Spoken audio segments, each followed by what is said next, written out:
Lin Yang exclaimed. Having just traversed realms, I find myself pursued. Is there no system to lend me assistance? Ding. The Multiverse Sign-in System requests the host binding. Ding.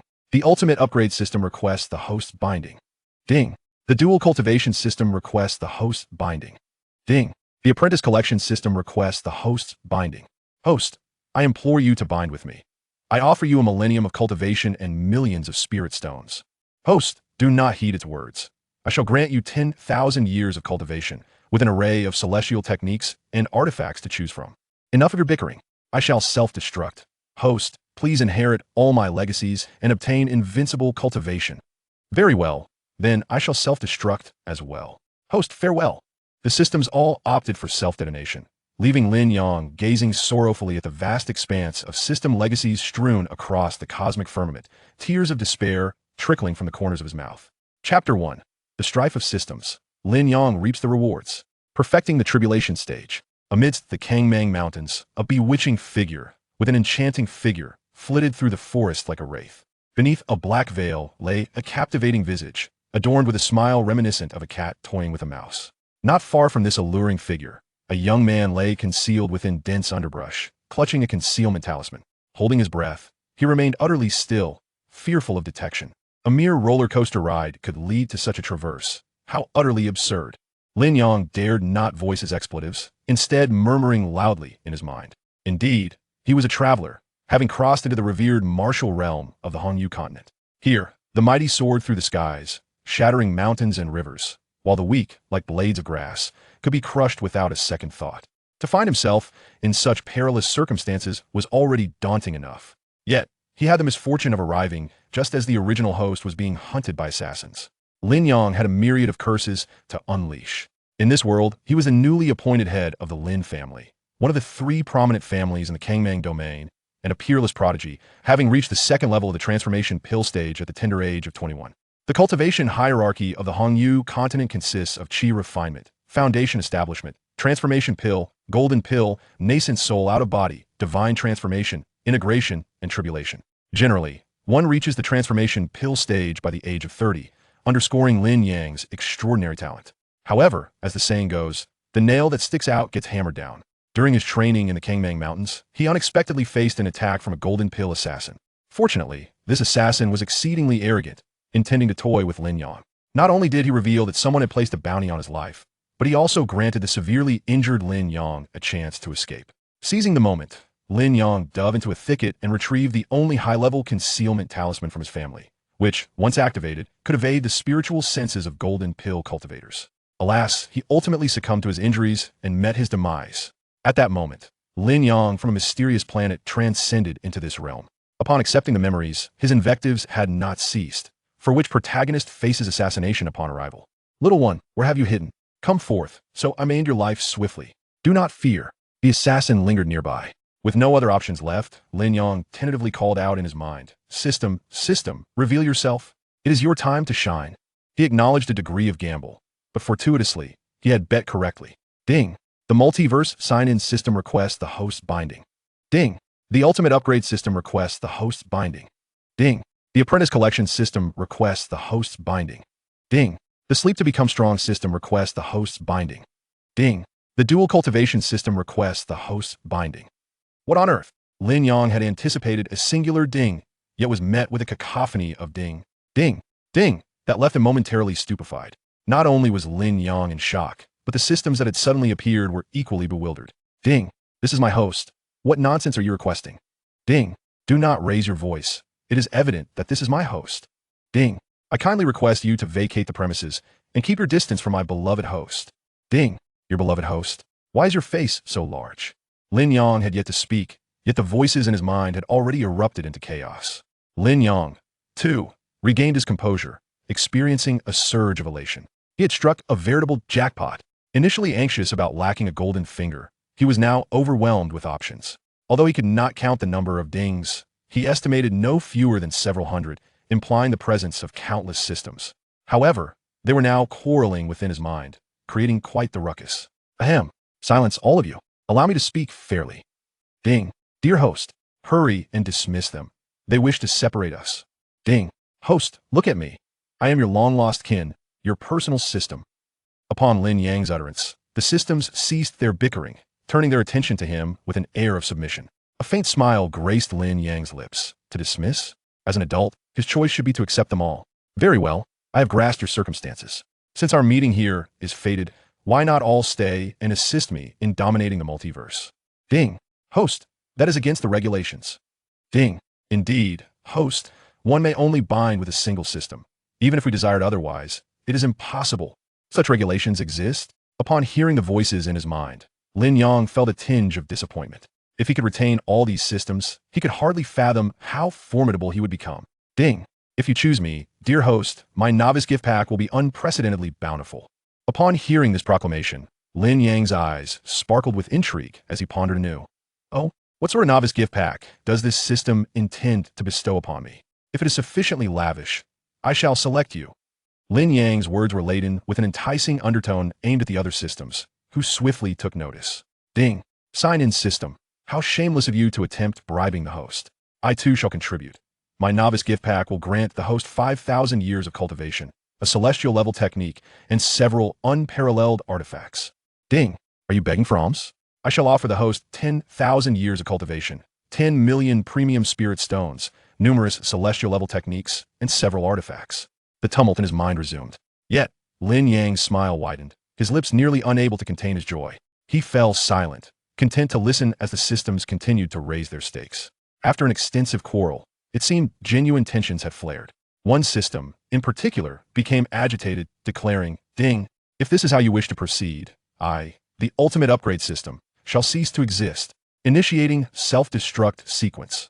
All reserve shall be transferred to my beloved host, with all energy converted into cultivation. Farewell, host. Wait, what? No, system, do not act impulsively. Lin Yang's heart raced upon hearing the alert. He quickly feigned concern, urging the system against its rash decision, while inwardly yearning for the system to self-destruct immediately. After all, the system had just proclaimed its intent to explode and leave its entire legacy to him. That would amount to the total wealth and energy of a system. My heavens! The most formidable upgrade system has initiated this chain reaction, prompting all other systems to follow suit in haste. Ding! You thought you were the only one capable? Farewell, dear host. Ding! Host, please remember me. All systems commenced their self-destruct sequences in rapid succession, leaving Lin Yang utterly dumbfounded and exhilarated. No, Etong, how can I survive without you all? Lin Yang fervently shouted in his heart, yet his mind fell into a profound silence, devoid of any further ding sounds. Have they all departed? Lin Yang murmured with a tinge of melancholy. Upon realizing the absence of any response, a sense of panic enveloped him. Wait, is it really over? Who can tell me how I shall claim your legacy? Suddenly, Lin Yang felt an overwhelming surge within him. In the next instant, his form materialized amidst an expansive cosmic starry sky. The stars shimmered brilliantly, each celestial body seemingly a universe unto itself. Particularly, the central cluster of 365 stars emanated an aura of grandeur. Is this my sea of consciousness? Lin Yang sensed that this was indeed his sea of consciousness. Yet, how had it transformed into such a spectacle? Bewildered, Lin Yang pondered. In the following moment, a mysterious connection tethered him to countless stars, as if he were merging into a singular entity, with the entirety of this starry expanse firmly within his grasp. Here, he was the sole sovereign. Everything here was within his perception. Heavens, spirit stones, celestial crystals, divine spells, elixirs, true dragon blood, unparalleled treasures, divine armor, celestial imperial chariots, ancestral robes?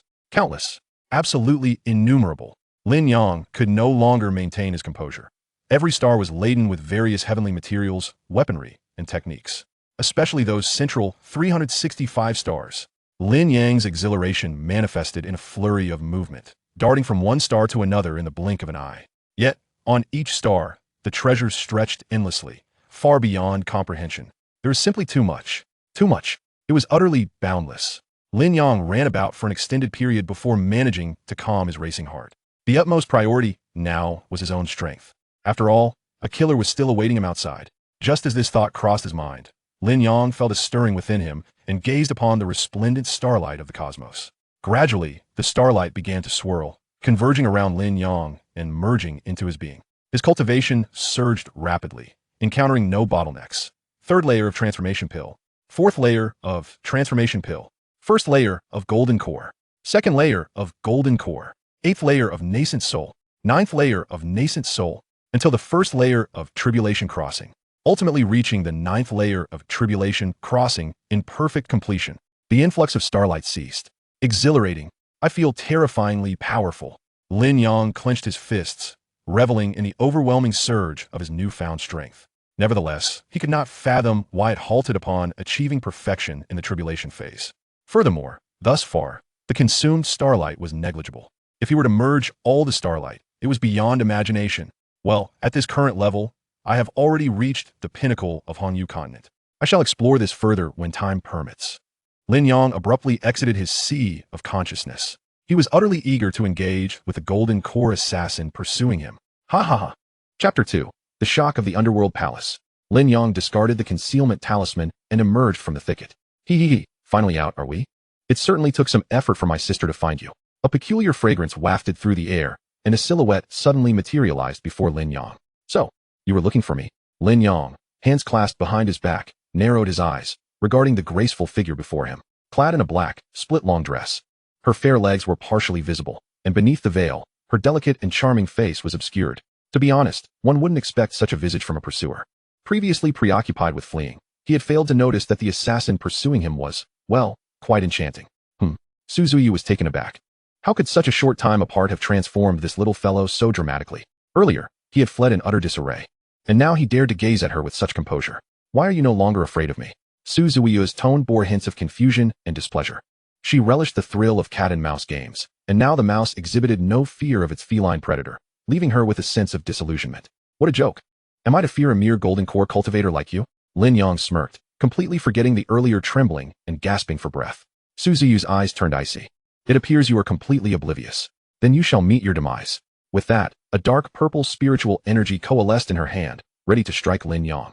However, a hand shot out, seizing her small, menacing hand. Little girl, it is wrong to hit people. Lin Yang spoke with an air of nonchalance. Yet, Suzuyu's eyes widened in disbelief, as if caught in a dream.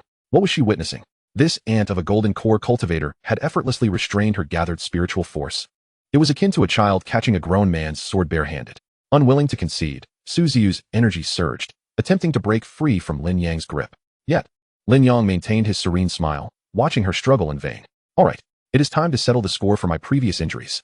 A terrifying surge of spiritual energy erupted from within Lin Yang, enveloping Suzuyu and lifting her into the air before him. What is this power? No, impossible. You are not a golden core cultivator. Suzuyu found herself utterly powerless against the overwhelming force. It dawned on her that she could not see through Lin Yang's cultivation level. This was a strength beyond the golden core stage. One that even a nascent soul cultivator could not wield with such ease over her. Release me. I am an A-class assassin of the Underworld Palace. And my father is the Palace Lord. If you dare lay a hand on me, you will face the wrath of the entire Underworld Palace. There will be no place for you to hide. Suzuyu could no longer maintain her composure, her voice rising in urgent threats against Lin Yang. Still daring to threaten me, are you? Lin Yang manipulated Suzuyu's position in midair, turning her to face away from him. What are you doing?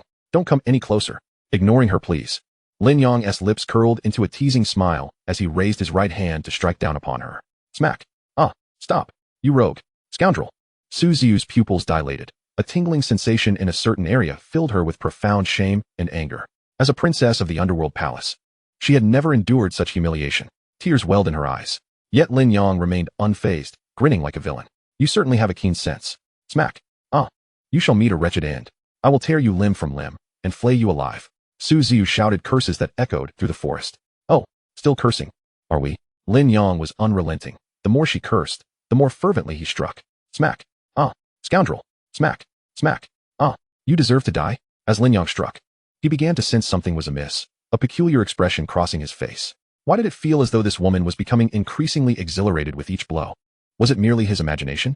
As Lin Yang ceased his punishment, Suzuyu, eyes closed and cheeks flushed, opened her eyes wide. Why have you stopped? You rogue. Come on. I am not afraid of you. Lin Yang inhaled sharply. Though her words were defiant, there was something oddly unsettling about them. Was there a glimmer of anticipation in her gaze? I cannot reward her any further. Tell me, who hired you to kill me? Lin Yang ceased his assault, turning Suzuyu to face him.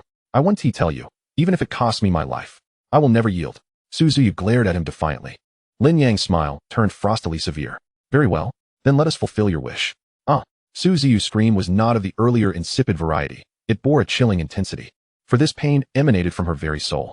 Lin Yang had resorted to violent soul-searching techniques, In her final moments, if she remained obstinate, her spirit would be shattered. No, no, I will tell you, I will tell you, Su Ziyu cried out in terror. Lin Yang halted. Speak. I merely accepted the task at random. I only know who to kill. To discover the identity of the employer, I must return to the underworld palace. Su Ziyu trembled, unable to meet Lin Yang's gaze. She had not anticipated that he would be so resolute. Did she not possess a beauty worthy of eliciting a shred of compassion from him? Lin Yang, oblivious to her thoughts, discerned that she was not lying. It seemed he would need to pay a visit to the underworld palace. Not only to uncover who sought to kill him, but also for another purpose. To seize the underworld palace for his own. While he was indeed powerful, having more subordinates would undoubtedly facilitate his endeavors. Lin Yang released his hold on Su Ziyu, causing her to tumble to the ground. Where is the underworld palace? Point me in the right direction. Seeing Su Ziyu's newfound docility, Lin Yang's smile returned. However, despite his pleasant demeanor, she dared not provoke him again. The suffocating sensation of death was an experience she wished to avoid repeating.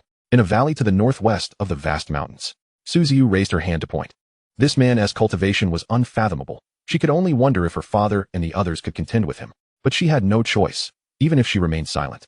He would uncover everything through soul-searching, and she would lose her life. Lin Yang gazed toward that direction, an immense, terrifying consciousness surging forth. Let us go. Lin Yang located the underworld palace's base and, in an instant, whisked Su Ziyu away, vanishing from sight. In the underworld palace's conference hall, Su Xiong, the palace lord, questioned a steward standing below him. Who permitted Ziyu to accept a mission? Lord, I truly could not restrain the young lady's temper. However, I selected the simplest task for her, targeting a mere second-tier golden core cultivator. There should be no issues. The steward replied, trembling. My lord, do not worry. With Zuyu's golden core cultivation, dealing with an ant of the same realm should be a piece of cake. She will likely return shortly. One of the deputy palace lords, Guodonglai, stroked his beard, trying to reassure Su Xiong. Alas, this girl has always been overconfident. I fear her excessive confidence may lead to her downfall. Su Xiong lamented, casting a glare at the steward below. You are to blame for this. At that moment, just as Guodonglai was about to speak, two figures suddenly materialized in the hall. The 10 or so assassins of the underworld palace instantly stood on high alert, soon recognizing the identities of the two figures. Ziyu? Su Xiong gasped in astonishment, for Su Ziyu now appeared somewhat disheveled, her eyes still glistening with tears. Father. Upon returning to the familiar hall of the Huangquan Hall, Su Ziyu settled herself slightly, then cast a worried glance at Lin Yang, fearful that he might act impulsively. She had come to realize that the Huangquan Hall could not possibly withstand Lin Yang's might. The fact that he could transport her back to the Huangquan Hall in a single step was a feat that could only be accomplished by a legendary expert at the out-of-body stage. Was he not at the Dan transformation stage? How had he suddenly become so formidable? Su Ziyu harbored grave suspicions that Lin Yang had been possessed. Who are you? Su Xiong also discerned the deeper implications in Su Ziyu's gaze and asked Lin Yang in a grave tone. His heart was filled with trepidation. This individual was not one to be trifled with. The ability to silently appear in the inner conference hall of the Huangquan Hall without detection, while he himself, the strongest at the 9th level of the nascent soul stage, remained oblivious, indicated that this was indeed a master of the out-of-body stage. Do not concern yourself with my identity. From this day forth, all within the Huangquan Hall shall obey my commands. Do you understand? Lin Yang spoke without a hint of courtesy, striding nonchalantly through the hall. The steward, who had previously knelt, felt that an opportunity to display his resolve had finally arrived upon witnessing the audacious challenge to the hall master by this suddenly appeared youth. He bellowed, "You insolent wretch! Do you not fear the consequences of your arrogance?" Before he could finish, a terrifying flame ignited from his very being, and with a single agonized scream, he was reduced to a pile of black ash. I truly do not wish to kill, Lin Yang sighed, shaking his head. Had the steward been more pleasing to the eye, Lin Yang might have simply taught him a lesson for the sake of aesthetics. However, his repulsive demeanor had sealed his fate. This was a world where the strong reigned supreme, and the weak were often oblivious to the manner of their demise. At that moment, the assembly of Huangquan Hall was left utterly dumbstruck. Although the steward was not particularly powerful, he was still a golden Dan stage cultivator. Yet he had been so effortlessly dispatched before their eyes. What left them more astounded, however, was the source of the flames that seemed capable of incinerating heaven and boiling the seas. Even though it was not directed at them, they could feel a searing heat and tremors that penetrated their very souls. Chapter 3. Take the assassins of Huangquan Hall back to the royal city. The emotions of the Huangquan Hall's members shifted from vigilance to a simmering anger, and now to sheer terror, their expressions contorting as they struggled to maintain composure. Su Xiong found himself at a loss for how to respond. Reluctantly, he felt a sense of injustice. He had painstakingly built the Huangquan Hall into a formidable force known throughout the vast wilderness, only to now be forced to yield and bow to another. It was an unbearable pill to swallow. Yet, to refuse would be folly, for the individual before him was not one to be underestimated. Based on the displays of power thus far, a united front would only lead to their annihilation. Su Ziyu, noticing her father's reluctance, interjected, "Father, if we allow this young master to take command of the Huangquan Hall, it will only grow stronger. We may even venture beyond the vast wilderness in the future." Lin Yang was taken aback by her sudden counsel to her father. He had not anticipated Su Ziyu to speak up at this juncture. He had contemplated replacing the Hall Master outright if they refused to cooperate. However, being a person who favored peace, it was indeed preferable that Su Ziyu could persuade her father. Her words stirred Su Xiong's heart. The two vice masters exchanged glances, and Guodonglai spoke up, "Hall Master, I believe what Ziyu says holds merit." He then discreetly transmitted, "Hall Master, preserving the Huangquan Hall is of utmost importance. There is no need to sacrifice lives. Even if we must perish, Ziyu is only 40 years old." Hearing this, Su Xiong let out a sigh of relief. In truth, he had been conflicted, and Su Ziyu's encouragement provided him with a way out. Taking a step forward, he relinquished his position as Hall Master, bowing deeply. "I humbly invite the Hall Master to take a seat." Seeing the Hall Master acquiesce, Guodonglai, Su Ziyu, and all the assassins present in the Huangquan Hall bowed in unison, beseeching the Hall Master to take their rightful place. "Please, take your seat." All the high-ranking members of the Huangquan Hall acknowledged Lin Yang's authority, while the remnants of the Black Ash drew no attention whatsoever. Lin Yang smiled gently as he ascended the steps and seated himself in the Hall Master's chair. "No need for formalities. Just call me young master. You will still be the Hall Master. What was your name again?" Upon hearing Lin Yang's inquiry, Su Xiong hastily replied, "Response to the young master, I am Su Xiong." "Excellent, Su Xiong. If you perform your duties well, one day you will be grateful for the choice you made today. I have another matter at hand. Please investigate who seeks to kill me. My name is Lin Yang." "Yes, young master," Su Xiong replied, cold sweat trickling down his back. Was there truly someone seeking to eliminate such a formidable being through the Huangquan Hall? Thank goodness, at least his life was spared. He surmised that Lin Yang must indeed be the Golden Dan's second-level cultivator spoken of by the steward. What nonsense. This blind fool met a just end. Su Xiong hurriedly departed to investigate. Before long, he returned, "Young master, I have discovered that it is Lu Yener from the Lu family of the Martial Kingdom." Lu Yenu? Lin Yang was not unfamiliar with that name. The Lu family, like the Lin family, was one of the three great clans of the Martial Kingdom. Lin Yang's talents had made him a standout among the younger generation of the three families, and he had ascended to the position of family head at a young age, wielding power and prestige far beyond his peers. Naturally, he had garnered numerous admirers, among them Lu Yener, who had been particularly attentive and caring towards him, leading Lin Yang, a straightforward individual, to believe he had fallen in love. However, recently, Lu Yener had grown distant, and Lin Yang had heard rumors of her frequently associating with the crown prince of the Martial Kingdom. When he sought her out, she would not meet him. Frustrated, he had ventured into the Kangmang Mountains for training, only to encounter Su Ziyu. "Why does she wish to kill me? It matters not. If she seeks my demise, I shall return the favor. It is as simple as that." Lin Yang was no longer the Lin Yang of old. He felt no lingering affections for Lu Yener. Moreover, it was evident that she was a treacherous woman. Her previous attentiveness had been a facade, while she conspired to have him assassinated behind his back. It was utterly appalling. "Young master, shall we mobilize the Huangquan Hall?" Su Xiong observed the cold glint in Lin Yang's eyes, feeling a chill run down his spine. Yet, he approached to inquire, not only to pledge loyalty, but also because he bore a grudge against Lu Yener. Had it not been for her, the Huangquan Hall would not have entangled itself with Lin Yang. Lin Yang, upon hearing this, did not refuse. It would be most convenient if others could act on his behalf. "How many nascent soul cultivators does the Huangquan Hall have?" Response to the young master.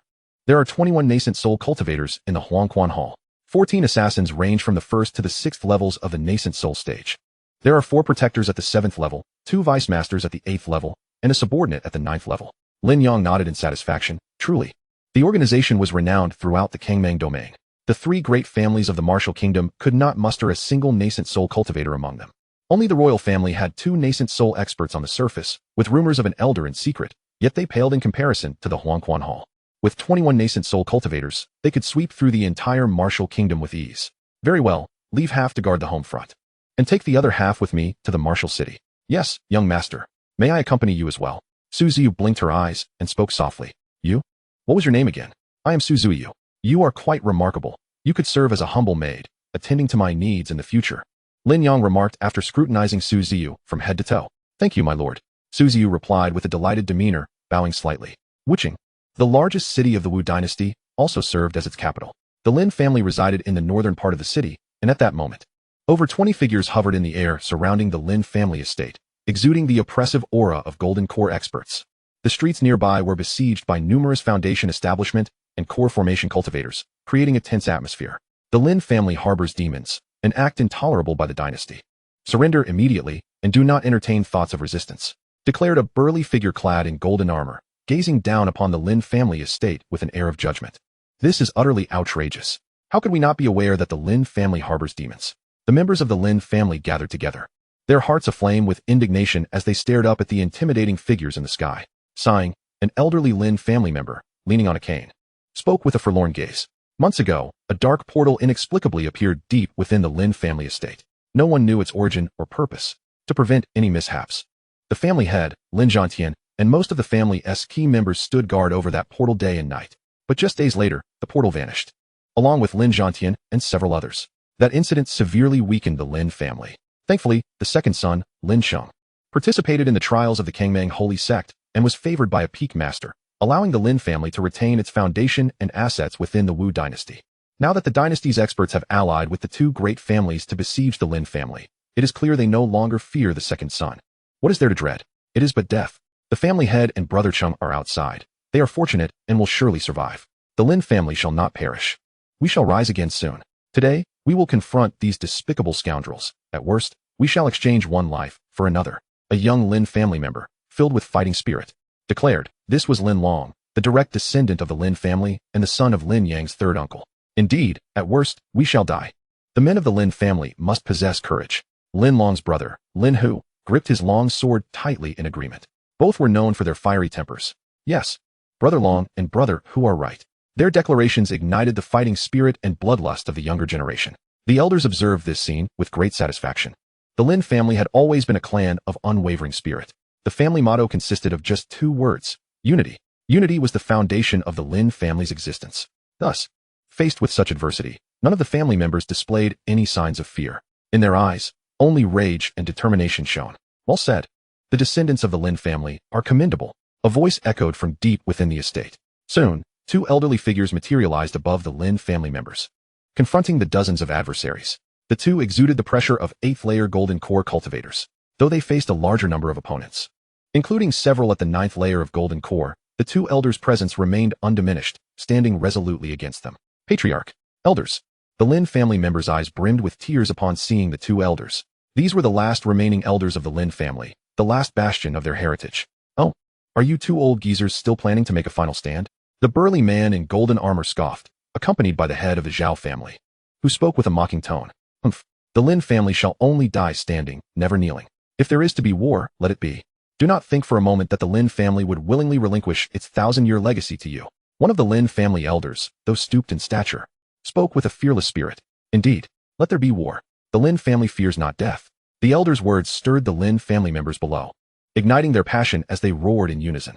Seeing the Lin family's fierce resolve, the golden-armored giant and the heads of the Zhao and Lu families exchanged glances, realizing that a confrontation was inevitable.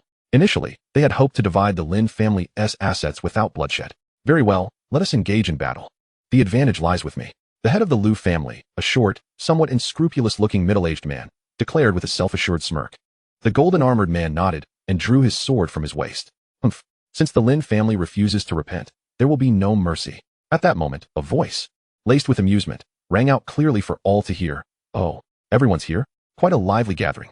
Chapter 4, 11 Nascent Souls. A staggering presence. The sudden, incongruous voice captured everyone's attention. The golden-armored giant, the Zhao and Lu families, as well as the Lin family, all turned to look in its direction. To their astonishment, a spirit vessel had come to a halt not far away, upon which stood 13 figures, except for the young man in a green robe at the forefront. The others were clad in black robes adorned with an unusual pattern of a great river on their chests. The Hall of Yellow Springs. The golden-armored giant exclaimed upon recognizing the attire of the black-robed individuals.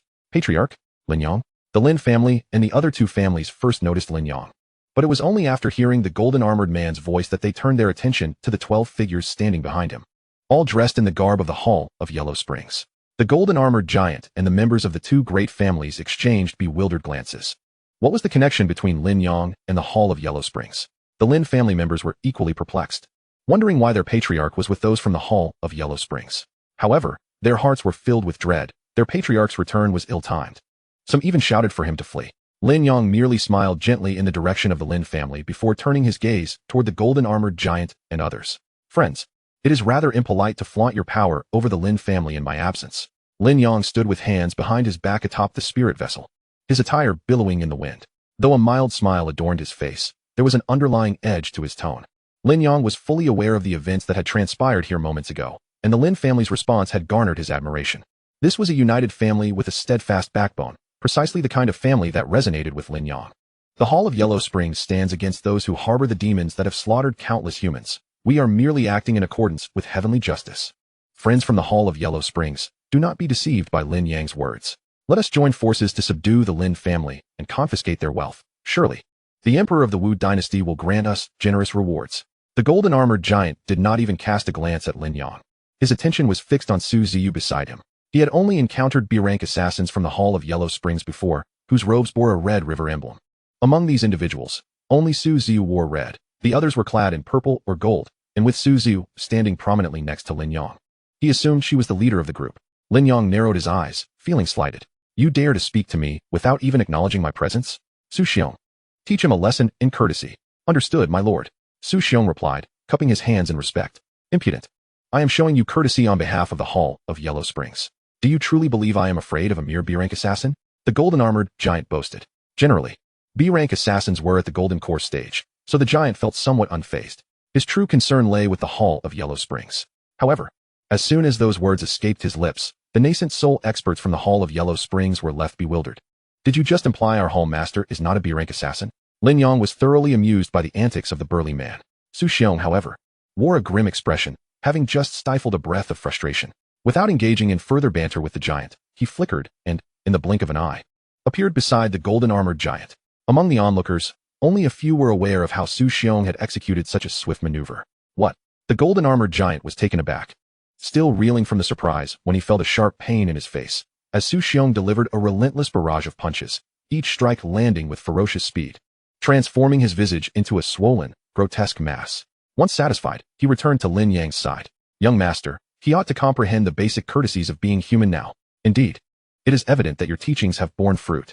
Lin Yang observed the grotesque visage of the golden-armored giant, his spirits lifted. Meanwhile, the giant, feeling the sting of humiliation from the pain in his face, though not severely injured, was acutely aware of the profound disgrace he had just suffered. Yet, he dared not utter a word, for even a fool could see that this individual's prowess far surpassed his own. After all, he was merely at the 9th level of the Golden Core stage. Could it be that this man had reached the nascent soul stage? The expressions of the experts from the Liu and Zhao families were equally grim, as they too began piecing together the unsettling puzzle of why Yang Heir had returned with such formidable assistance, and why this powerhouse seemed utterly subservient to him. The two elders of the Lin family, witnessing the extraordinary strength of Lin Yang's ally, felt a mix of confusion and relief wash over them. Enough with your idle chatter. Were we not on the brink of battle? Let us continue. With a wave of his hand, Lin Yang summoned a rattan chair, reclining with an air of nonchalance. At once, the 11 individuals led by Su Xiong obeyed the command, appearing at the flanks of the two Lin family elders. They simultaneously unleashed their formidable nascent soul pressure. What? Nascent soul stage? All of them? No. Surely, I must be seeing things. This cannot be. The golden-armored giant and the heads of the Zhao and Liu families felt their pupils constrict in horror, overwhelmed by the sheer force emanating from their opponents. They could not help but swallow hard. Conversely, the two elders of the Lin family gazed at the 11 nascent soul experts standing beside them, filled with an overwhelming sense of security. Below, the members of the Lin family could no longer contain their excitement, shouting, "Long live the master! Our master is incredible! Our master is mighty!" For these nascent soul experts had all been brought back by their master. Nascent soul experts, 11 of them. They remained oblivious to how their master had accomplished such a feat, only knowing that this was their Lin family's master, who had effortlessly resolved their clan's crisis of annihilation. The golden-armored giant, now resembling a pig's head, looked up at Lin Yang. Young Master Lin? This is all a misunderstanding. We came to capture the demonic tribe, and since they are not here, we shall return to report to His Majesty the Martial King. With that, he clasped his hands in a gesture of respect, eager to turn and flee. Kill. Leave none alive. Lin Yang's voice, reminiscent of a demonic whisper, sent shivers through the bodies of the golden-armored giant and the heads of the two families, making them hasten their attempts to escape. Yet, how could they possibly flee before 11 nascent soul experts? Su Xiong, alongside the formidable warriors of the Yellow Springs Hall, launched an immediate and devastating assault. Instantly, cries of despair filled the air. The golden-armored giant, along with the heads of the Liu and Zhao families, met their demise on the spot. The rest of their minions were similarly dispatched without a second thought, while the elders of the Lin family and their kin eagerly joined the fray. Under the leadership of the Yellow Springs experts, it was as if they were engaging in a one-sided massacre. None from the Zhao and Lu families managed to escape. By the time the last foe fell, the streets surrounding the Lin estate were awash with blood, littered with corpses. "Young master, we pay our respects to the master." Upon witnessing the end of the battle, Lin Yang descended, retracting the spiritual vessel. He surveyed the scene, noting that every member of the Lin family stood in respectful salute, their gazes ablaze with fervor. From that moment onwards, the Lin family transformed from a mere paper tiger, trembling at the prospect of collapse, into a formidable force. Faced with the sudden aggression of three factions, what had seemed a certain death scenario was effortlessly resolved by their master, who appeared as if descended from the heavens. Vanquishing their enemies with ease, they were not only allowed to vent their frustrations, but also felt their admiration for Lin Yang reach its zenith. If before they had adhered to family traditions in acknowledging Lin Yang as their master, from this moment forward, their recognition stemmed from genuine respect for his character. "Indeed, I am exceedingly pleased with everyone's performance during this crisis. You all displayed remarkable bravery amidst the slaughter. However, it is not yet over. Anyone daring to covet the Lin family shall pay the most excruciating price." Chapter 5. The Instant Annihilation of the Dynasty. All eyes turned towards Lin Yang, and upon hearing his commendation, the members of the Lin family instinctively puffed out their chests with pride. Yet, as they absorbed his subsequent words, their eyes brimmed with renewed battle fervor. Was their master planning to capitalize on this momentum to eradicate the two great families entirely? Indeed, Lin Yang issued orders to Su Xiong. "Su Xiong, command the Yellow Springs Hall to mobilize fully. By dawn, I wish to see the Martial dynasty devoid of the royal Wu family, the Zhao family, and the Lu family. Yes, young master. Elders, take those disciples of the family who have reached the golden core stage and follow Su Xiong. Assist the Yellow Springs Hall while also seizing their treasures, shops, and other assets." "Yes, master." In formal settings, the elders were now required to refer to Lin Yang as master. His words ignited a fervor within the Lin family. Their master could command the Yellow Springs Hall directly? The Yellow Springs Hall was considered a second-tier power within the vast expanse of the Tsang-Mang domain. The only force capable of suppressing it was the Tsang-Mang sacred sect. Yet, no one dared to question further. They understood that Lin Yang was their master. And that sufficed. Would the Martial dynasty soon bear the Lin surname? Su Xiong established contact with both the headquarters and the branches of the Yellow Springs Hall, while the Lin family's leaders convened with the cultivators above the Golden Core stage. Before long, the assassins of the Yellow Springs Hall, clad in black robes, began to arrive in droves. As their numbers swelled, the palpable aura of killing intent shook the very foundations of Wu City. Every street and tea house resonated with whispers about the unusual atmosphere enveloping the northern district. What was transpiring today? It felt decidedly amiss. Isn't it normal for the dynasty to be hunting down demons? No, this isn't right. I heard they went after the Lin family, and that a battle broke out. Latest news, the dynasty's general, the heads of the Zhao and Lu families, all perished at the Lin family estate. Amidst the buzz, someone exclaimed with urgency, disbelief lacing their tone. How could this be? Is the news credible? Some witnessed it firsthand. My heavens, this is a grave situation. Many hurried away, the terrifying news prompting them to seek clarity and prepare for the worst. Meanwhile, the Lin family was bustling with activity. All the assassins that the Yellow Springs Hall could summon were present, a veritable sea of black, outnumbering the Lin family several times over. "Young master, we are ready to depart." "Very well, go forth." Lin Yang did not intend to accompany them. With Su Xiong leading the Yellow Springs Hall, it was more than sufficient. The small Martial dynasty was hardly worth his personal involvement. This was the convenience of having the Yellow Springs Hall at his disposal. Many matters did not require his direct intervention. Su Xiong led the formidable forces of the Yellow Springs Hall and Lin family members forth, splitting into three groups as they surged toward the royal palace, the Zhao family, and the Lu family. Those are the assassins of the Yellow Springs Hall. How could there be so many? And Lin family members too. It appears they are heading towards the palace. What could they be planning? Quick, follow them. Something monumental is about to unfold. Su Xiong was responsible for the palace and, sensing the presence of pursuers, chose not to respond. Soon, they arrived at the outskirts of the royal palace. Who goes there? No one is permitted to approach the royal grounds. The guards at the palace gates bellowed sternly, their expressions grave. "The ones who will slay you." Su Xiong decisively severed the head of the guarding general. Solarang, a rebellion has erupted. Those who had followed to witness the spectacle were equally astounded. How could the Yellow Spring Hall and the Lin family resort to violence over a mere disagreement?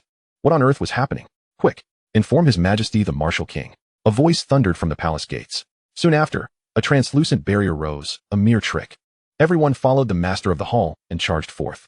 With a swift sword strike, Su Xiong shattered the defensive formation. "Kill!" The crowd surged into the fray, the cries of battle echoing like thunder. Simultaneously, the Zhao and Lu families stirred into combat as well. Madness. Why did this conflict erupt so suddenly? Was the Martial dynasty on the brink of upheaval? The forces of the Yellow Spring Hall swept through, and before long, they confronted the Martial King, who stood behind a host of guards. Su-Hall Master, have we offended the Martial dynasty in any way? Martial King Wu Buqing's countenance darkened as he suppressed his fury, questioning Su Xiong. Indeed, an offense was made, but it was not I who transgressed. It was my young master who was wronged. Your young master? Wu Buqing was taken aback. What kind of person could command the respect of the Yellow Spring Hall's master? Indeed, you must be aware. My young master is the current head of the Lin family. The head of the Lin family? Is it Lin Yang? Wu Buqing had initially speculated whether it was a core disciple from the Kangmang sacred sect or a scion from another domain. How could it possibly be Lin Yang? No matter how talented he was merely a transformation pill cultivator. How could he command the authority of the Yellow Spring Hall? Su-Hall Master, may I meet with the head of the Lin family? No need. My young master has decreed that from this day forth, the Martial, Zhao, and Lu family shall no longer exist. With that, Su Xiong ceased his words and launched an attack. Wu Buqing was alarmed and hastily prepared his defenses, unleashing his full power at the first level of the nascent soul realm. However, the disparity was insurmountable. With a single blow from Su Xiong, he was sent crashing into the palace behind him. Your Majesty, a sharp voice pierced the air, as a figure radiating the aura of a first-level nascent soul rushed towards Su Xiong. Without hesitation, Su Xiong struck, reducing this elder to a mist of blood. Impudence. A voice emerged from the shadows. It was the royal ancestors, 3 figures in total, the strongest among them at the 3rd level of the nascent soul. Overestimating yourselves. This time, Su Xiong could not be bothered to intervene. He left it to Guodong Lai to handle. Upon entering the palace, Su Xiong discovered that Wu Buqing had already succumbed to death. Exiting the palace, he found that the guards of the dynasty who had resisted had all been annihilated. Su-Hall Master, take your men to eliminate the remnants in the rear palace. I shall report to my young master. When Lin Yang arrived at the royal palace, the individuals from the Lu and Zhao families had already converged there. Have you found Lu Yenu? Lin Yang sat upon the throne, with Su Xiu standing beside him. Family head, we have not located Lu Yener. We interrogated the Lu family members, and they claimed she followed the Wu family's martial prowess to the Kangmang sacred sect. The elder in charge of the Lu family stepped forward to respond. The Kangmang sacred sect? The foremost power in the Kangmang domain. Lin Yang was well aware of this sect, as his full-blooded brother, Lin Sheng, also resided there. The Kangmang domain, centered around the Kangmang mountain range, birthed 12 primary branches, the largest of which spanned thousands of miles.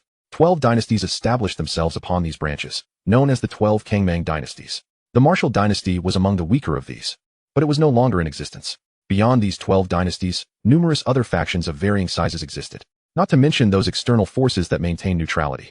Among the indigenous powers, the mightiest was the Kangmang sacred sect, which boasted transcendental cultivators, situated deep within the Kangmang mountain range.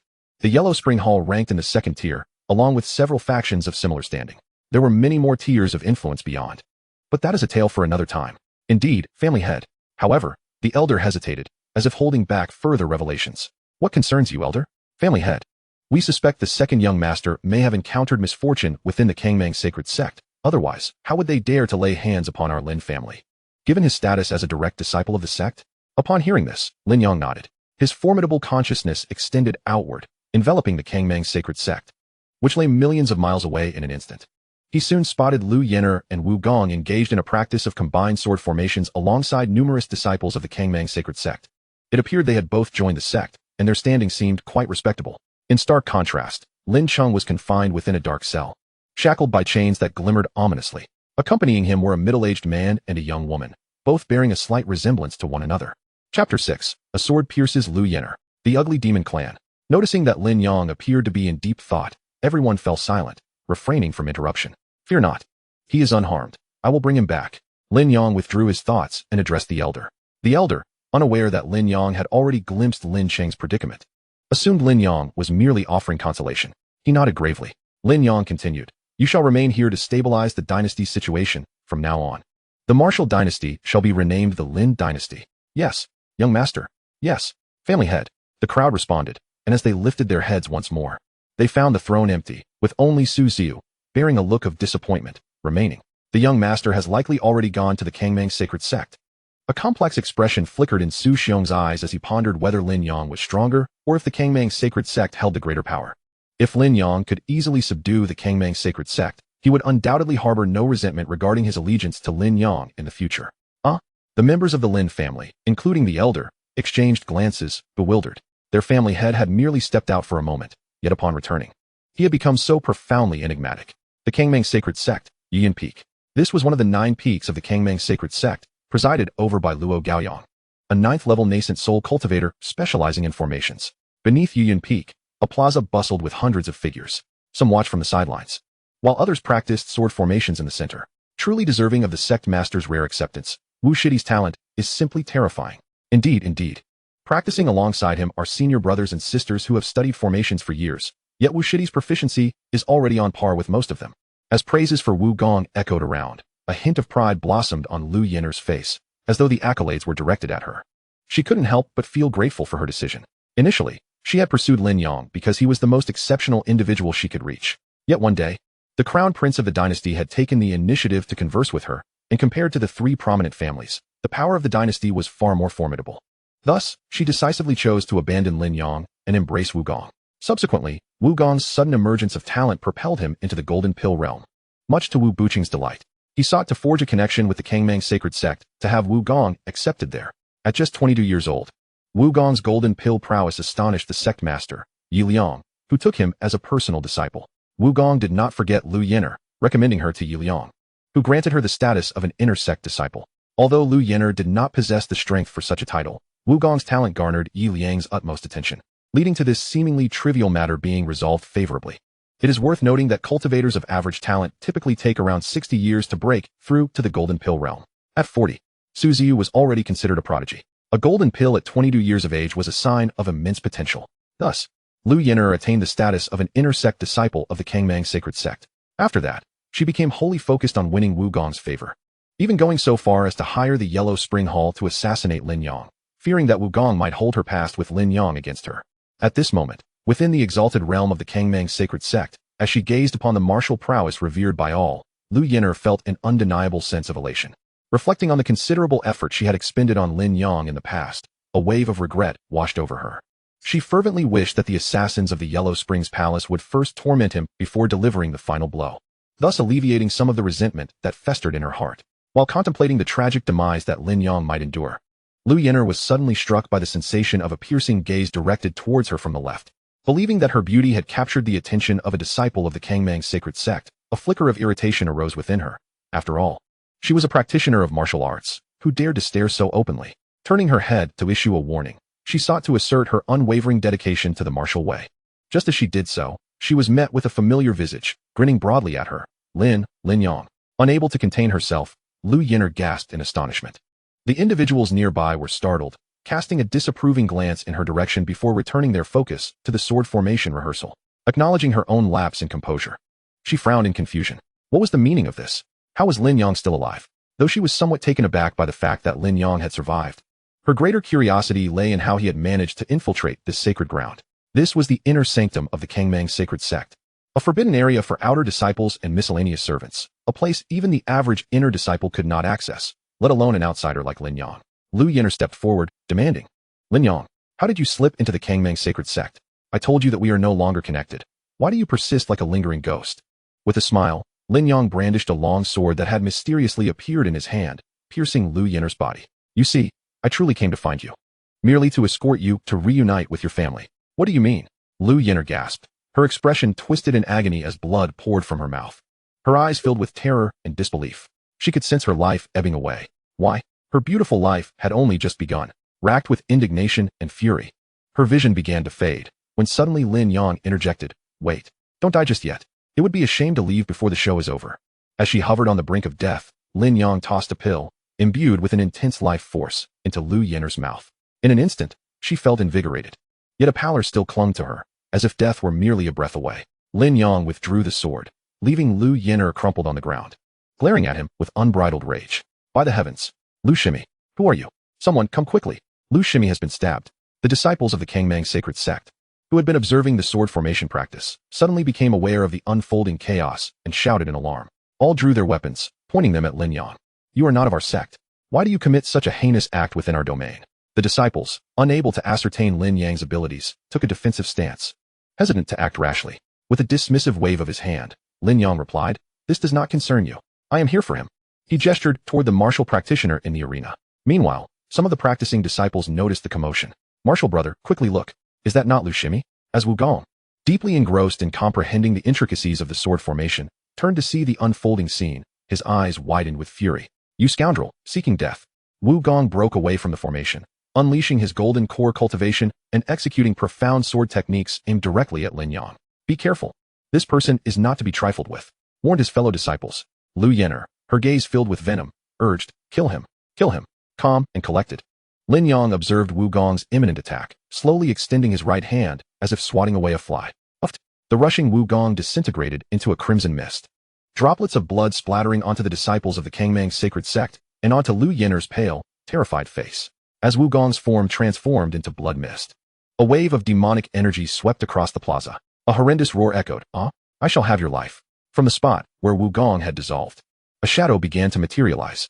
Gradually solidifying, it revealed an abominable creature, grotesque with brutish black spikes protruding from its body and a long bony tail. Its maw filled with jagged teeth. Chapter 7. The great demon of the out-of-body stage plays with toys. All eyes were drawn to the sudden appearance of this monstrosity. A demon. It is a demon. The disciples of the Kangmang sacred sect, who had previously aimed their weapons at Lin Yang, now turned their attention to the creature, their faces betraying unmistakable fear. This beast radiated an overwhelming demonic aura, suggesting it was no ordinary fiend. What manner of demon dares to cause havoc in the Kangmang sacred sect? A commanding voice resonated from the peak of the Yuyun mountain as a figure soared into view. The sect master has arrived. Soon after, several powerful figures materialized. The sect master, the various peak masters. The disciples of the Kangmang sacred sect breathed a sigh of relief. With the sect master and peak masters present, the demon would pose no significant threat.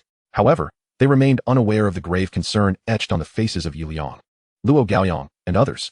Yi Liang narrowed his eyes, sensing the aura of his disciple Wu Gong emanating from the demon. That creature bears the essence of my disciple. The demon, surrounded by adversaries, turned its large eyes towards Yi Liang, a mocking grin spreading across its face. "Haha, I am indeed your disciple, dear master. Did you truly believe that waste was a prodigy?" Yi Liang's face darkened. He realized that the so-called paragon he had esteemed had long been consumed by the demon. While the body remained his, the soul had perished, overtaken by the fiendish essence. Stung by the insult, he felt a rush of indignation. "You seek death." With a swift motion, he conjured a colossal hand that surged toward the demon. "Humph. If this were days prior, I might have feared you a little. But now, I have regained some strength, and I shall slaughter your entire sect." The demon, unfazed, opened its maw wide to devour the giant hand conjured by Yi Liang. With a flick of its tail, its length surged from 3 to 4 meters in an instant. "Sect master, be careful." The other peak masters shouted in alarm. Yet Yi Liang was unable to evade. In this confrontation, he sensed the terrifying power of the demon. At least at the 6th or 7th layer of the out-of-body stage. He was merely at the 2nd layer, utterly outmatched. With a resounding crash, Yi Liang was sent flying, crashing into the mountainside. "Everyone, attack!" The peak masters, along with the reinforcements from the Kangmang sacred sect, no longer hesitated, unleashing their techniques in unison. Yet the demon's tail seemed impervious, striking true every time. "Ha! Weak. Too weak. If I were at my peak, a single strike would reduce you all to ashes." In the end, all the disciples of the Kangmang sacred sect were grievously wounded. The demon halted its assault, fixing its terrifying gaze upon Lin Yang. Its blood-stained maw opened and closed as it taunted, "Boy, how would you like to die? Do you have any idea what it cost me to seek the Rain Phoenix's spirit body? If I had merely waited a little longer, I would have restored most of my strength. Yet you killed her. I shall take you to the most terrifying and desolate place and torment you slowly." Lin Yang turned his head, casting a glance at the dazed Lu Yener, feeling a shiver run down his spine. How repulsive. How can such a grotesque creature exist? And you actually, with this thing? Lu Yener, overhearing Lin Yang's words, felt her eyes bulge in shock as she glanced at the hideous creature. An overwhelming urge to retch surging within her. I can't believe I have been with such a monster." Uffed. Blood mixed with vomit erupted from Lu Yener's mouth. Observing Lin Yang's indifference to its presence, the demon's fury ignited. "You insolent brat. I have decided. I will refine you until you are 100 times uglier than I. That might be a challenge, considering how hideous you already are. It's difficult to imagine anything more grotesque than you. What? You infuriate me." The demon's rage reached its zenith, its demonic aura intensifying, leaving the disciples of the Kangmang sacred sect trembling in fear. The demon was determined to make Lin Yang experience the most excruciating and tormenting forms of death the world had to offer, brandishing its bony tail to ensnare him. "Scatter quickly," Night Cool shouted, struggling to escape the mountain's peak, his voice echoing through the sacred grounds. In an instant, the disciples were gripped by terror, scattering in all directions. Only Lin Yang, composed and unperturbed, and the despondent Lu Yener remained behind. As the bony tail approached, Lin Yang's expression remained unchanged. Suddenly, A colossal hand of spiritual energy manifested, mirroring that of Night Cool, yet it firmly grasped the demon's tail. Bang! The giant hand swung the demon, crashing it against a mountain peak, which instantly collapsed and shattered, before sending it hurtling into another peak. The demon, sensing the overwhelming force emanating from the hand, was filled with dread as it was repeatedly smashed against the mountains. The powerful members of the Kangmang sacred sect were left bewildered. Who is this person? When did our Kangmang sacred sect acquire such a formidable figure? Luo Gaoyong, clutching his left arm, inquired with confusion. Night Cool shook his head. A being of such strength could toy with demon warriors of the 6th or 7th level of the out-of-body stage. Such a presence could not possibly exist in Kangmang domain. Their sect was the strongest in the region, though it was not the most powerful. Even their ancestor was likely only at the 5th level of out-of-body. This youthful stranger was on an entirely different level. Had enough fun? Farewell. No. As the colossal hand flung the demon away, its body spontaneously ignited, turning to ash and vanishing into a cloud of black smoke, leaving behind only a lingering, mournful scream echoing through the heavens. Hiss! Such terrifying flames. Night Cool and the various peak masters collectively gasped in shock. They could deeply sense the fearsome energy of that flame. Had it been them, there would have been no escape, only annihilation into dust. Let us pay our respects, Night Cool said softly. The others nodded, approaching Lin Yang in unison. Thank you, esteemed elder, for ridding us of this demon. Lu Yenner, who had been clinging to life by a thread at Lin Yang's mercy, witnessed the highest-ranking members of the Kangmang sacred sect bowing in reverence. Her wide eyes brimmed with endless regret as she took her last breath. You are the sect master of Kangmang sacred sect. Lin Yang, unfazed by Lu Yenner's plight, squinted at Night Cool. Night Cool's heart raced. The tone of this mysterious powerhouse was somewhat unsettling. I am indeed the current sect master of Kangmang sacred sect. Are you acquainted with Lin Cheng? Lin Cheng. At the mention of this name, Night Cool felt a chill run down his spine. He certainly knew Lin Cheng, the direct disciple of Wan Jian Peak's master, Wan Ren. Not long ago, after bringing martial arts back to Kangmang's sacred sect, he had claimed to discover Lin Cheng's collusion with the demon race. Upon investigation, they indeed found items tainted with demonic energy in Lin Cheng's quarters. In Hongyu continent, the human race and the demon race were sworn enemies, having engaged in countless wars, nearly eradicating the demon race over the past millennium. However, remnants still lingered, occasionally emerging to massacre cities and villages. Thus, any involvement with demons warranted the most severe repercussions from human factions. Night Cool had immediately ordered Lin Cheng's execution, but Wan Ren and his daughter, Wan Yitong, had vehemently opposed, asserting that Lin Cheng could never be in league with demons, even daring to confront him, the sect master. In a fit of rage, he imprisoned all three in the forbidden jail of the back mountain. Now, reflecting on it, the martial arts that had been corrupted by the demon were clearly a setup to frame Lin Cheng. Although Lin Cheng had not yet been executed, this absurdly powerful and mysterious individual before him seemed to have a connection to Lin Cheng. Senior, I do know Lin Cheng, and it was due to this demon's deceit that I imprisoned both him and Wan Jian Peak's master in the forbidden jail. I am guilty. Night Cool did not directly inquire about Lin Yang's relationship with Lin Cheng. Instead, he laid bare the facts and confessed his error. Right or wrong, it is not for me to decide. Let me be frank. Lin Cheng is my younger brother, and depending on his judgment, if he deems it necessary, I may have to take your head for his sake. Lin Yang stated with a smile, causing Night Cool to feel a sudden chill at his neck. Night Cool's face contorted in distress, unsure of how to respond. Esteemed elder, please show mercy. The sect master was also deceived by the demon, which is understandable. Moreover, since Master One has vouched for him, he is merely being temporarily detained, with a thorough investigation to follow. Indeed, esteemed elder, your insight is commendable. Esteemed elder, your discernment is unparalleled. The various peak masters and elders had not anticipated that Lin Cheng possessed such a background, having heard that he hailed from a minor family within a dynasty. Upon hearing Lin Yang's intent to behead the sect master, they all began to intercede on his behalf. Lin Yang's smile grew broader. According to your words, I should rather be thanking Master Wan. Furthermore, I never stated that I would spare you all if I took his head. Very well, go to the forbidden jail and bring Lin Cheng out. Your lives are in his hands. What? The peak masters exchanged glances, taken aback that the fire had spread to themselves, their resentful gazes converging on Night Cool. Regaining their senses, they hurriedly raced towards the forbidden jail in the back mountain. Lin Yang shook his head with a smile and soared into the grand hall atop Yuyun Peak. In the forbidden jail, Master, why is it so quiet outside? Lin Cheng, though bound in chains, could still vaguely sense the raging demonic energy and the tremors of battle beyond. How could the Kangmang sacred sect be invaded by demons? Could it be that he was the one who placed the tainted urn in his senior's quarters? Beside Wan Ren, the beautiful Wan Yitong donned a green dress, her expression one of faint joy. If that were the case, it would prove Lin Cheng's innocence, and they could be freed. Alas, there was fear that this demon would solidify the claims of Lin Cheng's connection with the demon race. Wan Ren sat cross-legged on the straw mat, his appearance unremarkable, with slightly tanned skin, looking like an ordinary peasant farmer to those unfamiliar. What? Upon hearing Wan Ren's words, Wan Yitong sighed in disappointment. Lin Cheng's eyes were filled with guilt. It's all because of me. Do not worry, the sect master will not harm me or Tong her. However, if the sect master ultimately fails to clarify matters, we shall leave the Kangmang sacred sect. Your master possesses sufficient strength. Wan Ren reassured Lin Cheng, a glimmer of confidence flashing in his eyes. Yes, senior brother, do not fret. If my father wishes to leave, who could possibly stop him? Master. Lin Cheng lifted his head, tears shimmering in his eyes. His master was a first-level out-of-body stage powerhouse and a formidable sword cultivator, not merely a practitioner of sword techniques, but one who comprehended the essence of the sword. A vast chasm separated the two. Yet, this extraordinary master was willing to go to such lengths for his disciple. Such a notion was almost unfathomable in the cultivation world.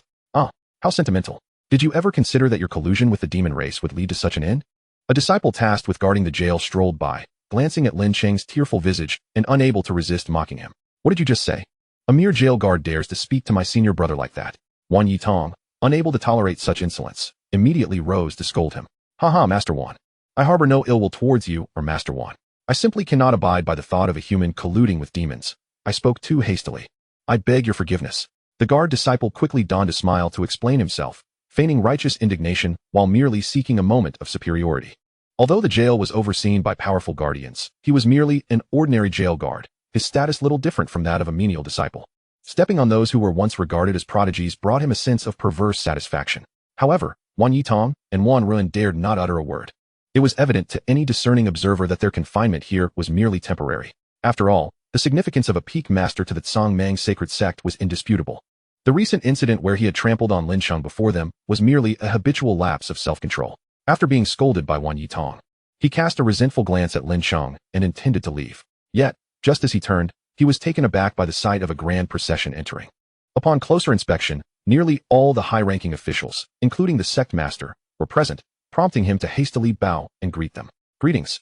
The guard disciple managing the prison barely spoke before Yi Liang struck him, knocking out several of his teeth. You scoundrel! Is this how you oversee the prison? Kneel before young friend Lin Cheng. Yes. Yes. Sect master, please do not be angry. Seeing the sect master's fearsome expression, the guard disciple dared not question further, covering his face as he crawled on his knees outside the cell. I beg for forgiveness, brother Lin. I am truly at fault. Wan Ren and Wan Yitong also stood up upon seeing the sect master and his entourage, utterly confused about the sect master's intentions. Referring to Lin Cheng as a young friend seemed excessive, even if the truth were revealed. Furthermore, the group of peak masters and elders trailing behind were all casting anxious and fearful glances at Lin Cheng. Scoundrel, open the door for the sect master at once. Yi Liang admonished, delivering another slap to the kneeling guard disciple. Yes. The disciple grimaced as he fumbled for the key to unlock the door. With a creak, the door swung open, and the crowd immediately rushed in, showering Lin Cheng with concern. Oh dear, young friend Lin Cheng, you have suffered. Are you injured? How have you fared these past few days? Have you eaten well? Have you been sleeping adequately? Lin Cheng, confronted by the swarm of smiling faces, found himself momentarily at a loss. Meanwhile, Wan Ren and Wan Yitong stood aside, their expressions filled with bewilderment. Sect master, I truly have no association with the demon clan. Though uncertain about the situation, Lin Cheng felt compelled to clarify his innocence to the sect master. Indeed, we have thoroughly investigated. It was all the work of the demon clan, and young friend Lin Cheng is in no way implicated. Then may we leave? Lin Cheng exhaled in relief. The clarity of his situation was a tremendous weight lifted from his shoulders. Of course. Yi Liang responded quickly, then turned with a sincere demeanor. Young friend Lin Cheng, can you find it in your heart to forgive me? I was misled by treacherous individuals and misunderstood you. Yes, it is all the fault of that demon. They pleaded, please forgive the sect master. Yes, forgive the sect master. The high-ranking officials of Tsangmang sacred sect chorused, their eyes wide with eagerness and yearning. Lin Cheng felt an overwhelming discomfort, while Wan Ren and Wan Yitong gaped in astonishment. Is this truly the sect master of the foremost sect in Tsangmang domain? How had the atmosphere shifted so dramatically? Steeling himself, Lin Cheng understood that there were reasons behind these events. He bore no ill will towards the sect master. It was sufficient that the sect master could vindicate his name. Upon hearing Lin Cheng's words, the gathered crowd collectively sighed in relief. Thank you, young friend. Please, let us escort you out. We must not keep the elders waiting. Yes, young friend, do come. Lin Cheng was further perplexed. Sect master, the elder you mentioned is... Oh, the elder is your brother. The sect master clarified. He has come to the sect to find you and to eliminate that great demon. Otherwise, the consequences would be dire. My brother? Lin Cheng's heart raced. Wasn't he his elder brother at the core formation stage? When had he become such a formidable figure? Wan Ren was equally astonished. Having believed the demon was vanquished by an ancestor, only to discover it was Lin Cheng's brother? This felt surreal. The reaction of the sect master and the others indicated that Lin Cheng's brother was no ordinary powerhouse. With such a formidable sibling, how had Lin Cheng not mentioned him? Even as he faced wrongful imprisonment? Seeing the looks of disbelief from Wan Ren and Wan Yitong, Lin Cheng couldn't help but chuckle at their misunderstanding. He had no inkling that his brother was such a hidden powerhouse. Perhaps he should meet him first. What if he had mistaken someone else? Chapter 9. Wan Ren receives the heavenly treasure. The envious Peak Masters. The assembly escorted Lin Cheng to the Grand Hall of Yu Yun Peak. Upon entering, he immediately recognized the familiar figure seated in the prominent position. Brother, it truly is you, Lin Cheng exclaimed, taking several quick steps forward. His tone a mixture of joy and deeper confusion. The mysterious powerhouse who instilled trepidation in the Tsangmang sacred sect was indeed his brother. Lin Yang smiled in response. Little Cheng, it has been 2 months, you've grown taller. The bond between the two brothers had always been strong. In their previous world, Lin Yang was an orphan, and finding family ties in this realm filled him with joy. Esteemed elder, Yi Liang and the other high-ranking members of Tsangmang sacred sect approached to pay their respects. Wan Ren and Wan Yitong felt somewhat out of place, but followed suit, bowing. Greetings, esteemed elder. Little Cheng, how do you wish to deal with these individuals? Lin Yang inquired with a smile, looking at Lin Cheng. Brother, my confinement was not the sect master's intention, and I have received much kindness from Tsangmang sacred sect. Lin Cheng glanced at Yi Liang and the others behind him, who looked up expectantly. Upon hearing Lin Cheng's words, they cast grateful glances back at him. Lin Yang was not surprised. He knew his brother well enough to anticipate this response. His earlier remarks were merely meant to intimidate and impress them. Very well. Since Little Cheng has spoken, I shall let you all off this time. Thank you, esteemed elder. Thank you for your mercy. The disciples expressed their gratitude. But Lin Yang ignored them, turning his attention to Wan Ren and Wan Yitong. I have heard that Little Cheng's survival was due to your protection? Wan Ren, feeling the weight of the mysterious figure's gaze, did not dare to be dismissive. Cheng Er is my disciple. I believe he is not the sort to collude with the demon clan. It is only right that I vouch for him. Indeed, I have always said my senior brother could not be such a person. The sect master and others did not believe me. Wan Yitong interjected, rolling her eyes. Her words struck fear into the hearts of Yi Liang and the others. Oh dear, please don't say any more. We have only just managed to move past this issue. In the cultivation world, it is rare to find individuals so loyal and righteous. I greatly admire that. To express my gratitude, I have 2 small gifts, Lin Yang declared, waving his hand as a radiant light filled the hall, illuminating the space magnificently. The overwhelming brilliance of the treasures captivated everyone present, their eyes widening in astonishment. Is that the Tian Yun Qian Ban Kai Lian recorded in the Hongyu Tian Bao Lu? Legend has it that a single petal can bring the dead back to life. Refining it into a pill is akin to gaining an additional life. Even more astonishing was the fact that its healing properties disregarded the realm's power. There, astonishingly, were 2 complete flowers, equivalent to 2,000 petals, 2,000 lives. My heavens! Exclaimed a peak master from Tsangmang sacred sect, overwhelmed by the sight of the floating colorful lotus. Such a miraculous thing. He had thought he could only admire from the pages of books. Who could have imagined he would witness it before his very eyes? It felt as though he were dreaming. You have essentially saved Lin Cheng's life. Thus, I shall grant each of you 1,000 lives. Lin Yang smiled as he looked at the somewhat dazed Wan Ren and Wan Yitong. The two snapped back to reality upon hearing Lin Yang's words, with Wan Ren hastily waving his hands in refusal. Elder, this is far too precious. As a master, it is my duty to protect my disciple. How could I dare to accept such a treasure? That would be inappropriate. Hearing Wan Ren's refusal, Yi Liang and the others inwardly lamented how foolish he was. Some eyes were already bloodshot with envy, yearning to take the place of Wan Ren and seize the exquisite Tianyun Qianban Lian for themselves. Protecting your disciple is your affair. I am grateful to you for saving my brother, and that is my affair. Moreover, I have never been one to take back what I have given away. You are not showing me the proper respect. Oh, how humble of me. Since the esteemed senior has said so, I shall shamelessly accept it. To be honest, Wan Ren was deeply reluctant to reject such a heavenly treasure. However, he was also overwhelmed by the sheer value of the item. It is no exaggeration to say that if this colorful lotus were to be released, it would incite a fierce competition among all the top powers across the continent. Now that Lin Yang had made his intentions clear, he might as well accept it. Under the envious gazes of the crowd, Wan Ren stored the 2 lotuses into his storage ring. He did not forget to flash a bright smile at Yi Liang and the others, who returned his gesture with friendly smiles. They were quick-witted, contemplating how they might exchange a few petals from Wan Ren, even if only half a petal would suffice. All right, the matter is settled. Xiao Cheng, will you remain in the Kangmang sacred sect or return with me? By the way, the Wuwang dynasty is now the Lin dynasty. Lin dynasty? Lin Cheng was momentarily taken aback, wondering what had transpired during his absence from the family. First, his elder brother had become astonishingly powerful, casually producing treasures that were among the finest in the entire continent. Now, the family had even replaced the dynasty. However, Lin Yang chose not to pry further into his brother's affairs, understanding that everyone has their own secrets.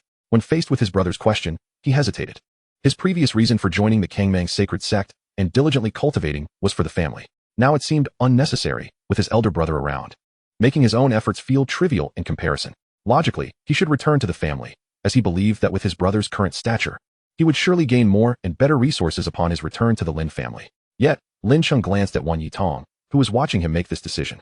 Upon meeting his gaze, Wan Yitong lowered her head, a slight blush gracing her cheeks. Elder brother, I wish to remain in the Kangmang sacred sect to continue my cultivation. Very well, it's good that you have made your decision. Lin Yang noticed the subtle interaction between Lin Yang and Wan Yitong, chuckling silently. He casually tossed a spiritual ring. Use what's inside for now, and come to find me when you need more. With that, Lin Yang prepared to take his leave. Esteemed senior, why not stay a few more days in the Kangmang sacred sect so that I may properly extend my hospitality? Moreover, I have yet to express my gratitude for your assistance in eliminating the demonic threat. Seeing Lin Yang about to depart, Yi Liang hastily urged him to stay. Next time. For sure. Lin Yang's figure gradually faded from sight. Meanwhile, Lin Yang was completely oblivious to Lin Yang's departure, lost in a daze as he held the spiritual ring in his hand. As he probed its contents with his divine sense, he beheld a mountain of premium spirit stones, along with a plethora of various pills, martial techniques, cultivation methods, and spiritual weapons. The lowest grade among them was already 6 or 7 stars. What was considered exceedingly precious within the Kangmang sacred sect was merely the most basic level here. Pills, martial techniques, and spiritual weapons typically reached 9 stars, with those beyond 9 stars belonging to the legendary immortal grade. Within this spiritual ring lay many items whose grades he could not discern, likely the fabled immortal grade. Contemplating his elder brother's words about coming to him for more when needed, a bittersweet smile unconsciously appeared on Lin Yang's face. When will I ever use all of this? Perhaps even after I undergo tribulation and ascend to immortality, I will have yet to exhaust even half of these treasures. Yi Liang and the others felt a pang of regret at their inability to retain Lin Yang. After all, forming a good relationship with such an entity could yield unimaginable rewards. Previously, they speculated that Lin Yang might be a powerful figure in the transformation realm. Yet, given his ease in gifting out something as rare as the Tianyun Qianban Lian, they had gravely underestimated his strength. The most terrifying aspect was that he surely had an unimaginably vast power backing him. Chapter 10. Preparing to ascend the throne and rebuild the royal palace. Unable to curry favor with Lin Yang any longer, they turned their attention to Lin Yang, who was the younger brother of that formidable figure. He had also received a spiritual ring. From Lin Yang's expression, it was clear that the treasures within that ring were extraordinarily remarkable. In no time, everyone, including Yi Liang, gathered around Lin Yang, with some sect leaders eager to promote their own disciples for potential alliances through marriage, while others shamelessly sought to be sworn brothers with Lin Yang. Wanren found himself surrounded by several people and, upon noticing someone attempting to introduce their disciple to Lin Yang, could no longer remain seated. He hastily took Lin Yang and Wan Yitong to escape. Lin Yang returned to the Wuwang dynasty, or rather, it should now be called the Lin dynasty. Not long ago, the Lin family had announced the fall of the Wuwang dynasty, declaring that the Lin family was now in control. From this point forward, it would be known as the Lin dynasty. Such news undoubtedly sent shockwaves throughout the dynasty. After all, a transition of such magnitude typically required preparation and would span a considerable duration. Yet, some had done nothing, and within a mere moment, they were informed that the world had changed. Turbulence surged within the dynasty, with frequent movements occurring. Some areas experienced disturbances, primarily instigated by ill-intentioned individuals seeking to capitalize on the chaos. However, the assassins from the Huangquan Palace had long since mobilized to stabilize the situation across various regions. With military force, they swiftly took control of the major cities. At this moment, Su Xiong and the elder members of the Lin family were gathered within a palace. With people continuously entering and exiting, orders were being issued, and reports were returning. Lin Yang's figure appeared within the grand hall. Young master, family head. Upon seeing Lin Yang, everyone stood. Please be seated. Lin Yang approached the grand wooden chair at the head of the table and took a seat. The elder, unable to contain himself, spoke up. Family head, where is the second young master? Oh, he is fine. That lad wishes to remain in the Kangmang sacred sect, and I shall respect his decision. Now that no one dares to harm him in the Kangmang sacred sect, you need not worry. Lin Yang replied with a hint of a smile. It is a relief to hear that the second young master is well. The elder let out a sigh of relief, having feared the worst in Lin Yang's absence. However, Su Xiong caught another piece of information in Lin Yang's words. No one dares to harm him in the Kangmang sacred sect? He was now certain that Lin Yang's strength was undoubtedly superior to that of the Kangmang sacred sect. Suppressing his shock, Su Xiong clasped his hands and reported, "Young master, we have nearly secured control over the cities across the dynasty. How shall we set the date for the coronation ceremony?" "A coronation ceremony? Do we really need to go through that?" Lin Yang frowned slightly. "Family head, now that the Lin family has replaced the Wu family, we are the new royal family, and you are the Lin king. The coronation ceremony is a formal declaration to the citizens of the dynasty that their new ruler has ascended." The elder explained. "Very well." After a moment of contemplation, Lin Yang thought it wouldn't be such a bad experience to feel what it was like to be crowned emperor. However, this palace was rather shabby. "Let's demolish it and rebuild. Who among you is skilled in this area?" "Young master, before becoming an assassin, I had a keen interest in architecture and design, and I even studied various palace structures and sect layouts myself." Guodonglai, standing next to Su Xiong, stepped forward and presented several scrolls. "Oh, is that so?" Lin Yang took the scrolls and perused them one by one. To his surprise, they were quite impressive. Grand in scale and detailed in certain aspects. He had not anticipated such talent within the Huangquan Palace. "Good. I appoint you as the chief engineer of the Lin dynasty, responsible for the demolition and reconstruction of the palace. Is there any issue with that?" "I humbly thank the young master. I shall not disappoint your expectations." Although Guodonglai was perplexed as to why he was referred to as the chief engineer, the title sounded impressive nonetheless, prompting him to kneel and express his gratitude. Furthermore, the construction materials could not be ordinary. He eagerly accepted the directive. "Take this. Utilize everything that is available. If the construction meets expectations, your rewards will be substantial. Elder of the clan, use this to enhance the strength of the Lin family. As it stands, they remain too feeble." "Su Xiong, this is the reward for the Huangquan Palace. You may allocate it as you see fit." Lin Yang cast 3 spirit rings into the air. "I shall return to the Lin family for now. Should any unresolved issues arise, feel free to seek me out." Having just traversed into this new realm, Lin Yang was busy and needed a moment's respite to ponder the starlight within his consciousness. "We bid you farewell, young master." "Farewell, clan leader." With that, Lin Yang's figure vanished, taking Su Ziyu along with him. What? As soon as Lin Yang departed, Guodonglai began to examine the spirit rings that Lin Yang had given him. Upon uncovering a dazzling array of materials within, he could not suppress his astonishment. "What is it?" Su Xiong inquired curiously, leaning in. Guodonglai immediately became wary, concealing the spirit ring in his grasp. It was only upon noticing the peculiar expressions on Su Xiong and the elders' faces that he awkwardly cleared his throat. His sensitivity was warranted. The contents of the spirit ring were extraordinarily exceptional. To put it in perspective, the value of these materials could rival that of thousands of martial kingdoms. This was still a conservative estimate, considering some materials were unfamiliar to him. Cough, cough. Just take a look at the spirit rings in your possession, and you will understand. Guodonglai hastily took his leave. He needed to devise a meticulous plan based on these treasures. He was determined to construct a palace that would reign supreme over the Hongyu continent. Not merely for his own sense of accomplishment, but also for the rewards Lin Yang had mentioned. With Lin Yang's generous spirit, the subsequent rewards were bound to be remarkable. Upon witnessing Guodonglai's strange reaction, Su Xiong and the clan elder began to inspect their own spirit rings. Hiss! 2 sharp intakes of breath sounded simultaneously. They raised their heads to meet each other's gaze, and in that moment, they recognized the shock and disbelief reflected in one another's eyes. They instantly understood that the situation with the spirit rings was the same for both. The elder's heart surged with tumultuous emotions, predominantly elation, with these items. The prospects for the Lin family were boundless. Meanwhile, Su Xiong was utterly awed by Lin Yang. He had once believed he would be fortunate to feel gratitude for his decision, but he never anticipated that day would come so swiftly. Recalling his earlier hesitation, he felt compelled to chastise himself. In comparison to what Lin Yang offered, the mere Huangquan Palace seemed trivial. Why had he ever hesitated? His aspirations now soared to new heights. Lin Yang had provided treasures of the highest caliber from the Hongyu continent, items he had not even unveiled from the celestial realm. He was determined to utilize them promptly. If he were to inadvertently ascend to the celestial realm one day, these treasures would be left to languish. Su Xiong and the elder departed with their respective companions, intent on strategizing the optimal application of the treasures within their spirit rings. Chapter 11. The Lin family fears no one. Upon returning to the Lin family, Lin Yang retreated to his chamber. Sitting cross-legged upon his bed, he entered the realm of his consciousness. He endeavored to approach the starlight, but it eluded him, skirting around his presence. "Avoiding me?" Lin Yang felt as though he could command the starlight. Thus he focused his will to manipulate it. Indeed, it was possible. His eyes brightened as he drew the starlight into his being. Yet, it proved futile. Once inside, the starlight dissipated swiftly, leaving his cultivation unchanged. "I refuse to accept this." Lin Yang made another forceful attempt to harness the starlight, only to encounter the same outcome. Unperturbed, he persisted, trying time and again. After dozens of attempts, he conceded defeat. What was the underlying issue?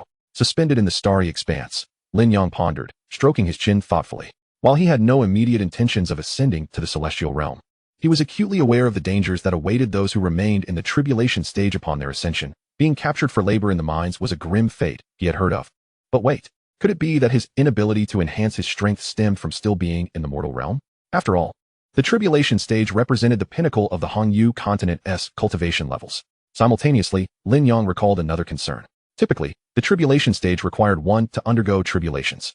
Upon successful completion, there was still the matter of the ascension tribulation. Yet, why had he encountered none of these? This was a question that needed resolution before he could further contemplate the starlight. With that thought, Lin Yang ceased his fixation on the starlight and exited the realm of his consciousness. Master. Upon seeing Lin Yang emerge from his room, Suziu, who had been waiting by the door, bowed respectfully. Didn't I instruct you to find your own accommodations? Why are you still here? Esteemed master. I feared you might have instructions, so I waited here. Lin Yang nodded slightly, appreciating her thoughtfulness. He recalled their first encounter when she had pursued him, leading him to believe that his new life was about to end. Now, looking at Suziu, she seemed like a completely different person. Go and find a place to stay. If you cannot locate one, inquire with the servants. I shall summon you if needed. With that, Lin Yang vanished in a flash. Understood, master. Lin Yang proceeded to the Lin family's library, seeking any records pertaining to tribulation ascension. With a sweep of his consciousness, all relevant information flooded into his mind. However, he was met with disappointment. The library contained only basic information, detailing the various realms of the Hongyu continent and their respective strengths. The descriptions became increasingly scant as the realms grew more powerful. Nevertheless, he did glean the geographical location of the Tsangmang domain, situated in the southwest of the Hongyu continent. Further southwest lay an endless sea known as the Fallen Demon Sea.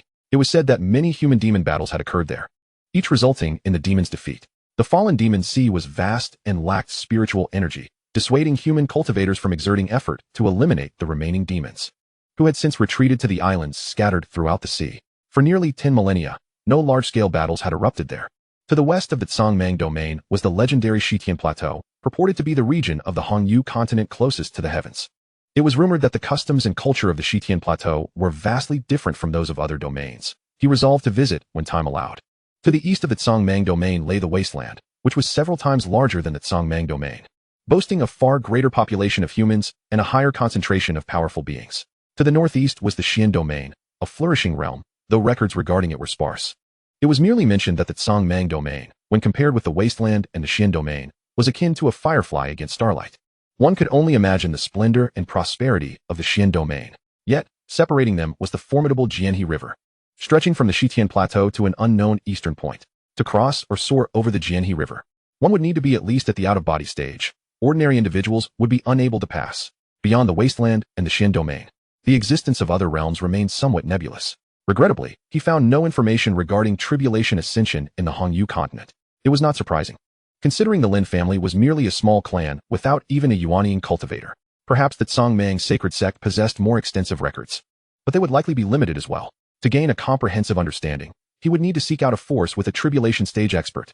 Such a force would be found in the Xian domain.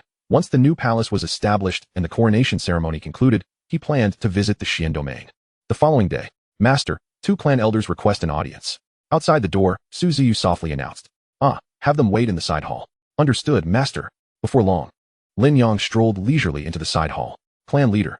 The clan elder need not be overly courteous. Please take a seat. What brings the 2 esteemed elders to seek my counsel? The elders exchanged glances, their expressions tinged with a hint of exasperation. Although Lin Yang's prowess had become unfathomable, bringing about significant transformation for the Lin family, he had also grown somewhat complacent. There was a concern that he might be growing lazy, merely lounging at home as a figurehead. They hoped that once he ascended to the throne as the ruler of a dynasty, he would become more diligent. Patriarch. Representatives from the Mingfeng Merchant Association visited today. Mingfeng Merchant Association? Lin Yang mused, rifling through his memories. This organization appeared to be one of the formidable forces within the Martial dynasty, with branches in every major dynasty across the vast Kangmang domain, and its headquarters situated in the royal capital of the Rain dynasty. It was said to have substantial backing, rendering it a force that even the royal families dared not provoke. What was their purpose? Lin Yang noticed that the mention of this merchant association cast a shadow over the elders' faces, leading him to surmise that trouble was brewing. Patriarch. A steward dispatched by the Mingfeng Merchant Association informed us that the previous Martial dynasty owed them a considerable sum of spirit stones, specifically 50 billion low-grade spirit stones. Now that the Martial dynasty has been annihilated by our Lin family, they believe it is the Lin family's responsibility to compensate this debt. The second elder spoke with palpable indignation. Lin Yang raised an eyebrow. Indeed, they had come to stir up trouble. How did the elder respond? The individual was merely at the fourth level of the Golden Core stage, yet he acted with an air of superiority, making demands that were utterly unreasonable. Thus, we firmly rejected them and promptly expelled the visitor. However, the Mingfeng Merchant Association's influence is far more formidable than that of the Huangquan Hall. At this juncture, both elders turned their gazes toward Lin Yang. After witnessing the treasures he had unveiled, they had come to envision that his power must be considerable. This conviction had emboldened them to expel the representatives of the Mingfeng Merchant Association. Yet, they remained uncertain about the true extent of Lin Yang's strength. Observing the hesitance etched on the faces of the two elders, Lin Yang burst into laughter. Ha ha ha, splendidly done. There is no need for you two elders to worry. The current Lin family, not merely in the Kangmang domain but throughout the entire Hongyu continent, fears no one. His words were laced with unwavering confidence. Although he had yet to encounter other top-tier experts from this world and did not know his standing among them, he was certain that even without relying on his cultivation, the myriad astonishing techniques within his sea of consciousness were more than sufficient. Lin Yang's infectious laughter lifted the spirits of the two elders, who stroked their beards and smiled. They held no skepticism regarding his words, primarily due to the spirit ring he had presented. They conservatively estimated that with that ring alone, the Lin family could cultivate a transcendent being capable of crossing tribulations. It was merely a matter of time. Chapter 12. Taking action to enhance the Lin family's elite combat power. Lin Yang gazed at the two elders, who were showing signs of age, and felt a pang of reflection. This family truly represented a refreshing current within the cultivation world. The first elder was named Lin Feiyuan, while the second elder was Lin Feiwei. By lineage, they belonged to Lin Yang's grandfather's generation. However, according to the Lin family's customs, the position of the patriarch superseded all else. During the peak of the Lin family's prosperity, there had been an elder council, yet it too could not interfere with the patriarch's decisions. Moreover, the patriarch was not elected based on strength, but was inherited by the firstborn son of the patriarch's direct line. This meant that regardless of one's strength or talent, the patriarch must be the one from the main lineage. Such a family left a positive impression on Lin Yang. Now that he had assumed the role of patriarch, he was determined to elevate this family to unprecedented heights. Considering that a mere golden core cultivator dared to come and flaunt their power, he felt it was time for him to take action and enhance the Lin family's elite combat capabilities. Relying solely on resources for their development would take an inordinate amount of time. How many elders in the family are over 100 years old? He inquired. The first elder was taken aback by Lin Yang's question. Is 100 years truly considered old? What does that make me at over 400? Patriarch. There are a total of 47 members in the family who have surpassed the age of 100. The first elder had been organizing the allocation of resources and was thus well informed about Lin Yang's query. Good. Gather all 47 of them in my courtyard. Yes, Patriarch. Though uncertain of Lin Yang's intentions for summoning these individuals, the elders promptly set forth to fulfill his command. Meanwhile, Lin Yang delved into the vast expanse of his sea of consciousness, searching for the most suitable means to elevate the strength of these family elders. Dragon Essence Body, Refinement Liquid, Bone Transformation Pool, Cultivation Pills, Blood Exploding Talismans, Spirit Gathering Breaking Boundary Array. All seemed quite promising. Alas, which one to choose? Lin Yang found himself in a quandary. With so many excellent options at his disposal, he was at a loss for how to select the most suitable one. I need assistance. Time is of the essence. At that moment, Guodonglai approached once more. What is it? Chief Engineer Gua. Has there been a hiccup in the palace's construction? Lin Yang smiled at Guodonglai and gestured for Su Ziyu to serve tea. Return, young master. It concerns the palace's design blueprint. I have completed it and brought it for your review to ensure there are no discrepancies. Guodonglai presented a scroll he held. Su Ziyu stepped forward to accept it and handed it to Lin Yang. Oh, so soon? Your efficiency as chief engineer is commendable. Lin Yang expressed his surprise. It had only been 2 days. Flattered by Lin Yang's praise, Guodonglai quickly bowed. For young master, I must give my utmost effort. Lin Yang nodded, appreciating his enthusiasm. And with a glimmer of anticipation, he unfurled the scroll. Before him, ethereal spirit energy wafted upward as a model of the palace was outlined. Hovering above the scroll like a 3D model from a previous life, Lin Yang was taken aback, scrutinizing the palace model with keen interest. This design diverged significantly from his preconceived notions of a royal palace. It was undeniably imaginative. This palace was astonishingly 3 tiers high. Each level comprised a magnificent array of buildings, with no connections between the adjacent palace tiers. One layer floated above the other in succession. Each tier was of equal area, forming a colossal palace that loomed grandly between heaven and earth. The higher one ascended, the more it exuded an air of nobility and authority. Particularly, the uppermost level was dominated by hues of gold and black, surrounded by billowing clouds and mist. At first glance, it resembled an imperial palace situated in the ninth heaven, evoking a sense of awe. Impressive. How did you conceive such an idea? Lin Yang inquired, intrigued by the construction of such a floating city. Return, young master. I discovered a remarkably unique substance among the materials you provided, known as the heavy yet not heavy mystic earth. Heavy yet not heavy mystic earth. Lin Yang was astonished. Such a peculiar name existed? Indeed, young master. Historical texts indicate that this heavy yet not heavy mystic earth does not exist on the Hanyu continent, but rather fell from the celestial realm. This substance is not only indestructible and impervious to all forms of attack, but it also possesses a unique characteristic that allows it to be shaped and solidified through a specific formation.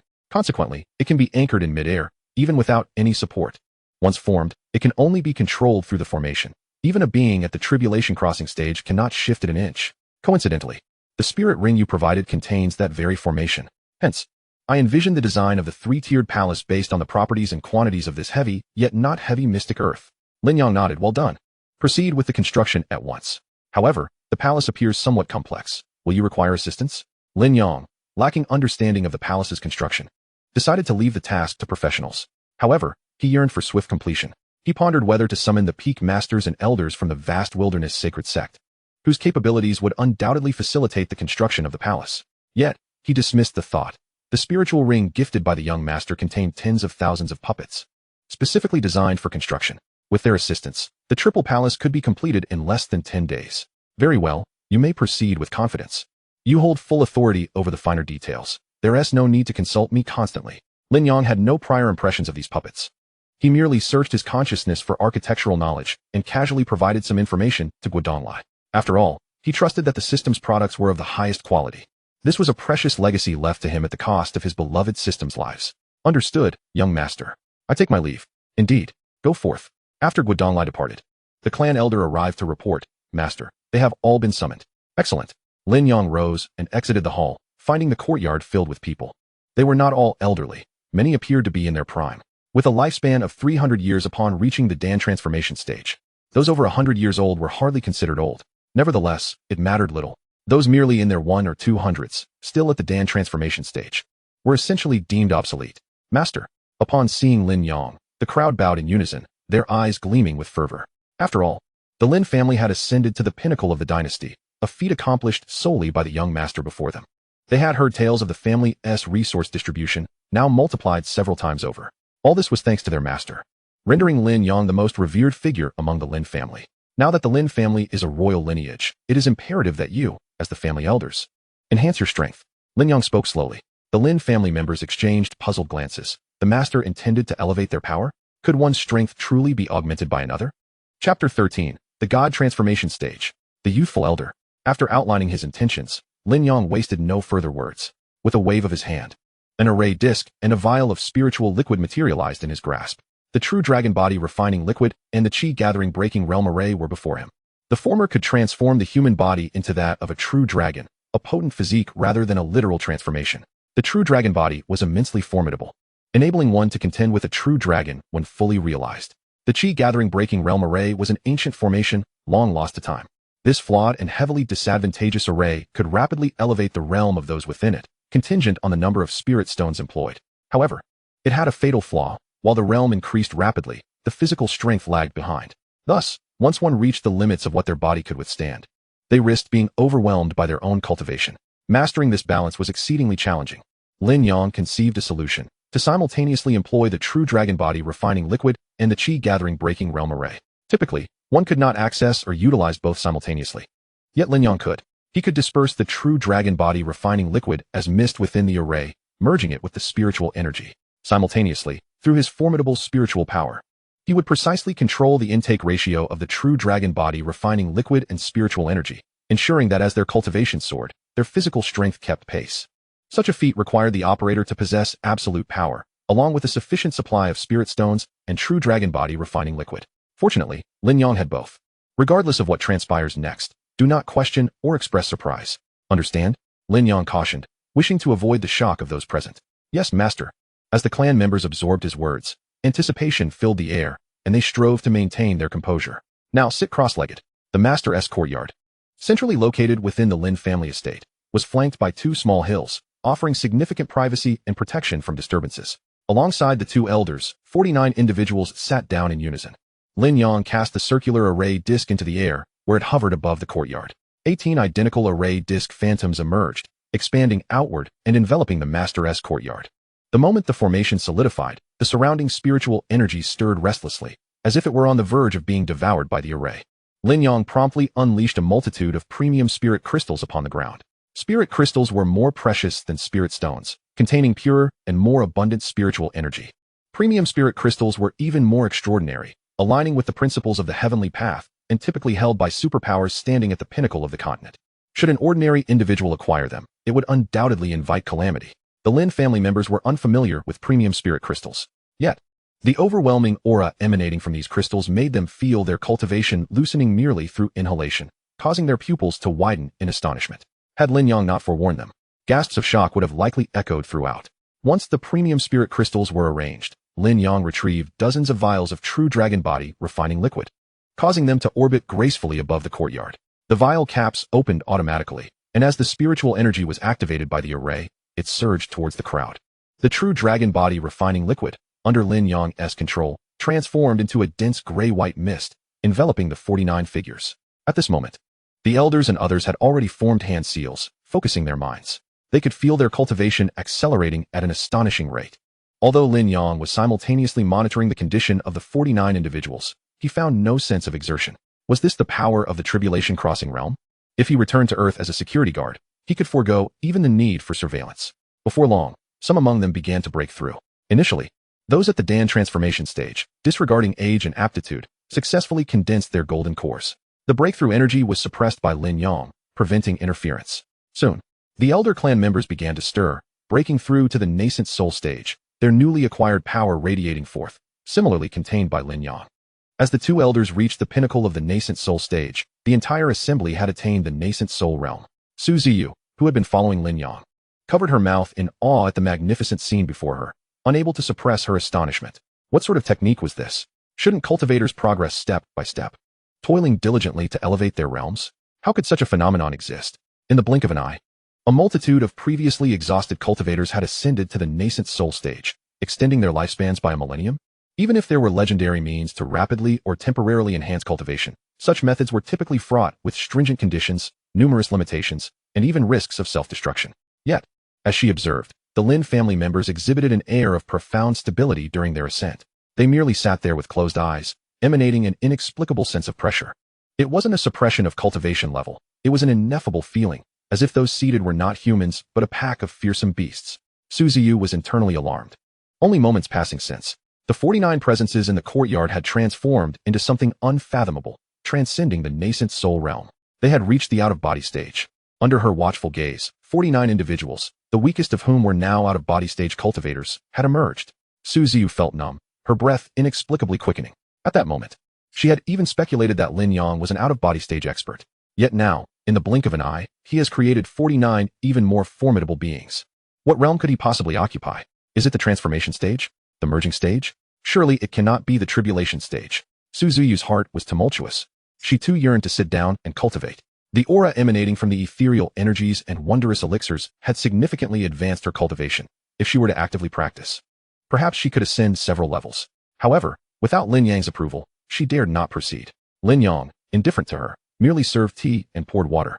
As his current level of cultivation was not urgently required, the formation plate was retrieved, and the precious true dragon body refinement liquid and top-tier spirit crystals had been entirely consumed. The 49 clan members who had participated in the elevation of their cultivation now stood together, their faces alight with excitement, their vitality radiating like that of robust youth. Particularly, the two clan elders stood before Lin Yang, suddenly appearing as peers, which left him feeling somewhat disconcerted. Yet, gazing upon their newfound strength, a sense of accomplishment welled within him. The two elders, having received his special attention, had achieved the transformation stage, while the others were all at the out-of-body stage. Moreover, their latent potential had been reignited, brimming with residual energy, ensuring they would not remain stagnant at their current realms. In time, they would advance at an extraordinary pace.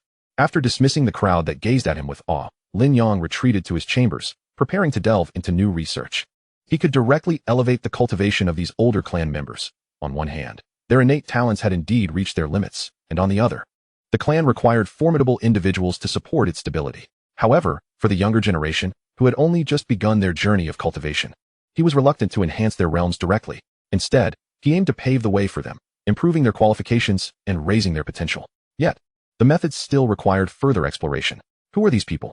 Why are there so many unfamiliar faces? A young member of the Lin family exclaimed in astonishment. Pointing in a certain direction, his companions turned to look and were met with dozens of unfamiliar visages. While some appeared vaguely familiar, they could not place them. Although unrecognized, their attire was quite familiar, as if seen somewhere before. Indeed, especially the first few. Wait, two individuals bore clothing identical to that of the two elders.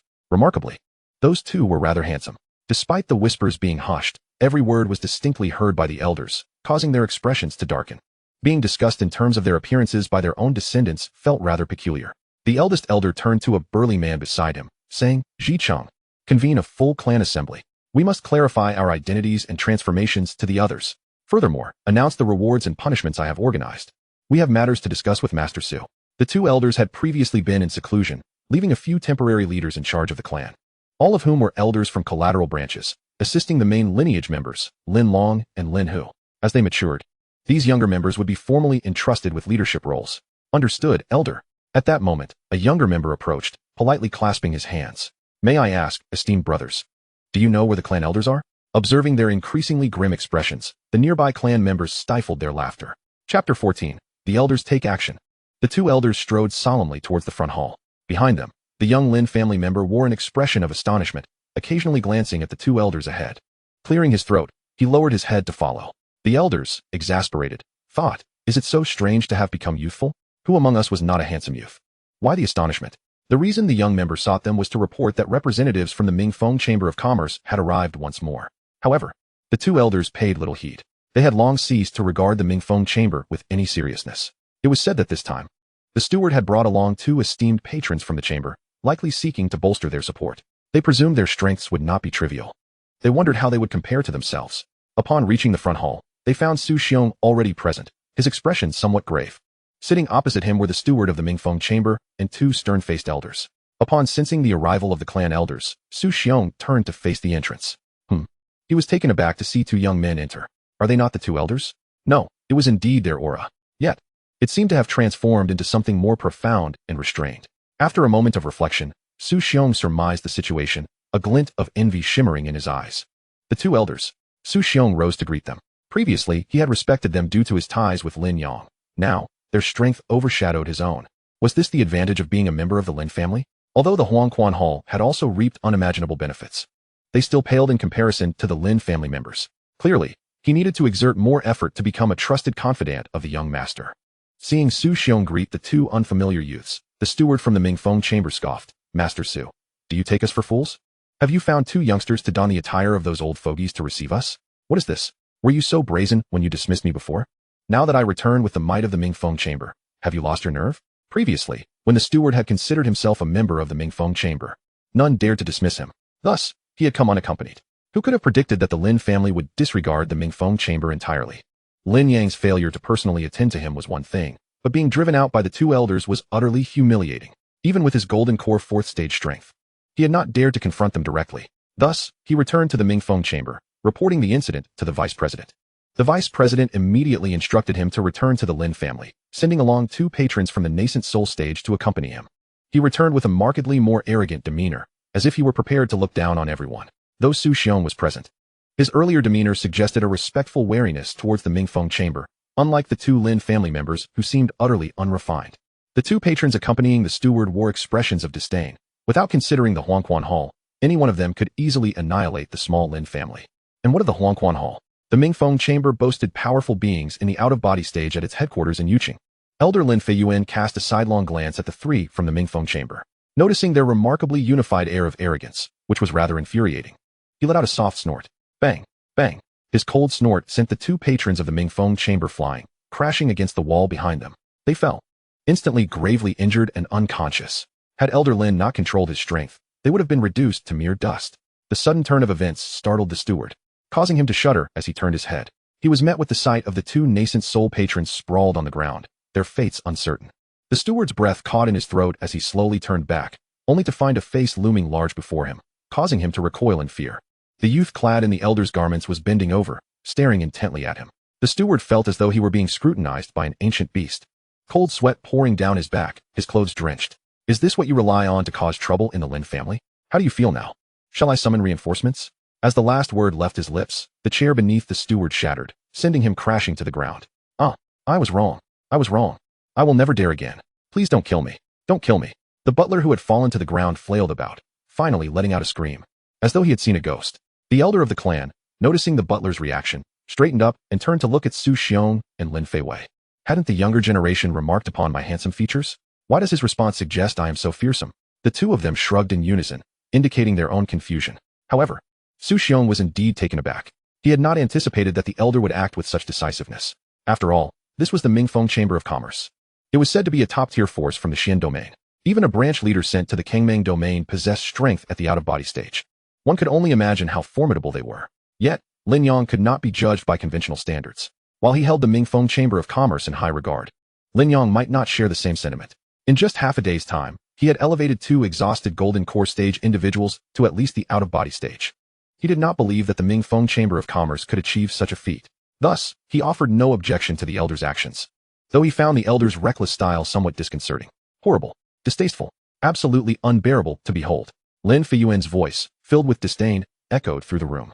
Su Xiong glanced over in curiosity, only to discover that the butler of the Mingfeng Chamber of Commerce had been so frightened that he had lost control of himself. Su Xiong furrowed his brows and held his breath, feeling an even greater contempt for the Mingfeng Chamber of Commerce. How could such a cowardly individual ascend to the position of butler? This chamber seemed rather unimpressive after all. Someone, remove your chamber's personnel.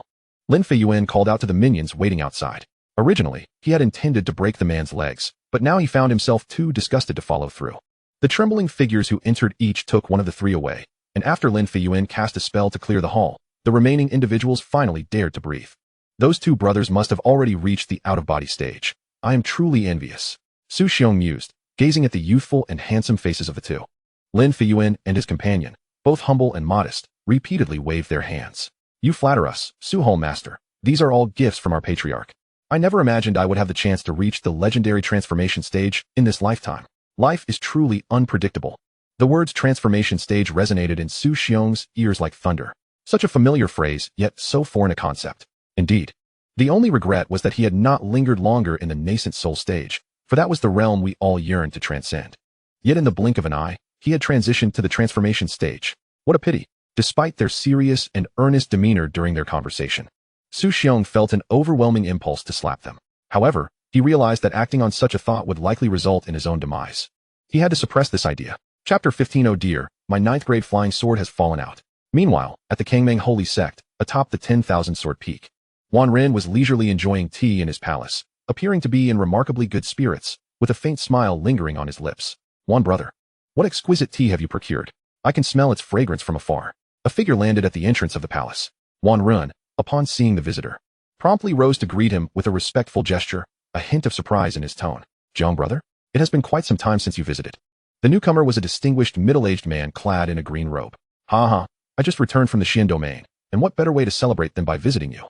Wan brother. The man laughed heartily, entering the grand hall with an air of familiarity, clearly an old friend of Wan Ren. Oh, you have arrived just in time to sample the tea my disciple has honored me with. I wonder if it will please your palate.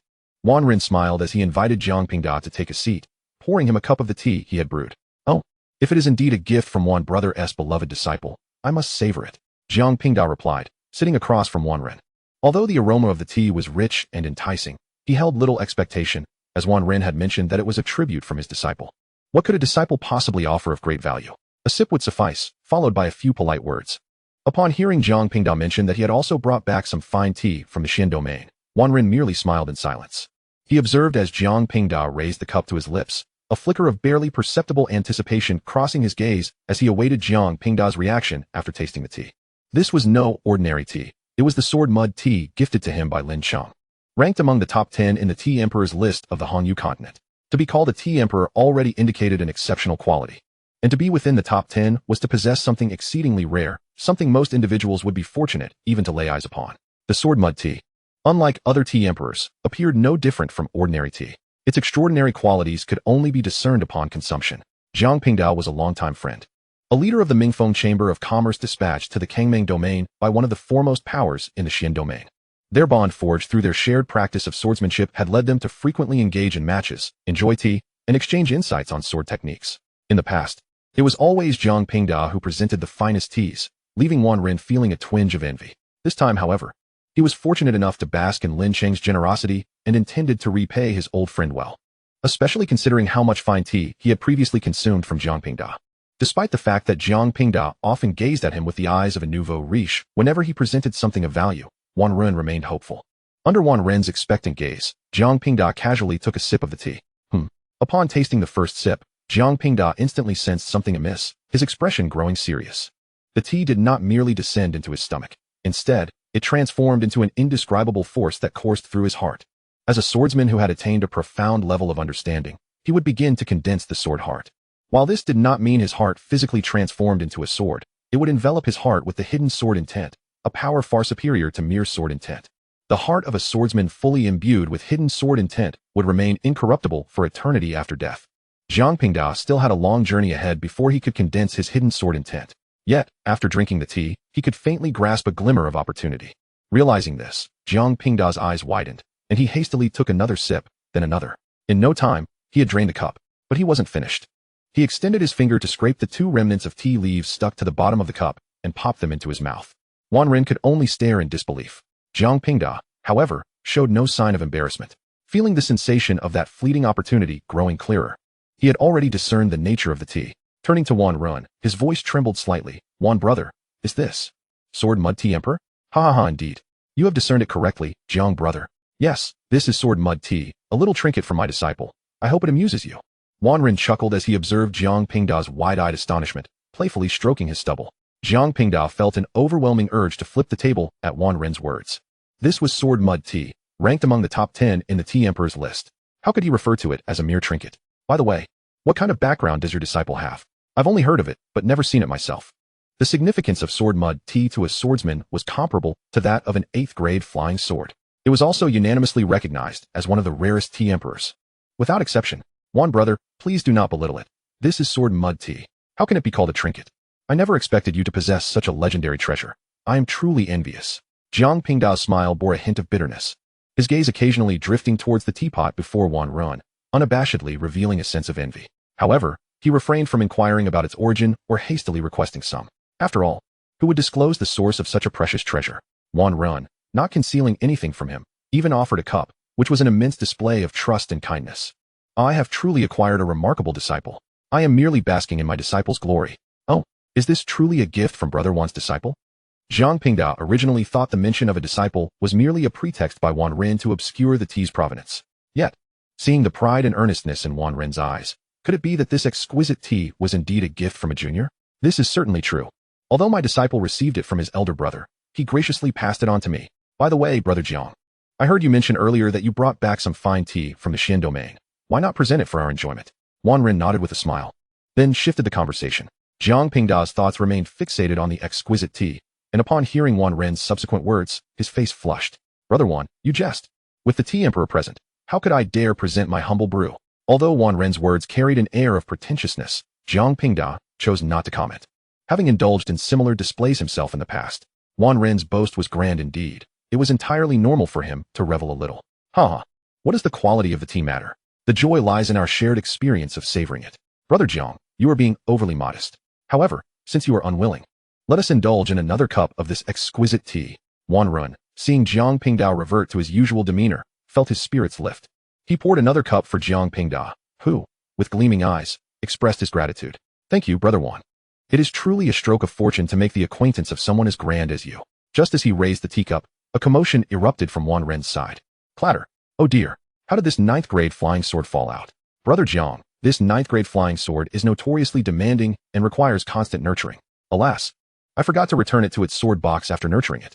Wan Ren picked up the fallen spirit sword, muttering as he stowed it in the sword box within his spirit ring. Meanwhile, Jiang Pingda froze in his stance, teacup in hand. Chapter 16. A warning to Jiang Pingda. Do not provoke the Lin family. Jiang Pingda's mouth fell slightly agape, his eyes wide with disbelief. 9th grade, a flying sword? Brother Wan, could this also be a gift from your disciple? Indeed, Brother Jiang, my disciple possesses many admirable qualities, but he is overly devoted to honoring his master. I do not wish to accept, yet he insists on gifting me. Wan Run replied with a chuckle, completely oblivious to Jiang Pingda's ravenous gaze. Brother Wan, I must thank you for your hospitality. However, I am feeling a bit unwell today and shall take my leave. Jiang Pingda's heart raced, fearing that if he lingered any longer, Wan Ren might reveal yet another extraordinary item. Brother Jiang, please do not rush off. I did not present these items merely to show off. Wan Ren, noticing Jiang Pingda's growing agitation, hurriedly sought to retain him. Upon hearing this, Jiang Pingdao rolled his eyes. You're not showing off? Your very demeanor screams it. Please, take a seat, Brother Jiang. I have important matters to discuss with you. Seeing the seriousness in Wan Ren's expression, Jiang Pingda chose not to leave after all and settled back down. Brother Wan, please proceed. Wan Ren did not respond immediately. Instead, he released his spirit to scan the vicinity for eavesdroppers, then manipulated the palace's array to shield them from the outside world. Observing Wan Ren's cautious demeanor, Jiang Pingda's expression turned earnest. Brother Wan, did you not mention previously that your Mingfeng commerce was seeking longevity elixirs? Might the Tianyun Qianban Salian suffice? Tianyun Qianban Salian? That would certainly be acceptable. Although several longevity elixirs I previously submitted were returned by headquarters, if we were to obtain the Tianyun Qianban Salian, it would undoubtedly suffice. Jiang Pingdao suddenly halted mid-sentence, his eyes widening as he fixed his gaze on Wan Ren. Brother Wan, you do not mean to say you possess that heavenly treasure, do you? Indeed, I hold a single Tianyun Qianban Salian. Wan Ren affirmed with certainty. He had previously heard Jiang Pingdao mention that the longevity elixir was sought after by the Mingfeng Commerce headquarters for an esteemed elder.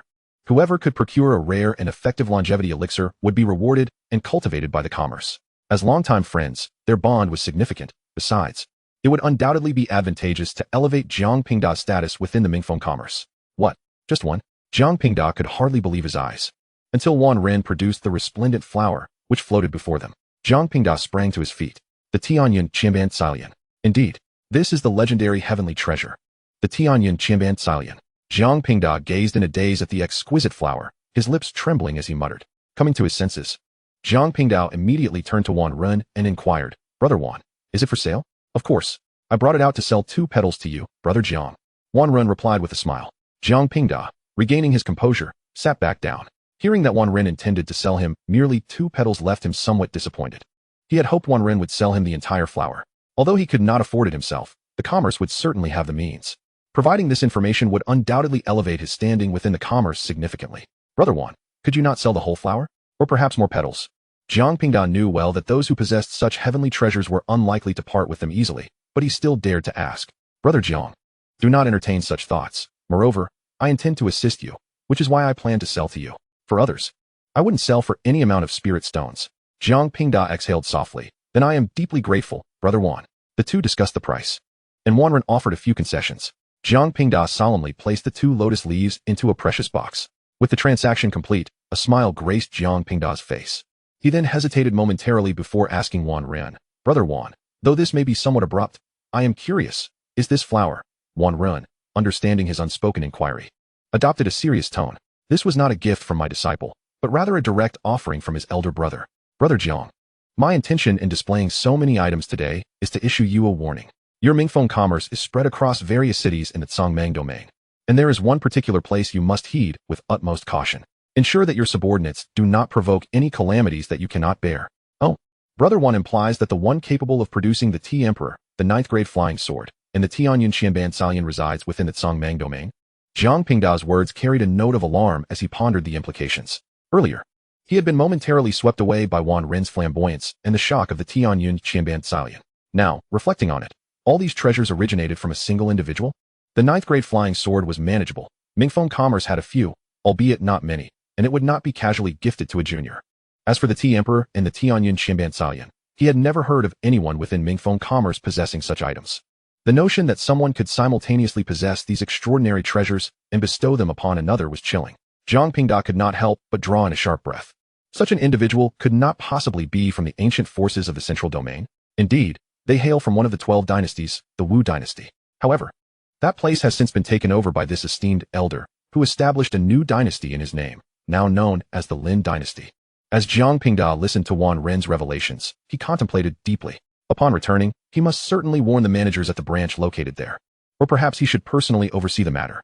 As he contemplated this, the light in Jiang Pingda's eyes grew increasingly bright.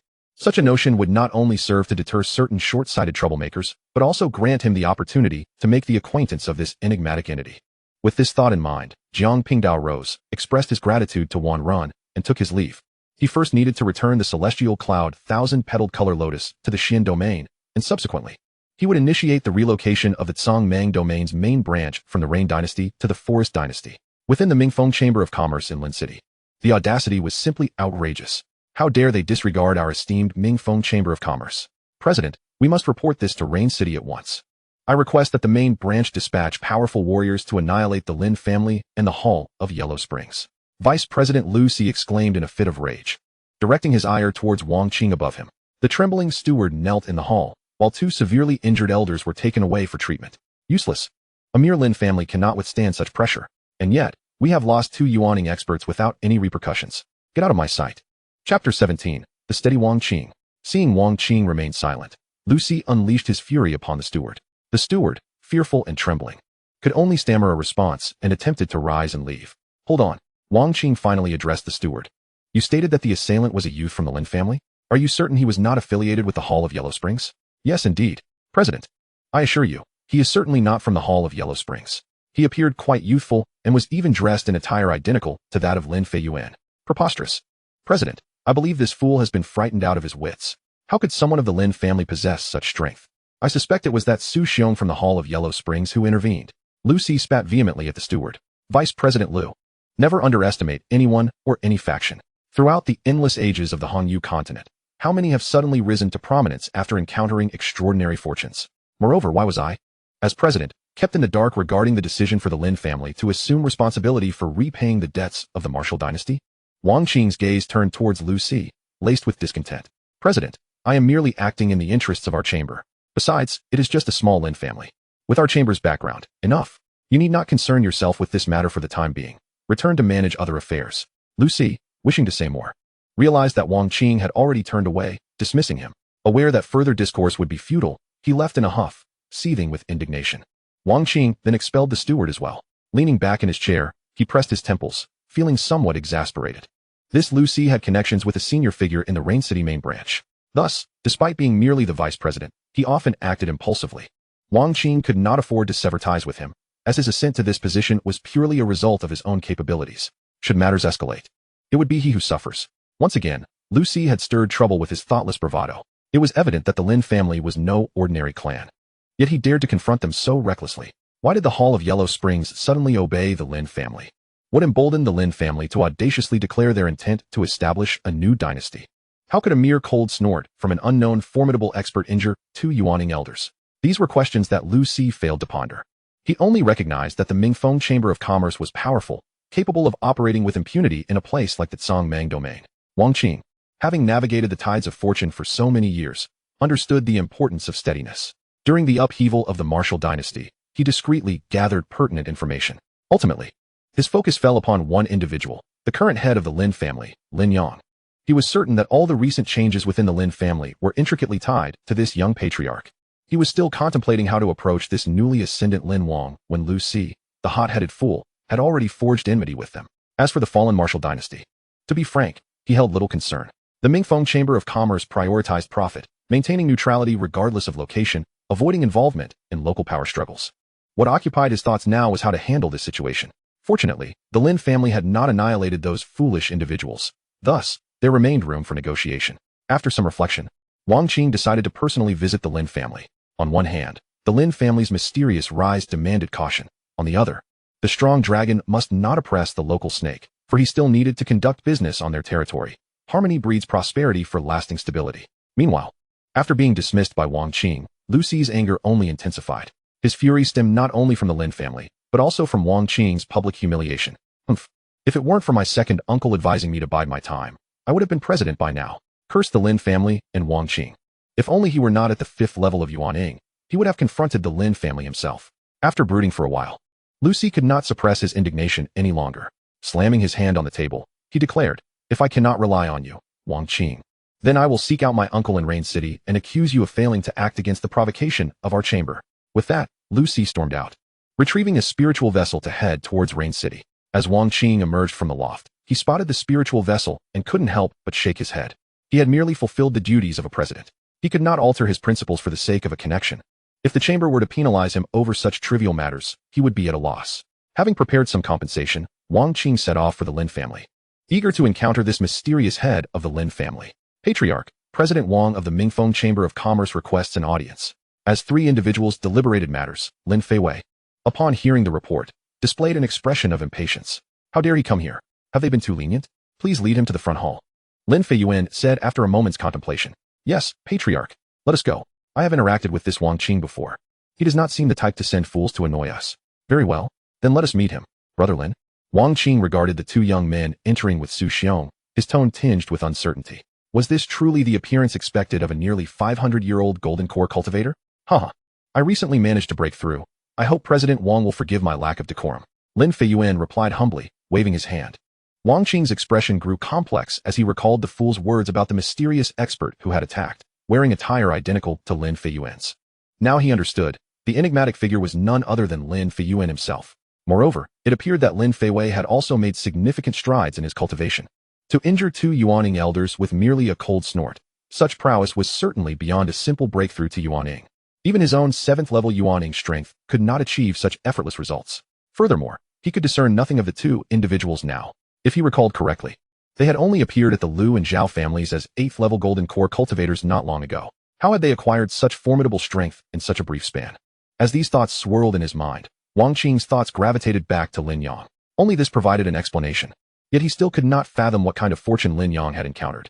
Not only did it grant him the power to command the Hall of Yellow Springs, but it also enabled others to enhance their strength at such an astonishing rate. His vigilance towards the Lin family heightened further.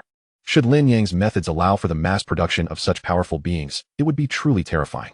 If such a means of enhancement were limitless, it would be even more fearsome.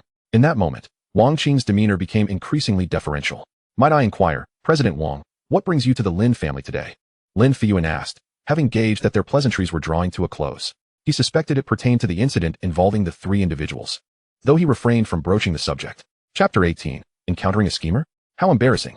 I, Wang, have not exercised proper oversight, allowing my subordinates to create disturbances at the Lin family. I sincerely regret this misstep and have come in hopes that the Lin family head might pardon my oversight. Moreover, please accept this small token of goodwill from the Mingfeng Chamber of Commerce. Wang Qing sighed, his tone imbued with utmost sincerity. He then presented 2 spirit rings to Lin Feiyuan. Oh, this unexpected gesture took Lin Feiyuan and his companions by surprise. After all, Wang Qing was the president of the Mingfeng Chamber of Commerce. It was rather extraordinary for him to personally visit the Lin family for such a matter, even employing the term forgiveness. This act undeniably elevated Wang Qing in the eyes of Lin Feiyuan and the others. Lin Feiyuan accepted the spirit rings from Wang Qing, reasoning that even the smallest gift should not be refused. However, he was disinclined to examine them closely and casually tossed one to Lin Feiwei, noting Wang Qing's humble demeanor. Lin Feiyuan responded with courtesy, President Wang, you overstate the matter. They are merely a few insignificant clowns. The Lin family does not take them to heart. We have merely administered a small lesson, and should they dare to return, they may very well leave with their lives in jeopardy. The Mingfeng Chamber of Commerce will not be able to shield them. Wang Qing was momentarily taken aback by these words, swiftly regaining his composure. He pondered whether Lin Feiyuan was boasting or if the Lin family indeed possessed such formidable strength. From current conjectures, it seemed the Lin family head was at the out-of-body stage, and the 2 clan elders were suspected to be at a similar level. However, this was still a meager match against the entire Mingfeng Chamber of Commerce within the vast Kangmang domain. Furthermore, the Mingfeng Chamber had the support of its headquarters in the Xian domain. He found it hard to believe the Lin family was unaware of the chamber's true strengths. That is good to hear. I must also thank my younger brother Lin for showing mercy. I, Wang, assure you that such incidents will not occur again. Wang Qing continued. However, I would like to personally apologize to the Lin family head. May I inquire if he is currently available? From Lin Feiyuan and Lin Feiwei, Wang Qing had already gleaned much information. Yet, he still desired to meet the enigmatic family head in person, hoping to uncover more subtle hints. That might be difficult. The family head is currently in seclusion for important matters. I fear this may disappoint President Wang. The notion of seclusion was merely a fabrication by Lin Feiyuan, as he believed a mere president was not worthy of the family head's attention. Moreover, the family head, known for his aloofness, would certainly not make an appearance. Upon hearing this, Wang Qing expressed a hint of regret, but understood it could not be forced. In that case, I shall not impose further. I will visit again when the Lin family head is available. Very well, President Wang, travel safely. Wang Qing truly exemplified the stature of a regional leader, a level of grace not easily matched by others. Once Wang Qing departed, Su Xiong turned to Lin Feiyuan and remarked, President Wang truly possesses remarkable poise. Lin Feiyuan nodded in agreement. Despite his considerable background, He humbled himself in front of a seemingly minor force like the Lin family. Such a person could either lead a life of mediocrity or ultimately achieve extraordinary success. Neither should be underestimated. However, Su Xiong remained indifferent, knowing that in the face of absolute power, all else was inconsequential. By the way, Su Hall Master, have all the cities stabilized? Pretty much. I assure you that during the completion of the new royal palace and the coronation ceremony, there will be no disturbances. That is reassuring. I must ask you to keep a close watch. After making some arrangements, I plan to appoint a governor to each state to alleviate some pressure from the Huangquan Hall. The Lin dynasty consisted of thousands of cities and towns, with the previous Wu dynasty having divided the realm into 27 states, with 47 out-of-body experts in the Lin family. Assigning one to each state would suffice. You are being too modest, great elder. Serving the young master is not a burden. It is best that the Lin family send someone to oversee the operations. The people of Huangquan Hall will diligently assist each state governor. Su Xiong had no objections. The Lin dynasty belonged to the Lin family, and it was entirely reasonable for them to supervise each state. Upon returning, he would issue strict orders to the Huangquan Hall personnel in each state, ensuring they showed no disdain or difficulty toward the appointed governors from the Lin family. Previously, during the Wu dynasty, the strongest individuals in each state were at least at the Golden Core stage, and many experts from Huangquan Hall had been dispatched to the states. He feared these individuals might harbor resentment toward their newly appointed superior. After all, they had once been renowned assassins, inherently proud. Hall Master Su is correct. Huangquan Hall and the Lin family are now one. Lin Feiwei replied with a smile. This was a reality that had been unimaginable not long ago. Previously, Huangquan Hall was worlds apart from the Lin family, but now, the disparity was stark. The group discussed other matters before parting ways. Meanwhile, Lin Yang had spent a full hour in his room. Creaked, the door swung open, and Lin Yang stepped out. Young master, Su Ziyu stood outside, having changed out of her Huangquan Hall attire and donned a fitted black dress. This was a task that should have been performed by the servants of the family head's villa, yet she seemed to have fully embraced her role as a maid. In truth, Su Ziyu was somewhat perplexed. She had once been the princess of Huangquan Hall. Why did she now serve Lin Yang without the slightest resistance? Perhaps the answer lay in the occasional glances she stole at Lin Yang. Unfortunately, the person in question was oblivious to her own feelings, and Lin Yang, unable to comprehend her gaze, would not have acted differently even if he did. He nodded at Su Ziyu, inhaling the fresh air of this world beneath the azure sky. It brought a sense of fulfillment and joy after a period of busyness. I have truly toiled for this family. He had nearly devised a method to enhance the potential of the younger generation of the Lin family. To be precise, it was not entirely Lin Yang's work. It was a selection from numerous methods. Nonetheless, it was a laborious task. Thus, he yearned for a moment of relaxation. Let's take a stroll in the city. See you. Let us go. Huh. Young master, go where? In the eastern district of Lin City. The name above the city gate had already been changed. Most people no longer referred to it as Wuxing, but as Lin City. Lin Yang strolled casually down the street with Su Ziyu. As the capital of the dynasty, Lin City exuded prosperity, bustling with crowds and vibrant voices. Besides the throngs of pedestrians, vendors lined the streets, eagerly hawking their goods. However, the wares at the stalls failed to capture Lin Yang's interest, even though he could discern some hidden treasures among them. His primary intention was to soak in the atmosphere and indulge in the culinary delights that piqued his interest. At that moment, he spotted a stall selling local delicacies and made his way over. The vendor was a woman with foundational cultivation, selling chicken feet that resembled oversized tiger skin chicken feet, approximately 2 to 3 times the size of normal ones. As the savory aroma wafted towards him, Lin Yang's appetite surged. Such large chicken feet would undoubtedly provide a satisfying experience. Sister, I'll take 2 chicken feet. Certainly, the woman replied with a warm smile, promptly packaging 2 chicken feet for Lin Yang. 2 low-grade spirit stones. Lin Yang accepted the chicken feet, about to reach for the spirit stones when Su Ziyu quickly handed them over. He smiled slightly but did not object, sharing one of the chicken feet with her. Welcome back anytime. Lin Yang began to savor the chicken feet. Suddenly, he sensed someone about to collide with him. He swiftly sidestepped, avoiding the impending impact. The figure brushed past him, clearly taken aback for a moment before stumbling and crashing to the ground, accompanied by the sound of something shattering. Ah, that hurts. My Shangwang Qingfeng vase. My cherished heirloom, it is you. Were you the one who shattered it? You shall compensate me. Did you hear that? Boy, I tell you. Do not attempt any tricks. Without recompense, you shall not leave. Before me stands a burly man, fierce and menacing, pointing at the heap of shattered fragments on the ground. At times, he exaggeratedly attempts to squeeze out a tear, while at other moments, he threatens me. Lin Yang's heart remains unperturbed. He even takes another bite of chicken feet while observing the man's theatrics. Su Ziyu blinks and follows suit, nibbling a piece as well. Has Li Laosan come out to extort again? This young lad is in trouble. Yet, how are these 2 youths so different from others? Their reactions are rather peculiar. Could it be that they are merely stunned into silence? Have you ever seen someone so unfazed, calmly munching on chicken feet in the face of intimidation? From a distance, spectators gather, many of whom recognize the burly man, a notorious rogue of this street. Regrettably, he possesses considerable strength, having reached the Dan transformation stage, and enjoys the backing of the city guard centurion who oversees this area. Many have fallen prey to his extortions, yet most cases end without resolution. Are you deaf? Can you not hear me speaking to you? Li Laosan, unable to endure Lin Yang's cold indifference, jumps in frustration. Lin Yang finishes his chicken feet, the bones vanishing from his grasp. Wiping his mouth with a smile, he inquires, how much for that, whatever it is? Upon hearing Lin Yang finally speak, Li Laosan, filled with arrogance, prepares to boast about his item. This is, no more nonsense, just give me a price. Lin Yang interrupts with a wave of his hand. Oh, quite bold, aren't you? Then I shall set the price at 100,000 low-grade spirit stones. The burly man is somewhat taken aback. After all his time in this line of work, he has never encountered such a straightforward customer. Lin Yang tosses 100 medium-grade spirit stones onto the ground. The burly man's eyes are instantly drawn to them. The exchange rate between medium and low-grade spirit stones is approximately 1 to 1,000. Yet medium-grade stones are far more precious. To his surprise, this lad possesses medium-grade spirit stones. Given his nonchalant demeanor, he begins to wonder if he might have underestimated him. You've received the spirit stones. Don't you want them? Hurry and pick them up. You. Consider yourself fortunate. Remember to be more cautious next time. The burly man, initially contemplating whether to demand more, hesitates, realizing the ease with which Lin Yang dispensed medium-grade spirit stones, leading him to reconsider. After all, pushing the other party too far could end poorly. Thus, he bends down to collect the spirit stones. Disperse, disperse. There's nothing more to see. Sighs of disappointment ripple through the crowd. This young man, so carelessly tossing about medium-grade spirit stones, must come from a well-off family. Yet, why is he so timid? Some begin to entertain thoughts of seizing the scattered medium-grade stones, only to be met with a sharp slap to the back of the head from a companion.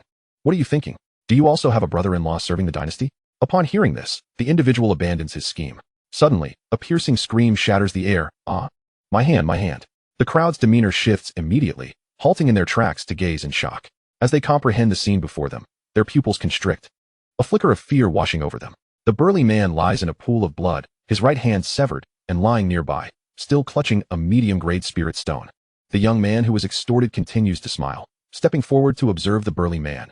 You actually went to pick it up? Boy, you dare to act so arrogant? Do you know who my brother-in-law is?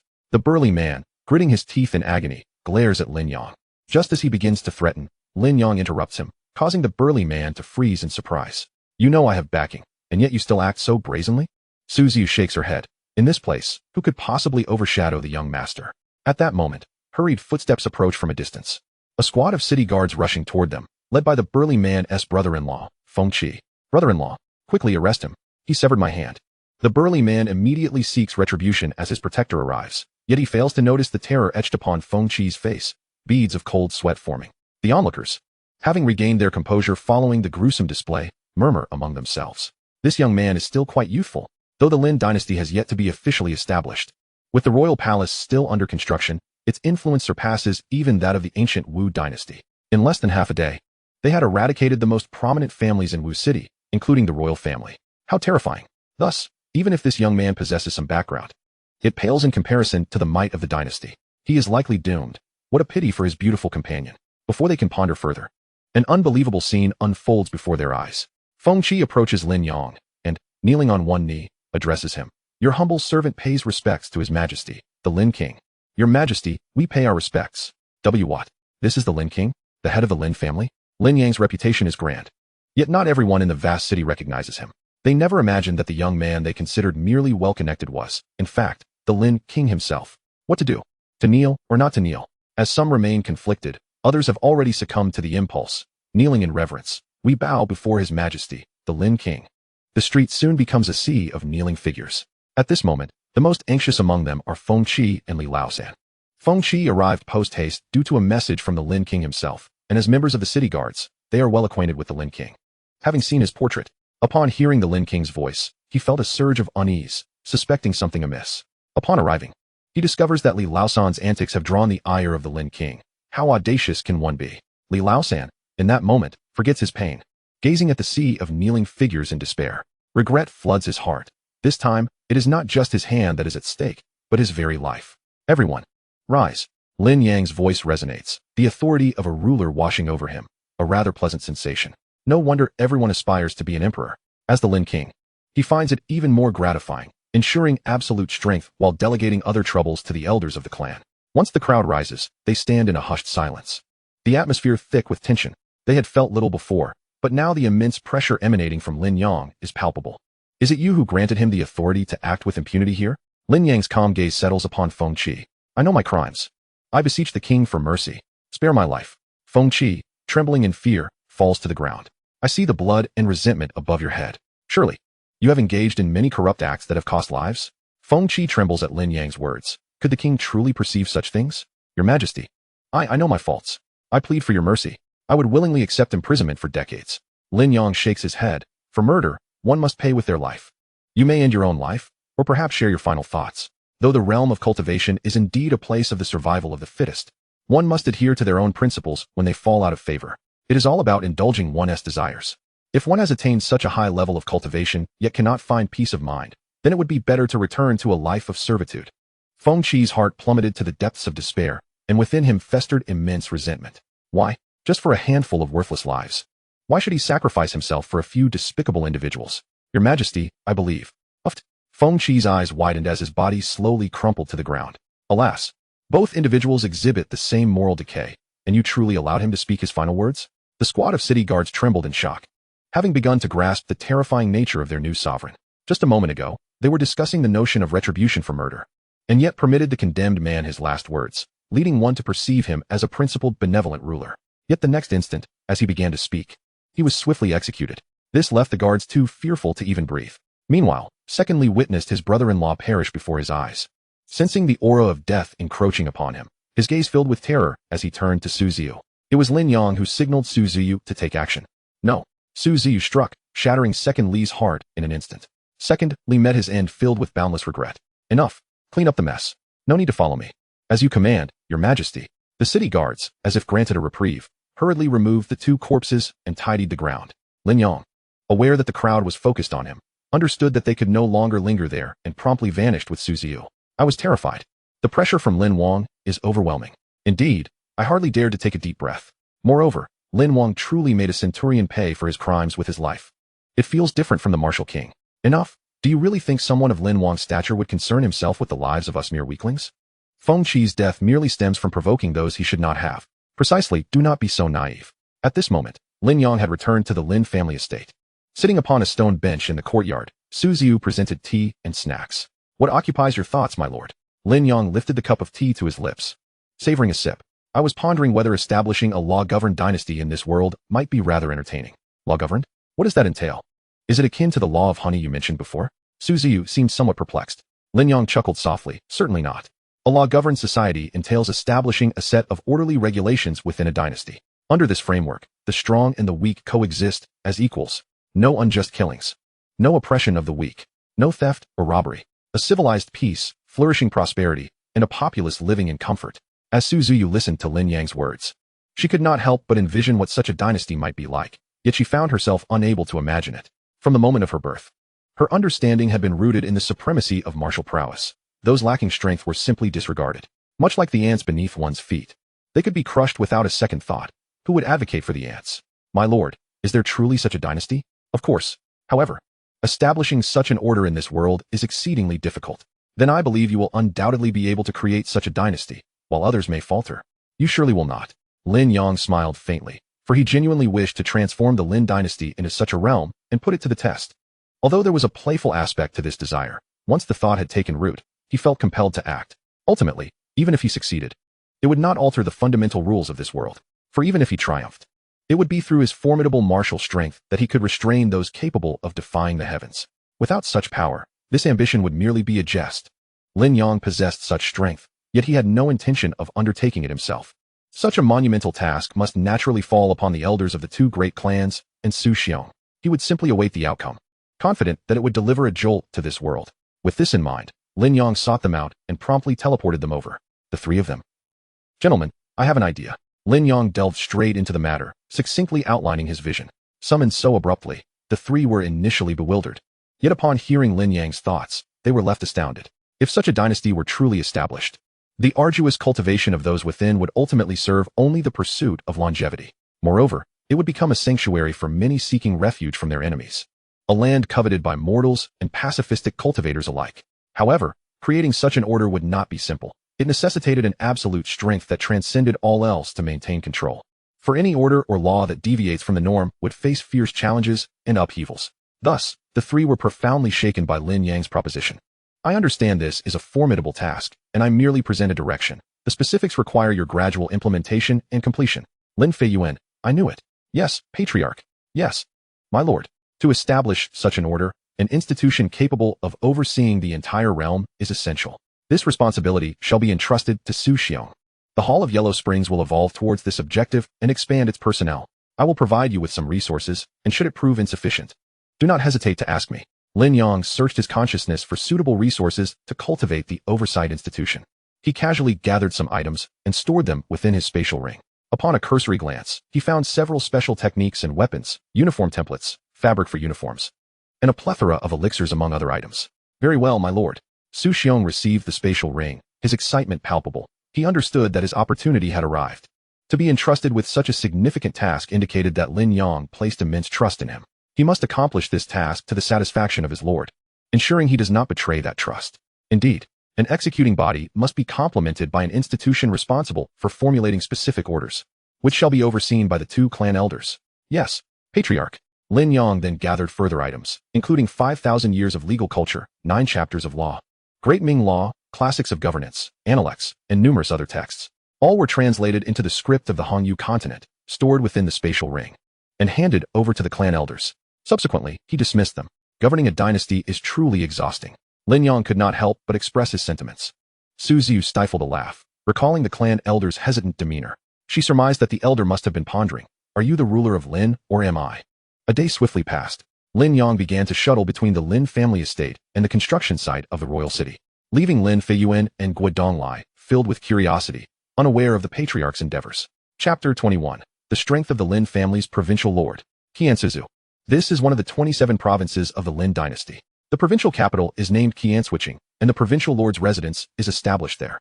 Today, a multitude of guards and servants awaited someone before the provincial office. At the forefront stood 3 individuals clad in the black robes of the Hall of Yellow Springs. One was at the 3rd level of the nascent soul stage, while the other 2 were at the 9th level of the golden core stage. The nascent soul cultivator, named Chunlai, was a grade A assassin of the Hall of Yellow Springs. Alas, we, once renowned assassins, have now entirely become protectors for others. One of the golden core assassins murmured softly. Just as another golden core expert was about to agree, he was swiftly silenced by Chunlai's glare. Do not speak nonsense.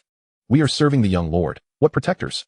Have you forgotten the warnings from the Hall Master? Chunlai's rebuke silenced the 2, who then clasped their hands in acknowledgement and fell silent. Chunlai did not pursue the matter further, but instead inquired about another topic. Has Feng Xingji been located?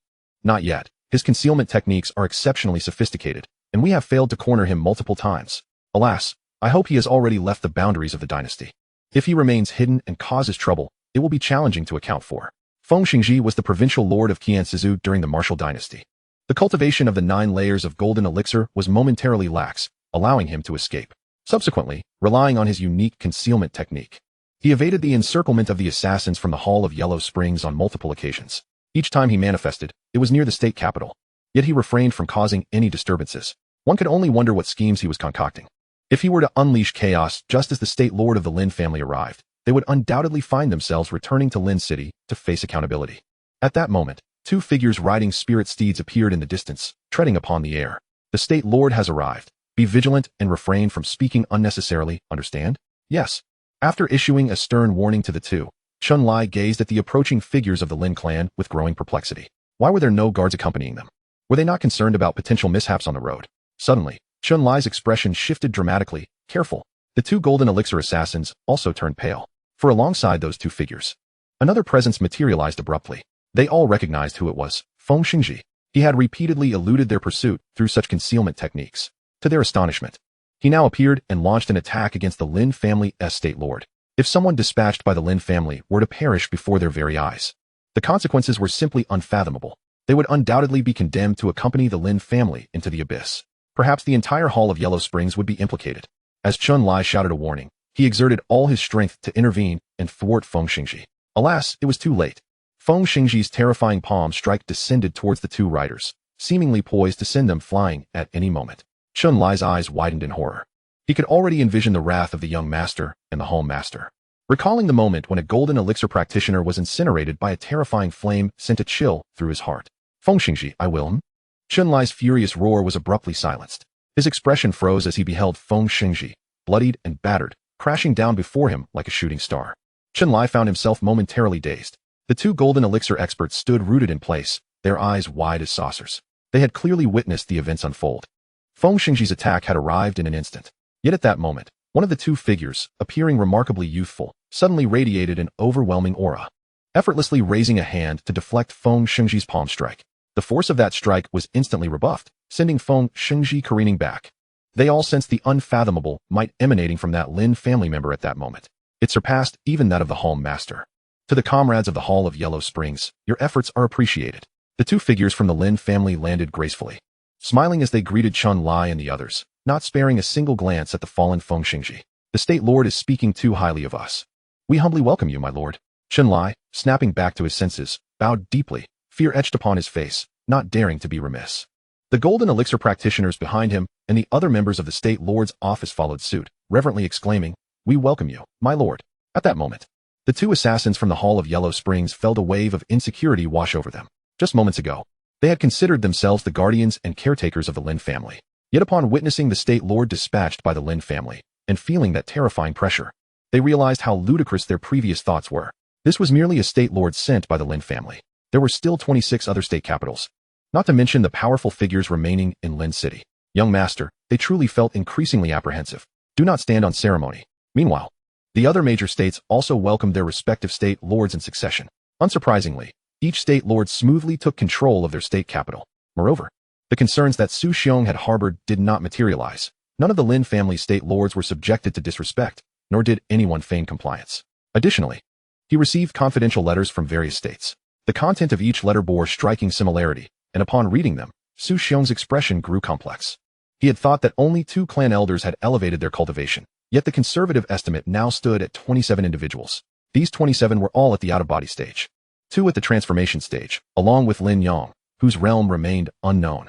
Who could believe that, not long ago, the Lin family had nearly faced extermination at the hands of a group of golden elixir practitioners? After a brief moment of reflection, Su Xiong's determination surged. The existence of the Lin dynasty was gradually being accepted by the populace across the realm. As time flowed gently, 10 days passed in the blink of an eye. The former royal palace was now enveloped by a formation that obscured its interior from sight. Lin Yang, accompanied by the 2 clan elders, Su Xiong, Su Viu, and all the Lin family disciples, arrived at this place. Anticipation gleamed in everyone's eyes, for Guodonglai had returned with news. The royal palace had been completed. They would soon officially move in and become nobility of the royal court.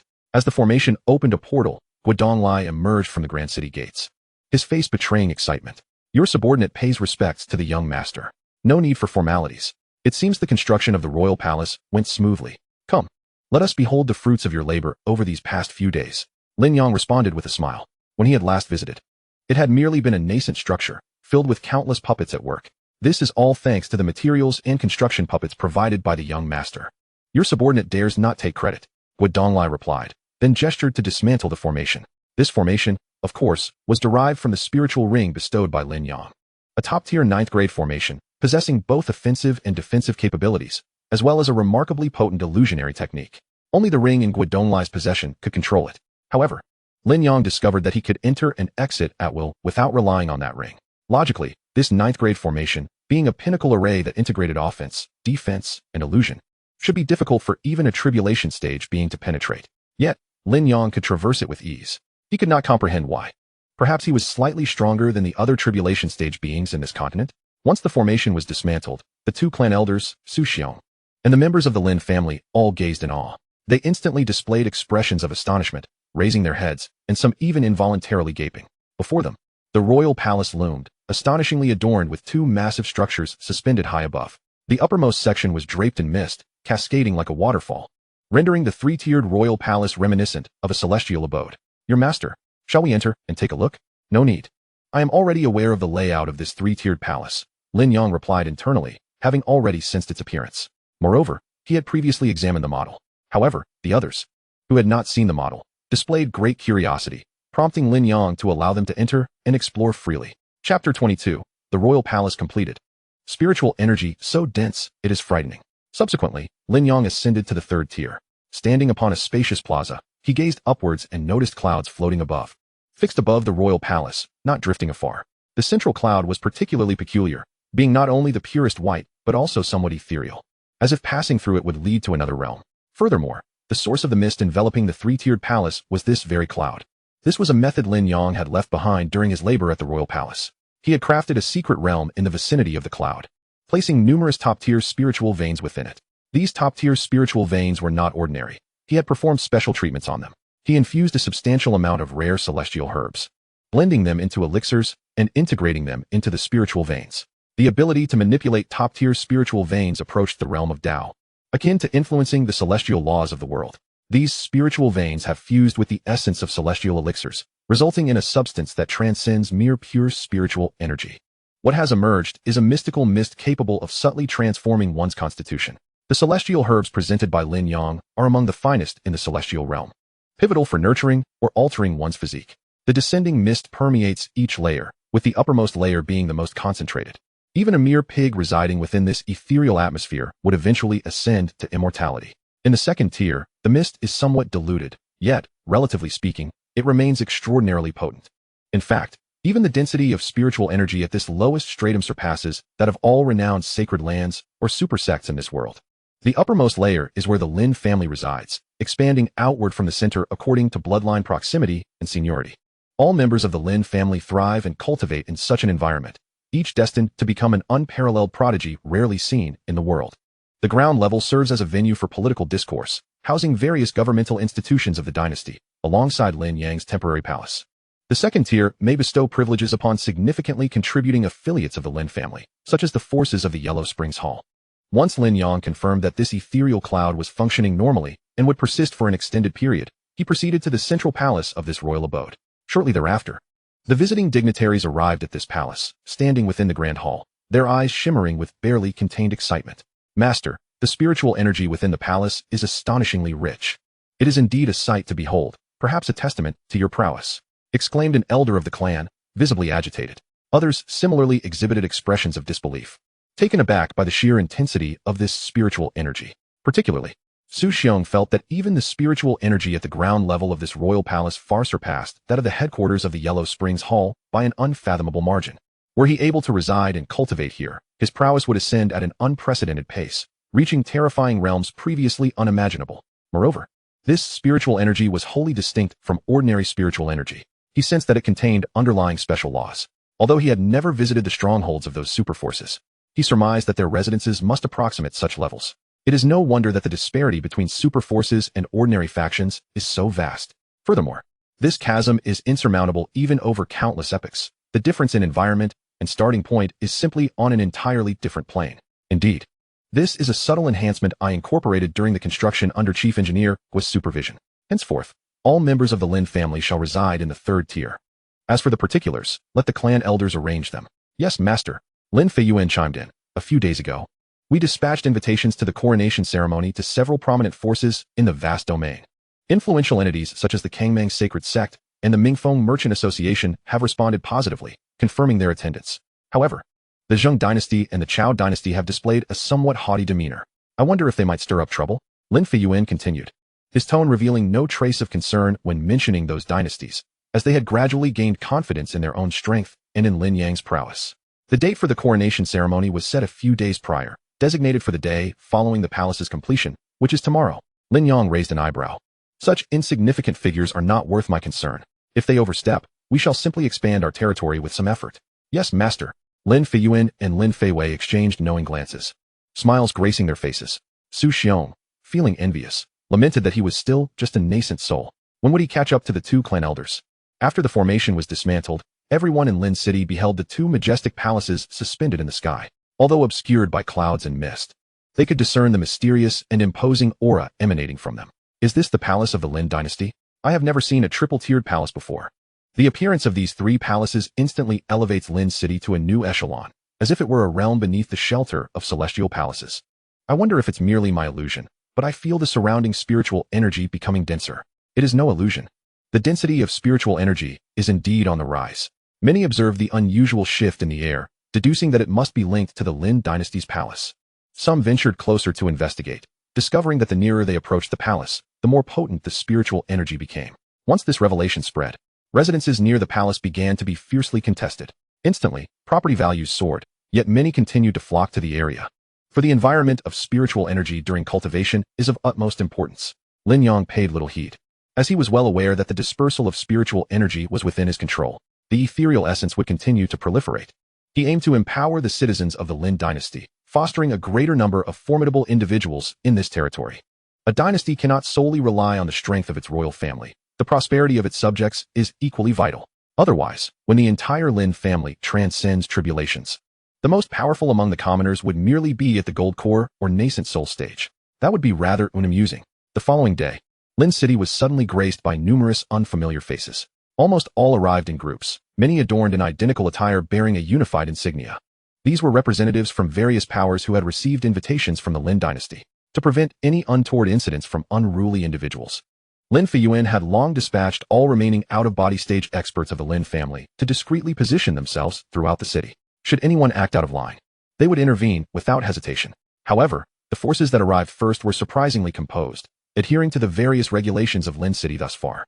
Chapter 23. Fighting is prohibited within Lin City. Upon their arrival, these factions exhibited remarkable restraint, largely due to the two elevated palaces looming in the sky. While they too possessed means to levitate pavilions, the Lin dynasty was unparalleled. They had established 2 entire cities in the heavens.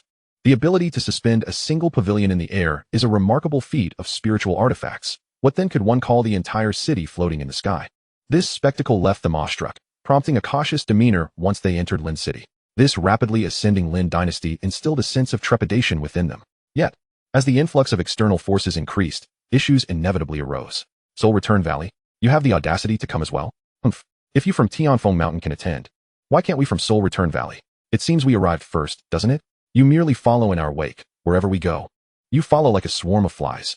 Oh, we are flies, then what are you? The disciples of the South District, Tianfeng Mountain, and Soul Return Valley encountered one another on the main thoroughfare. Both Tianfeng Mountain and Soul Return Valley are relatively powerful factions in the vast domain. Albeit weaker than the Yellow Springs Hall, yet significantly stronger than the previous Martial dynasty. They accepted the invitation knowing the Lin dynasty's affiliation with the Yellow Springs Hall. However, upon arriving in Lin City, they too were awestruck by the triple-tiered palace, thus beginning to regard the Lin dynasty and the Lin family with newfound seriousness. Nevertheless, these two factions have always been at odds. Consequently, when they crossed paths, a war of words was inevitable. Even physical confrontations were likely. This is because the headquarters of both factions are adjacent to one another, frequently resulting in frictions. Typically, minor skirmishes occur between their disciples, occasionally escalating to larger battles involving gold core level participants. The final negotiations at the nascent soul level commenced. For countless years, these neighboring factions had been embroiled in conflict. No matter where they encountered one another, they would invariably seek to provoke each other. By unfortunate coincidence, upon arriving in Lin City, the two factions crossed paths. Consequently, neither side yielded an inch, and their verbal exchanges erupted into unfounded provocations. Tianfeng Mountain and Soul Return Valley met once again. A spectacle was about to unfold. However, this was the royal city. The laws of the royal city explicitly forbade combat within its confines. Surely, a fight would not ensue. Not necessarily. If either faction felt sufficiently agitated, the likelihood of a skirmish would be high. Had they not engaged in brawls within the royal city on numerous occasions before? Indeed, they had fought in Rain City as well, and ultimately, did it not result in nothing but being escorted back by their respective elders? I wager they will clash. The female disciples from Tianfeng Mountain and Soul Return Valley are quite appealing. I relish witnessing battles among female cultivators. Yes, let them fight. Unbeknownst to them, the quarrel quickly drew a crowd of onlookers from all directions. Meanwhile, the disciples from both factions continued their relentless verbal assaults. The atmosphere was charged with intensity and cacophony, with neither side ceasing their verbal onslaught. Soul Return Valley, a nest of rats. Tianfeng Mountain, feasting on bird droppings. Soul Return Valley, a nest of rats. Tianfeng Mountain, feasting on bird droppings. The spectators, initially eager, gradually wore expressions of confusion. Was this it? Was this the combat prowess of two major factions? It seemed rather lacking. Both sides were intentionally restraining themselves from physical confrontation, resorting instead to mutual disparagement through words. Until at last, a disciple from Tianfeng Mountain could no longer contain themselves and lightly shoved their opponent. In that instant, it was as if a spark had ignited gasoline. The collective might of both factions erupted simultaneously, weapons drawn, a fierce battle imminent. The crowd of onlookers braced themselves in anticipation. Suddenly, the once charged atmosphere dissipated in an instant. It was as if a flame, just ignited, had been doused with a bucket of water. The disciples of both factions found themselves pushed back by an invisible force, the distance between them widening by several dozen meters. Simultaneously, a grand and imposing voice, resonant as if from beyond the clouds, thundered in their ears. Combat is prohibited within Lin City. The disciples, feeling the overwhelming terror of that unseen power, paled in color. It forcibly suppressed their gathered spiritual energy, causing their momentum to deflate instantaneously. The onlookers clearly heard this authoritative proclamation. Was it a powerful figure of the dynasty? Though frustrated, the disciples of both factions were still somewhat defiant. The lead disciple of Soul Return Valley stepped forward, confident that their elders were covertly present, determined to engage in combat regardless. What could this so-called Lin dynasty possibly do to him? Observing the movement from Soul Return Valley, the disciples of Tianfeng Mountain, who had been watching intently, also stepped forward defiantly. However, just as both sides took that step, several figures suddenly appeared before each faction. These were not the strong from the Lin family, but rather high-ranking members accompanying both factions. Mountain Master. The disciples of both factions beamed at the arrival of their elders, but the next moment, their expressions shifted to unease. The leaders of Tianfeng Mountain and Soul Return Valley, upon revealing themselves, simultaneously bowed deeply towards a certain point in the sky. Young disciples, in your youthful exuberance, we meant no offense to the authority of the dynasty. We seek your forgiveness. The Mountain Master of Tianfeng Mountain, Invincible, spoke with utmost sincerity, a hint of trepidation in his heart. We implore the esteemed elder to pardon these ignorant disciples. They bear no contempt towards the dynasty, and upon our return, we shall impose strict discipline. The Valley Master of Soul Return Valley, Shar, also humbly addressed the unseen figure in the sky. Such deference and tone left not only the young disciples of both factions in astonishment, but also the citizens of the dynasty and other observing powers, who felt bewildered and even incredulous. For this was Tianfeng Mountain and Soul Return Valley. Though they may not rival the Hall of Yellow Springs, they were not far behind. The leaders of these factions would typically only refer to Su Xiong as Dao Brother. Why, then, were they now addressing the hidden power of the dynasty as esteemed elder? Was this figure even mightier than Su Xiong? A transcendent being? Many other powerful figures, sensing the gravity of the situation, shared the same apprehension as Shar and Invincible. They were all acutely aware of the overwhelming strength emanating from the source of that voice, compelling them to restrain their own auras while discreetly warning their disciples. For they understood all too well that the voice's owner had undoubtedly surpassed the nascent soul stage, an existence at the very least in the out-of-body stage. Among them were many formidable beings at the high levels of the nascent soul, yet none could pinpoint the location of that mysterious entity once it had spoken. More importantly, the means by which it suppressed the disciples was executed with such effortless mastery that it showcased an unparalleled control over spiritual power. Thus, they comprehended the behavior of Invincible and Shar. Yet, they could not fathom the depth of their fear. For just moments ago, when the mysterious power of the dynasty had manifested, they had instinctively extended their souls to locate the source of the voice to ensure their disciples' safety. Chapter 24. The Trembling of Two Great Factions. Just as they projected their souls outward, they encountered an even more formidable and terrifying spiritual force, causing them to retreat as if confronted by a cat. In a flash, they withdrew their souls entirely, their hearts trembling with fear. At that moment, they discovered their disciples still harbored intentions of continuing the conflict. A cold sweat broke out among them, and they hurriedly revealed themselves, respectfully seeking forgiveness from the hidden powerhouse of the Lin dynasty. Even now, they were haunted by trepidation. Such a terrifyingly unparalleled spiritual force was beyond the realm of the nascent soul stage. It could only belong to a transcendent being, and not just any ordinary transcendent being. They sensed that should that figure choose to act against them, a mere sweep of their soul would obliterate them all in an instant. No exaggeration. Such a powerhouse existed within the Lin dynasty. No wonder the rumors spoke of the Hall of Yellow Springs being subservient to the Lin family. Initially skeptical, they were now convinced. The Lin family possessed transcendent beings. In the face of such might, although Su Xiong was at the 9th level of the nascent soul, he could only bow his head in submission. Now, they hoped that the actions of these disciples had not completely incensed this powerful entity. They would take them away and discipline them properly. In Lin City, all must adhere to the rules established by the Lin dynasty. This time was merely a warning. Should anyone dare to offend again, their souls would be extinguished. Yes, esteemed elder, thank you for your mercy. Thank you, esteemed elder. The members of Tianfeng Mountain and Soul Return Valley swiftly gathered their still-dazed disciples and departed into the void. These disciples were no fools. They recognized from their elder's demeanor that the hidden figure was certainly not someone they could provoke. They had narrowly escaped a catastrophic blunder. The witnesses of this scene were also left somewhat dazed. Many remained anchored in their impressions of this place as it was during the Martial dynasty. Had it been during the Martial dynasty or any ordinary dynasty, A conflict between these two factions would have been impossible to quell. At most, the city guards would have made a token appearance after the fight concluded. Yet in Lin City, the leaders and high-ranking members of both factions had personally emerged to offer sincere apologies. Even the representatives of the dynasty had not shown themselves, only a resounding voice. The Lin dynasty, in the eyes of the public, had gradually eclipsed the existence of the Martial dynasty, which had endured for millennia. Mysterious, powerful. This is the preliminary impression that the newly established dynasty has left on everyone. All the powers attending today's coronation ceremony, as well as those fortuitously arriving in the Lin dynasty, have become increasingly cautious in their demeanor. After all, that voice proclaimed that any further transgressors would face complete annihilation. They firmly believe this is no jest, especially since even the Tianfeng Mountain and the Soul Return Valley have yielded. This signifies that the Lin dynasty possesses such formidable strength. Perhaps now, only entities akin to the vast sacred land would warrant the Lin dynasty's wariness.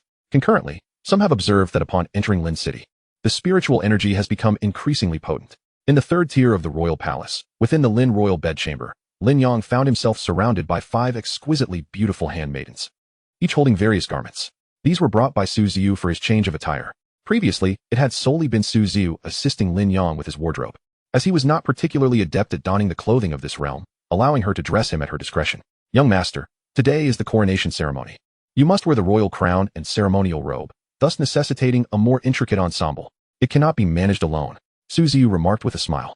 At this moment, she truly exuded the essence of a life assistant, her demeanor having evolved significantly since their first encounter.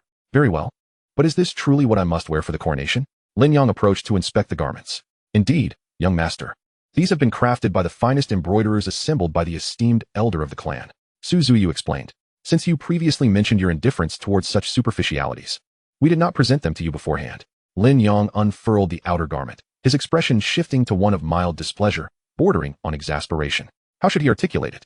While the colors and intricate embroidery of the attire were indeed of high quality, the design itself was somewhat indefinable.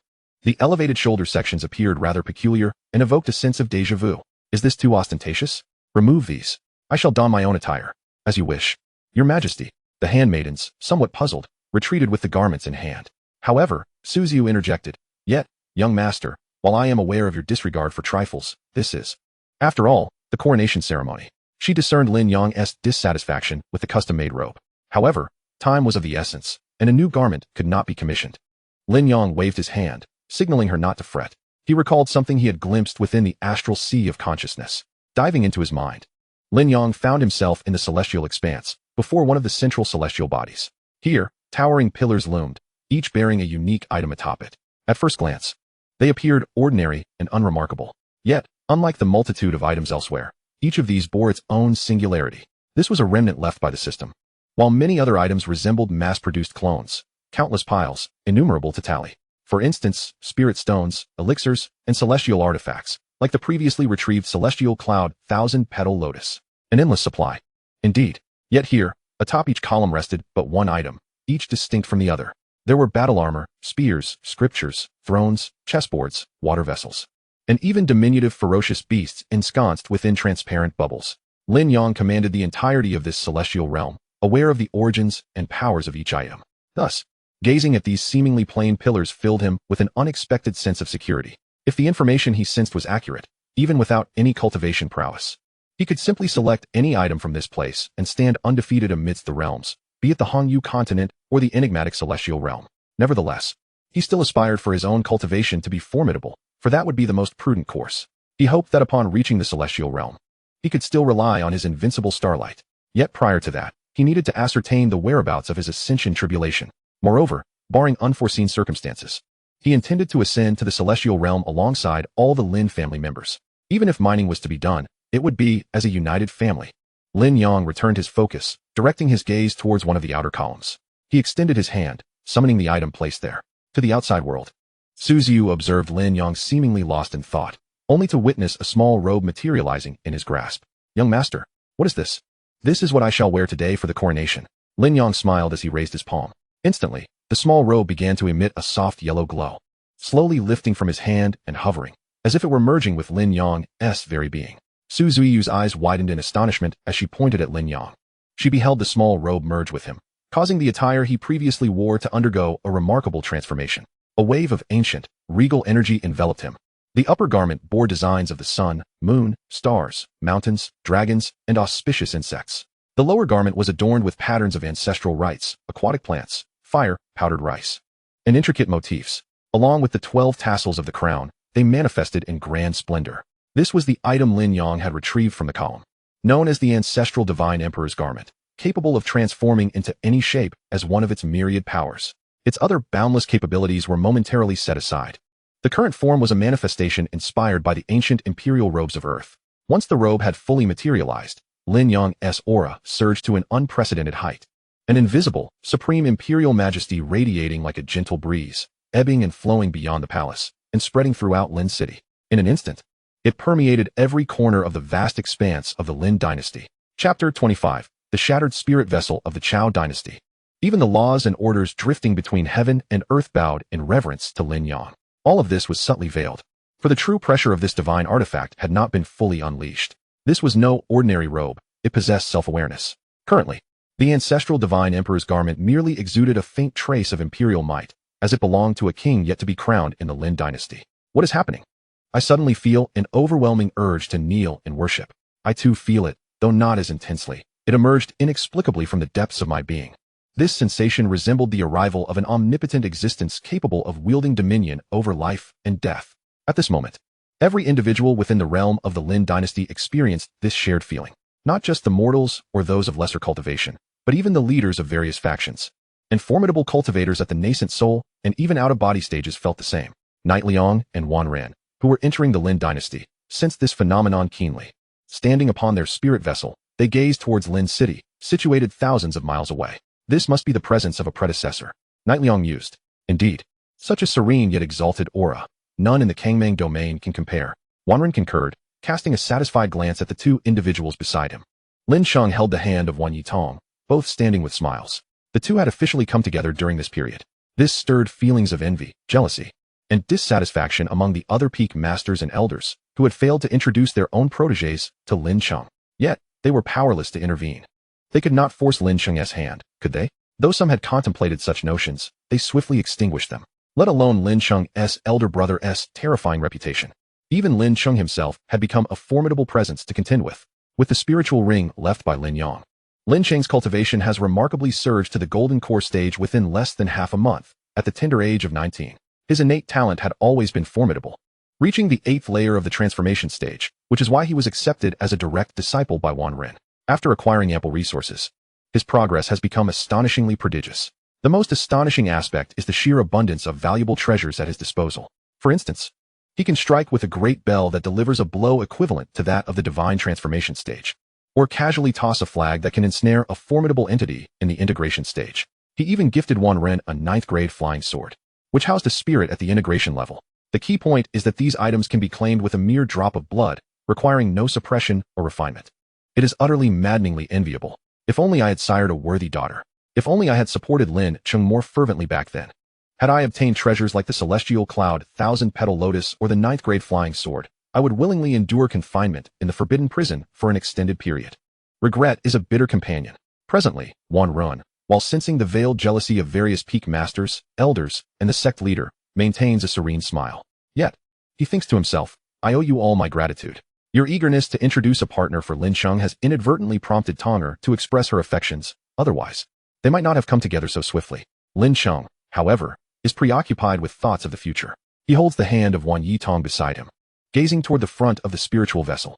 No longer does he need to force himself to break through for the survival of his family. He has discovered his beloved and has his elder brother as his strongest support. With a tranquil and open heart, he finds that the elevation of his realm comes as naturally as water flows. Yet, he has another matter to discuss with his brother upon his return. As he contemplates this, a flicker of worry crosses Lin Sheng's gaze. The subject he wishes to broach concerns the portal from several months ago. Their parents, along with uncles and aunts, were the key figures in the family, the pinnacle of strength, and all vanished alongside that portal. At that time, the Lin family had no means to intervene or trace any leads regarding the portal or their elders. However, over the past few days, as he has become more acquainted with the treasures within the spiritual ring, he increasingly perceives the strength and mystery of his brother. Thus, he believes his brother holds the greatest potential to uncover the truth behind the portal and to bring their parents back. Uncertain if his brother has already begun investigating this matter, Lin Sheng intends to mention it upon his return. Within the royal city, Following the previous incidents involving two major factions, no one dared to stir trouble, still reeling from the shock. The existence of such formidable beings within the Lin dynasty is simply inconceivable. No one would dare provoke discord within Lin City. Yet, some individuals, lacking foresight, felt compelled to showcase their uniqueness. Suddenly, amidst the sounds of chimes and the flapping sails cutting through the wind, a spiritual vessel appeared above the royal city, capturing the attention of every inhabitant in an instant. One of the city's regulations forbids any individual or flying vessel, including beasts, from soaring over the city's skies. However, before anyone could voice their astonishment at the audacity of such a display, a thunderous crash echoed. The abruptly manifested spiritual vessel shattered into countless pieces, shocking everyone present. Expressions froze on their faces as the remnants disintegrated before reaching the ground, turning to dust and scattering with the wind. A familiar voice, imbued with authority, resonated once more. Flying is prohibited above Lin City. The shock of this scene is ineffable. No one could have anticipated the Lin dynasty's response would be so decisive and unwavering. The individuals from Tianfeng Mountain and Seoul Return Valley trembled in fear, relieved that they had merely received a warning. Otherwise, the fate of the spiritual vessel would have mirrored theirs. They hadn't even discerned which faction the vessel belonged to, nor the identity of its occupants, as it vanished into the ether. Indeed, they were left utterly scattered. The hidden powerhouse had truly delivered on their promises, without a hint of embellishment. At this moment, the apprehension towards the Lin dynasty reached its zenith among all factions. Such a mysterious and powerful dynasty. Unhesitating in their actions, what kind of existence could their leader be? External forces felt an overwhelming sense of trepidation and unease, while the citizens of the Lin dynasty began to cultivate a burgeoning sense of pride. Who would not yearn for a dynasty that is both powerful and dignified? Just as the spiritual vessel was obliterated, another vessel approached from a distance outside the city, bearing the banner of the Yu dynasty. Aboard this vessel was a group of distinguished individuals, led by a fair-faced youth. As they observed the distant vessel that had just shattered in midair, their expressions ranged from shock to solemnity, even fear. The youth's chief guard spoke in hushed tones. "Young general, it seems the Lin dynasty is not as we had presumed. They dared to eliminate those from the Chao dynasty outright? The Chao dynasty ranks third among the 12 great dynasties. The first and second are occupied by the Yu and Zheng dynasties, respectively. The Yu dynasty can contend with the Hall of Yellow Springs, while the Zheng dynasty stands on par with the Chao dynasty and others. Though they may not match the Hall of Yellow Springs, should a genuine conflict arise, even a victory for the Hall would come at a grievous cost." The youth, known as the young general, bore a grave expression. He is the son of the Yu dynasty's foremost general, Tu Feng. He was dispatched by the Yu to observe the proceedings.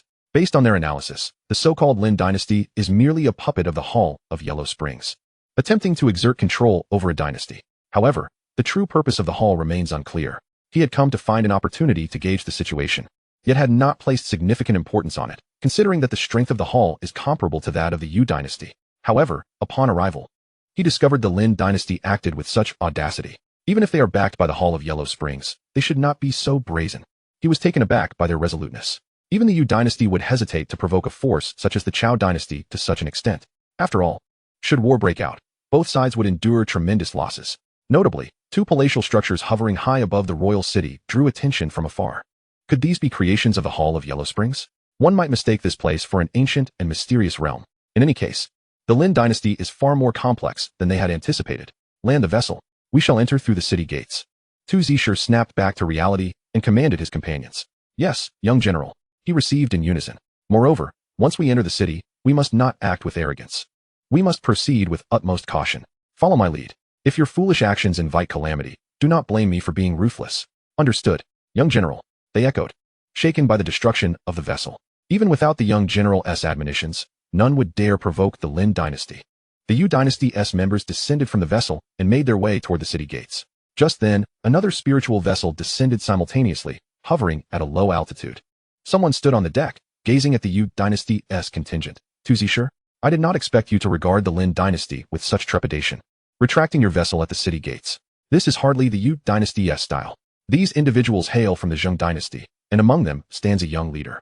The people of the Yu dynasty paused in their steps, casting their gaze upon the youth whose countenance bore a mocking expression.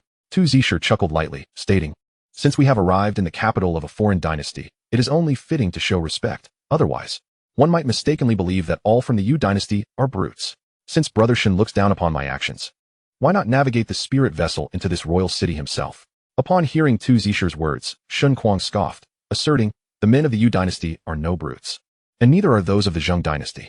I adamantly refuse to take the spirit vessel." If Tu Zixia can walk through the city gate, so can I, and I shall do so ahead of you.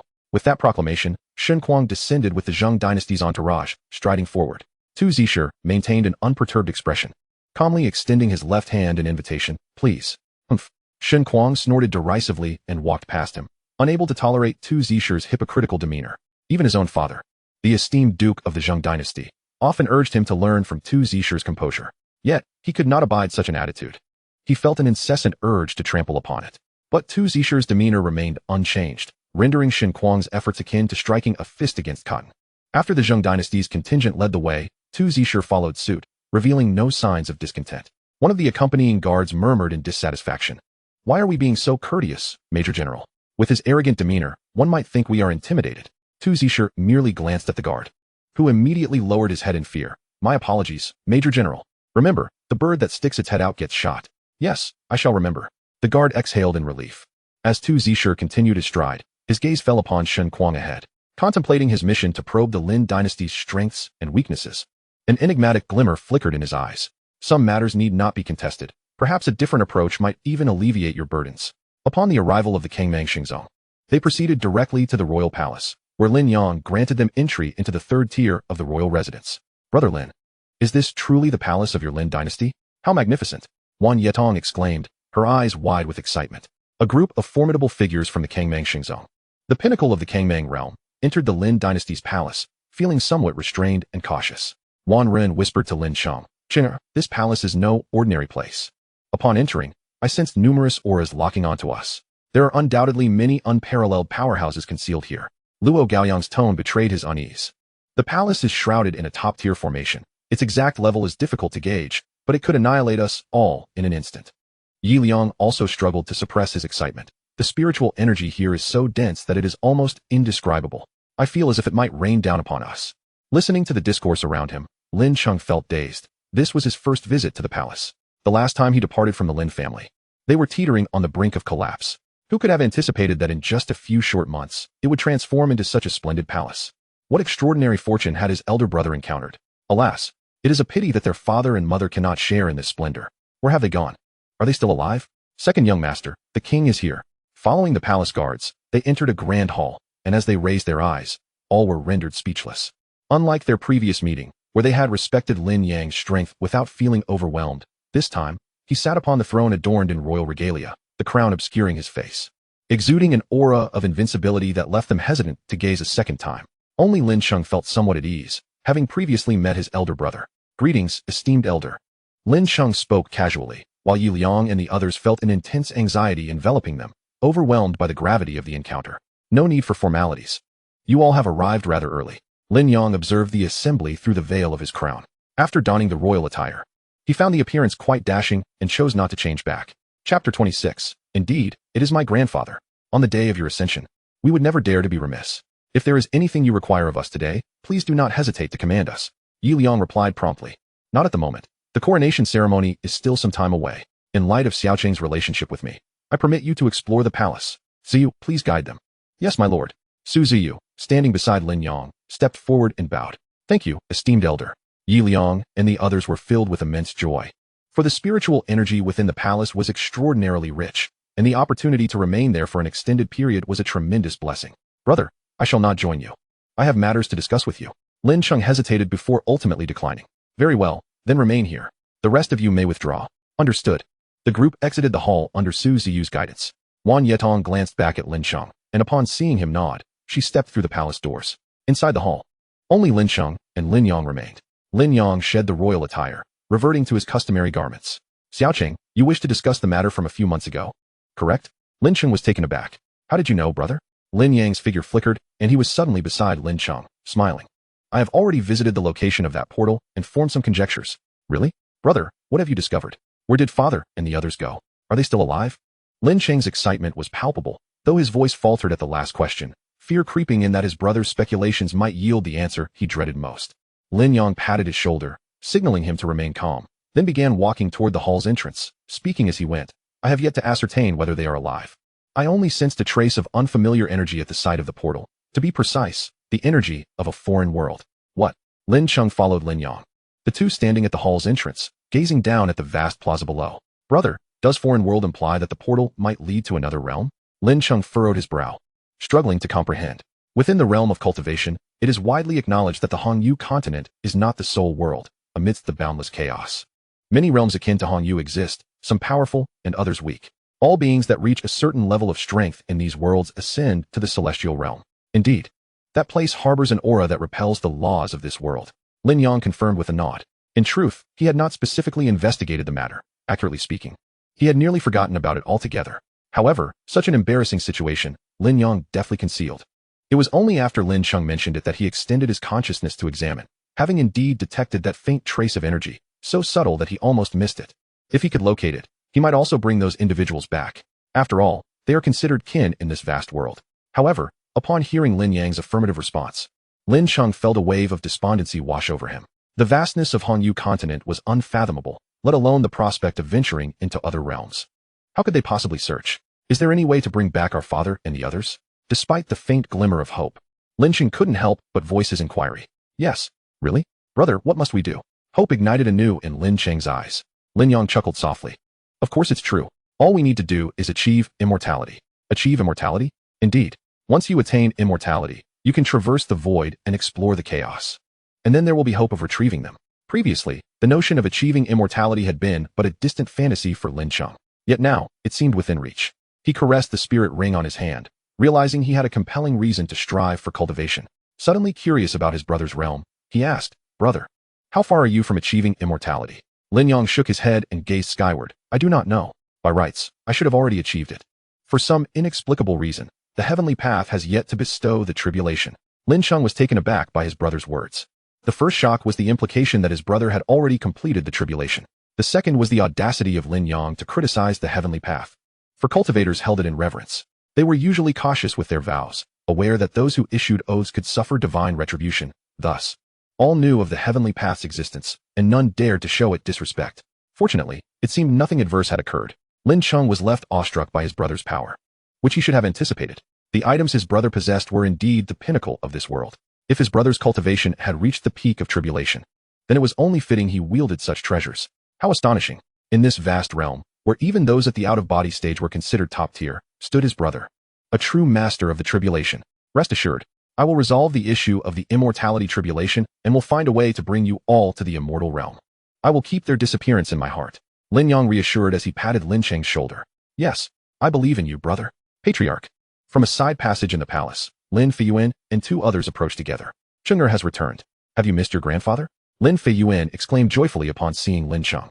However, he had forgotten that he currently appeared as a youth, akin to Lin Yang and the others. Lin Yang stared at the young man, who claimed to be his grandfather with a benevolent expression, furrowing his brow.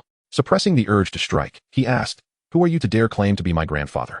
Ha! Lin Yang laughed heartily at the frozen expression of the elder. He turned and walked into the grand hall. After days of acclimating to the presence of these two youthful elders, it was now Lin Yang's turn to experience this peculiar sensation. Lin Yang's sudden laughter left Lin Yang even more bewildered as he stared intently at Lin Feiyuan, trying to remember who he was. Lin Feiyuan sighed under Lin Yang's scrutiny. Accustomed to it. Enough staring. Cheng'er, I am your grandfather Feiyuan. Lin Yang's eyes widened in shock. Grandfather Feiyuan? The elder of the clan? Indeed, I am your grandfather Feiyuan. Grandfather Feiyuan? How did you all become like this? You young rascal, what do you mean like this? Speak with precision. You should say how we have become younger and more handsome. Lin Feiyuan shot Lin Yang a glare and entered the grand hall. Lin Feihui and the smiling Su Xiong followed suit. Lin Yang wore a peculiar expression, and after a moment, he realized, remembering that cultivators' lifespans extended, preserving their youthfulness. He concluded that his brother must have elevated the two elders' cultivations. He truly is my grandfather. Lin Yang muttered as he stepped into the grand hall. Chapter 27. Entering the royal palace, the shock of various forces. Patriarch, the coronation ceremony is fully prepared, and the various forces attending are nearly all present. The ceremony can commence promptly at noon. Lin Feiyuan reported to Lin Yang within the grand hall. The patriarch instructed to keep everything simple. So we only need to ascend the heavenly platform, accept the bowing of the ministers, and then host the banquet. Good. Let it be so. I shall arrive when the time comes. Indeed, many processes had been omitted. The original coronation was exceedingly cumbersome, particularly in this world, where it was extraordinarily intricate. Lin Yang, after reviewing the proceedings, retained only the essential elements. There was no need for such complexity. It was merely an experience. The three then reported on additional details to Lin Yang. Patriarch, we will proceed to oversee order at the Taizong Gate Square, where the coronation ceremony will take place. The Taitsong Gate Square was the plaza before the Taitsong Palace, the palace where the Lin dynasty held court, situated on the first level of the royal palace. Named by Lin Yang. Go ahead. Yes. The elders and others exited the palace. Brother, I will also seek out my master and then assist the elders. All right. Go, brother. See you shortly. With that, Lin Xing eagerly pursued Lin Feiyuan and the others. The sudden youthfulness of the elders intrigued him, and he found it quite amusing. Lin Yang shook his head, pondering how his younger brother's reaction differed so greatly from his own. Was he the only one who found it strange? In the Taitsong Gate Square, a magnificent high platform had been erected in the center, flanked by enormous braziers ablaze with flames. The path from the Taitsong Gate to the Taitsong Palace was adorned with red silk carpets. Black armored guards wielding long spears stood vigil throughout the area. Seating arrangements were made on either side, designated for the ministers and guests after the heavenly proclamation. The seating indicated rank. The closer one was to the Lin King's seat, the higher their status. However, prior to this process, all were required to stand. Conventionally, those of esteemed backgrounds would not be made to stand throughout the ceremony. They would be seated to witness the event. However, Lin Feiyuan and the others found this somewhat odd. They were all at the transformation stage, and the patriarch was undoubtedly a being above that. To have someone of such caliber stand during the ceremony?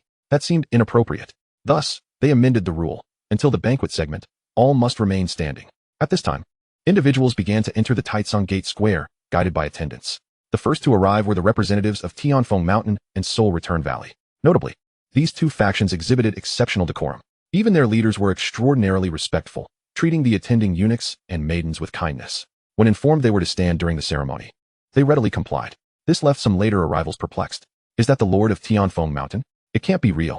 How is it that there is no tension between the two sects? Do you not understand? Who would dare cause trouble in the Lin dynasty? Especially here in the royal palace? Upon hearing doubts, a nearby individual interjected in astonishment, recounting the events that had transpired. Such formidable beings exist within the Lin family? No wonder the spiritual energy here is exponentially denser than outside the palace. Even our sect pales in comparison. It seems the Lin family possesses such profound heritage. Indeed, I suspect the Lin family has been fostering their strength in silence. How else could they make such a resounding impact? As they entered the palace city, nearly every individual was awestruck by the rich spiritual energy. Once they regained their senses, they seized the opportunity to cultivate. For the pace of cultivation within the palace surpassed that of the outside manifold. The spiritual energy within the palace of the Lin dynasty is astonishingly rich. As Shun Kuang of the Zheng dynasty strode in, he found himself alone, for none of the accompanying attendants were permitted to enter.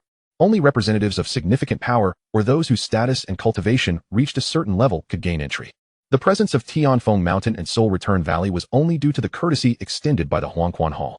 Thus, the leaders of these factions entered, accompanied by a select few high-ranking members and a host of talented disciples. Shen Kuang's face bore an expression of astonishment, and a glimmer of covetousness flickered in his eyes. The butcher also arrived shortly thereafter, equally astounded by the extraordinary ambience of the royal palace. Even in their reign dynasty, no place could boast such dense spiritual energy. Moreover, upon entering the city, he had gathered more intelligence, learning of Huangquan Hall's full mobilization and the presence of mysterious, formidable individuals. Just how many hidden surprises lay within the Lin dynasty? Each unexpected revelation made him increasingly cautious. His gaze shifted toward Shen Kuang, who, with an air of arrogance, was being guided by a young eunuch to his designated seat. The butcher was similarly escorted by another young eunuch.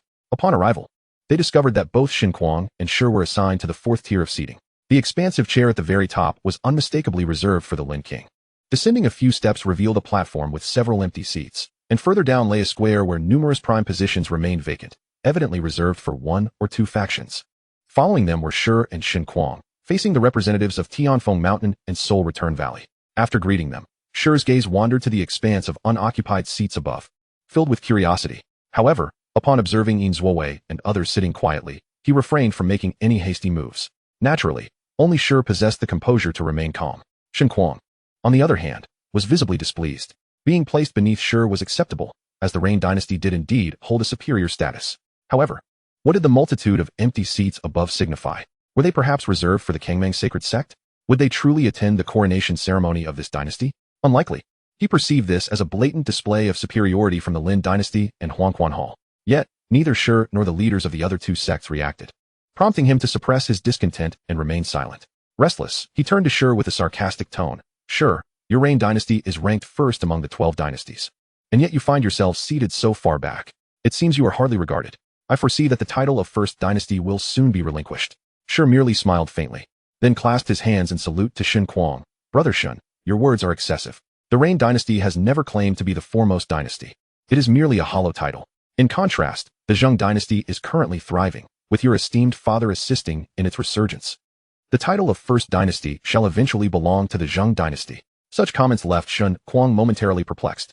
He could not discern whether Shi's words were laced with mockery or genuine sincerity, rendering him at a loss for a suitable response. He could only huff in frustration. Meanwhile, Invincible and his companion, who had remained silent, overheard their exchange and mused to themselves about the impetuousness of the Zheng dynasty's youth. Moreover, it was curious that both dynasties had only sent their younger representatives. Did this suggest a lack of regard for the Lin dynasty? However, such matters did not concern them. They had come in person, demonstrating their sincerity. Fortunately, both of their factions maintained good relations with Huangquan Hall, which motivated their attendance. Otherwise, they might have followed the example of the two dynasties and sent only disciples, potentially incurring the ire of this mysterious and formidable dynasty. At that moment, a young eunuch from the Lin dynasty approached to inform Shen Kuang and Shi of certain details regarding the commencement of the ceremony. Chapter 28. Shen Kuang's Scheme. Arrival of the Kangmang Sacred Sect. What? We are to stand. Upon hearing the eunuch's announcement that they were to remain standing during the ceremony, Shen Kuang slammed his hand on the table and rose to his feet. Not only were they denied prime seating, but they were also forbidden to sit. This was utterly outrageous. How audacious of your Lin dynasty to impose such unreasonable arrangements. Do you not fear offending all the factions present? Shen Kuang felt he could not confront the Lin dynasty alone.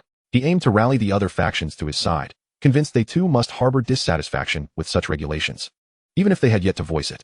However, to his surprise, as soon as his words escaped his lips, representatives from several factions immediately stood up, shaking their heads in protest. No, we don't find anything unreasonable. Indeed, young Master Shen, your personal discontent does not involve us. Even Invincible spoke indifferently, stating, the arrangements by the Lin dynasty do not trouble Tianfeng Mountain, nor us from Soul Return Valley.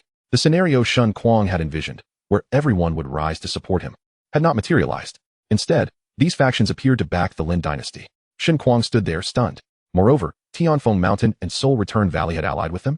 What was going on? Others were unfazed by this turn of events, including Shi, who had entered the city later without a hint of surprise.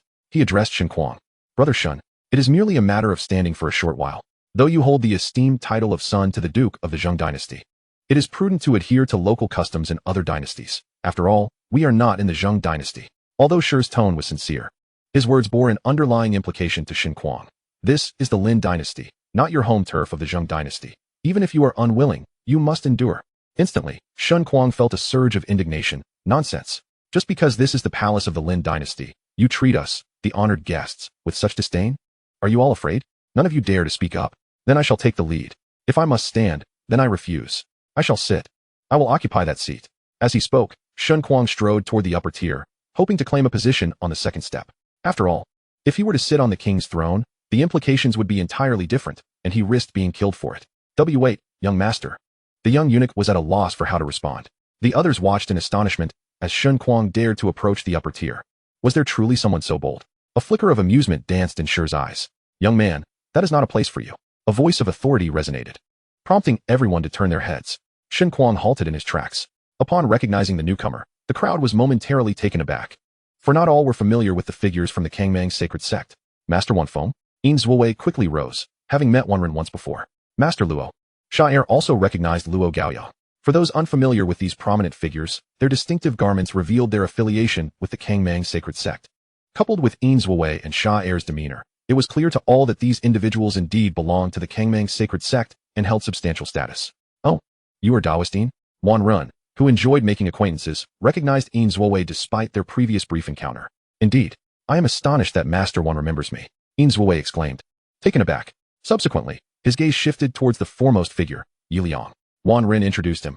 Ah, this is the esteemed leader of the Kangmang Sacred Sect, Master Yi. Ah, Master Yi. The younger generation bowed in reverence. I humbly greet you, Master Yi. Although he had his suspicions, Invincible was still taken aback. The actual master of the Kangmang Sacred Sect had indeed arrived in person. The implications behind this were profoundly ominous. At a coronation ceremony of the Lin dynasty, the master and several peak leaders of the Kangmang Sacred Sect were present. Had the Lin dynasty truly reached a level of equal standing with the Kangmang Sacred Sect? Greetings, Master Yi. The Kangmang Sacred Sect was the most transcendent force within the Kangmang domain. Thus, upon realizing the identity of the individual before them, all attendees immediately rose to pay their respects. However, Yi Liang disregarded the others, his imposing gaze fixated on Shen Kuang. Shen Kuang was instantly drenched in cold sweat. Young man, step down. That is not a place for you. Yes. I apologize for my transgression, esteemed elder. I shall withdraw immediately. Shen Kuang hastily descended the steps. Upon returning to his position, he dared not sit, but remained standing, feeling utterly subdued in the presence of the Tsang-Mang sacred sect.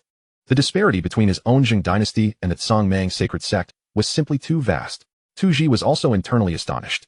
Although he had not directly ascertained the Lin dynasty's true capabilities, it was evident that they could at least match the Tsang-Mang sacred sect.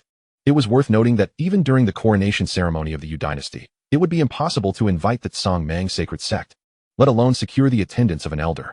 Only direct disciples, often hailing from various royal families or noble lineages, had a chance of being invited. Yet, the Lin dynasty's coronation had brought forth the master of the Tsang-Mang sacred sect along with several peak leaders and elders. Such a notion was almost unfathomable. How had the Lin dynasty achieved such a stature?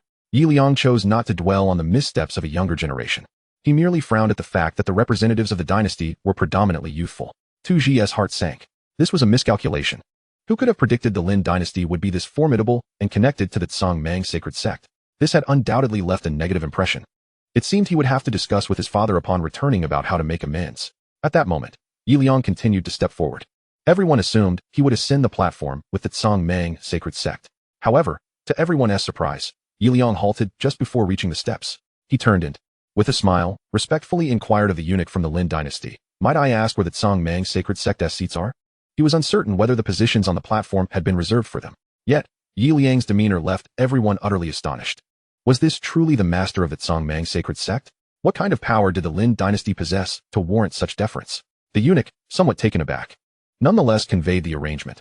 "Master, the seats for the Tsang-Mang sacred sect are right here. However, the elders have instructed that the second son may sit wherever he pleases." The eunuch gestured to the area below the platform, designated as the third tier. Yet, Yi Liang displayed no signs of dissatisfaction. After expressing his gratitude, he took his seat. Lin Sheng did not seek any special treatment either, sitting alongside Wan Yetong behind the elders. Nevertheless, there were still positions across from the Tsang-Mang sacred sect, the intended occupants of which remained unknown. Once Yi Liang was seated, the others followed suit, their minds still reeling from the shock. Could it be that even the Tsang-Mang sacred sect was relegated to the third tier? Shen Kuang's mind was in turmoil. Was the Lin dynasty truly this fearsome? What difference was there between his previous actions and self-sabotage? If word of this reached the upper echelons of the Lin dynasty, would he face repercussions? Could the Zheng dynasty still protect him? Young master, do not panic. The Tsang-Mang sacred sect does not wield absolute power in the Tsang-Mang domain. Do not forget. Your brother-in-law is the branch president of the Ming Feng Chamber of Commerce. The ancient voice resonated in Shen Kuang's mind, a protective presence safeguarding him from the shadows. Upon hearing this voice, Shen Kuang felt a slight sense of reassurance. However, at that moment, several imposing figures made their entrance. Chapter 29, The Lin Dynasty's Ascension. How is it different from others? Oh dear. Wan Xiong, Master Yi, you have arrived quite swiftly. Zhang Pingda, donned in a light green robe, called out from a distance to the members of the Tsang-Mang sacred sect. Brother Jiang, you are indeed late. We have been in the palace city for quite some time. Wan Ren and Yi Liang rose to greet Jiang Pingda with respectful bows. Who is this? Very few have encountered Jiang Pingda. Only a select few, like Tu Ji, widened their eyes in astonishment. He hailed from Yu City. And how could anyone not recognize the president of the Ming Feng Chamber of Commerce in the Tsang-Mang domain? The very knowledge of his presence underscored the significance of his arrival. This cannot stand. Once this event concludes, he must rush back to the dynasty. The Lin dynasty is not one that the Yu dynasty can provoke or afford to neglect. Shen Kuang's fleeting sense of hope was shattered once more. He recognized familiar faces trailing behind the newly arrived man. Individuals he had seen among his brother-in-law's Ming Feng Chamber of Commerce. His brother-in-law, as the president, showed immense respect towards these individuals. Yet now, these figures were exhibiting extraordinary deference as they followed the green-robed man. He then observed as this man, accompanied by those few, took a seat opposite the members of the Tsang-Mang sacred sect, also lacking the qualification to ascend the platform. Shen Kuang's pupils dilated at this scene. He could no longer entertain any other thoughts. If he could safely return, he would never set foot in the Lin dynasty again. At this moment, Lin Feiyuan and his companions finally arrived. The members of the Tsang-Mang sacred sect and the Ming Feng Chamber of Commerce rose in unison. All others followed suit, standing in respect. Finally, a high-ranking member of the Lin family made an appearance. The Lin family had remained hidden throughout the proceedings. The invited forces were already filled with awe towards the Lin dynasty. After exchanging a few brief words with Lin Fu and Su Xiong, Lin Feiyuan ascended the steps to the platform. It dawned upon everyone that the platform had indeed been reserved for the Lin dynasty and the Huangquan Hall's attendees. At this moment, Lin Fian disregarded pleasantries and, with a resonant voice, proclaimed, "The officiants shall perform their duties, and the ceremonial attendants shall conduct the rites. Let the music and drums resound. Buzz dong dong, dong dong, dong, step, step, step." A multitude of palace guards marched in synchrony with the drumbeats and deep horn calls, effectively sealing off the entire Taikangmen Square. Soldiers stood atop the surrounding walls, banners fluttering in the wind. A procession of ministers from the Lin dynasty entered in an orderly fashion, thanks to the efforts of Lin Fiyuan and his companions, who had organized the new dynasty's officials and guards. Once everyone had taken their positions, Lin Fiyuan's voice rose, clear and sonorous. "We invite the Lin King to ascend the platform and make his offering to the heavens." As the long horn sounded once more, the atmosphere laden with solemnity. All eyes turned towards the Taikangmen. Jiang Pingda and Invincible were filled with curiosity, for they had yet to witness the Lin dynasty's ruler. To them, the current Lin King was akin to a legendary figure, master of the Huangquan Hall, a mysterious force lurking in the shadows, and the sovereign of a palace rich in spiritual energy. The source of all this power resided in the head of the Lin family, the current monarch of the Lin dynasty. As anticipation filled the air, a grand procession emerged from the Taikangmen corridor. At its center was a resplendent throne, upon which sat a figure clad in regal ceremonial garb, exuding an air of nobility. The moment this figure appeared, an invisible weight seemed to envelop the hearts of all present. "Long live the new king." Lin Fiyuan's voice resonated once more in everyone's ears. At that moment, the crowd regained their senses. "Long live the new king." The thunderous cheer echoed from the Taicang Gate Square, resonating across the entire royal city. Every soul within the city felt their heart tremble as they turned their gaze towards the palace. Seated upon the throne, Lin Yang maintained a stoic expression, observing the scene unfold before him, feeling an indescribable sense of grandeur swell within his chest. The ceremonial procession advanced slowly, halting before the altar of heaven. Lin Yang rose, descended from the throne, and ascended the altar step by step. The crowd's eyes were fixated on that steady and resolute figure. With each step he took, it seemed as though his stature grew taller. As Lin Yang finally stood upon the altar, the surrounding spiritual energy began to surge, and everyone could distinctly sense this transformation. Expressions shifted dramatically. What was happening? The tumultuous influx of spiritual energy began to draw in the celestial laws, imperceptible to the average person. As these laws converged in increasing numbers, the altar of heaven unexpectedly radiated with a spectrum of colors. Everyone, including Lin Fiyuan, stood in stunned silence. They had never witnessed the altar manifesting such a phenomenon. Only Jiang Pingda's eyes suddenly sparkled with understanding. Could it be? Lin Yang, on the other hand, was utterly perplexed by these changes. Following the established protocol, he proclaimed to the heavens, "Today, I ascend the altar to announce my rule over this territory." However, the alterations in the heavens had yet to cease. The celestial laws continued to bombard the altar, intensifying its brilliance. When the radiance reached its zenith, a resounding boom erupted as the altar lifted off the ground, suspended high above like a radiant sun, illuminating the entirety of the royal city. The attending courtiers and guests were left speechless. They had never encountered such a miraculous event during a coronation. Some could not help but rub their eyes, believing they were experiencing an illusion. An ancient and mysterious aura spread, enveloping the hearts of the gathered assembly. Jiang Pingda's eyes widened in astonishment, his breath quickening. "Indeed, it is exactly this," he murmured incessantly. Standing upon the suddenly elevated altar, Lin Yang felt a mix of surprise and calmness, observing the unfolding spectacle.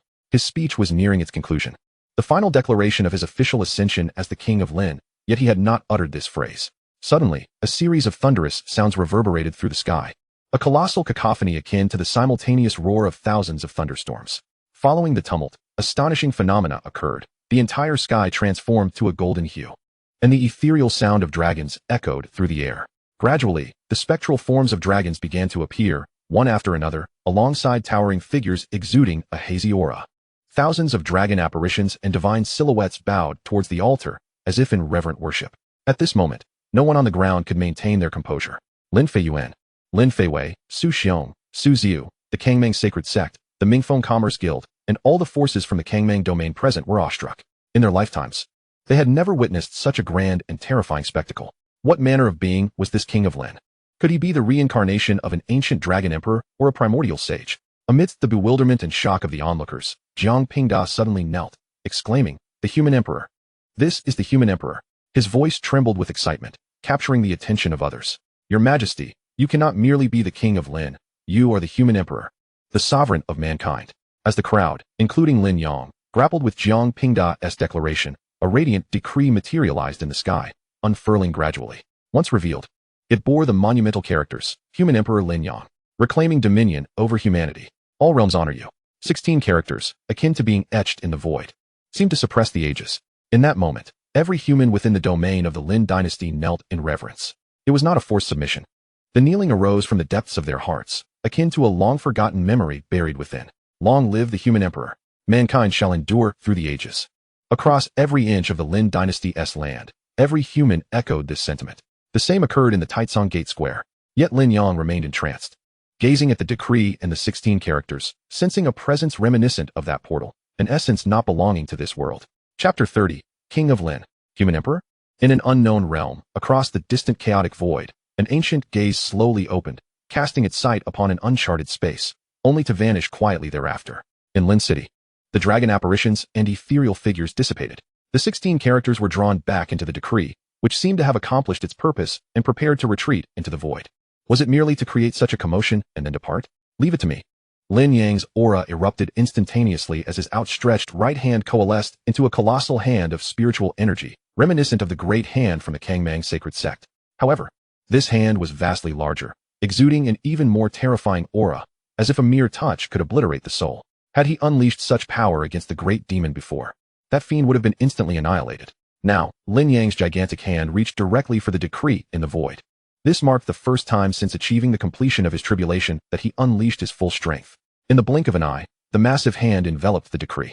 The decree surged with blinding brilliance, emanating a force of resistance. Lin Yang exerted more strength to seize it. Remarkably, the power emanating from the decree was on par with his own. As the crowd at Taizong Gate Square knelt, they regained their senses just as the decree retracted the 16 characters.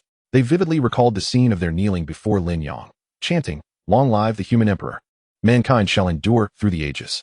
Yet, now they were bewildered, questioning why they had knelt and uttered such words. As they beheld the unfolding spectacle, they were left in utter disbelief.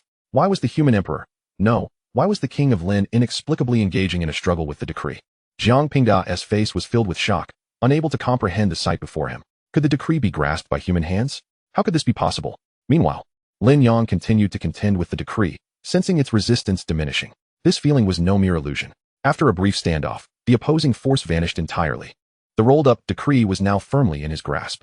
Retracting his colossal hand, the decree appeared within his palm. What on earth was this object? Now closer. The sensation intensified. It was evident that this object was not of the Hongyu continent, as the laws of Hongyu were actively repelling it. Lin Yang waved his hand, casting it into his sea of consciousness. All right, let the coronation ceremony resume. Hearing Lin Yang's command, Lin Feiyuan shook off his stupor, still reeling from the series of events that had transpired. All ministers, pay your respects. May our king have longevity. May our dynasty prosper eternally. Bow to his majesty, the King of Lin. No, not merely the King of Lin. You are the Human Emperor. You are the Human Emperor. Zhang Pingdao exclaimed with fervor. Many remained perplexed. What exactly was the Human Emperor? While the title sounded immensely powerful and noble, it also seemed laden with profound consequences. Zhang Pingdao yearned to articulate further. Yet Lin Yang silenced him, urging him to regain his composure.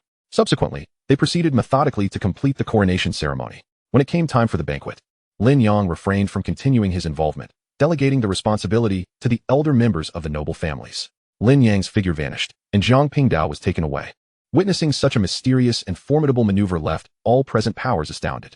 The banquet commenced, and despite the recent unsettling events, the attendees engaged in the exchange of toasts and camaraderie. After all, this was a rare opportunity to forge alliances with other factions. Typically, gatherings of this magnitude revolved around the Reign dynasty or the Huangquan Palace. However, today was distinctly different. Even the leaders of the Kangmang sacred sect were in attendance. Yet they were not the focal point. Almost everyone was preoccupied with how to establish connections with the Lin dynasty. In the third royal palace, within a desolate reception room, Lin Yang sat regally, facing the now composed Jiang Pingda. Su Vu entered with tea, placing it down before discreetly departing. Jiang Pingda fidgeted, feeling as though he was not in the presence of a youth not yet 30, but rather before an elder. He was genuinely intimidated by Lin Yang. Initially, he had assumed him to be the Human Emperor. However, he later witnessed Lin Yang subdue the imperial decree of the Human Emperor, an act of sheer brutality. Lin Yang lifted the tea and took a sip before speaking. Now, do tell, why do you persist in referring to me as the Human Emperor? Zhang Pingdao endeavored to steady his racing thoughts. Please, call me Lin Wang instead. Very well, Your Majesty Lin Wang. Zhang Pingdao continued. This tale begins millions of years ago. during a time when the Hongyu continent was dominated by three clans: the Beast Clan, the Demon Clan, and the Human Clan. Yet, the Human Clan was the most feeble, occupying merely a small region in the central domain, ensnared between the Beast and Demon clans, forced to resist desperately. Fortunately, the Beast and Demon clans were engaged in a mutual balance. However, a moment's lapse could lead to the complete annihilation of the Human Clan. At this juncture of peril, Jiang Pingda became animated again, his gaze fixed on Lin Yang. The ruler of the Dragon Kingdom, one of the nations among the humans, was ascending to the throne. The Dragon Kingdom, a diminutive nation that revered true dragons as its totem and faith, held little renown among the myriad human nations. Yet, during the ascension of their ruler, an unprecedented event transpired. Having heard this, Lin Yang surmised, did the ruler ascend to the altar of heaven, leading to a transformation akin to today? Indeed, the scene today mirrors the ancient legends, as though we have traversed millions of years to witness that fabled event. Jiang Pingda exclaimed, his excitement palpable. Such tales he had only encountered in books or recounted by elders. Continue, Lin Yang urged. Yes, Your Majesty, the ruler of the Dragon Kingdom ascended the altar of heaven, and the decree descended, proclaiming him the human emperor, tasked with the monumental duty of reviving the human clan. This news spread throughout the central domain, igniting hope in a people long crushed beneath the weight of survival amidst strife. The emergence of such a leader was akin to a spark of hope, offering the human clan a renewed sense of purpose. The human emperor did not disappoint. Upon his ascension, his strength surged, achieving remarkable victories against the other clans, bolstering the human clan's might and morale. The human emperor was wholly embraced by his people. Henceforth, the human clan was no longer a collection of nations, but a singular entity under the human emperor. Thus, the cohesion of the human clan reached its zenith, and they no longer found themselves at a disadvantage in battles against the other clans. Ultimately, after thousands of years, the Demon Clan was nearly extinguished, and the Beast Clan was driven into the boundless beast forest of the east. All of this was due to that great human emperor. Jiang Pingda's eyes gleamed with fervor, filled with reverence and admiration for that legendary figure. Lin Yang, having absorbed this narrative, understood. No wonder Jiang Pingda displayed such fervor upon witnessing the changes at his altar of heaven. It is only natural to venerate a figure who led an entire race to greatness. Yet, how could he himself be the human emperor? And what became of this human emperor in the end? Lin Yang inquired. Jiang Pingda's expression dimmed. After the ascendance of the human clan, the human emperor established the Human Emperor's Hall to maintain order and prevent internal strife from undermining their strength. However, many powerful individuals emerged within the human clan, each establishing their own sects or dynasties. They perceived the Human Emperor's Hall as a threat and conspired against him, exploiting his trust to bring about his downfall. Thus, the very leader who had guided the human clan to its pinnacle met his tragic end.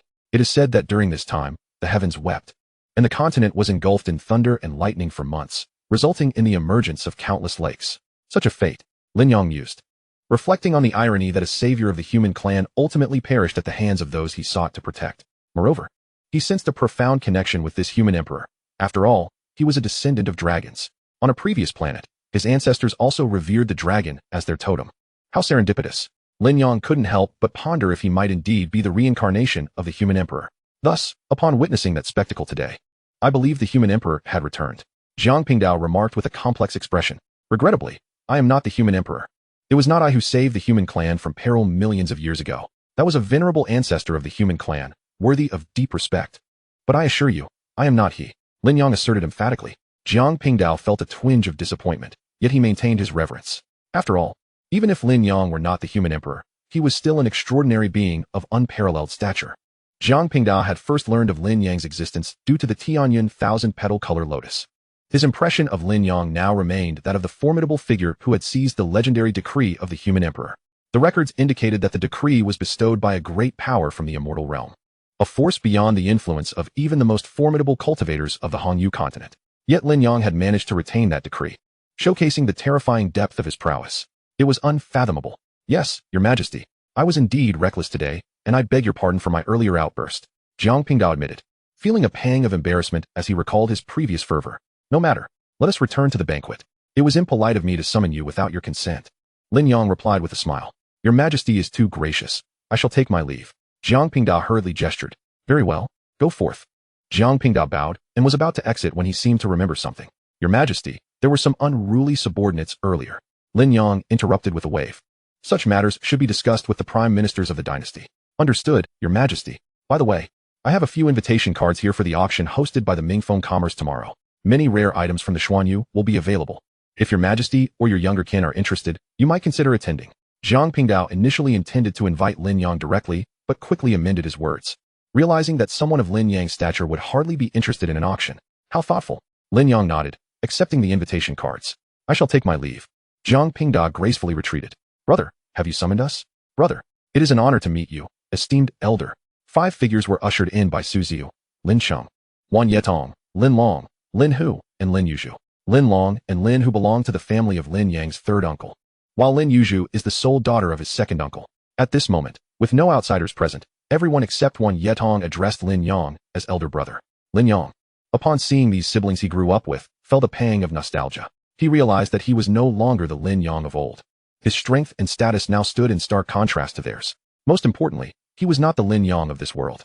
Although he had accepted their memories and cherished recollections of growing up together, it was never truly the same. However, he harbored no feelings of estrangement towards them and would strive to assist them. After all, their bloodlines were intertwined. Recently, the family has undergone significant changes. Are you all managing to adapt?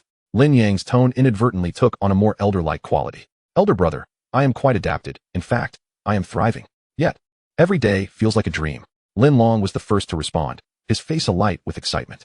Indeed, elder brother, I fear that one day I might awaken and find all of this gone. This month, I have received so many spirit stones like I have never seen before. The 2 brothers appeared to be merely 16 or 17 years old. Lin Yuzhu, slightly younger than Lin Yang by just a few months, spoke with a gentle smile. Elder brother's transformation is the most remarkable, is it? Perhaps it is because I have become the family head. Lin Yang chuckled lightly. Tomorrow, there will be an auction at the Mingfeng Chamber of Commerce. You should go and have a look. Don't confine yourselves at home. The elders still have plenty of time. It will be a while before you take on responsibilities. An auction? Lin Hu's eyes sparkled. Can we really attend? Just the 2 of us? Typically, such events were reserved for the family heads to procure resources, with younger generations brought along merely to broaden their horizons. Especially since the Lin family was not previously a prominent clan. Yes, and you may buy whatever you wish. Lin Yang replied with a smile, producing an invitation and handing each of them a spirit ring. Wan Yetong and Lin Sheng received theirs as well. Wan Yetong hesitated, instinctively wanting to decline. Senior, call me elder brother, just like Lin Sheng. Take what I offer. You must not refuse. Yes, thank you, elder brother. Wan Yetong expressed her gratitude, gripping Lin Sheng's hand tighter. Lin Yang smiled faintly, and Lin Long and Lin Hu wore similar expressions of joy. They then examined their spirit rings. Wow, so many. Elder brother, are all these spirit stones for me? Upon hearing Lin Long's excited voice, the others quickly checked their own rings. They were astonished to find a mountain of spirit stones within, including low-grade, mid-grade, and high-grade varieties. Just moments ago, they had boasted about the number of spirit stones they had received in a month, yet compared to what elder brother had given, it was but a drop in the ocean. Lin Yuzhu and the others looked on in disbelief, wondering, why is elder brother giving us so many spirit stones? For your pocket money. Just take them. Lin Yang chuckled, then rose from his seat. Go enjoy the auction tomorrow. I might be leaving for a while. And when I return, the one who has spent the most spirit stones will receive a reward. With that, Lin Yang vanished. Within his spiritual sea, spirit stones were virtually endless, and he needed someone to share the burden. He wished to avoid the pain of dying with unspent wealth. Thus, his most suitable recipients were these cousins. Elder brother? Lin Yang's sudden disappearance startled Lin Yuzhu, who still had matters to discuss. Lin Sheng stepped forward and patted her shoulder. Sister Yuzhu, you wanted to ask about that matter, right? Lin Yuzhu nodded and looked at Lin Sheng. Yes, I wanted to know if elder brother has a solution. Do not worry. Elder brother is already investigating this matter. Lin Sheng replied, glancing at the empty seat where Lin Yang had just been, his expression firm. He realized that he could not lag behind. He could not leave everything to elder brother. The group then exited the room, and Lin Sheng recounted everything Lin Yang had shared with him to Lin Yuzhu. Chapter 32. The Decree of 3 Celestial Emperors. The next day, the ascension of the Lin King was announced to the world, but there was no explanation regarding the entire population of the kingdom suddenly kneeling. Consequently, some began to associate this event with the Lin King's coronation, suggesting that Lin Yang was the human emperor, the sovereign of the human race.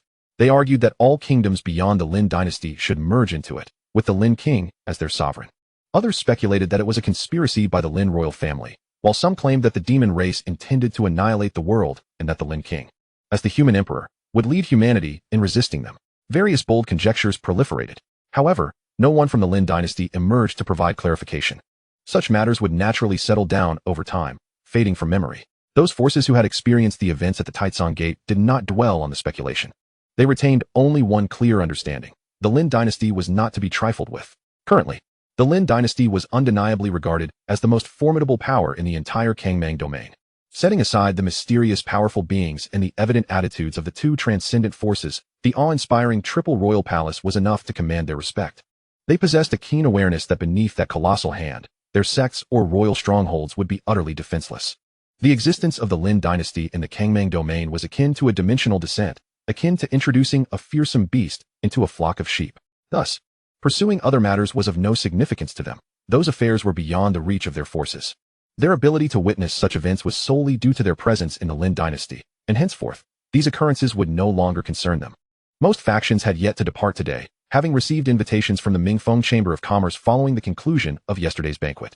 Zhang Pingda had returned from the Xian domain with some precious auction items, specifically brought to Lin City for sale. Upon hearing such news, they could not afford to miss it. After all, these treasures were said to have been brought back from the Xian domain, touted as remarkable by Chairman Jiang. Each time such an auction was held, various forces would spring into action, unwilling to let their own influence be overshadowed by others. Thus, despite their desire to immediately return and report on the happenings, once they learned about the Mingfeng Chamber's auction, they decided to stay. As for Tu Zixi and Xin Kuang, they merely relayed the news back and requested that the dynasty send some spirit stones. They remained in the Lin dynasty. Xin Kuang, having not faced repercussions from the Lin dynasty, had no urgency to leave. However, he no longer dared to act arrogantly. Even refraining from provoking Tu Zixi when they crossed paths, Tu Zixi found this situation quite agreeable, as he had originally intended to use Xin Kuang to probe into the Lin family's strengths and weaknesses. Instead, he had inadvertently uncovered a significant figure. Now, there was no need for further probing.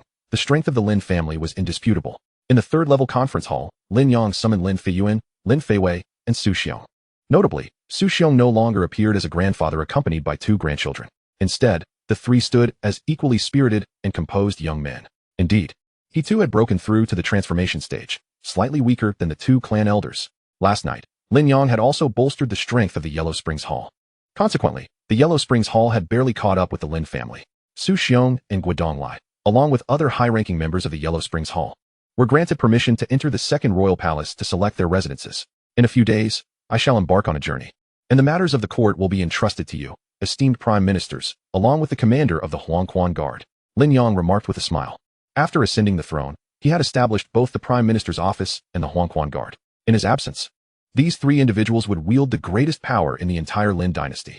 Although there was also the Construction Institute led by Guodonglai, it solely focused on technical matters concerning the dynasty's development. Upon hearing Lin Yang's words, Lin Feiyuan reacted most fervently. What? Your Majesty, you have only just ascended the throne. He had initially expected Lin Yang to commence his governance of state affairs post-coronation. Lin Feiwei and Su Xiong also expressed a sense of helplessness.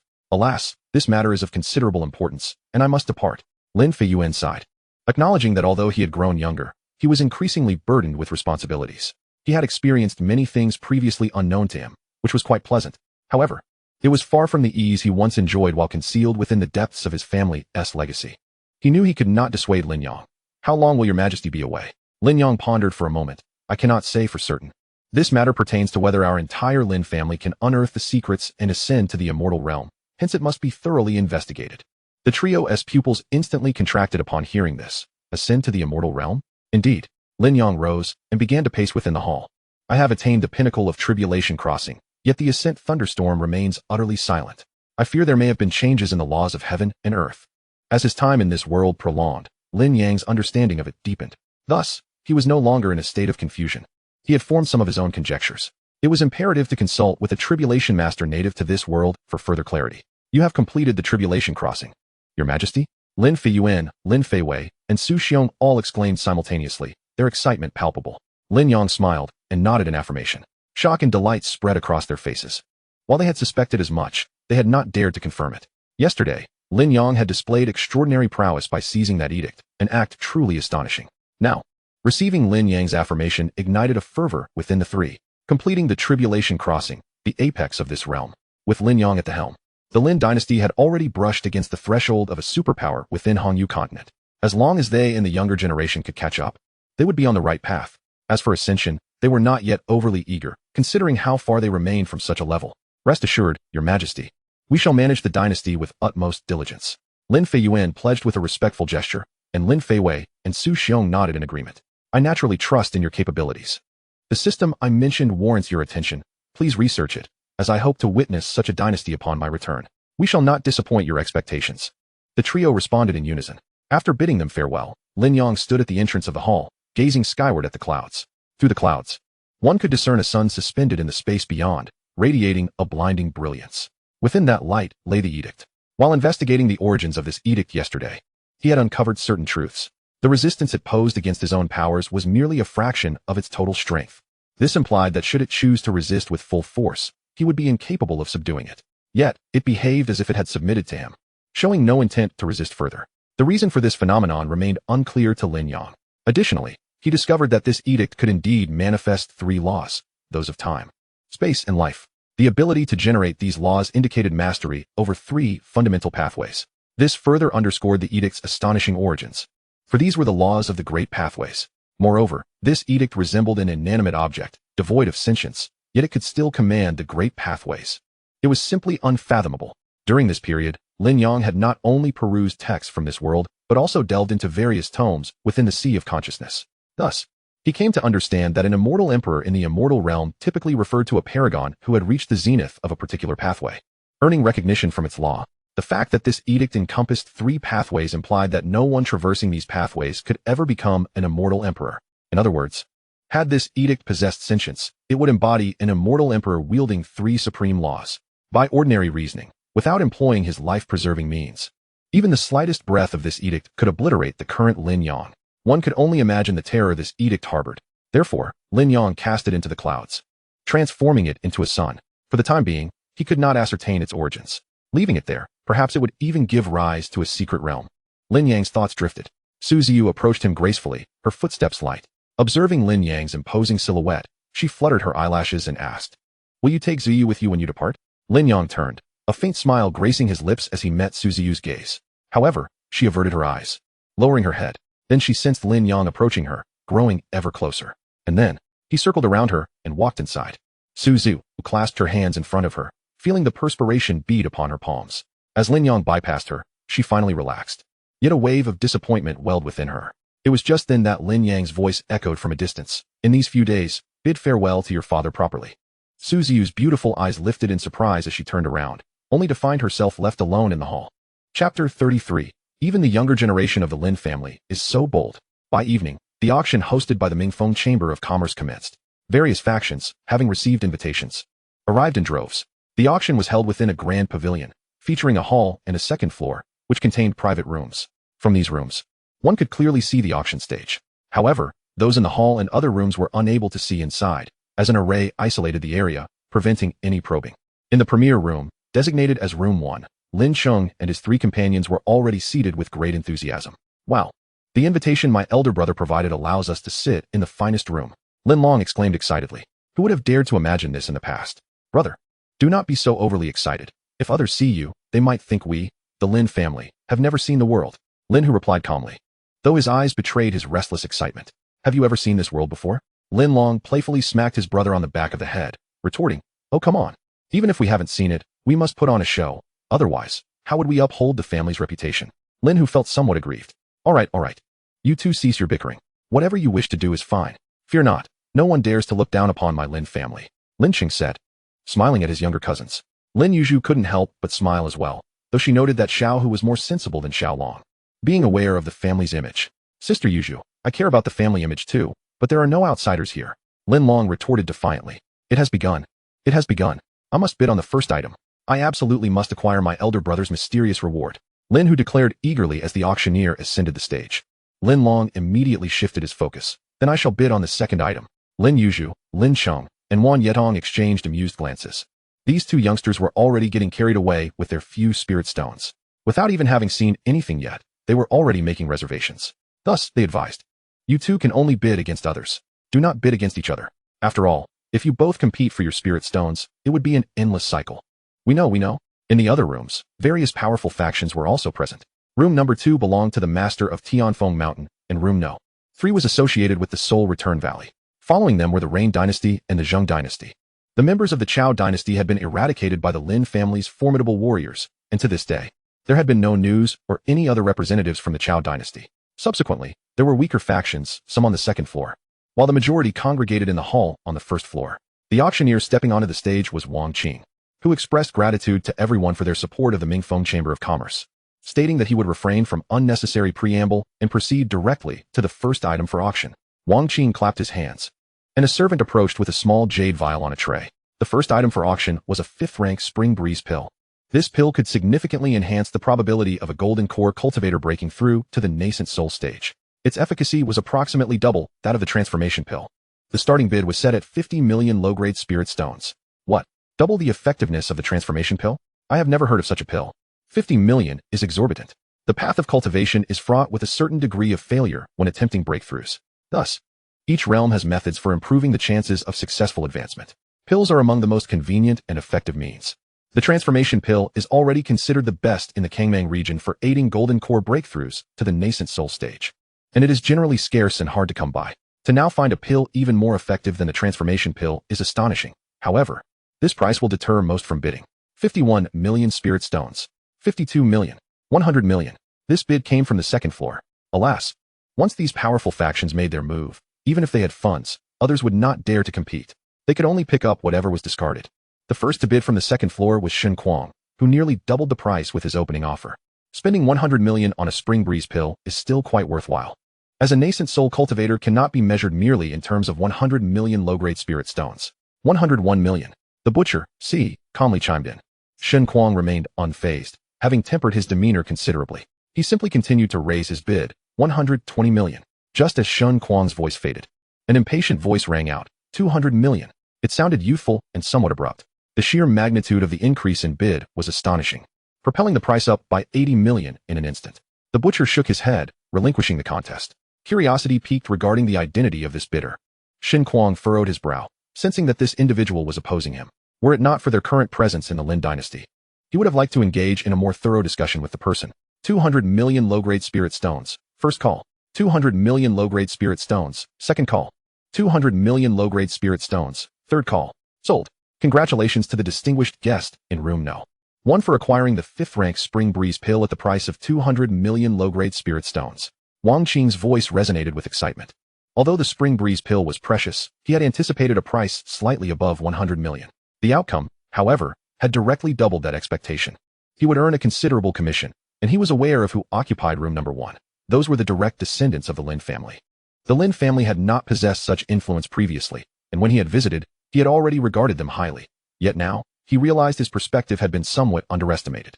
Even the president of the Kangmang region had personally come to Lin City, displaying an unmistakable reverence for the Lin dynasty. Fortunately, he had maintained a proper demeanor towards the Lin family, receiving praise from Chairman Jiang. In contrast, Lu Si and his associates had been sent back to the Xian region by the Chamber for punishment. Henceforth, he was particularly vigilant regarding any matters concerning the Lin family.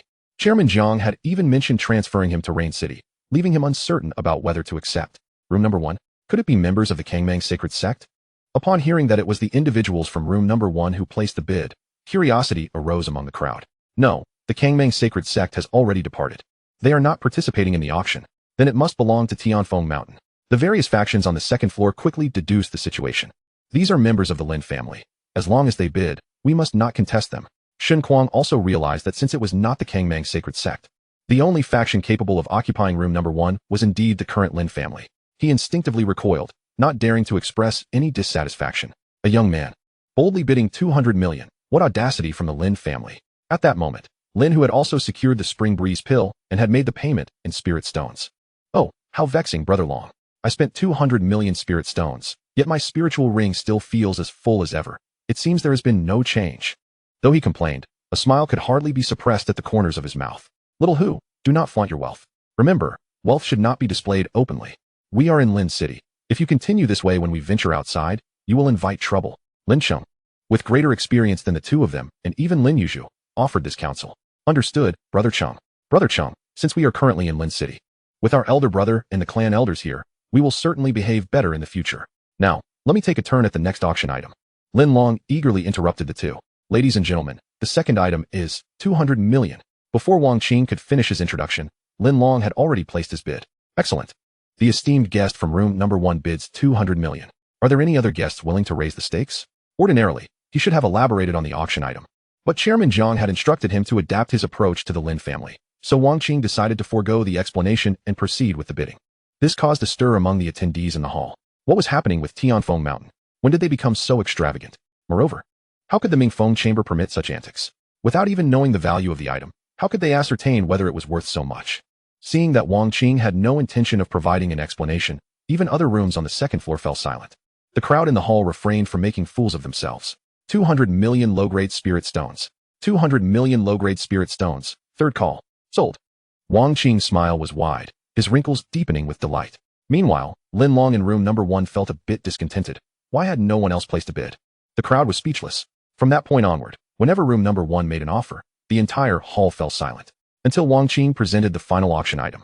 It was a long spear, rumored to be a spiritual weapon belonging to a certain female cultivator of the fusion stage. Originally an 8th rank spiritual weapon, it had suffered damage and was currently only of 6th rank quality. The starting bid was set at 100 billion low-grade spirit stones. The moment this spear was unveiled, the hall erupted in astonishment.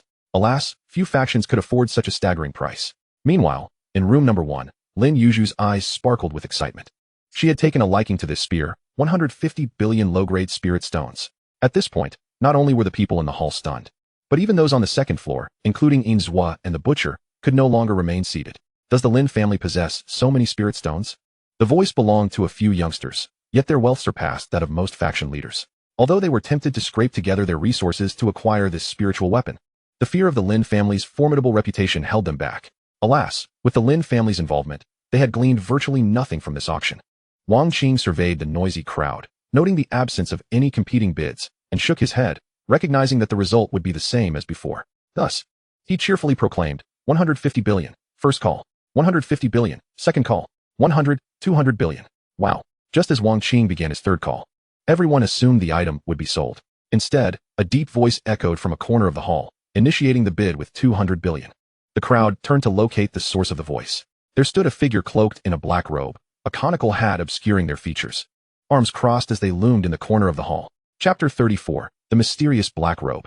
Lin Yuju was taken aback. Previously, when the two brothers Lin Long and Lin Hu spoke, no one dared to contest them, and she had thought she would be treated similarly. However, she did not dwell on it too much, for she genuinely cherished this gun. 300 billion spirit stones. She contemplated being straightforward, intending to make her opponent retreat in the face of difficulty. To her surprise, that deep voice promptly followed suit, offering 500 billion. After a brief pause, the voice resonated once more. Little girl, some things are beyond your reach. Upon hearing this, those who had guessed the identity of room 1 silently marveled at the audacity. Wang Qing narrowed his eyes, subtly transmitting a message to Jiang Pingda. Although this individual did not appear to be ordinary, provoking the Lin family was akin to courting disaster. Even Lin Cheng furrowed his brow, moving to the window in search of the voice's owner. Upon seeing a person clad in such peculiar attire, his caution heightened. Anyone capable of presenting such a fortune in spirit stones was certainly no simpleton. Yet, standing alone in the hall, did they not belong to any particular faction? Lin Yuju had initially thought to cease her bidding. After all, while the spirit stones were plentiful, she did not wish to squander the resources her elder brother had allocated to her. However, now that this person had the audacity to threaten her, she could no longer endure it. The two hot-headed brothers, Lin Long and Lin Hu, were even more incensed, exclaiming, "Sister, continue. Let him see if we are worthy. If we lack spirit stones, we can lend you some." Lin Yuju nodded, her voice ringing clear as she cut through the banter. 1,000 billion. The collective gasp echoed in everyone's minds. Although the atmosphere had begun to thicken with tension, the utterance of that figure was akin to a thunderclap on a clear day, leaving all astounded. 1,000 billion. Some present felt that selling their entire sect would not amount to such a sum. Ingzui, Tuji, and Shun Kuang all inhaled sharply. The Lin family was indeed shattering their perceptions time and time again.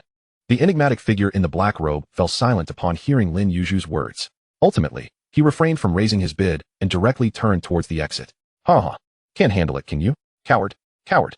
And yet you spoke so arrogantly, claiming we are unworthy. You can't even muster 1,000 billion spirit stones. Brother, tone it down a bit. If not for the eldest brother's words, we wouldn't even have 1,000 spirit stones." Smack. Ouch. Lin Hu's head collided once again with Lin Long's palm. "What did you say?" The two engaged in playful banter while Lin Yuju received the long gun, cradling it with affection. Lin Cheng, however, wore a serious expression. Wan Yitong stepped forward, grasping his hand gently and inquiring, "What's wrong?" Lin Yuju also noticed Lin Cheng's unusual demeanor and glanced over. Lin Cheng exhaled deeply. "We should return to the royal palace swiftly.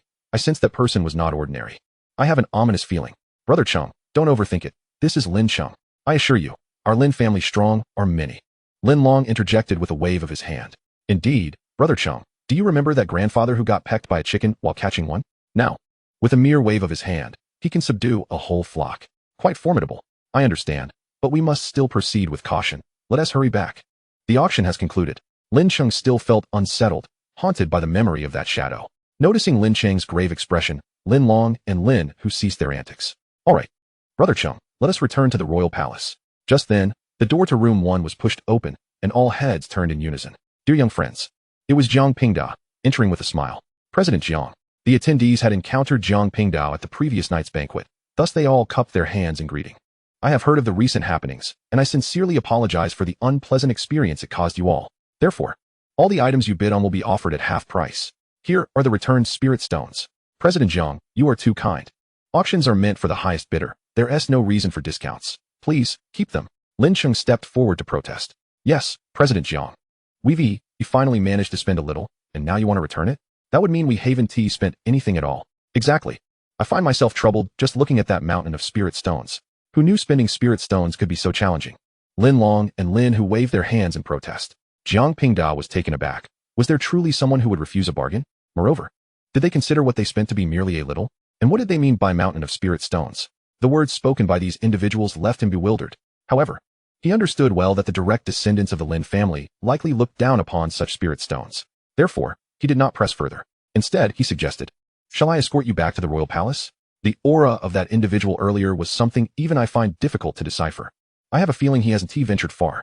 Jiang Pingda had been closely monitoring the auction, especially with the Lin King's siblings present. Thus, he could not afford to be careless. That black-robed figure emanated a formidable presence that eluded his comprehension. Then we shall trouble President Jiang. Lin Cheng readily accepted, having felt an unsettling apprehension earlier. Though his elder brother was within Lin Cheng, he was unsure if he was aware of their situation. With Jiang Pingda, a powerful figure, escorting them back to the palace, they would feel much safer. While he possessed many means, an ambush could catch him off guard. The group, clearly led by Lin Cheng, voiced no objections.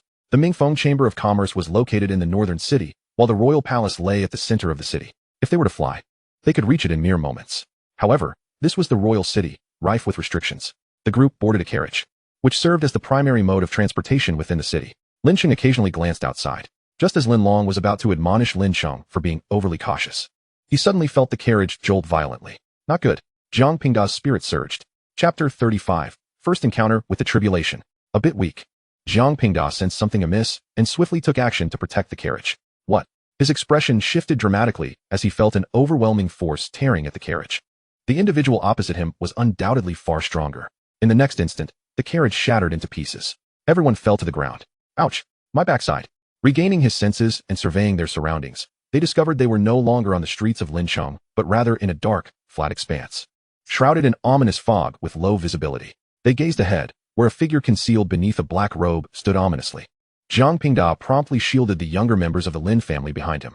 Who are you? Jiang Pingdao remained on high alert, sensing the danger emanating from this person. Hand over that long gun. Otherwise, you shall die. The voice, indistinguishable in gender, emanated from beneath the black robe. Indeed, this individual had come for that long gun. Lin Yuzhu's expression turned fearful, realizing that merely purchasing an item had invoked such calamity. She pondered whether to relinquish the item. Meanwhile, Lin Cheng's countenance turned ashen. He could tell that Jiang Pingdao was no match for the figure before them. Therefore, he considered using the trump card left to him by his elder brother. To his dismay, he discovered that he was unable to channel his consciousness in this place. The spirit ring relied on a cultivator's consciousness for control. Without it, the spirit ring could not be used. Consequently, he could not utilize his trump card. Now, relying solely on their own strength, they would undoubtedly be unable to contend with the black-robed figure, Lin Long and Lin, who were momentarily stunned by the sudden attack. However, once they regained their composure, they erupted in outrage. Why should we give it to you? We bought it with our own spirit stones. Yes, we would rather die than surrender it.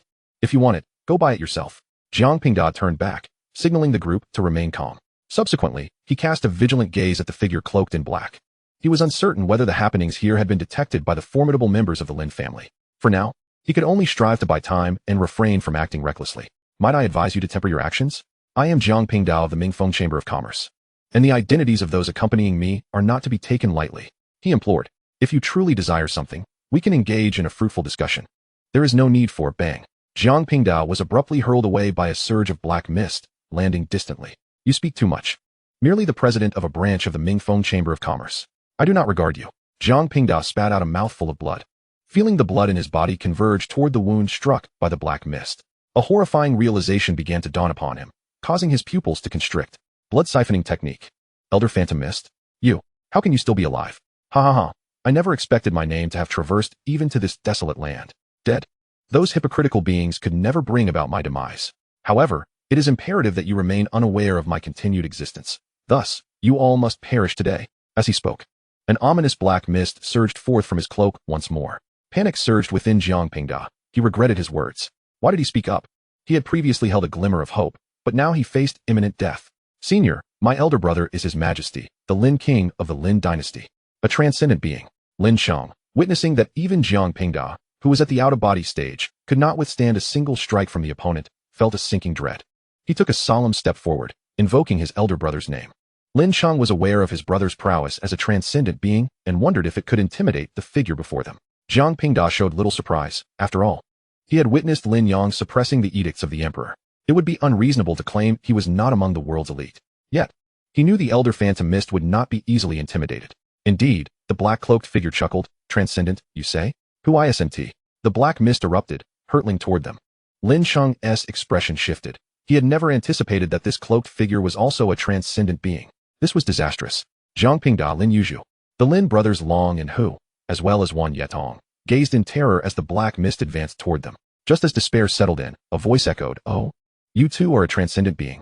The arrival of Lin Yang was met with elation from Lin Shang and the others. Their elder brother had arrived. They turned to see Lin Yang stepping forth from the pitch-black void above, his gaze fixed upon the figure in black. You claim to be a transcendent being? How fortuitous. For I have matters I wish to discuss. Come with me. Elder Phantom Mist regarded the sudden appearance of Lin Yang with a grave expression. To find a transcendent being in this desolate land, capable of entering his mist realm directly?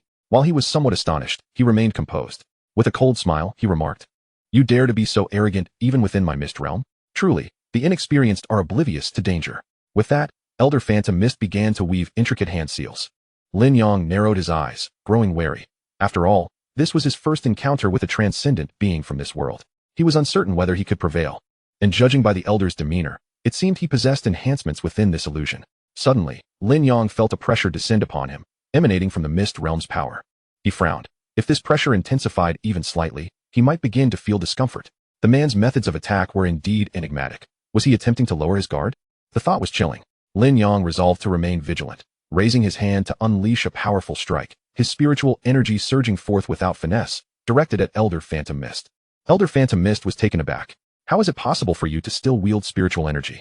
Almost immediately thereafter, he sensed an overwhelming aura of destruction. Thus, he unleashed his full might, his presence swelling to such an extent that the mist realm itself began to hum ominously. Lin Yang's attack arrived at that moment. Elder Phantom Mist was utterly obliterated, dead beyond recovery. Simultaneously, the surrounding darkness receded, and everyone found themselves back on the streets of Lin City. Lin Yang's brow furrowed deeper. Dead. He flickered into motion, landing on the ground. Was this the extent of a transcendent being? Surely this could not be a genuine transcendent. He still had inquiries to make, yet there was not a trace left of him. Elder brother. Lin Shang and the others approached Lin Yang with a sense of disarray. Lin Long and Lin Hu felt a lingering trepidation. Lin Yuzhu lowered her head, akin to a child who had erred, for this predicament was, in part, her doing. Are you all unscathed? We are fine, elder brother. It's just that President Jiang sustained severe injuries while protecting us. It is a relief to hear you are unharmed. Lin Yang nodded and proceeded to Jiang Pingda, who lay incapacitated on the ground. Your Majesty. Jiang Pingda wore an expression of guilt. Had he not extended the invitation, Lin Shang and the others would not have encountered such peril. You performed admirably. Lin Yang smiled gently, surprised to find Jiang Pingda injured while protecting the Lin family. A commendable individual, though somewhat lacking in strength. Lin Yang produced a healing pill and handed it to Lin Shang. Administer this to President Jiang. Yes, elder brother. Lin Shang accepted the pill and moved forward. Thank you, Your Majesty, for the pill. Indeed. Lin Yuzhu approached Lin Yang, lowering her head. Elder brother. It is all my fault. Had I not insisted on purchasing that spiritual spear, this calamity would not have occurred. She then recounted the events that transpired. It is not your fault, Yuzhu. This person was the one insistent on seizing the spiritual artifact from us. He even claimed to be a transcendent being. Yet he was so miserly that he attempted to rob us directly. Truly shameless. Lin Long exclaimed indignantly. Lin Yang, having grasped the sequence of events, understood what had transpired. Upon hearing Lin Long's words, he raised his hand and delivered a light smack to his head. You, young man, have been too well protected by the family. He possesses transcendent strength, yet he still concerns himself with trifles? Lin Hu found amusement in Lin Long's misfortune. Lin Yang patted Lin Yuzhu's shoulder. smiling as he consoled her. This is not your fault. Such occurrences are unpredictable. Do not dwell on it. Yes. Lin Yuzhu nodded gently. At that moment, Jiang Pingda had recovered sufficiently and approached Lin Yang. Thank you, Your Majesty, for the healing pill. Jiang Pingda was internally astonished. For the Lin King to intervene was no ordinary matter. Elder Phantom Mist was notorious in the Xian domain, and his blood-siphoning technique was infamously malevolent. Even transcendent beings found it challenging to recover from its effects. Yet, after consuming that unknown pill, he had experienced complete restoration. It was simply unfathomable. This pill is exceedingly precious. It was merely a token of gratitude for your efforts to protect my siblings. There is no need for formality. You seem to know this individual? Indeed, Your Majesty Lin. This man is known as Elder Phantom Mist, a renowned rogue in the Xian domain. However, his techniques are devious, siphoning the life force of cultivators to enhance his own. Thus, he is wanted by all factions in the Xian domain. 200 years ago, it was said he perished at the hands of several transcendent beings. I never imagined he would still be alive and have ventured into the Tsang-Mang domain. A rogue from the Xian domain? Is he powerful there? Lin Yang queried, somewhat perplexed. Indeed, he ranks among the top transcendent beings in the Xian domain. Precisely what level he occupies within the transcendent stage remains uncertain. Jiang Pingda replied, his eyes betraying his astonishment. To think that a being capable of stirring the winds and clouds of the Xian domain could not withstand a single blow from the Lin King before him was truly astounding. It is difficult to fathom the sheer terror of Lin Wang's strength. He would likely find himself unmatched even in the central domain. Lin Yang nodded thoughtfully. What could compel such a formidable being to covet a broken spiritual artifact? Nevertheless, it matters little now, for the individual has already met their demise. Casually selecting an item to bestow upon Jiang Pingda, Lin Yang then led a few companions back to the royal palace. Tomorrow, I shall embark on my journey. Allow me to leave you with a parting gift. With a wave of his hand, 5 small puppets materialized before the 5 individuals. They gazed in astonishment at these diminutive creations. Each puppet then gradually melded into the hearts of its respective carriers. However, upon introspection, they could not discern its presence. Curiously, Lin Sheng inquired, Elder brother, what is this? This is a safeguard for you, Lin Yang replied. It will not affect you in any way. In times of life-threatening peril, it shall be activated, thus sparing you the need to fear the attention of those who covet spiritual stones. Lin Yang's explanation deeply moved the group, especially Wan Yedong. Originally an outsider, she had reaped countless unexpected benefits by following Lin Sheng. Although her affection for him was not motivated by such gains, it did reinforce her belief in her own discerning eye. So impressive. Thank you, elder brother. After today's events, I was genuinely concerned that you would want us to keep our wealth hidden. Lin Hu chuckled. Does that mean the one who spins the most spiritual stones will still receive a reward? Lin Long asked. Of course it counts. The spiritual stones I provide are all equal. Once I return, I will verify. Lin Yang reassured them. Now, if there are no further matters, return and rest. Yes, elder brother. The group responded in unison before exiting the room. Lin Yang lingered for a few more days, primarily to issue some instructions to Lin Feiyuan and the others. He also added a few elements to the cloud to prevent any sudden outburst from the decree that could pose a threat. Additionally, he set up a formation to envelop the entire royal city, ensuring that even in his absence, all dangers could be addressed. Once all preparations were complete, Lin Yang was ready to depart. All right, I have conveyed all that I needed to. I shall do my utmost to return promptly. The household is in your capable hands. He declared to those gathered in his chambers, including Lin Feiyuan, Lin Feiwei, Su Xiong, Wu Donglai, Lin Cheng, and several officials of the dynasty. Understood. They harbored no reluctance. For with Lin Yang's prowess, he could return at any moment. Lin Yang turned to Su Ziyu. Do you have anything to say to your father? After exchanging a glance with Su Xiong, Su Ziyu replied, No, my lord. Su Xiong nodded. Your Majesty, please take care. Yes, I know. We shall take our leave now. You all return to your duties. With that, Lin Yang summoned an unremarkable black canopy boat, which hovered above the courtyard. In an instant, he and Su Ziyu appeared aboard the vessel. Farewell, Your Majesty. The crowd called, as the boat vanished, traversing miles in an instant. Sighing, Su Xiong gazed at the empty sky. Lin Feiwei placed a reassuring hand on Su Xiong's shoulder. Do not worry, as long as she is by the king's side, Zui Yu will not suffer. Su Xiong shot him a sidelong glance. I am not worried for Ziyu. Rather, I envy her. How wonderful it would be if the king took me along. Alas, with a sigh, Su Xiong turned to leave. Public, is this truly the legendary sword chasm river? Someone inquired. It merely appears larger and longer than average. It does not seem particularly extraordinary. On the canopy boat, Su Ziyu and Lin Yang sat at the bow. In the distance, a vast, majestic river unfolded before them. The water appeared clearer than that of an ordinary river, its surface undisturbed, as though it were frozen in time. It was not as perilous as the legend suggested. Lin Yang admired the river, akin to a jade ribbon, feeling a sense of tranquility wash over him. Do not be deceived by its surface. This water may seem ordinary, yet beneath its depths lies a terrifying aura of sword energy, potent and dense. The water has flowed for countless ages, thoroughly tainted by the sword energy. Even the space above the river is thick with invisible sword energy. Only those at the out-of-body stage can withstand it. Hearing Lin Yang's words, Suzu felt a chill run down her spine as she gazed at the river. Meanwhile, a hint of delight crept onto Lin Yang's lips. Lo and behold, there are indeed fish within. Chapter 37, Uninvited Guests. Upon the fabled, perilous Sword Chasm River, a black canopy boat drifted serenely. At the bow, Lin Yang donned a straw hat and held a fishing rod, with the graceful Suzu standing behind him. My lord, can there really be fish in this river? Suzu asked, her curiosity piqued, though sheltered by the boat. The proximity to the water allowed her to faintly perceive a sharp aura emanating from its depths. Could any fish truly survive in such a treacherous river? If they did exist, surely they would not be ordinary fish. With a contented smile, Lin Yang replied, Indeed, and there are quite a variety. A sudden nostalgia struck him. He had always relished fishing. Whenever he had the chance, he would gather his gear and spend entire days by the water. Thus, upon sighting the river teeming with sizable fish, his interest was piqued. As the two savored their leisurely fishing experience, 5 streaks of light descended upon a small hill across the river, in the direction of the Xin domain. The figures materialized, 3 men and 2 women, all clad in blue and white robes adorned with the elegant characters Yuan Kong on their sleeves.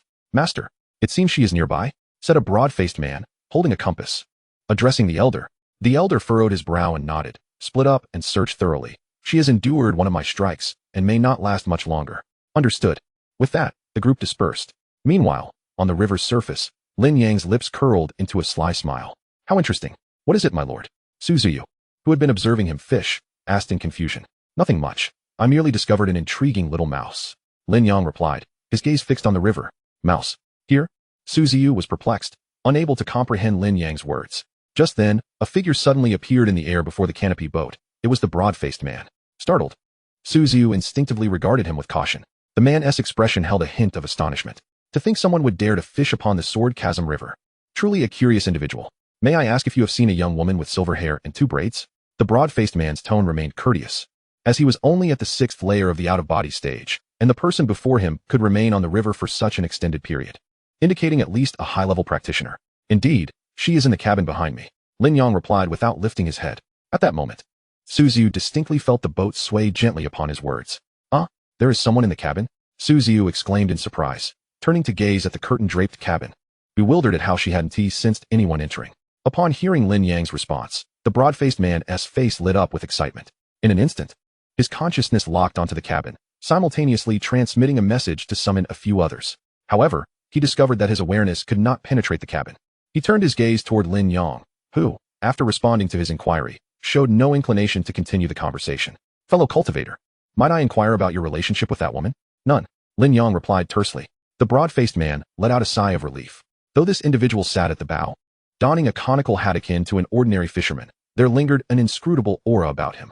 Moreover, this black-sailed boat was evidently no ordinary vessel. Thus, it was prudent to avoid any conflict with him. Could you do me a favor and hand over this woman? I am Chuing Fong, a hall master of the Yuan Kong Dao sect. This woman has stolen a treasured artifact from our sect. Ing Fong, have you found that little thief? Chuing Fong's words were interrupted by a voice as 4 figures appeared beside him. Elder, the thief is indeed within this fellow cultivator's cabin, Chuing Fong responded. Oh. The elder gazed toward the black-sailed boat, noticing 2 individuals aboard, his brow furrowing slightly. Yet, before he could speak, another middle-aged man stepped forward, shouting at Lin Yang. You brat, hand her over. Do you wish to become an enemy of the Yuan Kong Dao sect? Chuing Fong hastily interjected, Junior brother, don't act impulsively. This fellow cultivator has no connection to that thief. Humph, the thief has hidden in his cabin, and you claim there's no connection? Who in their right mind would fish on this treacherous river? I say they're accomplices. Brother, when did you become so timid? Besides, what if there is a connection? The elder is present. They are but mere ants. The others chimed in, each voice adding to the cacophony, leaving Chuing Fong momentarily speechless. However, he felt it best to avoid involving others unnecessarily and sought to speak again. Enough, Ing Fong. These 2 are indeed suspicious. The matter of the treasured artifact is of utmost importance. It is better to mistakenly kill than to let them escape, the elder declared, his gaze still wandering over the black-sailed boat. With his peak transformation cultivation, he was unable to see through this seemingly ordinary vessel, which was undoubtedly extraordinary. Observing the auras of the 2, they did not appear strong, particularly the woman, who seemed to be in her 40s and at the golden core stage. Such talent could not possibly arise from the superpowers. A spirit artifact in their hands would be a waste. It would be better to seize it for oneself. Hearing the elder's words, Chu Yingfang found himself unable to intervene, letting out a resigned sigh. Yes, elder. It should have been this way all along, brother. That brat. I am speaking to you. Did you hear me? Lin Yang remained motionless, his gaze fixed on the river's surface, a hint of joy in his eyes. See you. Get ready to reel in the fish. One is about to bite. Understood, young master. Seeing the young master disregard the others, Su Ziyu recognized that they were not worth his attention and, like Lin Yang, chose to ignore them. The others felt a palpable sense of blatant disregard. Enough with the chatter. Attack directly. Kill these two. Elder and Yingfang. Keep an eye on that thief. Do not let her escape. Yes, elder. With that, a storm of arrows coalesced in the sky above, densely packed and stretching for miles. A terrifying aura locked onto Lin Yang and his companion aboard the black-sailed boat. With a cry, two enormous azure eagles materialized from thin air, their massive wings flapping as they circled ominously above the boat. Stop! A woman emerged from within the boat. Her silver hair was braided into two soft strands cascading down her chest. Her face bore a pallor, and her steps were unsteady. Yet, her beauty outshone even Su Ziyu, though she now appeared exceedingly frail. You seek me. I will go with you, so spare them. The woman's weak visage held a glimmer of defiance. Humph. You little thief, indeed hide here. You have no choice. You will come with us. These two shall die as well. The man controlling the azure eagles scoffed. Sister, attack. Understood. In an instant, the arrow storm began to rain down towards Lin Yang and Su Ziyu. The two massive azure eagles screeched as they dove downward. Be careful. The woman, witnessing the incoming assault, leaped into the air, hovering above Lin Yang and Su Ziyu. Heaven's veil. A massive net materialized above her, prepared to absorb the attacks. The arrows struck the net just as it formed. Get out of the way. The woman's face grew even paler as she shouted down at Lin Yang and Su Ziyu. With a resounding crack, the net shattered. A spurt of blood erupted from the woman as her form plummeted onto the boat. My fish. Lin Yang's voice rang out.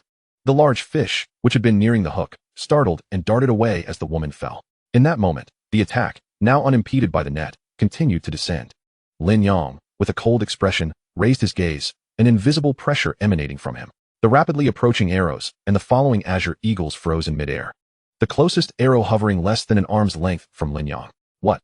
This scene caused the attacker's pupils to constrict in shock. Even the elder furrowed his brow deeper. Sensing unexpected power, capture her if you must, but do not scare away my fish. Lin Yang shook his head, and the arrows suspended in the air began to tremble. Each arrow expanded multiple times, imbued with an even more terrifying aura as they reversed course. After shattering the two azure eagles, they continued their assault toward the 5 members of the Yuan Kong Dao sect. The others, refusing to remain passive, each employed their defenses. PFF. The arrow storm pierced through their defenses in an instant, striking them mercilessly. Aside from Chu Yingfang, the others found themselves riddled with gaping wounds, blood gushing forth. Elder. Junior brother. Chu Yingfang gasped in horror. Yet, he would receive no response, for the others now stared wide-eyed, gasping for their last breaths. Their fingers pointing accusingly at Lin Yang before they succumbed, their bodies plummeting into the river. Chu Yingfang watched helplessly, paralyzed with fear. He turned his gaze toward Lin Yang. His eyes filled with terror. Fellow cultivator. Lin Yang had already averted his gaze. You did not scare away my fish. Chu Yingfang exhaled a breath of relief, yet remained silent. He glanced once more at the blood-stained river before retreating into the distance. Lin Yang reeled in his fishing rod, lamenting, what a delightful mood. Disrupted just like that. Su Ziyu gazed at Lin Yang, her eyes shimmering with admiration. Powerful individuals always inspire reverence. However, fearing Lin Yang's notice, she quickly averted her gaze. Turning to the woman lying on the boat, she asked Lin Yang, young master, what shall we do with her? Lin Yang also looked at the woman, who appeared increasingly frail, lying on the boat with no strength left to prop herself up. Her eyes held a mix of resentment and shock as they met Lin Yang's gaze. The resentment stemmed from his formidable prowess, which had so easily revealed her presence. Yet, it was merely a fleeting feeling. After all, hiding on another's boat was inherently inappropriate. I apologize, fellow cultivator, for hiding aboard your vessel without permission, without consent. You shall not board my vessel, Lin Yang declared with a smile, standing before the woman. The woman was momentarily taken aback by Lin Yang's words. What did he mean by that? Lin Yang offered no further explanation. With a casual wave of his hand, a medicinal pill floated before her eyes. I am in need of a maidservant. If you consent, consume this pill. If not, once you recover, you may depart. He continued, to admire a beauty is no shame, especially one as stunning as you. Having you by my side would be a delightful sight, lifting my spirits each day. With that, Lin Yang stepped into the cabin, calling out, Ziyu, brew a cup of tea. Su Ziyu paused for a moment, then smiled calmly and followed him into the cabin, leaving the frail woman with a complex expression. Becoming a maidservant? But I am a lady of the Chiu family, she thought. Though the Chiu family had long dwindled to just her, she still harbored a deep vendetta, yet if she perished, she would achieve nothing. Biting her lip, she found herself ensnared in turmoil. As she felt the damage within her meridians and gazed at the pill radiating a rich vitality, she ultimately extended her hand. A moment later, the silver-haired woman, her complexion slightly flushed, entered the cabin, appearing fully healed. She bowed before Lin Yang, stating, "This servant greets the young master." Lin Yang, seated cross-legged, sipped his tea. "No need to refer to yourself as a servant. What is your name?" "I am Chiohani." "Very well. You shall remain by my side from now on. Zuyu will instruct you in your duties." Lin Yang replied. "Greetings, Sister Zuyu," Chiohani said with a smile, nodding gently. After a moment's hesitation, she addressed Lin Yang, "Young master, regarding the affairs of the Yuan Kong Dao sect." Lin Yang waved his hand dismissively. "Do not concern yourself with that. I shan't inquire into your actions. As long as you are by my side, none shall dare harm you. Now, assist me by massaging my shoulders." Chiohani was momentarily stunned by Lin Yang's commanding words. The request to massage his shoulders left her taken aback. But she eventually bowed her head in acceptance. Yes. Positioning herself behind Lin Yang, her delicate hands rested on his shoulders, awkwardly beginning to knead. In Xianyu, a city much smaller than Lin City, a man and two women appeared at the city gates. It was Lin Yang and his companions. Mountains of Hope. Lin Yang casually observed the name inscribed above the gate as he strolled inside. Although he had a purpose for visiting Xianyu, he felt no urgency and decided to meander about, absorbing the local culture and cuisine.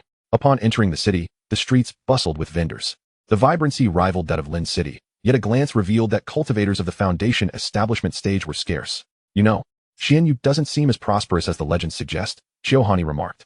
The trio found a restaurant and ordered a selection of local delicacies. Given that they were in a rather remote part of Xianyu, cultivators were few and the spiritual energy perhaps inferior to that of the wasteland. Lin Yang nodded. "However, the food here is quite decent. This dish, ants climbing a tree, is rather delightful. You should try it." "Yes, young master," the two women replied with smiles. Who could have imagined that a man capable of slaying formidable beings would possess such an appreciation for mortal cuisine?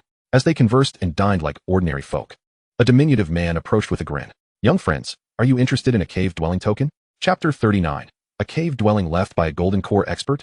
The sudden approach of the man left Su Ziyu and Chiohani exchanging puzzled glances at Lin Yang. Lin Yang set down his chopsticks, feigning interest. "What cave-dwelling token?"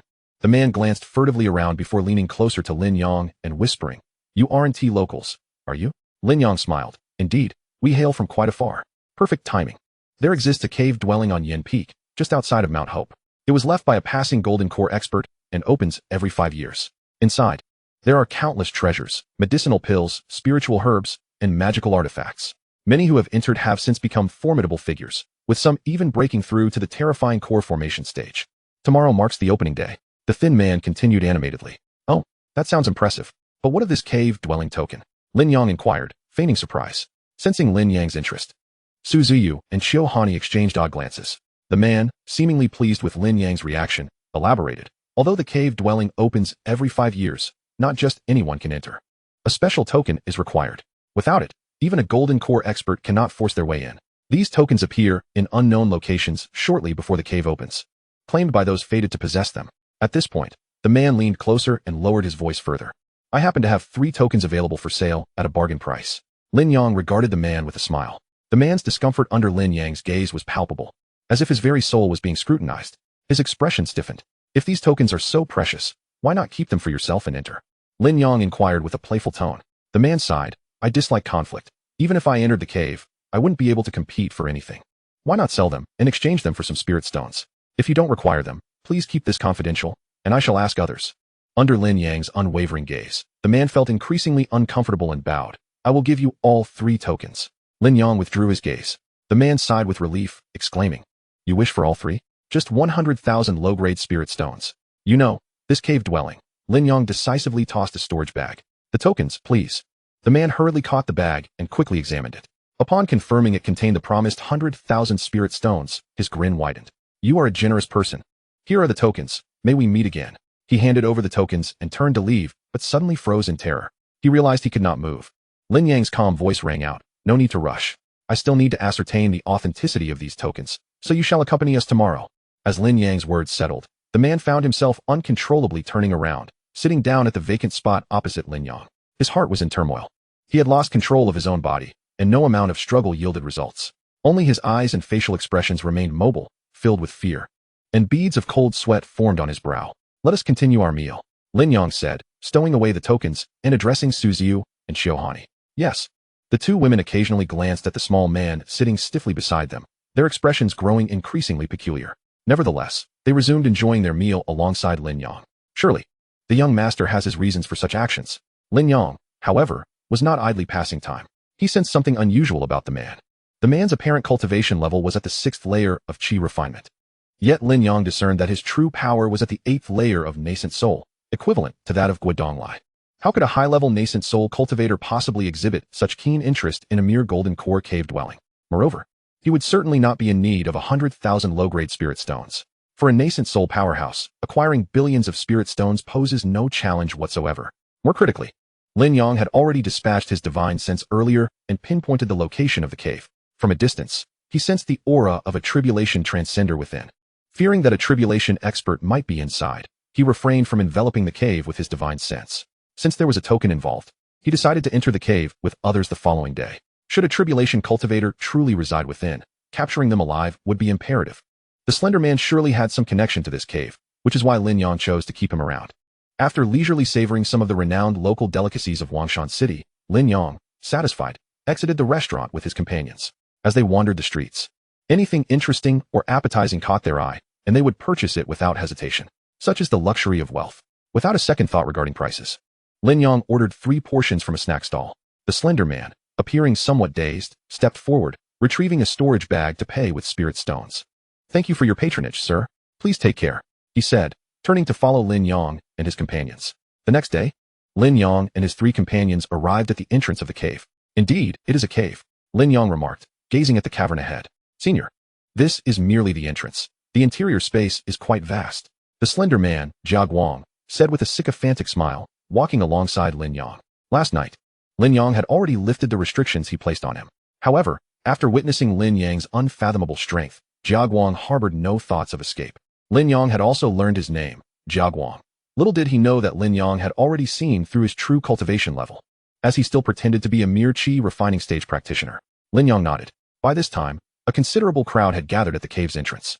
Upon noticing Lin Yang and his companions' arrival, many turned to gaze at them, some with malicious intent. In truth, many within the crowd lacked tokens, each secretly hoping to seize one or to plunder the cultivators who would emerge after the cave's conclusion. Those with tokens were also concealing their identities. Jia Guang continued to explain, "Young master, this cave does not seem so simple." Suziyu scrutinized the cavern blocked by a stone slab. Shiohani, possessing a slightly higher cultivation level at the 2nd layer of the out-of-body stage, sensed that this cave was not something a golden core cultivator could have left behind. At that moment, within the gathering crowd at the cave entrance, 3 men were whispering amongst themselves while observing Lin Yang and his companions. "Big brother, do you think those individuals possess a token? Those 2 girls are stunning," one of the younger men remarked to an older companion. "Given their extraordinary attire, they must be from some affluent family. They might indeed possess a token. Let us go and test the waters. If they do, we'll strike directly." The older man pondered for a moment before leading the way forward. "Big brother, if we manage to acquire a token, can we keep those 2 girls? I've never seen such beautiful women." The other 2 eagerly followed, one revealing a glimmer of greed in his eyes. "Let us test the waters first." The trio approached Lin Yang and his companions, instantly capturing the attention of the entire crowd. "The 3 tyrants of Donshui town. Are they planning to attack those 4? A youth whispered, with a young man accompanied by 2 women, along with a scrawny fellow. "If they truly possess a token, it would be impossible for them to escape unscathed. Should we intervene? Not yet. Let us observe. We'll act once we see the token." Many others watched with keen eyes, ready to pounce. "Young master." Suzuyu's complexion darkened. The 3 men's plotting fell clearly upon their ears. After all, the weakest among them was Suziyu, at the peak of the golden core stage.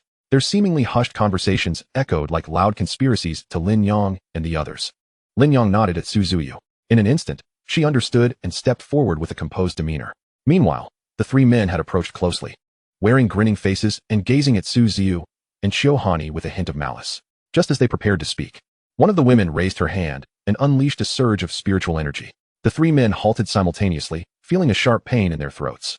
With wide eyes full of disbelief, they reached for their necks, only to find their hands coated in blood. Perhaps faint from the sight, the 3 collapsed, unconscious. Suziyu, her expression serene, stepped back behind Lin Yang. Jia Guang watched the 3 corpses, shaking his head. With so many people here, why provoke anyone? To have drawn the ire of these ladies. The onlookers stood frozen in shock. unable to comprehend how a seemingly delicate woman could dispatch 3 Foundation establishment cultivators in an instant. Moreover, it appeared that this woman was subordinate to that young man. Suziu returned to stand behind Lin Yang, akin to a devoted attendant. Was she perhaps a transformation pill expert? Some gazed toward a few figures within the crowd. The few transformation pill experts present.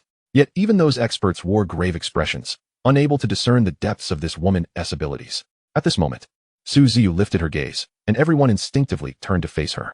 Some trembled slightly, fearing the approach of these individuals, especially since they had harbored intentions of intervening moments ago. Suddenly, a loud rumble echoed. The cave was opening.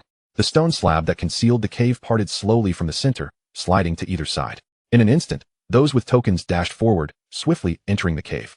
Those without tokens attempted to intercept the figures rushing toward the cave. Some, slower to react, were besieged, and the tokens were snatched away in a frenzy. My token. One cultivator watched helplessly as the assailant dashed into the cave, blood spurting from his mouth in frustration. Ultimately, only those without tokens remained, lamenting as they gazed at the indistinct cave entrance. Let us go. We should enter as well. Lin Yang casually led Su Ziyu and the others toward the cave entrance. The crowd at the entrance parted to make way for Lin Yang, their expressions a complex mix of emotions. Just as they neared the cave entrance, someone suddenly hardened his expression and attempted to ambush Lin Yang and the others. However, as he channeled his spiritual energy, he exploded into a mist of blood. This startling scene sent the onlookers scattering in panic. Lin Yang shook his head and stepped directly into the cave. Jia Guang, grinning, watched the 3 enter the cave before halting at the entrance. He clasped his hands respectfully toward the now invisible depths of the cave, saying, "Senior, take care." Lin Yang had kept him around to verify the authenticity of the token, and now that he had fulfilled his task, he was free to leave. With a relieved smile, Jia Guang turned away, finally free from this enigmatic figure. He had spent the past few days in trepidation, fearing that the mysterious presence might discover his true nature. These individuals were not simple. Even his keen eye as a nascent soul had misjudged their capabilities. However, it was no longer his concern. He wondered if the powerful figures inside could manage. Suddenly, Jia Guang stopped in his tracks, his expression turning to one of despair. Not again. He found himself uncontrollably turning back toward the cave. Esteemed senior, I lack the token. I shall perish. As the entrance drew ever closer, Jia Guang exclaimed in terror. This time, his voice was unrestrained. "Ah!" he cried out as he stepped into the cave, only to find himself unharmed within a small plaza. Others who had entered were also present, including Lin Yang and his companions. Jia Guang, still shaken, did not hesitate and approached Lin Yang's group. "Esteemed one, the token is genuine. Why do you not permit me to leave?" Jia Guang felt tears welling in his eyes. His astonishment at Lin Yang's power deepened. He had managed to let someone without a token pass through the restrictions set by that formidable figure unharmed. This indicated that Lin Yang was at least comparable to that great being. Thus, his desire to escape intensified. If this esteemed one discovered that the cave was merely a ruse, would it not spell his doom? "I have not permitted you to leave. Remain here for now," Lin Yang replied without turning. His gaze fixed upon the tiger-shaped statue at the front of the plaza. He sensed the aura of someone in the tribulation phase emanating from that very statue. He awaited the other party to reveal themselves, mindful of his own inexperience. Last time, he had inadvertently killed the Elder of Mist. This time, he would proceed with caution. "Young master, is this not a cave filled with countless treasures? Why is there only a plaza?" Su Ziyu inquired, her brow furrowed with confusion. "This place gives me an unsettling feeling," Qiu Hani added, her expression troubled. Lin Yang, with a flicker of thought, dispelled the unease in their hearts. "Do not fret. You shall understand shortly." Meanwhile, the other cultivators who had entered with tokens were equally perplexed. The cave did not align with their expectations. Some began to search the area, tapping around in hopes of uncovering hidden chambers. "Ha ha ha. Foolish mortals, welcome to become the servants of this sovereign." A harsh, eerie laughter echoed throughout the plaza. Lin Yang smirked. It had begun. Chapter 41. The Holy Monarch of the Tiger Clan from the Endless Beast Forest. As the bizarre voice echoed, everyone's attention was drawn to the statue, as they realized the sound emanated from it. Lin Yang also focused on the statue. What is this sound? Who dares to play tricks? Others began to panic. They had never heard of such occurrences within a cave before. "I am no ghost." The voice rang out once more. Above the statue, a blurred silhouette began to coalesce. When the figure fully materialized, the onlookers beheld a small white-haired tiger cub perched atop the statue. It was merely a little tiger demon. Some breathed a sigh of relief. The voice had been intimidating, but its true form was an adorably clumsy little creature. The ability to speak was indeed surprising. As they observed the seemingly harmless cub, their initial panic dissipated, replaced by thoughts of capturing the small demon. One individual took the initiative, attempting to seize the little tiger demon directly. After all, such an unusual creature appearing in the cave surely held great value. Even if one did not intend to keep it, it could fetch a handsome price. "Humph, bold mortals, daring to offend this sovereign. The little tiger demon's voice boomed. Then, those who had approached the statue to capture it suddenly became dazed. Bow before the holy monarch. Their gazes turned reverent as they knelt before the little tiger demon. This strange spectacle left the others aghast, retreating in alarm. What is happening? What has it done? They were bewildered, having felt nothing unusual. Lin Yang, however, discerned what had transpired. The soul power of the white tiger was extraordinary. It could control the minds of cultivators invisibly. Those few were now the little white tiger's thralls. Even if commanded to end their own lives, they would comply without hesitation. Fear not, my loyal servants. Come forth and submit to your great sovereign. Lin Yang sensed the white tiger's soul power extending, enveloping everyone in the plaza. In an instant, aside from Lin Yang and his companions, all were rendered dazed and kneeling on the ground. Ha ha ha. The little white tiger laughed triumphantly, only to notice a few individuals standing unaffected. Humph. Your soul power is commendable. Allow me to amplify it. A more potent wave of soul power surged towards Lin Yang and his companions. Yet, it bore no effect. Lin Yang smiled at the little white tiger. Greetings, little white. Su Ziyu and Xiu Hani regarded the adorable little tiger demon with curiosity, while Jia Guang bowed his head, hoping to evade detection by that formidable being, fearing his identity might be revealed. The little white tiger sensed the calm demeanor of Lin Yang as a provocation. I am not called Little White. It bared its teeth in a playful snarl, appearing somewhat endearing. The next moment, its soul power surged to the level of the tribulation phase, an immense force directed at Lin Yang and his companions, flooding forth like a roaring river. Lin Yang's soul expanded, enveloping those around him. He stood unfazed against the onslaught of the little white tiger's soul power, feeling an insurmountable barrier. This was his first encounter with someone possessing greater soul power than his own, and by a considerable margin. You. The little white tiger's eyes displayed a hint of human-like panic. I shan't play with you any longer. Its form began to fade. Realizing Lin Yang was not easily intimidated, it attempted to flee. Lin Yang had anticipated this. With a swift motion, he grasped the little white tiger, pulling it back into solidity. The creature found itself uncontrollably drawn toward Lin Yang. As it flailed in the air, the voice shifted from a deep growl to that of a child. Let go of me, let go. I am the holy monarch of the tiger clan. You, mere mortal. Regardless of its protests, Lin Yang firmly held the creature by the scruff of its neck, observing it with curiosity. It seems quite small. How could it be a tribulation-phase tiger demon? Su Ziyu and Xiu Hani gazed at the little creature with sparkling eyes, while Jia Guang remained bewildered. Was that how the great being sounded? No. Was the great one truly captured so easily? Release me, mortal. I no longer wish for you to be my servant. Let go. The little white tiger bared its teeth at Lin Yang, yet its eyes betrayed a sense of caution. Let you go, perhaps. However, you must first answer some questions. Lin Yang replied with a smile, playfully scratching the little white tiger's head. You may ask.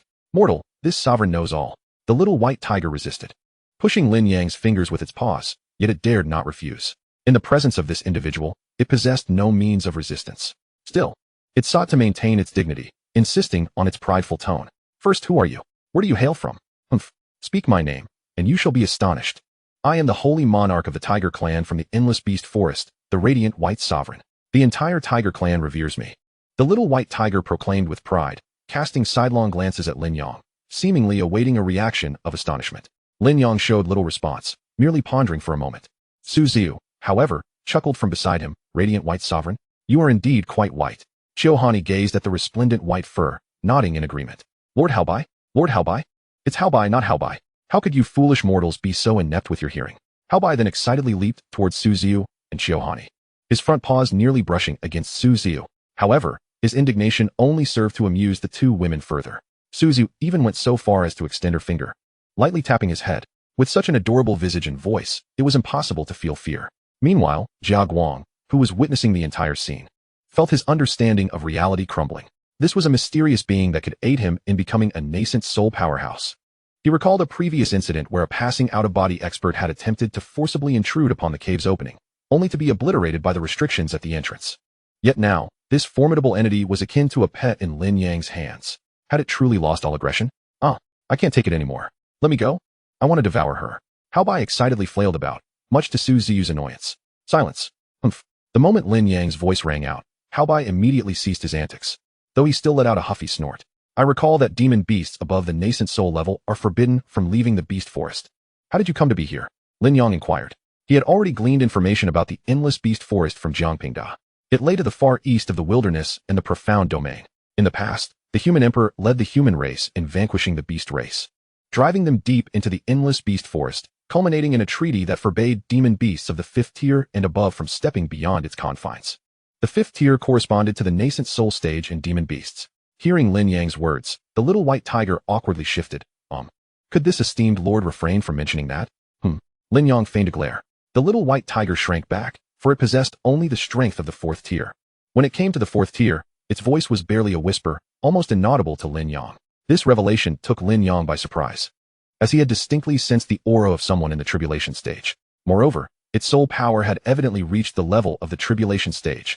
Chapter 42. Preparations to visit the Yuan Kong Dao sect. Under Lin Yang's imposing gaze, Haobai hurriedly explained, "This is related to my bloodline. The tiger clan is divided into numerous branches. My lineage is called the Imperial Soul White Tiger. It is the most noble bloodline among the tiger clan, possessing a 9th tier divine soul from birth. My growth and power surpasses that of other tigers significantly. However, due to changes in the heavens and earth, the elders of my clan suppressed my strength, which is why I remain at the 4th tier." Lin Yang's eyes brightened. Changes in the heavens and earth? What changes? Haobai looked puzzled. The human powerhouse before him, who so easily captured him, must also be in the tribulation stage. How could he be unaware of such matters? Seeing Lin Yang's demeanor, which suggested genuine ignorance, Haobai continued, "The elders mentioned that there seems to be an issue with the heavenly Tao of the Hongyu world. The tribulation stage no longer experiences lightning tribulations. Ordinarily, one should face a lightning tribulation at each level of the tribulation stage. Only upon reaching perfection should one face the immortal tribulation. However, currently, one can advance in cultivation without facing lightning tribulations, and likewise, there will be no immortal tribulation upon reaching perfection in the tribulation stage. Furthermore, this tribulation stage without lightning tribulations is considerably weaker than the traditional one. Thus, many human and beast race powerhouses are suppressing the cultivation of their juniors, preparing for the restoration of lightning tribulations before making breakthroughs." Lin Yang understood. This was indeed the reason. No wonder he had risen to perfection in the tribulation stage without any sign of lightning tribulations. So, was his tribulation stage weaker than those who had faced lightning tribulations? This warranted careful consideration. What precisely was the issue with the heavenly Tao? "This esteemed lord does not know," Haobai replied. "Human, I have answered all your questions. May I take my leave?" Haobai's round eyes looked imploringly at Lin Yang. Lin Yang shook his head. "There is still one question. Why are you here?" Upon hearing that Lin Yang had another question, Haobai's 4 little legs drooped in defeat as he explained weakly, "The elders sent me to the human domain to gather information, to see if the human powerhouses have made any further progress in studying the changes in the heavens and earth. Other tiger race powerhouses cannot leave the endless beast forest, and those below the 5th tier would be of no use. Only I am the most suitable for this task, hence I was dispatched." "Then why not visit the major sects and empires, instead of lurking in such a remote area, playing tricks?" Xiaohani inquired, intrigued by this information known only to a select few. Upon hearing Xiaohani's question, Lin Yang couldn't shake the feeling that Haobai's tiger face had turned slightly red. I mainly wanted to take things step by step, in case I could uncover some useful information here as well. So I occupied this cave and transformed it into this manner, controlling those humans to help me search for information. My lord, you never instructed me to seek out any information." At this moment, Jia Guang, who had regained his freedom, interjected as he observed the amicable interaction between the lord and the formidable beings. He only remembered Haobai instructing him and the controlled servants to scour for delicious food and entertainment, even enticing more individuals to come and become his subordinates. The most crucial aspect was that they had to pay for everything with their own spirit stones. Upon hearing this, Haobai turned his little head, glaring at Jia Guang with fierce eyes. Why hadn't he just controlled this little brat directly back then? Since Jia Guang was the first human he had set his sights on, he had reluctantly accepted him through coercion and enticement rather than directly controlling his soul. Now he deeply regretted that decision. This rebellious little one dared to undermine him at this moment. Under Haobai's glare, Jia Guang realized he must have misspoken. He gently slapped his own mouth. One should not forcefully integrate into circles that do not accept them. He had offended the tiger the moment he spoke. Were it not for Lin Yang's control over Haobai, he would have surely been clawed by now. Turning back to Lin Yang, who wore an expression that was half smile and half smirk, he asked, "You aren't perhaps too timid to venture into the territories of those great powers, are you, little white?" "In no way. Human, though you are formidable, if you continue to slander this esteemed lord, I shall engage you in a battle of 300 rounds. "Oh, is that so? Then what about now?" Lin Yang raised an eyebrow. "Forget it, perhaps another time. Right now, I find you rather agreeable. If we happen to meet again, surely. Another time? I have no intention of letting you go." What?" Both Jia Guang and Haobai turned to Lin Yang in disbelief. Jia Guang exclaimed, "Why do you say you? Human, your words hold no weight. You promised that after answering my questions, you would let me go." Haobai cried out incredulously. "Did I ever say that?" Lin Yang turned to Su Ziyu and the others. Su Ziyu and Xiaohani shook their heads in unison. No, the young master never said that. Jia Guang instinctively nodded, then abruptly shook his head. No, the senior never said that. Hao Bai's white fur bristled in outrage. These humans, they are bullying the tiger. This human wouldn't keep him from leaving, would he? Would he perhaps intend to devour him? Or confine him in a cage as a mount? He had heard many tales of demonic beings meeting dire fates in human hands, especially those of noble bloodlines like himself. They were often the favorites of powerful human cultivators. Thus, he had carefully chosen such a place devoid of strong beings. One could not deny that life in the human world was far more diverse than that of the beast race, filled with delectable foods and delightful amusements. He had yet to fully indulge himself. Alas, if this person were to capture me, all would be lost. Do not be so quick to despair. I shall venture to the great papal dynasties, and you must gather information along the way. Lin Yang casually tossed Hao Bai to the ground, chuckling softly. Hao Bai, upon hitting the ground, instinctively contemplated an escape. However, before he could act, he caught sight of Lin Yang's indifferent gaze. Instantly deflated, he plopped down on the ground, on the verge of tears, wailing softly. Lin Yang shook his head, disregarding him. With his spirit extending silently across vast distances, he first directed his attention to the nearest place, the Yuankong Dao sect. Beside him, Xiaohani's eyes flickered slightly. Chapter 43, The Six Tigers Descending the Mountain. This holy monarch is the true tiger. Creak, creak. A carriage traversed a woodland path, driven by none other than Jia Guang. Inside were Lin Yang, Su Ziyu, and Hao Bai. The group ambled along, having departed from Wangshan City only a few dozen miles. Hao Bai was savoring a spirit fruit as large as his own head, munching contentedly. Ah, how delightful. Human, I never anticipated you would treat this holy monarch so well. Why not accompany me back to the endless beast forest? It is far superior to your existence in the human realm. The number of powerful human cultivators is simply overwhelming. Though you are not weak, you shall not achieve much. If you join me in the tiger clan, I shall undoubtedly appoint you as a great marshal, second only to 2 tigers, and above a myriad of others. He believed himself to be in the hands of a human, destined to either be a mount or a meal. Lin Yang reclined with his head resting on Xiaohani's thigh, while Su Ziyu occasionally placed spirit fruits into Lin Yang's mouth. Of course, this holy monarch and my ancestral grandfather. Hao Bai blurted out while munching on the spirit fruit. Oh, are you certain that I am beneath you? Lin Yang replied with a bemused tone. Hao Bai paused, then resumed eating the spirit fruit, feigning ignorance. Su Ziyu and Xiaohani exchanged amused glances. With the presence of this little white tiger, their journey had become considerably more lively. What a fragrant aroma. Hao Bai suddenly twitched his nose, then stood on his hind legs, deftly placing his paws on the carriage window. He lifted the curtain and poked his head outside. Hey, what are they selling over there? Human, shall we take a look? Lord Bai, that is a tea house, selling tea and food, Jia Guang remarked, eyeing a nearby establishment with a tea-themed sign. Lin Yang, too, detected a unique fragrance, distinct from the usual tea aroma, imbued with a rich and alluring scent. Let us stop and savor some tea. Lin Yang's voice resonated. Yes, young master. Jia Guang promptly altered his address, referring to Lin Yang as young master, and assumed the role of a servant. As the carriage halted, Hao Bai sprang from the compartment. Jia Guang promptly dismounted, while Hao Bai, with a nimble leap, landed on Jia Guang's shoulder. Su Ziyu and Xiaohani followed suit, with Lin Yang being the last to alight. The group then proceeded under Lin Yang's guidance. Welcome. Please, take a seat. What would you like to drink? The enthusiastic attendant of the tea house approached, casting curious glances at Hao Bai. What types of tea do you offer? Lin Yang inquired as he settled down. Sir, we only serve one type of tea, called rock bamboo dew. The attendant replied with a smile. Lin Yang shot him a deadpan look. There is but one type of tea, yet you ask us what we wish to drink? 5 cups of rock bamboo dew, please. Certainly, just a moment. The attendant called towards the back of the tea house. Human, do we not desire any food? Hao Bai inquired while standing on the stool. Su Ziyu playfully ruffled Hao Bai's head and chuckled. You haven't stopped talking about food. Do not touch this holy monarch's head. It is an affront to my dignity. Hao Bai raised his paw to swat Su Ziyu's hand away. There is no food. They only serve tea. Lin Yang remarked, casually ruffling Hao Bai's fur as well. Hao Bai could only seethe silently. Here, eat this. Lin Yang waved his hand, and spirit fruits and pastries appeared on the table, collected during their journey. Hao Bai, now standing on the stool, swiped a spirit fruit eagerly. The tea house contained over 10 tables, yet it was largely empty. Aside from Lin Yang's group, only one table was occupied by 6 brutish men, several of whom bore terrifying scars. Since the moment Lin Yang's group had arrived, the men had cast furtive glances in their direction.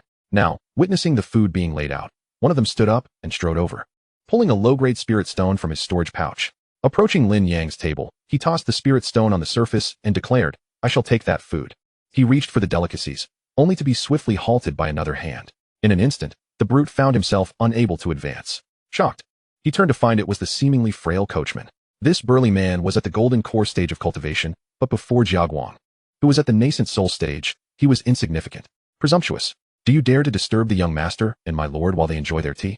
Jiaguang's grip tightened, and the sound of cracking bones echoed through the air. The strong man was drenched in sweat, grimacing in pain. Ah, my hand. Lao Lu. The remaining 5 men at the table immediately rose, their golden core auras surging with fury as they advanced towards Jiaguang. How dare you provoke the 6 tigers descending the mountain? Prepare to die? You dare to call yourselves tigers? This holy monarch is the true tiger. How by? Upon hearing their name, erupted in anger, his voice high-pitched and indignant. Simultaneously, his soul energy radiated outward, sweeping through the minds of the 6 men, obliterating their spirits in an instant. Their bodies slumped helplessly to the ground. Lin Yang did not even lift his head, once Haobai had dealt with them. Flames erupted from thin air, leaving not a trace behind. What happened? What transpired? The attendant and 2 others hurried out of the tea house, sensing the commotion and eager to investigate. Oh no, they have left without paying. They intended to dine and dash. The attendant exclaimed, staring incredulously at the now empty table, striking his leg in frustration. Let their tab be charged to us. Lin Yang interjected. Ah, thank you, esteemed guest. You are truly kind. Your tea is ready, and I shall bring it right away. Very well, off you go. Lin Yang nodded. Why should we cover their bill? They dared to insult our tiger clan. Haobai grumbled, still aggrieved. Do not be upset, little white. Have a fruit. Su Zuyu chuckled as she stroked Haobai's head. Since Lin Yang referred to Haobai as little white, both she and Xiuhani had adopted the term. Do not touch this holy monarch's head. It is an affront. And do not call me little white. You little human. Huh. Su Zuyu was taken aback. What do you mean, little human? This holy monarch does not deign to call you by your names. You are a human. You are a little human, and she is a big human. The pointed reference to Xiuhani left her momentarily speechless. Lin Yang took a bite of fruit, nodding in agreement with Haobai. Indeed, she was quite tall. Upon hearing Lin Yang's murmurs, Su Zuyu glanced at Xiuhani's figure, her expression suddenly drooping. Could it be that the young master prefers the larger? Xiuhani also caught wind of Lin Yang's remark, maintaining her composure, yet a faint blush crept onto her cheeks. Jiaguang continued to munch on fruit, feigning ignorance, unwilling to engage in the conversation. In the depths of his mind, he reminded himself that there was no need to force his way into circles where he did not belong. Haobai noticed that Su Zuyu suddenly appeared somewhat melancholic, and he felt a twinge of confusion. Had he inadvertently upset her by addressing her in such a manner? His intention was to convey that they were the great wife and the little wife of this human. Did she perhaps harbor a dislike for this individual? Whatever the case, he could not fathom the complexities of human emotions, so he decided to focus on enjoying the spirit fruit instead. Shaking his head, he continued to munch on the delicacy. Tea is served. The waiter hurried over with a tray, and just then, another caravan appeared on the road leading to the tea house, bustling with a considerable number of people. Chapter 44. The appetite-sapping mother and daughter. Surrounding the caravan were guards mounted on horses, armed with blades, all clad in identical attire. In the center were 3 horse-drawn carriages, followed by 2 individuals walking. One was a young man supporting a woman whose face was obscured by a scarf. The leader of the guard, riding a spirited steed, called back to the trailing group. We have arrived at the tea house. Let us rest before continuing our journey.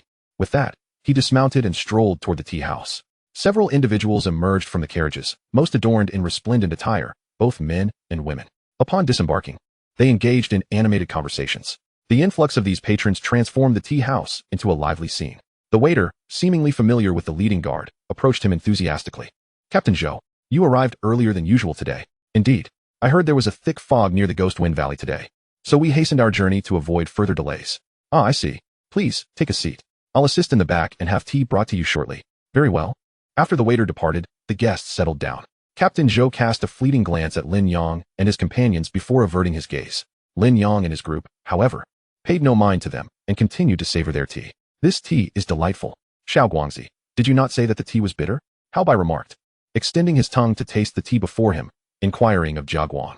Jiaguang, sipping his tea, expressed his surprise. Lord Bai, this tea is indeed unlike any I have encountered. Its flavor leans towards sweetness, yet it remains true to the essence of tea. Truly remarkable. Xiuhani took a sip and elucidated. It is due to the unique ingredients. Yenju is a rare bamboo species that thrives under stringent conditions. I encountered it in my youth. Its leaves are edible and far superior in taste to candy. I have heard that in some places, the morning dew collected from it is brewed into tea. Jiaguang nodded in understanding. No wonder it's so enjoyable. We should purchase some tea leaves before we depart, he suggested to Su Zuyu. Of course, my lord. She responded dutifully. Greetings, fellow cultivators. I am Zhou Jingyun from the Zhang City Guard Bureau. May I inquire where you are headed? Lin Yang looked up to see the middle-aged man approaching with a smile and a polite gesture. Practicing the adage of not striking a smiling face, Lin Yang nodded in acknowledgement. Wherever the road takes us. Ah, you are quite the carefree individual. I assure you. My intentions are benign. I merely wish to inquire if you are traveling to Zhang City. Captain Zhou continued with his amiable demeanor. Indeed. We will be passing through Zhang City, Lin Yang replied, taking a sip of tea. Upon hearing this, Zhou Jingyun's eyes brightened. If you are heading to Zhang City, why not travel with us? It would be safer to have company while traversing the Ghost Wind Valley. Ghost Wind Valley? Lin Yang inquired, feigning ignorance. Have you not heard of it? The Ghost Wind Valley is a narrow, deep gorge on the route to Zhang City. It is shrouded in darkness, making it impossible to fly through, and it is home to various venomous insects and serpents. Most importantly, bandits are known to frequent the area. Those who intend to pass through typically gather companions for safety, and many seek our guard bureau for protection. If you are unaware of the dangers of the Ghost Wind Valley and venture in alone, you may find yourself in dire straits. Lin Yang understood now. This Ghost Wind Valley was indeed perilous, and the guard bureau functioned much like a protection agency, but instead, they safeguarded people. He looked at Zhou Zhengyun. So, you wish for me to hire your services? Zhou Zhengyun chuckled. Indeed, this would require some spirit stones, but our guard team includes skilled herbalists. And our strength is formidable. Investing a few spirit stones would ensure you do not regret your decision. Thank you, but we do not require your services. Lin Yang declined outright, observing the other individuals' cultivation levels peaking at the nascent soul stage. Zhou Jingyun was taken aback, not anticipating such a rejection. The others at the table continued to sip tea and nibble on snacks, displaying no interest in his warnings about the Ghost Wind Valley. Do they not fear the dangers? Fellow cultivator, you may not comprehend the terror of the Ghost Wind Valley. Even a typical nascent soul cultivator cannot safely traverse it with a small group. Lin Yang lowered his gaze, choosing not to engage further. This esteemed friend, our master prefers his tea undisturbed. You should take your leave, Jia Guang advised. Standing up to address Zhou Jingyun. Zhou Jingyun cast one last glance at Lin Yang and his companions before departing in resignation. Captain, why waste your breath on them? They will regret their decision once they experience the horrors of the Ghost Wind Valley. Indeed, Captain, come enjoy some tea. Zhou Jingyun nodded and sat back down. He had initially hoped to profit from their agreement while also saving lives, but with their refusal, he saw no path forward. He could not risk his life to assist them without compensation. Crash. The sound of a shattered tea bowl drew everyone's attention. You useless fool. You can't even manage to pour tea without being clumsy. Do you believe I would hesitate to have your hideous sister thrown into the Ghost Wind Valley? I'm sorry. My mistake. I'll pour it again. At one table sat two women, one young and one older, their faces bearing a striking resemblance, unmistakably mother and daughter. Their features possessed an unearthly quality that could extinguish one's appetite. Beside their table, a figure frantically picked up the shattered pieces of the tea bowl. It was the young man who had been walking behind the caravan. The younger woman twisted her face in anger, striking the boy with her fists and feet. The boy showed no inclination to retaliate, instead repeatedly apologizing, his demeanor evoking a sense of deep sorrow. The woman whose face was concealed by the scarf leaned against the railing outside the tea house, seemingly listening to the commotion within but remaining crouched, her body trembling slightly. Pour me some more, you worthless wretch. If it weren't for the immortal's claim of your special constitution, do you think you could ever set foot in the Li family mansion? And bringing along that hideous sister is truly a stroke of bad luck. The ugly woman continued her tirade, delivering several more kicks before finally relenting. Her mother glared at the boy with disdain. The boy, barely 16 or 17, remained unresponsive to the abuse, only showing a flicker of emotion when his sister was mentioned. But he ultimately swallowed his feelings. Lin Yang and his companions naturally took note of this scene. Humans, I can no longer bear the sight of that ugly woman. What should we do? Hao Bai lamented, his interest in the spirit fruit waning. Su Xiu and the others merely frowned but took no action, for their previous identities were far from virtuous. However, they would never stoop so low as to humiliate mortals without cause. Lin Yang sipped his tea, observing the youth before him, whose physique seemed rather extraordinary. What could it be? Suddenly, a woman who had been crouching let out a shriek, abruptly standing upright. She swiftly turned her head, her piercing gaze locking onto Lin Yang. In her haste, she yanked too hard on her scarf, causing it to slip down and reveal her true visage. Upon seeing what lay beneath the scarf, even Lin Yang's eyes widened in shock. Chapter 45. Dear guest, we have our regulations. Before them, the woman's eyes streamed with a grotesque mixture of red and yellow liquid. Her face was a patchwork of wrinkles, appearing as though it had been drained of flesh and blood, leaving only a taut, desiccated skin. Her gaping mouth revealed sharp teeth as she emitted a low, beast-like growl directed at Lin Yang. Just as the spectators recoiled in horror from her ghastly appearance, she leaped over the railing, charging toward Lin Yang and his companions like a ravenous hound. Lin Yang furrowed his brow. At that moment, the youth also took notice, his expression shifting dramatically. Sister, he exclaimed, hastily setting down his teacup and darting toward her like an arrow loosed from a bow. As the woman lunged toward Lin Yang, Jia Guang prepared to intervene. But Lin Yang restrained him, compelling him to remain seated. The youth reached his sister just in time, enveloping her in an embrace. However, the woman still opened her mouth wide, sinking her teeth into the youth's shoulder. Pain flickered across his face, yet he clung to her tightly, refusing to release his grip. This terrifying scene captivated the attention of all present, their expressions a mix of disbelief as they watched the brother and sister. Only when blood began to seep from the youth's shoulder did the woman finally relinquish her bite, falling silent, gritting his teeth against the pain. The youth hurriedly adjusted his sister's scarf, concealing her face once more. He then bowed deeply to Lin Yang, apologizing profusely. "I'm so sorry. My sister didn't mean it." "Not a problem," Lin Yang replied, nodding toward the crimson stain on the youth's shoulder, signaling that all was forgiven. "Useless, stop embarrassing yourself. Hurry and take that hideous creature away." A shrill voice echoed, the ugly woman snarling at the youth. With a nod, he assisted his sister as they made their way out of the tea house. "Sir, what could have caused this transformation in her?" Su Ziyu inquired of Lin Yang. Her curiosity piqued after the shocking display. The woman, when masked, had seemed to possess a striking figure, yet her visage and mental state were undeniably inhuman. Lin Yang shook his head. "I'm afraid I cannot say," he admitted, acknowledging his own limitations despite possessing a formidable level of cultivation. Chiohani pondered aloud. This condition could stem from some sort of poison or perhaps a cursed physique. Yet, it remains uncertain. The Hongyu continent is vast, and there is still much we have yet to encounter. You humans are far too curious. Just a mere mortal, and here you are discussing her endlessly. You would be better off indulging in more spirit fruits." A voice interjected, belonging to Bai Darren. Lin Yang merely shook his head, ignoring the comment as he cast a few more glances at the youth, a sense of familiarity nagging at him, though he could not quite place it.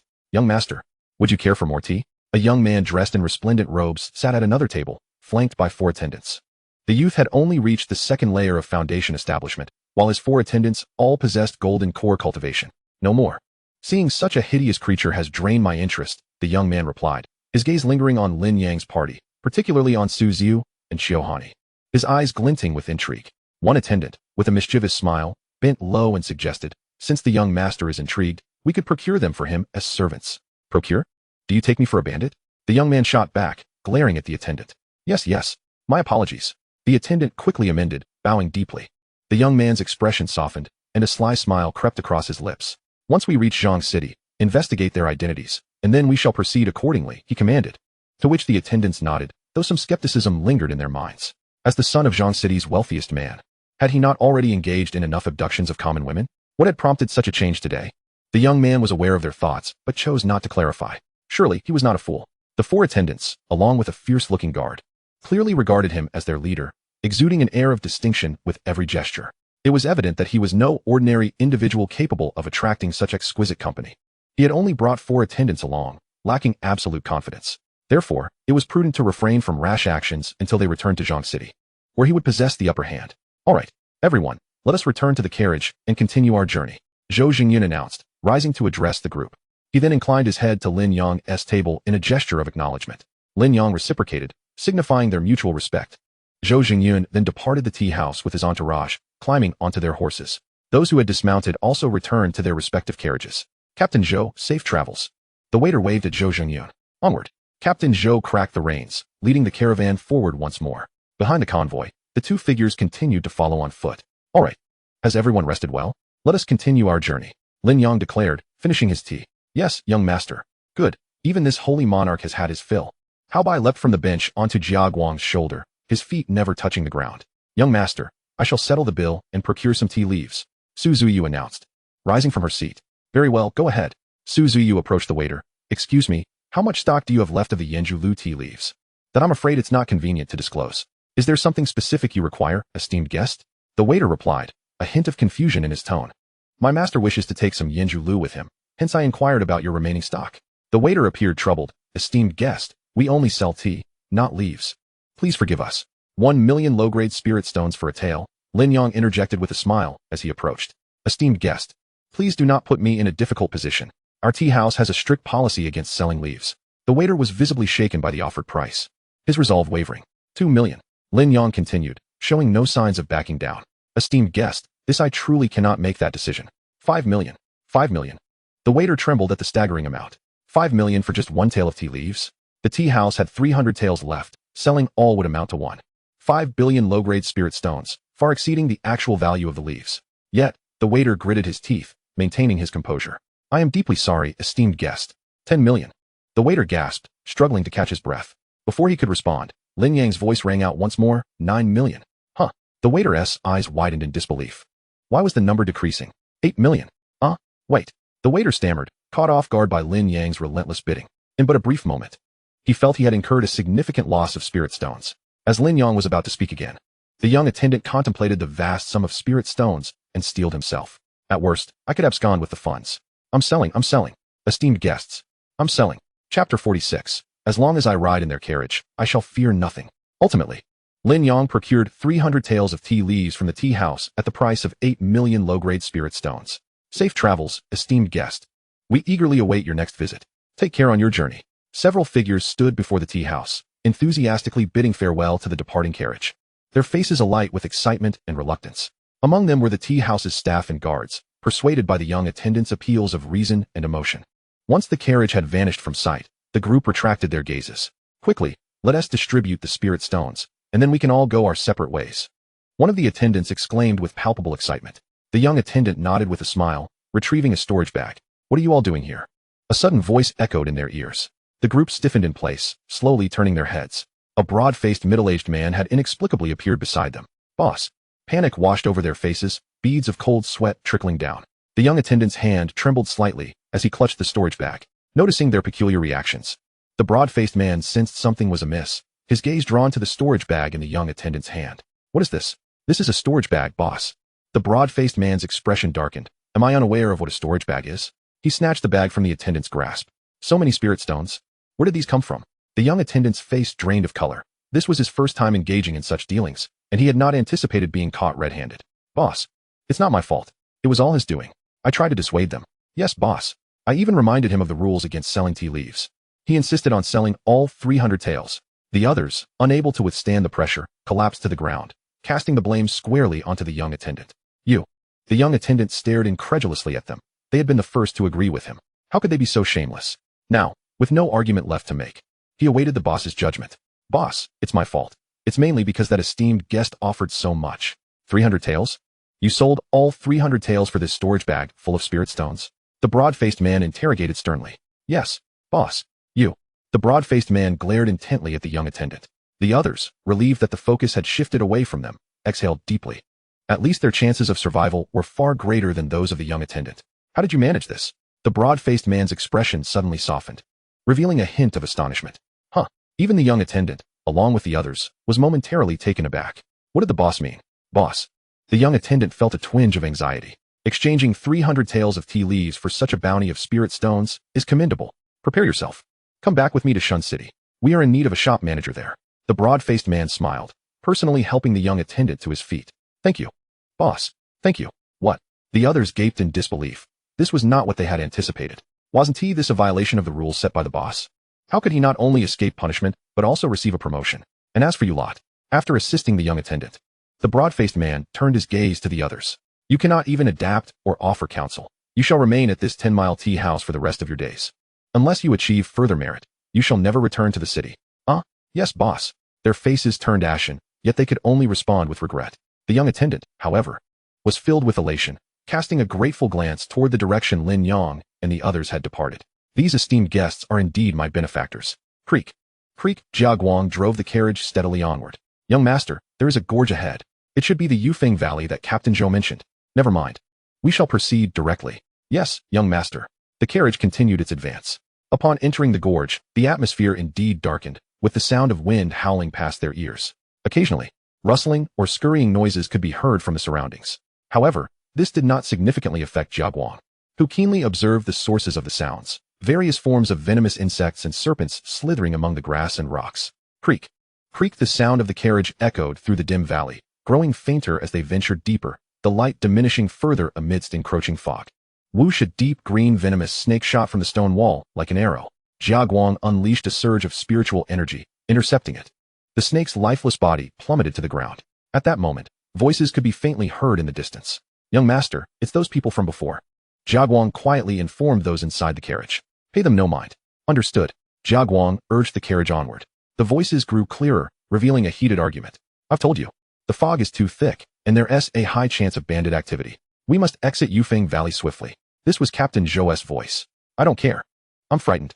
I need to rest for a while. Can't we wait for the fog to clear before continuing? The shrill, piercing voice unmistakably belonged to the ugly woman. Come on, just hold on a little longer. Don't delay our journey. Exactly. Are we all supposed to wait here because of one person? The others chimed in, discontented with the woman's demands. What are you doing? Are so many of you ganging up on us two women? My daughter has always been timid and is a delicate girl. Can't you show some understanding? At that moment, Lin Yang's carriage came into view, catching the attention of the group. Fellow cultivator, we meet again. Captain Zhou greeted Jia Guang with a rueful smile. Bowing slightly, the others ceased their quarrel and turned to regard the approaching carriage. Jia Guang responded with a slight smile and a bow. Indeed, Captain Zhou. My young master is in a hurry, so we cannot linger. The carriage continued forward without pause, aiming to pass through the throng. Just then, a figure darted out, blocking the carriage's path, calling out in a shrill voice, "Wait, I want to switch carriages. His carriage is larger, if I ride with him. I want to be afraid." In the enveloping darkness, the others could still envision the woman's unattractive visage upon hearing her voice. What did you say? Jia Guang's eyes glinted with coldness. Chapter 47. Why are they all kneeling? Miss Wang, I implore you to cease this folly. Zhou Jingyun frowned as he observed the woman attempting to obstruct Lin Yang's carriage. What folly? Is it wrong to simply switch carriages? I said that if I ride with him, I want to be afraid, and then we can leave. The ugly woman retorted sharply, showing no sign of yielding. Captain Zhou, let her negotiate. Perhaps these esteemed guests would be willing to accommodate her. Yes, yes. As long as she doesn't delay us further, everything is negotiable. Others chimed in, hopeful for the woman's success in switching carriages, as they were eager to leave this place. The youth assisting his sister stood hesitantly to the side. After a moment, he finally spoke. Miss, silence. Do you think you have a say in this matter? The youth, reprimanded with a sharp word, immediately lowered his head. Hey, I demand you exchange your carriage with us. Did you not hear me? Step aside. Jia Guang uttered coldly. I refuse. Today, I shall indeed exchange your carriage, retorted the girl defiantly. Xiao Guangzi, why waste your breath on her? If she wants to move, let her stand there. Came the voice of Xiao Bai. The girl, having caught the childish tone of the voice, scorned.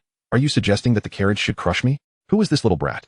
Let me make it clear. I am the daughter of the Zhanqing Wang family. If you dare lay a finger on me, I assure you, there will be dire consequences. The ugly woman flaunted her lineage. Exactly. Daughter, if they refuse to exchange, we shall stand our ground. The girl's mother stepped forward to stand by her side. Ignoring Xiao Bai's words, Jia Guang urged the carriage onward. Is this carriage really going to collide with the Wang family's young lady? How could that be? It's likely just a scare tactic. Haven't you noticed that even young Master Feng cannot deal with her? Others would never dare provoke the Wang family. Indeed, the Wang family is one of the most prominent clans in Zhanqing. Onlookers began to gather, intrigued by the unfolding drama, while the two women raised their noses higher, convinced that the coachman was merely trying to intimidate them. As the carriage drew ever closer, now scarcely 3 steps away, it showed no signs of stopping. You, stop it at once. The girl panicked, yet she couldn't retreat. To do so would mean losing face. Jia Guang remained unfazed, continuing to drive the carriage. The black stallion pulling the carriage neighed, lifting its forelegs to kick at the two blocking its path. However, both women possessed cultivation. The girl was at the foundation establishment stage, while her mother was at the core formation stage. Infuriated by their disregard for her status, the girl declared, "You seek death." Both women channeled their spiritual energy to attack the stallion, while their family's bodyguards rushed to assist. Unperturbed by the impending assault, Jia Guang merely observed with a cold gaze. In the next moment, before any attacks could land, the stallion struck with unimaginable speed, sending every assailant hurtling backward. Some collided with the stone wall. Others skidded along the ground. "Ah, my face, my face," they cried. "You're finished. Prepare for the wrath of the Wang family." The piercing, anguished voice rang out. The girl, now seated on the ground, clutched her bloodied face, the hooves having struck her and her mother, rendering their appearances grotesquely disfigured. Those nearby could barely stomach the sight, nearly retching at the horror before them. Yet, despite the gruesome spectacle, they were still astonished by the audacity of the assailants against the Wang family. Did they not fear retribution? It was rumored that a wandering cultivator had once taken issue with the Wang family's daughter, Wang Filan, and had beaten her, only to find his corpse hanging at the city gate the very next day. This group before them seemed blissfully unaware of the Wang family's terrifying reputation. Oh no! My eyes! Feng Yu turned away in disgust upon witnessing Wang Filan's plight, yet secretly reveled in her misfortune. Having despised her for a long time, he felt no obligation to shield the Wang family's honor, especially now that others were dealing with her. He anticipated the situation would escalate, allowing him to not only witness Wang Filan's downfall, but perhaps also ensnare the assailants in peril. Then he could emerge as the savior of the two women, an exquisite plan.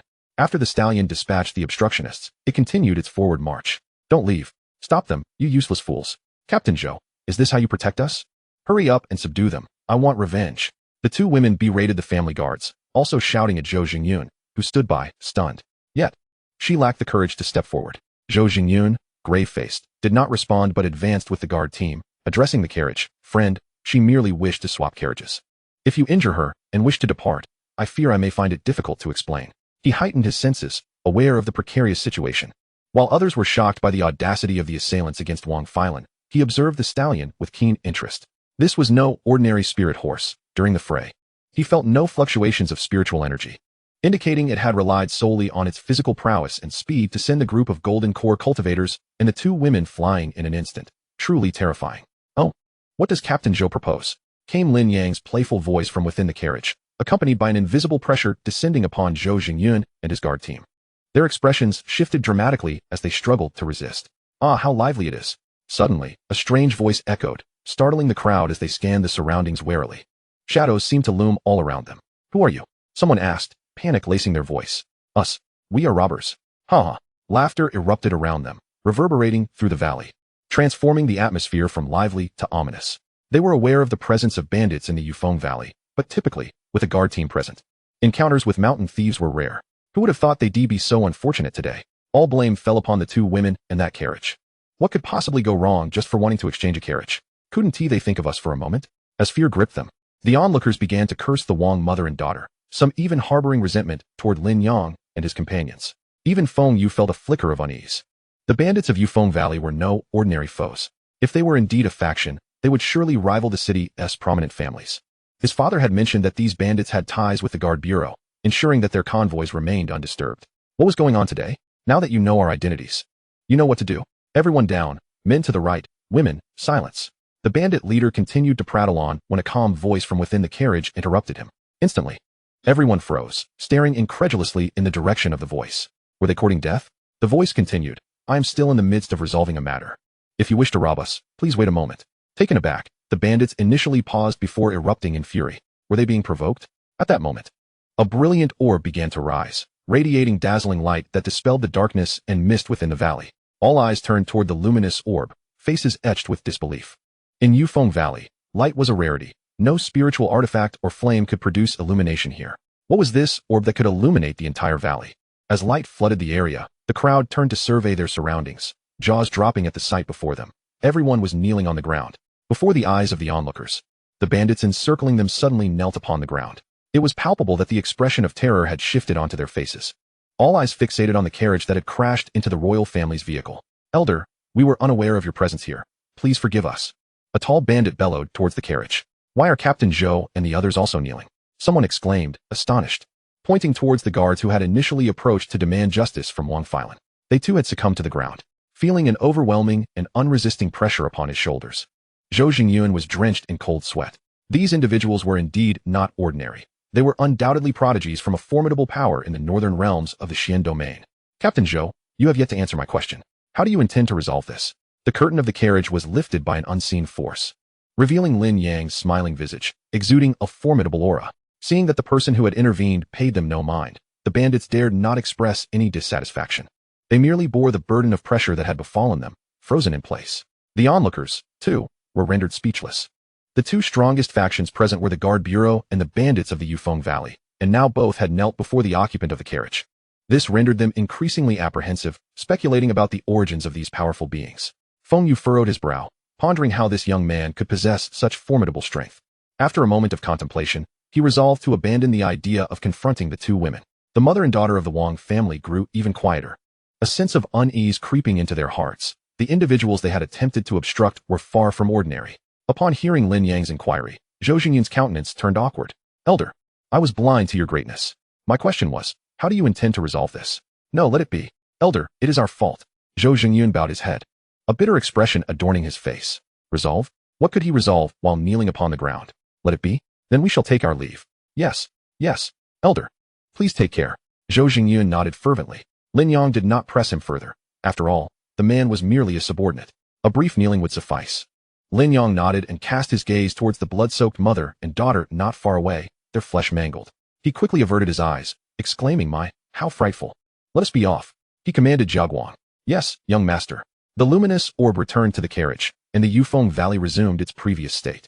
Continue with whatever you were doing. Lin Yang's voice echoed softly in everyone's ears. Some were perplexed by the meaning of his words, but the bandits felt an immediate lightness. As the insurmountable pressure they had felt vanished in an instant, their faces lighting up with joy. "Thank you, Elder. We bid you farewell." The bandits bowed deeply to the departing carriage. Only then did the others realize they were still encircled by bandits. How could he just leave with such strength? Why didn't he eliminate these bandits? Someone exclaimed, their voice laced with resentment. "I'll deal with you first." A nearby bandit lunged forward, brandishing a knife. A severed head tumbled to the ground, rolling away. The crowd erupted into chaos. Zhou Jingyun and the others regained their freedom, hastily drawing their weapons to confront the bandits. "What do you intend to do? Do you not recognize the Yufeng Valley's agreement?" Zhou Jingyun demanded sternly. "Huh? The Yufeng Valley's agreement? What nonsense is that? I know nothing of it. As for what we intend to do, I believe I need not elaborate." The bandit leader retorted. "Hand over your spirit stones and any valuable items. No tricks." Zhou Jingyun's expression darkened upon hearing the bandit leader's words. These individuals possessed greater strength in numbers than his guard team, showing utter disregard for the agreement between the Guard Bureau and Yufeng Valley. A troublesome predicament indeed. While he was momentarily taken aback, some of the bandits had already begun to take action. "Hurry up, what are you dawdling for? Hand it over. What are you hiding? No tricks. Anyone who dares to play tricks will lose their head. Captain Zhou, you must protect us." A voice cried out. "Do you even know who my young master is?" Zhou Jingyun shouted. "All of you, come protect me." In a corner, a boy clutched his sister tightly, squatting beside her. "Kill." Zhou Jingyun understood the disparity in strength, yet they were bound by duty. There was no turning back. Instantly, the guard and the bandits clashed. At that moment, darkness was dispelled once more. The familiar luminous orb hovered in the air, drawing near, beneath which a diminutive figure soared. Flying. How can anyone fly in Yufeng Valley? Everyone immediately halted, gazing at the silhouette. Is that the person who was driving the carriage? Even the coachman is so powerful? The crowd was once again stunned. The elder's coachman? Could it be that the elder intends to rescue these people? The bandits, too, were taken aback, their minds racing with uncertainty. Jiaguang ignored them. Scanning the crowd. Chapter 49. Do you have any objections? Ultimately, Jiaguang's gaze settled upon the two small figures in the corner. "Young friend, take your sister and come with me. My young master wishes to see you." "Me?" the boy asked incredulously. "Indeed you." Jiaguang replied with a warm smile. This was someone his master had specifically requested to meet, though he had no idea why. However, it was always prudent to be courteous. The others, including the bandits, merely watched in stunned silence. Once the boy confirmed that he was the one being addressed, he initially felt joy, then turned to the bandit leader. Hesitation etched on his face. Noticing the boy's uncertainty, Jiaguang glanced towards the bandit leader. "I wish to take 2 individuals. Do you have any objections?" No, sir. Take them as you wish." The bandit leader shook his head vigorously. Not only would he not dare to refuse the release of 2 individuals, but he would also not even think of objecting to the release of the entire group. Jiaguang nodded, acknowledging his discernment. He then turned to the boy, stating, "You can rest assured now. Let us go." "Thank you, sir." The boy bowed earnestly before supporting his sister and walking towards Jiaguang. He had believed that he and his sister would perish here today. He feared not for himself, but his sister could not die. Regardless of why that elder chose to save him, as long as it meant his sister's survival, he would do whatever was necessary. The others watched as the boy took his steps towards Jiaguang, envy and jealousy written across their faces. Why were these two, resembling beggars, saved while they were not? The bandits, indeed, dared not obstruct them in the slightest. Moreover, as the boy passed by, the bandits revealed their white teeth in smiles. Zhou Jingyun observed the scene with a grave expression, remaining silent, yet feeling a pang of regret. Had he not provoked that elder while seeking to defend Wang Filan, perhaps he would have received assistance. But now, it was too late for such thoughts. The others, however, lacked Zhou Jingyun's self-awareness, especially the mother and daughter of the Wang family. Seeing the boy safely reach Jiaguang, they displayed expressions of delight. Wang Filan stepped forward, exclaiming, "Waste, Yi! Have you forgotten about us?" The young man turned back, gazing at Wang Filan, who was striving to maintain a benevolent facade, and ultimately shook his head. "Miss, this is beyond my authority. Take care." After uttering these words, he averted his gaze from her. "Senior, let us depart." Jiaguang nodded and swiftly lifted the 2 individuals before him into the air, soaring away. "Useless, ungrateful wretches. Without this young lady, who will treat your hideous sister?" Wang Filan, witnessing Yi genuinely turn his back on her, was immediately consumed by fury. "Behave yourself." A thief kicked Wang Filan in the abdomen. "Ah!" Wang Filan instantly curled up, rendered speechless. As Jiaguang faded into the distance, the Valley of Whispering Winds was once again shrouded in darkness. By the time Jiaguang reached the carriage, they had already exited the valley. The carriage halted on a hillside, far from the road. Lin Yang and his companions rested on the grass, while Hao Bai lay on the ground, his eyes following a butterfly flitting before him. "Young master, I have brought the people." Jiaguang landed before Lin Yang. Lin Yang nodded, directing his gaze toward the two figures behind Jiaguang. Upon noticing Lin Yang's attention, the young man knelt down with his sister. "Thank you for saving our lives, senior. There is no need for such formality." An invisible force lifted them both up. "What is your name?" Lin Yang inquired, looking at the young man. "I am Yihe, and this is my sister, Yiji." "Yihe," Lin Yang repeated, then fell into silence for a moment before turning his gaze to Yiji. "What is the situation with your sister?" In response to the senior, "My sister and I are orphans residing in Stone Town, under the jurisdiction of Shun City. I usually assist at the blacksmith shop in town, while my sister often ventures into the mountains to gather medicinal herbs for food.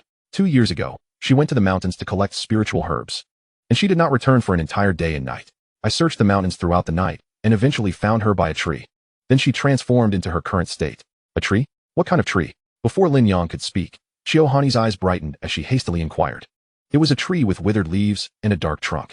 "Oh, and this?" Yi produced a tightly balled mass of fine silk from his waist.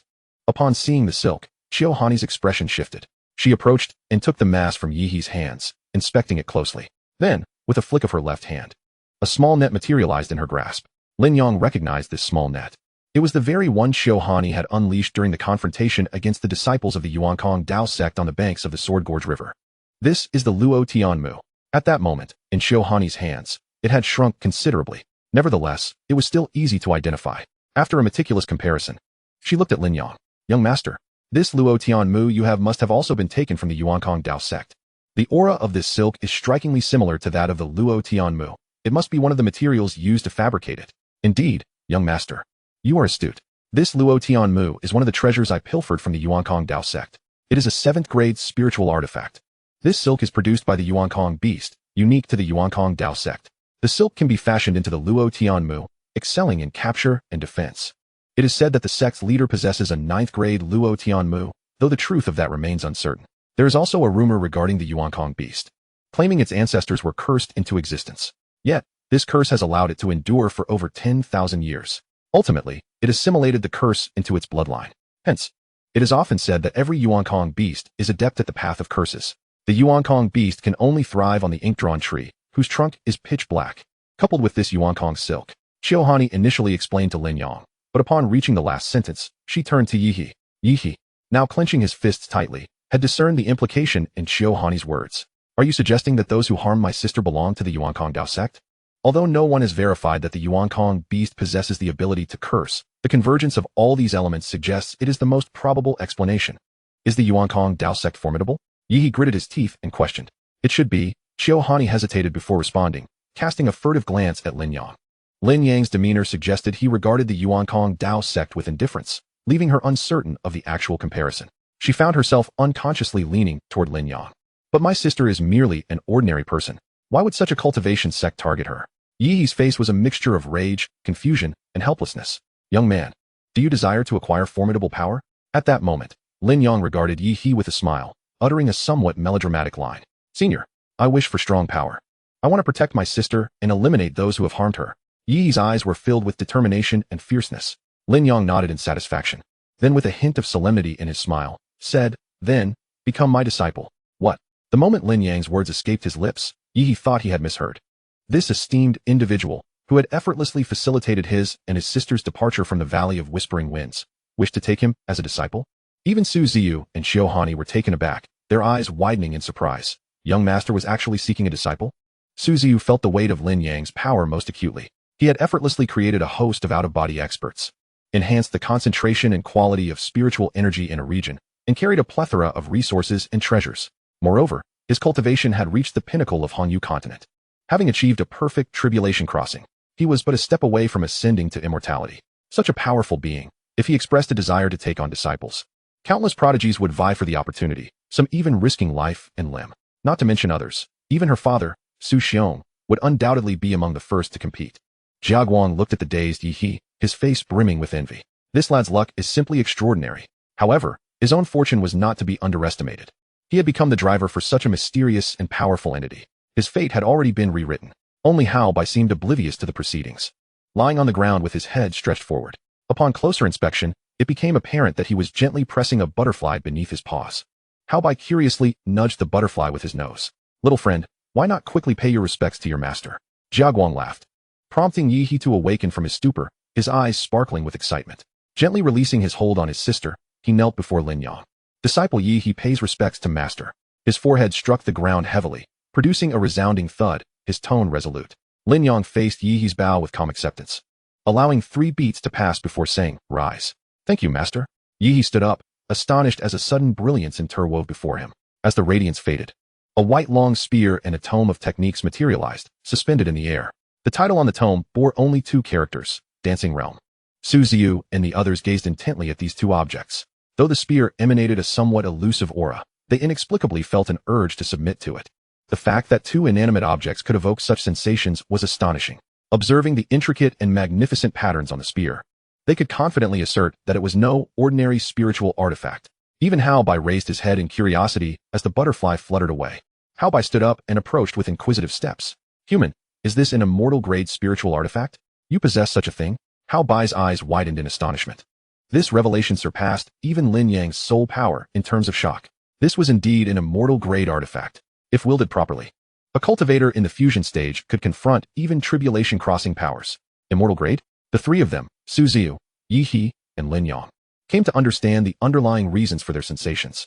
If this were indeed an exceptional immortal-grade spiritual artifact, transcending the 9th tier, it would certainly explain their feelings.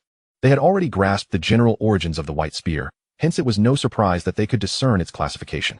In light of their speculations, Lin Yang remained silent, a smile gracing his lips. "Master," Yi He inquired, a hint of confusion in his voice. "This is a gift for you." "A token of my mentorship," Lin Yang replied with a gentle smile. "Accept it without reluctance." "You are giving this away?" exclaimed Hao Bai in astonishment. The notion that a mere human would bestow an immortal-grade artifact as a token of apprenticeship was utterly unexpected. He suddenly felt he had underestimated this human after all. His mind racing with thoughts. Su Ziyu was not particularly shocked, but Qiu Hani and Jia Guang were a different story. An immortal-grade artifact was something even the Yuan Kong Dao sect did not possess. Moreover, Lin Yang had chosen to gift such a treasure to his disciple. Hope blossomed in Qiu Hani's gaze as she looked at Lin Yang. She felt that as long as she followed him diligently, her chances for revenge were no longer so bleak. "Thank you, master," Yi He said, deeply moved. Though he had sensed the significance of this gift from the reactions of others, hearing Lin Yang's affirmation made it undeniable. Furthermore, he felt an inexplicable attraction to the 2 objects. Since their appearance, his heart had been racing uncontrollably. He bowed in respect to Lin Yang. After acknowledging him with a nod, Lin Yang watched as Yi He focused intently on the spear and the technique. Slowly extending his hands, Yi He prepared to claim these artifacts. As he drew nearer, the allure intensified, and his heartbeat quickened. Upon touching the spear and the technique, they vanished into thin air.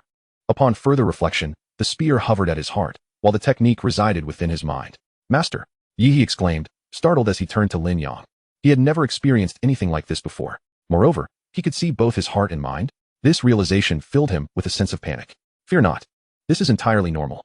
Now, sit cross-legged and concentrate on perusing the book within your mind." Lin Yang reassured him, his expression slightly shifting but still smiling. "Yes, master." Without hesitation, Yi He complied, sitting down and focusing on the contents of the tome in his mind. To his astonishment, the first page began to turn under his mental command. As the technique opened, Yi He furrowed his brow, experiencing a soul-stirring sensation. He then beheld a figure wielding a spear gradually materializing above the text, though its features remained indistinct. The fierce aura emanating from the spear seemed to sweep through the ages. The figure pointed a spear at Yi He, and suddenly another silhouette appeared above the technique.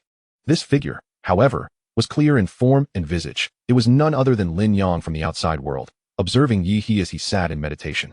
His expression shifting continuously. "Indeed, it is as I suspected. Such extraordinary events truly occur," Lin Yang thought. He had sensed a familiarity with Yi He, but had not connected the dots until now. Initially, he had not paid much attention to it. However, while wandering through the sea of consciousness, the familiarity struck him. It must have originated from these artifacts. He searched and ultimately discovered the spear and the technique, along with their corresponding information. Disturbing the Realm. It was the name of both the technique and the spear, as well as the title of the spear wielder. In a world of boundless strength, where true power loomed over the vast cosmos, even the legendary immortal emperors could not claim a title. Yet one individual stood at the pinnacle of this realm. A white spear, invincible and solitary.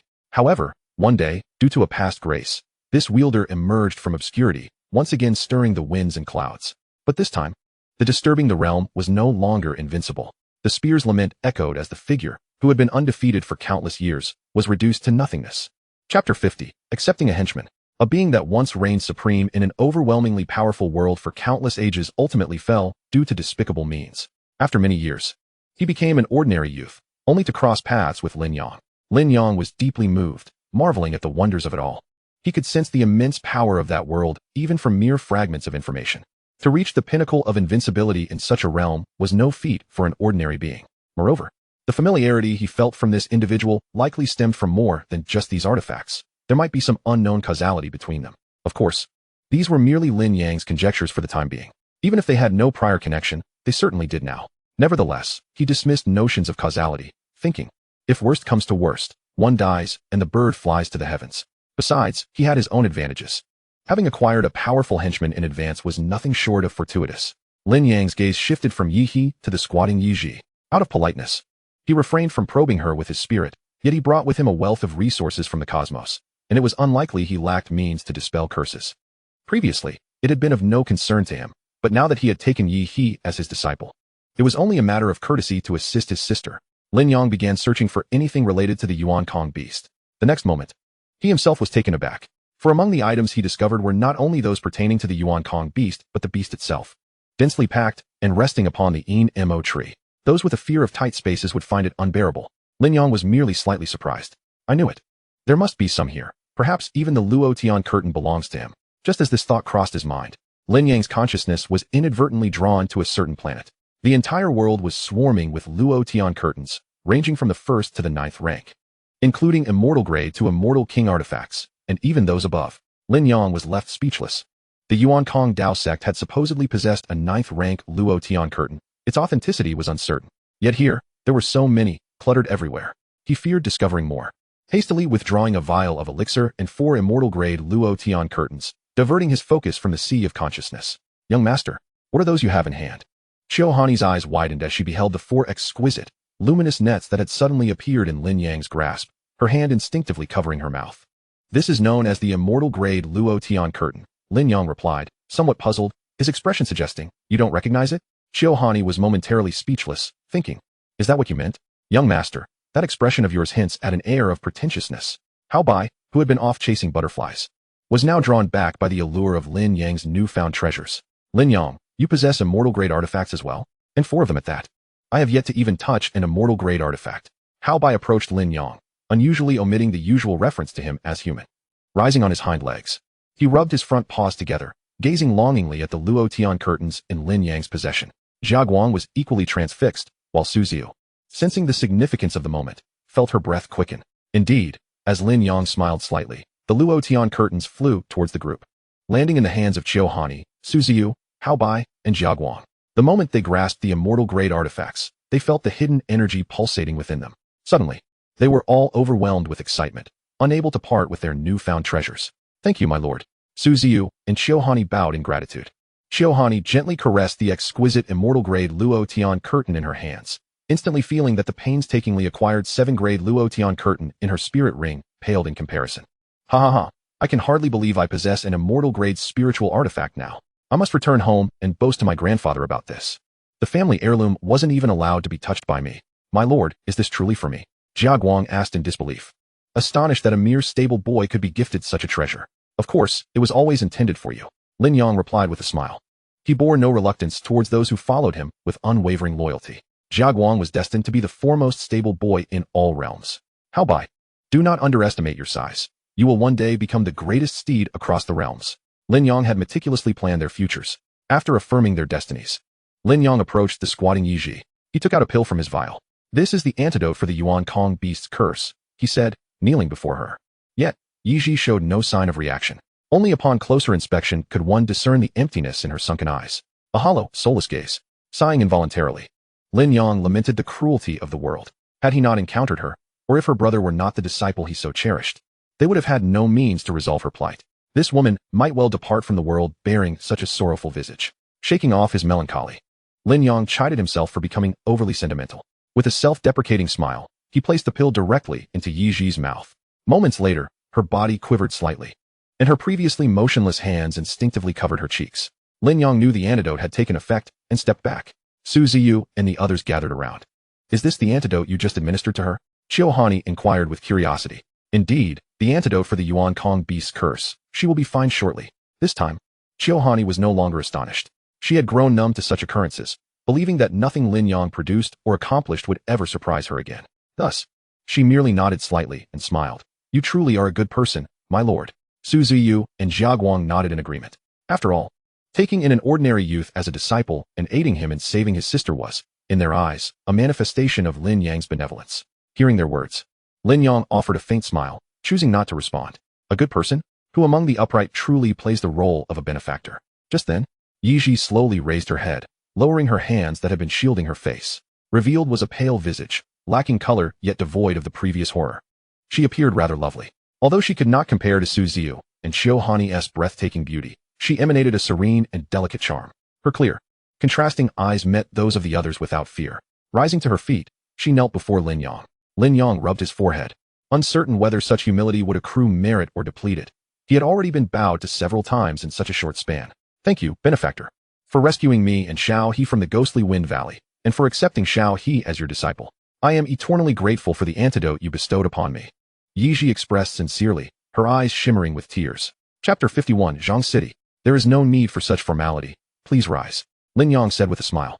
After Yiji expressed her gratitude once more and stood up, Yi also opened his eyes. The fluctuation of spiritual energy surrounded him, and a fierce light flickered in his gaze before fading away. Yi looked up in astonishment. He had directly broken through to the 9th level of foundation establishment. Sister. His eyes fell on the figure beside Lin Yang, and he joyfully rushed toward Yiji. She smiled back, tears glistening in her eyes as they clasped hands. Sister, are you well? Are you all right? Yi exclaimed, seeing her restored countenance. I'm fine, Xiao He. You've endured much during this time. Yiji replied tenderly. Though she had suffered, her consciousness had always been aware of the unfolding events. To save her, Yi had even agreed to marry into the Wang family. Enduring great humiliation, this weighed heavily on her heart. It was no trouble at all. As long as you are safe, I would endure anything, Yi declared. He then turned to Lin Yang, his eyes brimming with tears. Master. Lin Yang recognized that he was about to kneel again and quickly raised his hand. You needn't be so sentimental here. Just focus on improving your cultivation and do not bring shame upon me. Yes, master, I will strive to cultivate diligently, Yi affirmed with determination. All right, Lin Yang nodded. Let us continue our journey. In Zhang City, Lin Yang and his companions appeared on a bustling street. Lin Yang. There are so many delightful aromas. This holy monarch is tempted to indulge. Hao Bai, perched on Jia Guang's shoulder, sniffed the air with closed eyes, addressing Lin Yang. Very well, let us find a restaurant to dine. Lin Yang replied with a slight smile, leading the group in a determined direction. Upon arriving at a location, he always sought out the signature restaurant or local delicacies. Good sir, how many of you are there? As they entered the food flavor pavilion, the eager waiter immediately approached them. 6 of us, please arrange for a private room, Jia Guang instructed. 6, Xiao Guang, are you incapable of counting? Hao Bai teased from Jia Guang's shoulder. Realizing his oversight, Jia Guang had forgotten to include Hao Bai in the count. However, it seemed he was not caught by Hao Bai. Quickly, he corrected himself. Indeed, Lord Bai, I must have miscounted. Haha. Lin Yang and the others shared a light-hearted laugh. Very well, a private room for 6. Please proceed upstairs. The waiter replied cheerfully. My lord. Jia Guang gestured for Lin Yang to go ahead. Lin Yang nodded, preparing to ascend the stairs. Just then, a perplexed voice called out, Yi? The group halted and turned to see several young men clad in fine garments entering. The speaker was one of the young masters among them. Ah, young Master Wang, you have arrived. Please, come upstairs. Your private room is reserved. The waiter, who had been attending to Lin Yang and his companions, immediately donned a broad smile to welcome the newcomers. Upon seeing these young men, Yi's expression turned sour. Lin Yang observed this scene with a trace of amusement. The youth addressed as young Master Wang pushed past the welcoming waiter, casting a condescending gaze at Yi. Did you not hear me calling? Did you not accompany my sister to Shun City? Why are you here alone? Where's my sister? Master. Yi ignored him, instead turning to Lin Yang. After receiving a nod from Lin Yang, he clenched his fists. At that moment, the group of young men approached. You worthless fool. How dare you disregard me? The Wang youth's face darkened. He viewed Yi as nothing more than a fortunate mortal who had managed to curry favor with the Wang family. His sister, Wang Feiyun, had suffered from a peculiar affliction since childhood, experiencing bouts of intense itching every 2 months that rendered her life unbearable. Once, a wandering Taoist had passed by the Wang family, informing them that a unique constitution could cure this ailment. It required finding a man with such a constitution and uniting with him to gradually heal her condition. Following the guidance of the immortal, the Wang family commenced their search for suitable men within the nearby cities. Ultimately, they returned with Yi from Shunqing. Upon discovering his intended purpose, Yi leveraged this knowledge to request the Wang family's assistance in treating his sister's illness. Otherwise, he threatened to seek opportunities for self-destruction. Reluctantly, The Wang family acquiesced to Yi He's demands. At this juncture, Wang Feiyun escorted Yi He to Shitu town with the intention of bringing Yi Ji to Zhangqing. Thus, despite Yi He being nominally considered his brother-in-law, in Wang Feiyun's eyes, he was even beneath a servant. Witnessing Yi He disregard his presence ignited an inexplicable rage within him. He stepped forward, poised to deliver a slap to Yi He. However, just as his hand was raised, a fist shot towards his face with a swiftness that took him by surprise. Bang! The Wang youth staggered back, landing on the ground, his expression one of disbelief. You worthless cur, dare to strike me? Wang Xiao, are you all right? The other companions of the Wang youth rushed to assist him. The commotion attracted the attention of the restaurant staff and patrons, who were astonished to see the young scion of the Wang family being assaulted. Don't concern yourselves with me. This waste dares to lay a hand on me. Attack him. Just ensure he remains breathing. The Wang youth, nursing his injured face, bared his teeth in fury as he shouted at his companions. Despite the overwhelming shame and anger, he hesitated to retaliate. Still reeling from the shock that he was unable to withstand Yi He's earlier punch, which had left him wounded. This waste must harbor some secrets. Thus, he instructed his lackeys to engage, to test the waters. Understood, Wang Xiao. The group, fueled by his command, donned fierce expressions, their fists eager to strike as they turned their gaze towards Yi He. You dare to lay a hand on Wang Xiao? Today, you shall either perish or be flayed alive. Yi He regarded them coldly, uttering no words of preamble. The moment they finished speaking, they launched their attack. Most were at the foundation establishment stage, unleashing a torrent of multicolored spiritual energy within the restaurant. Yi He effortlessly conjured a white spear with a single gesture. Return. Lin Yang's voice echoed suddenly, and the spear vanished, retreating to the depths of Yi He's heart. Momentarily taken aback, Yi He charged towards his opponents unarmed. He understood his master's intention. Dealing with mere ruffians did not necessitate the use of the realm-shaking technique. Though the disparity in cultivation was negligible, and Yi He faced multiple opponents single-handedly, he navigated the confrontation with remarkable ease, akin to a seasoned cultivator with extensive battle experience. Ouch! In scarcely any time at all, no one remained standing beside Yi He. All lay scattered on the ground, rendered incapable of further combat. Yi He's gaze shifted directly to the Wang youth, who stood agape, incredulous at the transformation of this waste into a fully realized cultivator at the foundation establishment stage. Yi He advanced, causing the youth to instinctively step back. What do you intend to do? Chapter 52, Trouble for the Wang Family. Leave, Yi He commanded, halting his steps. Despite having endured considerable disdain from the Wang family, it was a choice he had made. Moreover, had he not encountered his master, the hope of saving his sister would have rested solely upon the Wang family. Hence, he felt he had not sinned to the point of deserving death. Upon seeing Yi He pause, the Wang youth exhaled a sigh of relief. He recognized that he was no match for Yi He's formidable combat prowess. After speaking, Yi He turned to rejoin Lin Yang and the others. At that moment, a multitude of powerful auras descended upon the restaurant, casting a heavy pressure over the establishment. The other patrons turned pale with fear. The formidable warriors of the Wang family had arrived. Some quick-thinking individuals attempted to flee, only to discover in terror that their bodies had become immobilized. Meanwhile, Lin Yang and his companions remained unaffected. Who dares to strike at a member of the Wang family? Upon hearing this, the Wang youth's face lit up with joy. He had just discreetly sent a message to his family, and now it seemed that the elders had arrived. Gazing at Yi He's retreating figure, the youth felt a resurgence of confidence, a sinister smile creeping across his face. Gathering spiritual energy in his palm, he launched a sneak attack towards Yi He's back. Hearing the commotion outside, Yi He was poised to turn when he sensed a surge of energy approaching. His expression shifted, and he quickly dodged the Wang youth's strike. What? The Wang youth's eyes widened in disbelief as his ambush failed. In a flash, Yi He reacted swiftly, delivering a powerful kick that struck the Wang youth squarely in the chest. The youth was sent hurtling backward, crashing outside the restaurant. You're courting death. A furious roar reverberated in the air. Several figures landed beside the fallen Wang youth. Writhing in pain and coughing blood, the youth pleaded, kill them. Witnessing his plight, the Wang family warriors surged with rage. One retrieved a pill and administered it to the Wang youth, while the others fixed their gazes upon Yi He and Lin Yang's group. Have we been too low-key these past years? It seems today we shall unleash a massacre to restore the Wang family's reputation. They recognized Yi He, a mere mortal not long ago, now transformed into a foundation establishment cultivator. This transformation was likely linked to the individuals standing behind him. Elder, this matter has nothing to do with us. It was that young man who struck the Wang family scion, and those standing with him are his accomplices. Yes, we merely came here to dine. If you must kill, let it be them. Spare us. Panic-stricken cries erupted from within the restaurant, as patrons feared they too would fall victim to the wrath of the Wang family's enforcers. Suddenly, the clamor within the restaurant ceased abruptly. All those who had spoken were horrified to find themselves rendered speechless. The sudden silence enveloped the room, creating an eerie atmosphere. I merely wish to enjoy a meal. Why all this ruckus? A calm voice resonated, drawing the attention of the crowd towards Lin Yang, who had remained silent until now. Outside the restaurant, the Wang family warriors cast wary glances at Lin Yang, their expressions turning serious. This individual appeared far from ordinary. The Wang family enforcer hesitated, opting to gauge the situation verbally before acting. However, Lin Yang interjected directly, "Leave within 3 breaths. What? Arrogance. Do you know we are members of the Wang family?" The moment Lin Yang spoke, the Wang family warriors erupted in fury. 1 breath.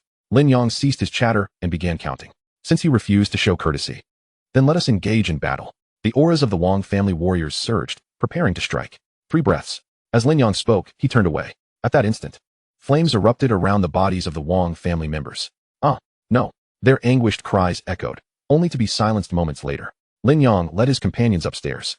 The patrons in the hall regained their ability to speak, yet were too terrified to utter a word. After a brief moment of shock, they hastily departed. They understood that the Wang family would not let this incident slide. A fierce battle would surely erupt soon. Moreover, some among them had foolishly spoken out, unaware of the ferocity of these individuals, and would likely face retribution. The hall cleared swiftly. After Lin Yang and his companions settled into a private room on the 2nd floor, a short, stout middle-aged man entered, visibly trembling. "I have met the elder. I am Wang Un, the proprietor of this establishment. You should leave at once.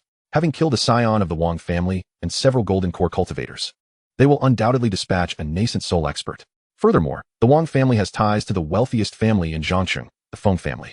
If you do not depart now, you may find it impossible to escape." "Oh, are they to kill me? Yet I cannot retaliate against them?" Lin Yang replied with a smile.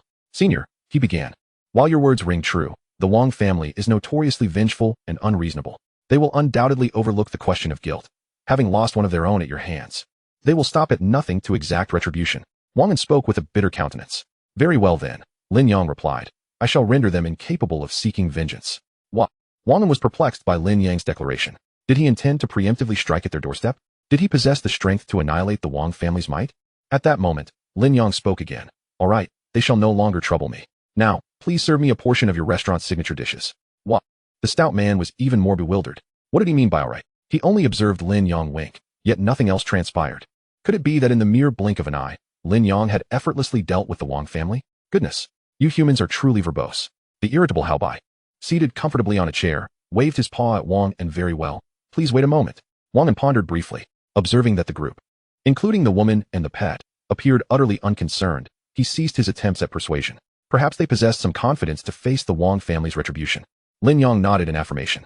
Wang and then exited the private room and made his way to the kitchen, instructing them to prepare dishes for Lin Yang while he stood by to supervise. An individual capable of dispatching several golden core experts with a single blow warranted his utmost diligence. Before long, Wang and returned with the waitstaff, who entered in a procession bearing dishes. "Senior, these are the signature dishes of our humble establishment. Please enjoy, and should anything be amiss, do not hesitate to inform us." Wang said with a warm smile before turning to leave and closing the door behind him. Boss. Boss." A soft cry reached Wang En's ears, prompting him to look back in confusion. In the distance, he saw a worker waving frantically at him. Wang En furrowed his brow, wondering what was amiss. Nevertheless, he approached. "What is it?" The worker's face was etched with shock. Only when Wang En drew near did he whisper, "The Wang family. Something has happened to the Wang family." Wang En's expression shifted drastically as he gasped. "What?" He abruptly turned to glance at the door of the private room, then gestured for the worker to follow him. Once downstairs, Wang En inquired, "Are you certain it is the Wang family? What has transpired?" Indeed, the news has swept through Zhang City. It is said that many have perished, their bodies strewn everywhere, with the survivors being mostly women, children, and servants. Chapter 53, The Three-Legged Horned Ox. Upon hearing the worker's definitive response, Wang En was left utterly astounded. He cast a glance toward the closed door of the private room on the 2nd floor. Could it be that this unknown powerful figure truly resolved the Wang family in the blink of an eye? What sort of technique was this? It was simply unfathomable. How could such a formidable individual appear in a small place like Zhang City? After sending the worker away, Wang En returned to the entrance of the private room, awaiting the return of Lin Yang and his companions. Yet, even after 2 hours had passed, no one emerged from within. Wang En, filled with curiosity, could no longer contain himself and softly called, "Senior?" A few moments later, silence still reigned within the room. Suddenly, Wang En's eyes widened in realization as he reached out to push open the door, only to find the private room completely empty. All that remained were remnants of the meal on the table and a storage bag.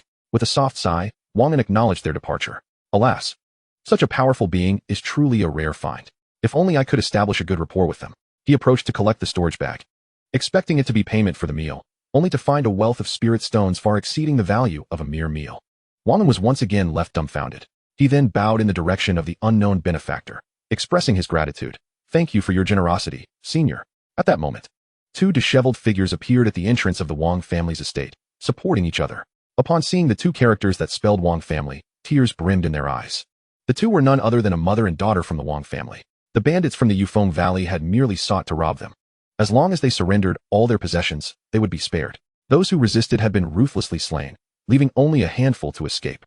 Many of their guards had perished at the hands of the bandits, while others had died protecting them from venomous creatures. Ultimately, only the two of them remained. Having endured countless hardships to return to Zhang City, now they stood before their own estate, relief washing over them. We are safe, Feiyun, we are safe, exclaimed the Wang matriarch, tears of joy streaming down her face. Woohoo, we have finally returned. I must report to father. Those bandits must die. And that worthless fool who dared disregard our lives. Wang Feiyun's initial joy morphed into bitterness. The two leaned on each other as they approached the estate's entrance. Someone. I have returned, someone. Wang Feiyun called out loudly before she even stepped inside. However, no one responded. Before they could express their confusion, a cacophony of hurried footsteps echoed around them. They initially thought someone had come to greet them, only to witness a throng of strangers hastily fleeing from the estate, clutching various valuable items. Recognizing many of the items as belonging to the Wang family, marked with their family insignia, the two were taken aback. Who are you? How dare you come to the Wang family to steal? Yet the fleeing individuals paid them no heed, rushing past them in a frenzy. Stop! Stop! Someone! Someone! The two women frantically attempted to obstruct the path of the fleeing figures. Ouch! Wang Feiyun was unceremoniously knocked to the ground by one of the individuals. You lunatic! If you want to steal, go inside. Why are you blocking my way? Feiyun, my dear, are you alright? The matriarch rushed to help Wang Feiyun, her heart racing. What on earth is happening? As they witnessed more and more people streaming out from the Wang estate, confusion enveloped them, leaving them utterly bewildered. Miss, madam. Voices called out as some of the Wang family's servants and distant relatives rushed to them. Madam, you have finally returned. The Wang family is finished. The master and all of them are dead. A servant cried out in anguish. What? The news struck the two women like a thunderclap, shattering their already fragile spirits. Overcome by exhaustion, they both fainted on the spot. Madam, miss.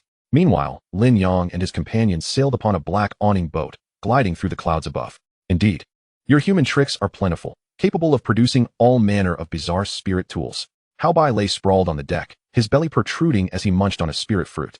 Lin Yang, do you have any more of such spirit tools? This holy lord wishes for a flying ship as well. Xiao Bai, one must not be overly greedy. Even as a tiger, have I not provided you with ample gifts during this time? Lin Yang reclined in a wicker chair, attended by Su Ziyu and Xiao Hani. Meanwhile, Yiji busied herself with fanning the air. Jia Guang stood at the prow like a sentinel, while Yihi sat cross-legged, engrossed in cultivation. Humph.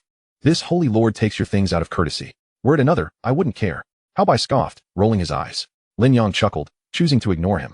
Young master, it seems there is fighting below, Jia Guang remarked, turning to Lin Yang. Lin Yang nodded. Indeed, a few human cultivators are hunting beasts. They are no weaklings. Beneath the awning boat, amidst a dense forest, 3 cultivators at the out-of-body stage were engaged in combat with a 6th-tier beast. 2 men and a woman appeared to be a well-coordinated team, likely accustomed to working together. However, the imposing aura of that beast was significantly stronger than that of the 3 individuals. The trio had been persistently restraining and exhausting the creature's stamina, attempting to wear it down. Young master, that is a 3-legged horned ox, an exquisitely delicious beast. Xiaohani softly remarked to Lin Yang as she gazed into the scene unfolding in the woods. Having accompanied Lin Yang for several days, she had become aware of his penchant for fine cuisine. The true value of the 3-legged horned ox lay in the black horn atop its head. An exceptional material for forging spiritual artifacts, and it would fetch a handsome price if sold. Yet, Lin Yang would likely dismiss it. However, if the meat was delectable, it would be a different story. Upon hearing of its exquisite meat, Lin Yang's interest was piqued. Hao Bai tossed aside a partially gnawed spiritual fruit and eagerly glanced below. Is it truly delicious? Little Guangzi, hurry, go fetch it. Hao Bai exclaimed excitedly to Jia Guang. Jia Guang smiled and turned to Lin Yang. Let us descend and take a look. We mustn't steal from others. Lin Yang replied with a grin, then deftly maneuvered the black canopy boat to descend slowly, hovering at a distance, intending to assess the situation first. If the trio could not handle the beast, then it would be an opportunity to seize it. Gazing at the sinewy meat of the ox, Lin Yang could already envision how delectable it would be. Meanwhile, the battle between the 3 individuals and the ox intensified to a fever pitch. Senior brother, someone is approaching. Lin Yang's black canopy boat had not concealed its presence, and upon landing, it was quickly noticed by the cultivators. Focus on the three-legged horned ox first. We can address that later. Chapter 54. The brain of this holy monarch. The one referred to as senior brother was a round-faced, rotund man. He too noticed the arrival of the boat, but could not afford to be distracted at that moment. Junior sister, be cautious. The three-legged horned ox seemed to have sensed Lin Yang and the other's arrival, its resistance growing fiercer, believing these humans were reinforcements. Humans, do you dare to bully me with your numbers? Do you have the courage for a one-on-one duel? The ox bellowed with a deep, resonant voice. Humph. The round-faced man snorted coldly, ignoring the challenge as he wielded his axe-shaped spiritual weapon to launch a series of relentless attacks.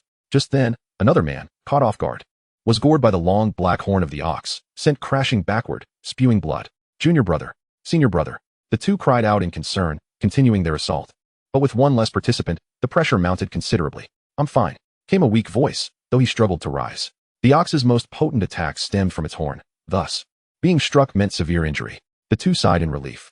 Ha ha ha. Even if you combine your strength, you cannot defeat me. Humans are the most despicable creatures, always coveting our bodies.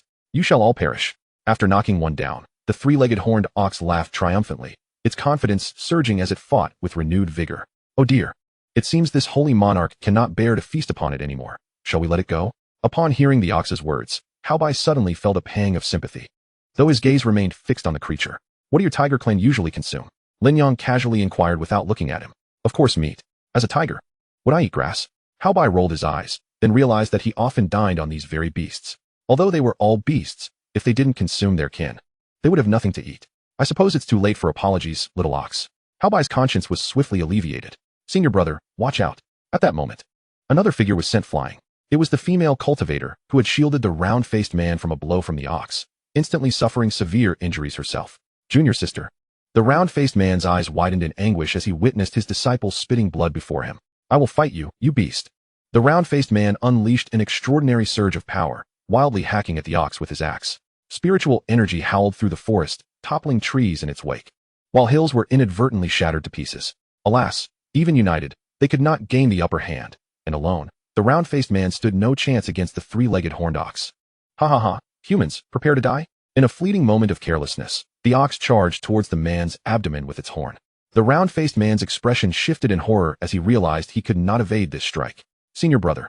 The two fallen companions weakly called out, unable to resist shutting their eyes. In a critical instant, a sharp sound pierced the air. Grr. The three-legged horned ox let out a pained howl, its massive body carving 3 deep grooves into the earth as it collapsed after a series of anguished cries. Blood streamed from its head, and the once mighty black horn had vanished, leaving behind a gaping wound. Hiss. The trio collectively gasped. Oh dear, Lin Yang, why did you strike here? The brain is surely ruined. This holy monarch's favorite delicacy is the brain. Now there will be no brain to eat. All the essence is gone. A childish voice chimed in. The three stared in astonishment as a small tiger landed atop the massive head of the three-legged horned ox. I may have exerted a bit too much force, but given the size of this head, I doubt much was lost. Following this, another voice full of mirth rang out as the black canopy boat came to a halt not far from the trio. Chapter 55. Zhongqing Sect. Lin Yang stowed the canopy boat, and they descended to the ground. Thank you, senior, for your timely assistance. The round-faced man expressed his gratitude with a respectful bow toward Lin Yang. It was evident that the recent strike had been executed by this individual. The ease with which he dispatched the three-legged horned ox, which had taken them so long to subdue, spoke volumes of his strength. Likely at least at the spirit transformation stage.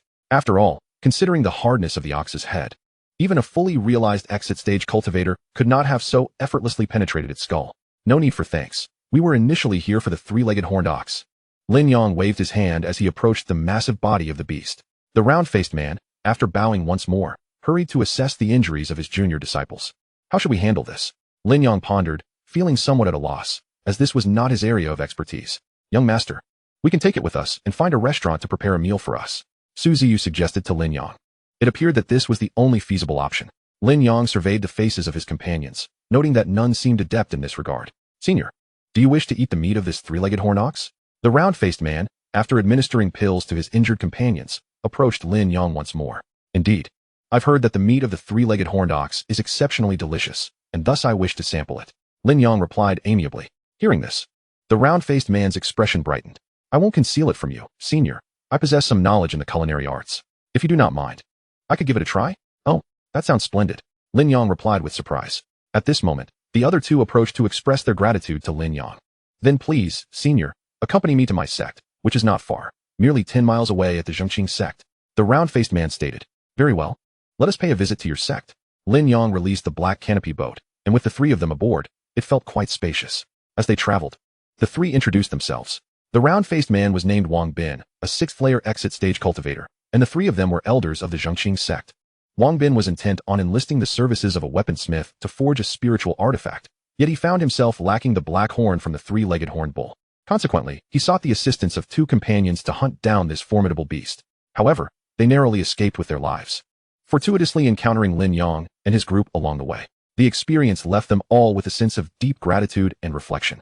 The black-sailed boat glided through the clouds, and soon they beheld a breathtaking panorama of towering, jagged peaks, adorned with pavilions and towers. Mist swirled around them, and beams of light danced through the air, far surpassing the splendor of the Kangmang sacred sect.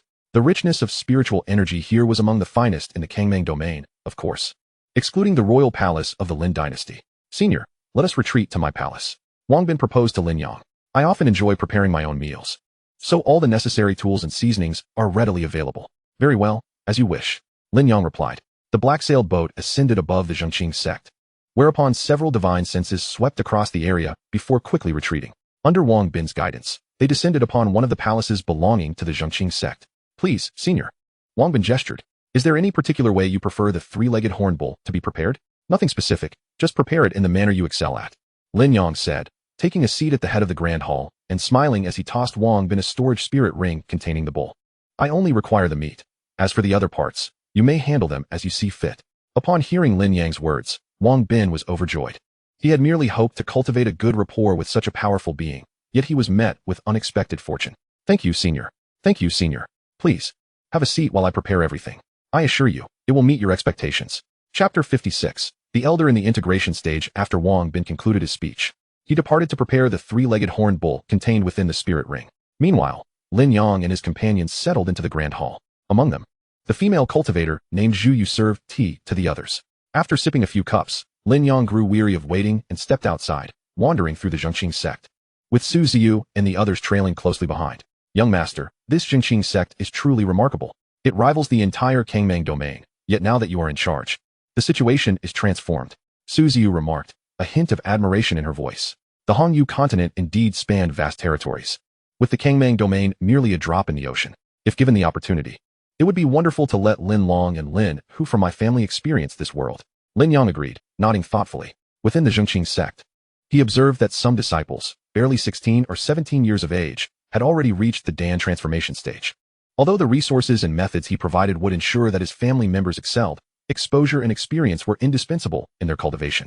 They could not remain forever sheltered under his protection, especially since he possessed ample means to guarantee their safety during their travels. Meanwhile, the expressions of Qiu Hani and Jia Guang shifted as they processed this information.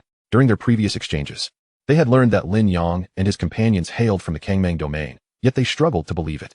Initially, they had speculated that Lin Yang originated from a more powerful realm than the Xian domain, only to discover he came from such a desolate place. How could such an extraordinary individual emerge from such a humble locale? As they continued to observe their surroundings, a quaint garden suddenly caught their attention. Surrounded by a casual fence, the garden was home to various low-lying spiritual herbs. Not far off stood a simple thatched cottage, where an elderly figure busied himself with tasks such as weeding, watering, and tilling the soil, exuding an air of tranquility. Lin Yang was compelled to pause and gaze at this serene scene, not only drawn by its peacefulness, but also sensing the remarkable essence of the bent figure. Though he appeared to be an ordinary old gardener, his cultivation was at the integration stage. Ordinary individuals would not perceive this, yet it was evident to Lin Yang. Within the Zhongqing sect, there were hardly any powerful auras. Even the divine senses that had briefly appeared upon their entry consisted only of a few at the out-of-body stage, and one at the initial stage of divine transformation.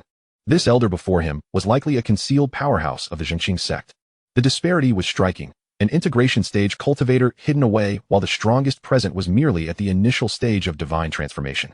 "Hey, little white," Su Zi suddenly exclaimed, snapping Lin Yang from his reverie. He turned to see little white had somehow leapt into the garden, crouching beside a medicinal herb and taking a bite. The creature chewed for a moment before promptly spitting it out. "Yuck, this is terrible. Old man, what kind of disgusting thing have you grown with such care?" "Little white, do not be rude," Lin Yang admonished, shaking his head as he stepped into the garden. "Good sir, what is the value of this herb? I would be willing to offer some compensation." The elder turned around, his wrinkled face radiating a kind smile, exuding the warmth of a benevolent elder. Upon seeing Lin Yang and his companions, his gaze lingered on Little White for a moment, then returned to Lin Yang with a look of mild surprise. No matter. It's just a single herb. If you wish to eat it, then eat it. I presume you young friends are not disciples of the Zhengqing sect, am I correct? From whence do you hail? Chapter 57. Has the title of this holy monarch spread so far? Indeed, we come from the Kangmang domain, merely passing through. Lin Yang replied. May I ask how to address you, venerable elder? Haha, just call me Old Yang. The elder replied with a smile. If you young friends do not mind. Would you care to sit and chat with this old man for a while? Certainly, elder. Lin Yang gestured invitingly, and the elder, no longer adhering to formalities, gathered his tools and led the way to the thatched cottage, resembling an ordinary farmer. Arriving at the cottage, the elder retrieved several stools, and they all sat down outside.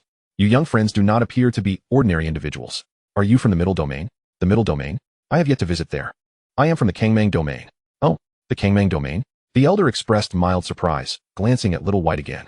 It is quite astonishing that someone of your caliber has emerged from the Kangmang domain. Lin Yang simply smiled and remained silent. This pet of yours seems rather extraordinary. Did it also come from the Kangmang domain? The elder inquired, a hint of curiosity in his tone. Old man, who are you calling a pet? This little fellow is the holy monarch's companion. Little White interjected, brimming with indignation before Lin Yang could respond. Lin Yang shot him a glance, prompting him to turn his head away in reluctance. Lin Yang then addressed the elder. This is Little White. He is not from the Kangmang domain. He hails from the Endless Beast Forest and is a current generation Imperial Soul White Tiger. I simply picked him up along the way. Lin Yang's candid revelation about Little White's origins left the elder somewhat astounded. He had sensed that this little white tiger was remarkable and had speculated it might belong to the legendary Imperial Soul White Tiger lineage. However, he had not anticipated that this young man would directly disclose the tiger's identity to him. This revelation caught him off guard, as the relationship between humans and beasts was a sensitive matter. Generally, high-ranking beasts did not easily venture beyond the Endless Beast Forest. The Tiger clan was among the most powerful tribes of the beast kin, and the Imperial Soul White Tiger was the most esteemed among them. Furthermore, it was said that once born, Imperial Soul White Tigers possessed strength comparable to that of tribulation-transcending cultivators. Whether this was true or not remained to be seen. If such a demonic race were to truly appear in the realm of humanity, it would undoubtedly incite a coalition of forces aiming to annihilate them. Those connected to such beings would likely face extermination as well. Yet, Lin Yang's nonchalance suggested he was entirely unconcerned about this looming peril. The elder's thoughts surged tumultuously within him, for he could not discern the depths of this young man's cultivation. Was it some extraordinary technique? Or had his prowess genuinely surpassed his own? Old Yang. Lin Yang noticed the elder's prolonged silence and spoke up. Only then did the elder snap back to reality, casting a few more glances at the seemingly innocuous Baihu. My young friend, forgive my rudeness. I have heard of the Imperial Soul White Tiger's renown. It is said that this clan possesses strength rivaling that of a tribulation stage cultivator from birth. Indeed, old man, a mere cultivator at your level of the integration stage poses no challenge for me. Baihu responded with a proud tail held high, reveling in the attention. Though his voice was childlike, it crashed upon the elder's ears like tumultuous waves. Was his true cultivation so easily perceived? He had practiced high-level concealment techniques to mask his actual power, and even formidable tribulation experts failed to discern him as a cultivator at the integration stage. Yet, this seemingly still-weaned little tiger had seen through him effortlessly. Not to mention, the young man beside him appeared utterly unfazed by this revelation, while only a few of the other youths displayed slight changes in expression. In an instant, the elder's demeanor grew somewhat unnatural. Chapter 58. Where is the sect leader of Zhengqing sect? Dare I inquire, my young friend, what is your cultivation level? The elder directly posed the question, feeling that Lin Yang's casual demeanor indicated he would readily share his cultivation without hesitation. This unexpected query caught Lin Yang off guard. He sensed the elder's unease but did not anticipate such a direct question about his cultivation level. Was this not contrary to the usual narrative, where such matters remained unspoken? However, since the elder had inquired, Lin Yang felt no compulsion to conceal the truth. With a calm smile, he replied, merely at the tribulation stage. I have yet to cross the threshold to immortality. The elder, who had been seated on a wooden stool, was so taken aback by Lin Yang's response that he shot upright. Tribulation? Immortal tribulation? Old Yang could hardly contain his disbelief. How could a perfected tribulation cultivator casually engage in conversation beside him? Moreover, Lin Yang displayed no hint of concealing his true power. Nevertheless, Old Yang harbored no doubts about Lin Yang's cultivation, for it was evident that the Imperial Soul White Tiger clan's willingness to remain by his side implied he possessed strength capable of contending with, if not surpassing, the tribulation stage. Once standing, Old Yang appeared somewhat flustered, struggling to meet Lin Yang's gaze. After a moment of processing, he raised his hands in a respectful gesture. Senior. In the realm of cultivation, strength dictates respect. Though you seem significantly my senior, I must honor your prowess with the title of senior. Lin Yang replied with a smile, his demeanor warm and inviting. Old Yang resumed his seat, but with a newfound formality, his attitude shifting markedly. Boom. At that moment, a formidable aura of the god transformation stage enveloped the entire Zhengqing sect. Where is the sect leader of Zhengqing sect? A brazen voice echoed through the skies, exhibiting utter disdain for the sect. All disciples of Zhengqing sect looked displeased, gazing upward at the approaching figure, their expressions darkening, including Old Yang, who sat alongside Lin Yang. Yuan Kong Dao sect. Qiu Hani stepped forward, her tone cold as she identified the intruder. Is that truly the Yuan Kong Dao sect? Yi He mused, scrutinizing the imposing figure above. It was undeniably powerful. Had it not been for encountering his master, this person could have easily crushed him, let alone seek vengeance for his sister. Oh, members of Yuan Kong Dao sect? How serendipitous, Lin Yang remarked with a hint of amusement. Only recently had he dispatched a few members of the Yuan Kong Dao sect at the Sword Gorge River, from whom Qiu Hani had rescued him. Yi He's sister had also suffered under the curse of the Yuan Kong beast. The very first tribulation force he intended to confront was indeed this Yuan Kong Dao sect. Young master jesting. This insignificant Yuan Kong Dao sect holds no qualification to be considered your adversary. Jia Guang interjected with a smile. Little Guangzi speaks true. Such trifles are beneath my notice. Baihu lazily lifted his eyes. Lin Yang turned to Old Yang. Old Yang, does Zhengqing sect have grievances with Yuan Kong Dao sect? Hearing Lin Yang's inquiry, Old Yang promptly stood and respectfully replied, Senior, Yuan Kong Dao sect is one of the most formidable sects in the eastern Xian region. This sect is notoriously overbearing, coercing many neighboring sects into subservience and demanding substantial tributes each year. Should anyone resist, Yuan Kong Dao sect dispatches powerful cultivators to eradicate the dissenters. I must confess, our Zhengqing sect was once several times stronger than it is now. We allied with other forces to oppose Yuan Kong Dao sect, which led to our current predicament. Chapter 59. Is Zhengqing sect pursuing Lin Yang? Lin Yang nodded. Recalling the Yuan Kong Dao sect members he had encountered earlier, their oppressive style of conduct was indeed distasteful. He had not anticipated their arrogance reached such extremes. My lord. At this moment, Qiu Hani approached Lin Yang, hesitating as if she had something to say. Noticing her demeanor, Lin Yang surmised the essence of her concern. However, he gently prompted, What troubles you? Her eyes glimmered with unshed tears as she implored, Please, my lord, help us. The Yuan Kong Dao sect annihilated my entire family. The treasures I stole were not solely from them. Among them were several cherished relics of my Qiu family, taken by Yuan Kong Dao sect. Enough, do not weep. Fear not. The Yuan Kong Dao sect has amassed a plethora of burdens and shall not endure much longer. Lin Yang interjected, seeing her on the verge of tears. Su Ziyu stepped forward to offer her comfort as well. Meanwhile, several figures soared from Zhengqing sect, confronting the Yuan Kong Dao sect's arrival. Elder Chao, what brings you to Zhengqing sect? The leading figure from Zhengqing sect inquired courteously. Elder Chun. Elder Chao merely raised his gaze slightly, his tone laced with an air of condescension. I come to convey our sect leader's command. Someone has slain one of our elders and several of our stewards. We demand that Zhengqing sect mobilizes entirely to pursue these individuals. As Elder Chao spoke, he gestured, and several distinct figures materialized in the void beside him. Ah, is that not Lin Yang and the little human female, along with the older female? Baihu exclaimed with a flippant tone, raising a paw in recognition. Su Ziyu and Qiu Hani exchanged odd glances as they regarded their own images manifested in the air. Lin Yang casually observed the images of himself and his companions coalescing in the void. He left no room for ambiguity in his intentions. And it was hardly surprising that the Yuan Kong Dao sect managed to capture his likeness through their peculiar methods. He had presumed that the sect would directly trace his whereabouts and come seeking him. Instead, they opted to issue a portrait for others to pursue him. To his dismay, he happened to be present at that very moment, creating an awkward situation. The most uncomfortable of all was Old Yang from the Zhengqing sect, who stood nearby. The timing of the Yuan Kong Dao sect was rather impeccable. They arrived precisely when he was at the Zhengqing sect. It felt like a collision with an inevitable fate. However, would this prominent figure hold the Zhengqing sect accountable for this incident? With this thought, Old Yang's worries resurfaced, compelling him to send a message to the Zhengqing sect's leader, Chen Yuanhu, urging him to disregard this command. Yet, at that moment, Lin Yang waved his hand dismissively, assuring him, this matter bears no relevance to your Zhengqing sect. In the celestial heights, Chen Yuanhu pondered before inquiring, Dare I ask, Elder Chao, what is the strength of these individuals? After all, anyone capable of slaying an elder of the Yuan Kong Dao sect, even a mere outer sect elder of the transformation stage, was surely beyond the current capabilities of the Zhengqing sect to contend with. Elder Chen need not fret. As long as the Zhengqing sect diligently seeks the whereabouts of these three individuals, if necessary, we of the Yuan Kong Dao sect shall intervene, Elder Chao declared, his nostrils flaring defiantly. Chen Yuanhu hesitated, instinctively seeking the location of the ancestor to consult on a strategy. However, Upon observing several unfamiliar figures in the ancestral medicine garden, his mind was struck by a bolt of lightning. Chapter 60. The bewildered Chun Yuanhu.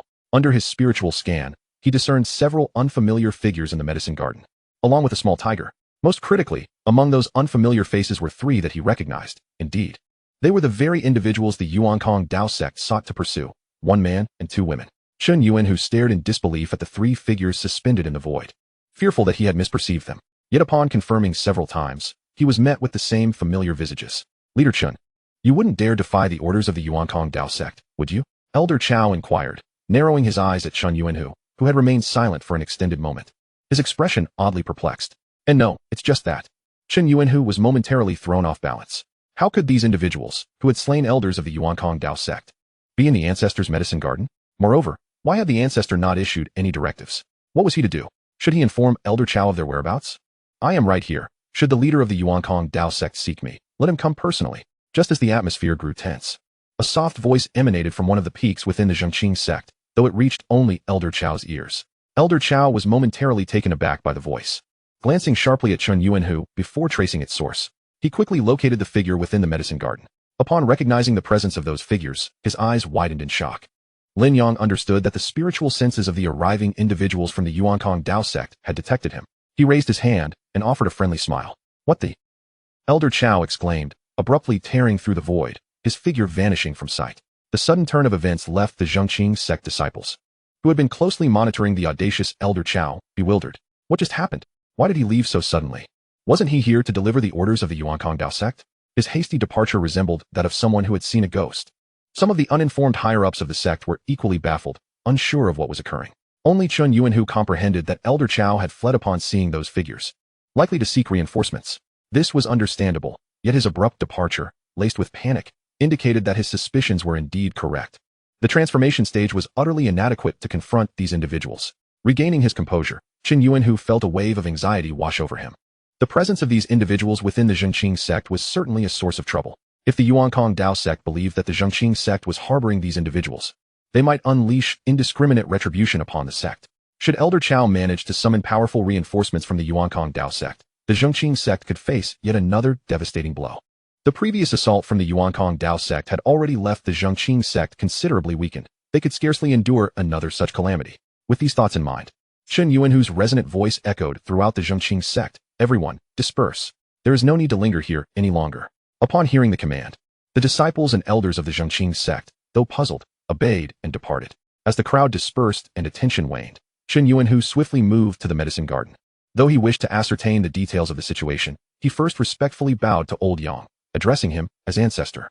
Chapter 61. Meeting the Senior. Old Yang nodded before turning to Lin Yang and stating, Senior, this is the current leader of our Zhengqing sect, Chun Yuanhu. Yuanhu, do pay your respects to the senior. Old Yang then gestured towards Chun Yuanhu. Momentarily taken aback, Chun Yuanhu was astonished by the ancestor's deference toward this young man, addressing him as senior. A possibility crossed his mind, causing his eyes to widen involuntarily. Could it be that this young man surpassed the ancestor in cultivation? Was he at the perfected integration stage? Or even at the tribulation stage? Yuanhu, why are you dawdling? Quickly pay your respects to the senior. Seeing Chun Yuanhu still in a daze, Old Yang urged him once more. Finally regaining his senses, Chun Yuanhu performed a respectful bow, declaring, I, Chun Yuanhu, the leader of the Zhengqing sect, pay my respects to you, senior. Ah, no need for excessive formalities. Lin Yang replied with a gentle smile. Senior, it seems that Elder Chao of the Yuankong Dao sect has likely returned to the sect to seek reinforcements. You should consider departing while you still can. After exchanging pleasantries, Chun Yuanhu suggested to Lin Yang. Lin Yang, taken aback by the suggestion, replied, Oh, are you not concerned that if we leave, the Yuankong Dao sect will trouble your Zhengqing sect? Chun Yuanhu hastily responded, Senior jests. The Yuankong Dao sect's primary aim is to capture you all. They should not overly trouble the Zhengqing sect. In truth, Chun Yuanhu's thoughts revolved around the notion that keeping Lin Yang and his companions within the Zhengqing sect would pose the true dilemma. Moreover, it was evident that the strength of this individual surpassed even that of the ancestor. Thus, even if the Zhengqing sect wished to retain Lin Yang and his companions, it would be futile. It would be far better to allow them to leave, as he could concoct various excuses to sever the Zhengqing sect's ties with them, striving to prevent the Yuankong Dao sect from exacting vengeance upon both parties. Yuanhu, do not be presumptuous. How could the senior possibly flee due to a mere Yuankong Dao sect?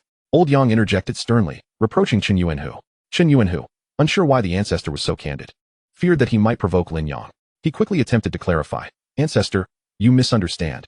It is not about having the senior flee, merely. Chen Yuanhu's anxious explanation was cut short by Lin Yang, who assured him, do not worry. The Yuankong Dao sect does not concern me. Nor will the Zhengqing sect face any troubles. Senior, I did not mean it that way. Chen Yuanhu attempted to clarify. Believing Lin Yang had perceived his apprehension regarding the potential troubles posed by the presence of Lin Yang and his companions. There's no need for explanations. Simply remain quiet. There is still time before the Yuankong Dao sect arrives. Lin Yang casually remarked as he settled onto a wooden stool. At that moment, Old Yang shot a stern glance at Chen Yuanhu, silently signaling him to refrain from further remarks. Chen Yuanhu, left with no choice, sealed his lips and stood aside. His heart racing. Although he discerned that the ancestor held unwavering confidence in this unknown elder, he himself was engulfed in uncertainty. Could this seemingly youthful individual truly contend with the dominant force of the Eastern Xian domain, the Yuankong Dao sect? Elder! Elder! An urgent voice pierced the air as three figures descended outside the medicinal garden. It was Wang Bin and his companions. They had also encountered Elder Chao from the Yuankong Dao sect and recognized that the figures in the vision were indeed Lin Yang and his group. Hastily, they sought out Lin Yang, eager to prompt their swift departure from the Zhengqing sect. However, upon arriving, they spotted Chen Yuanhu by Lin Yang's side, causing their hearts to sink. Chapter 62. I don't eat beef. Wang Bin pondered anxiously, fearing that the sect leader had already discerned Lin Yang's identity. He wondered whether the sect leader would hold them accountable for bringing Lin Yang back to the Zhengqing sect. Yet, the atmosphere felt peculiar, as if no conflict had transpired. Despite his inner turmoil, he suppressed his doubts and respectfully greeted Chen Yuanhu. Greetings, sect leader. Chen Yuanhu observed the complex expressions on Wang Bin and his companions' faces. When the black-sailed boat had arrived, he had only noticed Wang Bin and his group without further investigation. Now, reflecting on it, he realized that these individuals must have entered the Zhengqing sect at that time. However, it was inappropriate to inquire about it in front of everyone. Wang Bin and his companions, seeing the sect leader merely nod, found themselves at a loss for words, casting furtive glances at Lin Yang, bewildered by the current situation. At that moment, Lin Yang smiled at Wang Bin and inquired, "Where's the beef? Please bring it out when it's ready." Wang Bin was momentarily taken aback by Lin Yang's question regarding the meat of the three-legged horned ox, feeling that this was hardly the appropriate time to be concerned about such matters. Elder, the meat of the three-legged horned ox is currently being cooked, Wang Bin began, but halted, sensing that everyone present understood the implications of his words. He observed Chen Yuanhu's expression, trying to gauge whether he bore any resentment. However, Chen Yuanhu's demeanor remained inscrutable. Instead, it was the inconspicuous old man beside them who spoke up. "What are you still dawdling for? If the elder desires beef, then hurry up and procure it." This left Wang Bin even more bewildered. He knew that the ancestor of the Zhengqing sect was still alive, but had never seen him. He was aware of the medicinal garden's existence, but knew it to be a secluded area rarely visited. Given that the sect leader was present, why was this man the one speaking? Confounded, he looked back at Chen Yuanhu, only to be taken aback when Chen Yuanhu nodded and said, "This is our Zhengqing sect's ancestor." What? The ancestor? Wang Bin and his companions were startled and quickly bowed in respect. "We pay our respects to the ancestor." Go ahead, fulfill the elder's request." "Yes, ancestor." "Elder, please wait a moment." Wang Bin wiped the cold sweat from his brow and left with his junior brothers and sisters. As they departed, they remained in a state of shock. They had suddenly encountered the legendary ancestor of the Zhengqing sect, who referred to Lin Yang as elder. Moreover, it seemed that the impending arrival of the Yuankong Dao sect was not taken seriously by the ancestor, who appeared to have time to enjoy beef. It was evident that they had returned with someone of considerable significance, far surpassing their previous assumptions of a mere transformation stage expert. Reflecting on this, Wang Bin felt a flicker of luck that they had not clashed with Lin Yang and his group, as doing so would have provoked calamity, likely of the same magnitude as that posed by the Yuankong Dao sect. Without delay, Wang Bin poured his heart into preparing the meal, exerting more effort than usual. Ultimately, he returned to the medicinal garden bearing various preparations of the three-legged horned ox meat. The group set a table before the thatched cottage, and Wang Bin, wearing a smile, introduced his culinary methods to Lin Yang and Old Yang. Lin Yang savored each dish, nodding in approval. "Quite good indeed." With every bite, Lin Yang expressed his satisfaction. "Lin Yang, should we keep this human around? We could have him cook for us in the future." Bai chimed in, eagerly stretching his neck towards Lin Yang. "Consider it." Lin Yang nodded, casting a glance at Wang Bin. Wang Bin, overwhelmed by the unexpected attention, lowered his head, contemplating the fortune it would be to serve by the side of such an elder. Yet, he couldn't shake the apprehension surrounding the Yuankong Dao sect's matter. "I, too, have not indulged in such culinary delights for many years. Today, I am fortunate to experience this thanks to the elder." Old Yang complimented Lin Yang with a smile. The atmosphere at the dining table was jovial, save for Chen Yuanhu, who sat in silence, frowning and refusing to touch his chopsticks. Sect leader, why aren't you eating? Wang Bin, noticing Chen Yuanhu's inaction, couldn't help but inquire. Chen Yuanhu merely frowned and shook his head. I do not eat beef. Chapter 63. The Yuan Kong Dao sect approaches. Chen Yuanhu's refusal to eat beef was disregarded by the others. However, his disinterest stemmed not from a dislike of the dish, but rather from his preoccupation with the impending threat of the Yuan Kong Dao sect, leaving him devoid of appetite. Aside from Chen Yuanhu and the anxious Wang Bin trio, the others feasted heartily, reveling in the meal. Just as the group was enjoying their feast, the void surrounding the Zhengqing sect began to churn ominously, a colossal formation silently enveloping the entire sect. They're coming.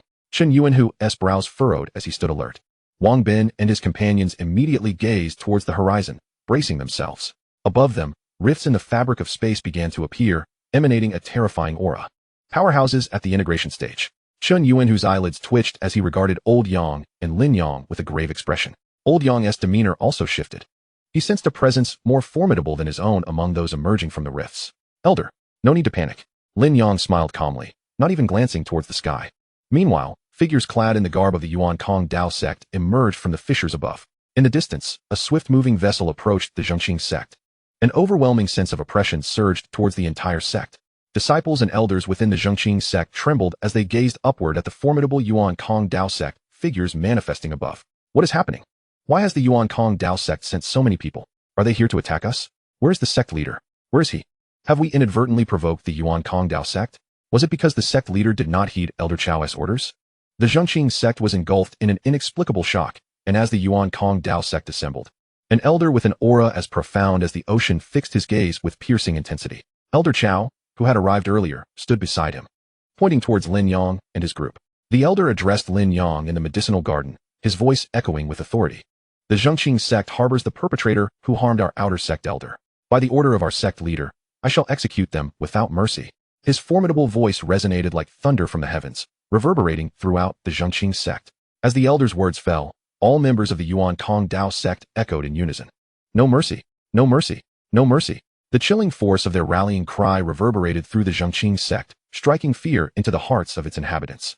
Some weaker disciples trembled uncontrollably under the oppressive atmosphere, contemplating whether to kneel and plead for mercy. I say, couldn't you wait until I finish my meal before making such proclamations? Such incessant chatter. A calm voice emanated from the medicinal garden. It was Lin Yang's voice. And this time, everyone heard it, including those from the Zhengqing sect. In such a dire situation, who would dare to speak if not the sect leader? Whose unfamiliar voice was this? Where had the sect leader gone? Why had he not appeared in this critical moment? Ignorant child. You have plotted against the disciples of the Yuan Kong Dao sect first. Now I have personally come to capture you, and yet you dare to be so arrogant. Prepare to pay with your life. The elder, hearing Lin Yang's tone, was filled with frustration. With a furrowed brow, his withered right hand struck the air. A tremor coursed through the hearts of all present from the Zhengqing sect, for just moments ago. They felt the ground beneath them shudder with the force of the elder's strike. Chapter 64. The terrified experts of the Yuan Kong Dao sect. After the tremor, the elder's palm seemed to stir the very void, creating ripples that gradually spread towards the medicinal garden. Elder Yang merely sensed this and immediately paled. This blow was something he could not withstand. Chen Yuanhu, Wang Bin, and the others found it even harder to remain calm. As they stared at the waves advancing towards them, they could already feel the breath of death closing in. The faces of everyone from the Zhengqing sect changed drastically. Regardless of who had spoken, it seemed they were all doomed. The Yuan Kong Dao sect was far too powerful. The Zhengqing sect was finished. Yet Lin Yang felt a twinge of disappointment. Ah, you underestimate me. I had thought a tribulation would be dispatched.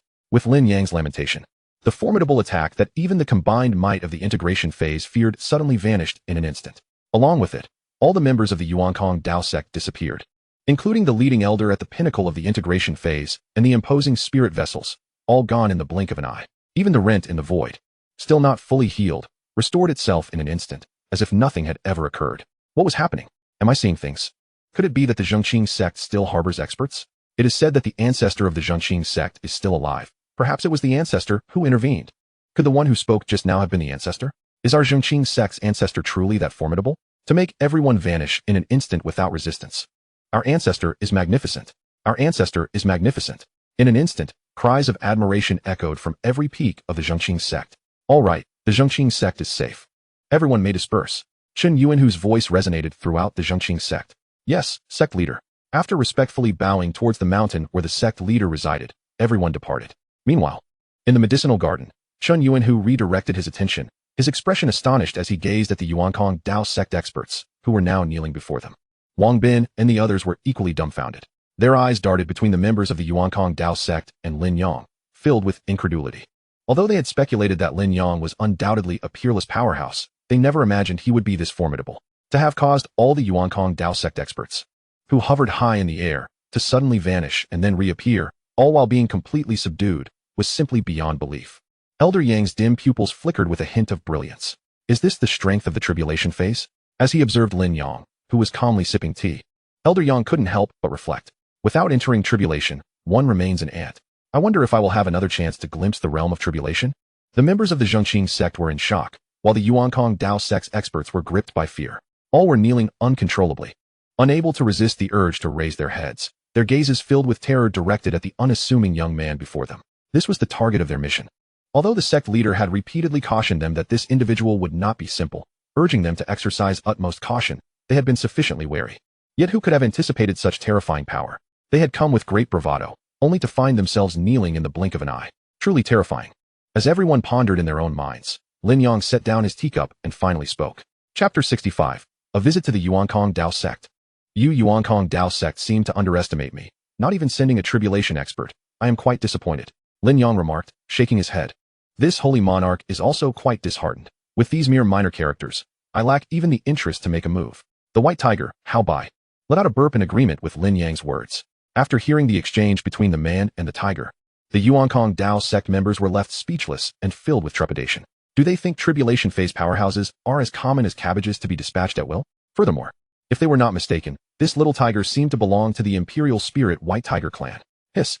The few Yuankong Dao sect experts kneeling at the front gasped collectively. This was indeed a being akin to a tribulation phase cultivator. They were well aware of some peculiar demon clans within the endless beast forest, having been mortal enemies in the past. Thus, they understood that despite the tiger's youthful appearance, it could rival a tribulation phase expert. With Lin Yang alongside it, did they now face two tribulation-level beings? Fellow Taoist, we of the Yuankong Dao sect do not necessarily wish to be your enemies. The elder at the forefront swallowed hard and said nervously to Lin Yang. Enough.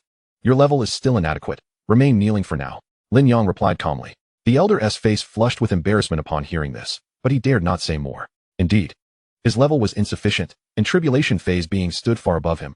A mere integration phase cultivator had no standing to converse directly. Only the sect leader held that privilege. Thus, he could only kneel obediently. Lin Yang then beckoned everyone to eat. At this moment, even Shun Yuanhu began to pick up his chopsticks, continually serving Lin Yang meat. His former worries having completely dissipated. For Lin Yang's strength had won his wholehearted respect. He undoubtedly possessed the power to contend with the Yuankong Dao sect. His concerns had diminished significantly. After a while, Lin Yang leisurely produced a napkin to wipe his mouth and concluded his meal. He then turned to the members of the Yuankong Dao sect and said, "Let us pay a visit to your Yuankong Dao sect." As Lin Yang rose, all members of the Yuankong Dao sect stood simultaneously. To the astonished onlookers, the air around Lin Yang and his companions, including Su Ziyu and Xiaohani, was imbued with a void-like aura. Lin Yang took a step forward, and in an instant, he vanished from sight. The others, enveloped in the same void-like presence, followed suit and disappeared. In the medicinal garden, only Elder Yang, Chen Yuanhu, and Wang Bin remained, dumbfounded. To so casually transport so many people simultaneously.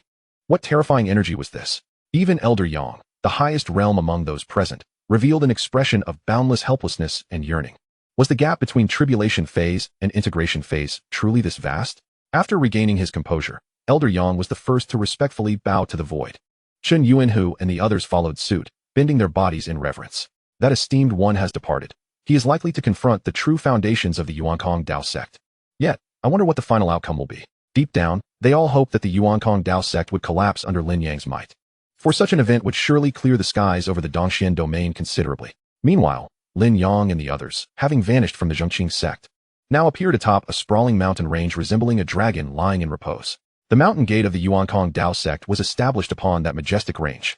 Lin Yang stood with his hands clasped behind his back, quietly gazing at the imposing sect before him. His gaze emanated an air of authority that evoked reverence from all those present. Chapter 66. It's about to rain. Bring in the laundry. Who goes there? The moment Lin Yang and the others appeared, several formidable figures soared from the Yuankong Dao sect. Their cultivation levels ranged from the transformation stage to the integration stage.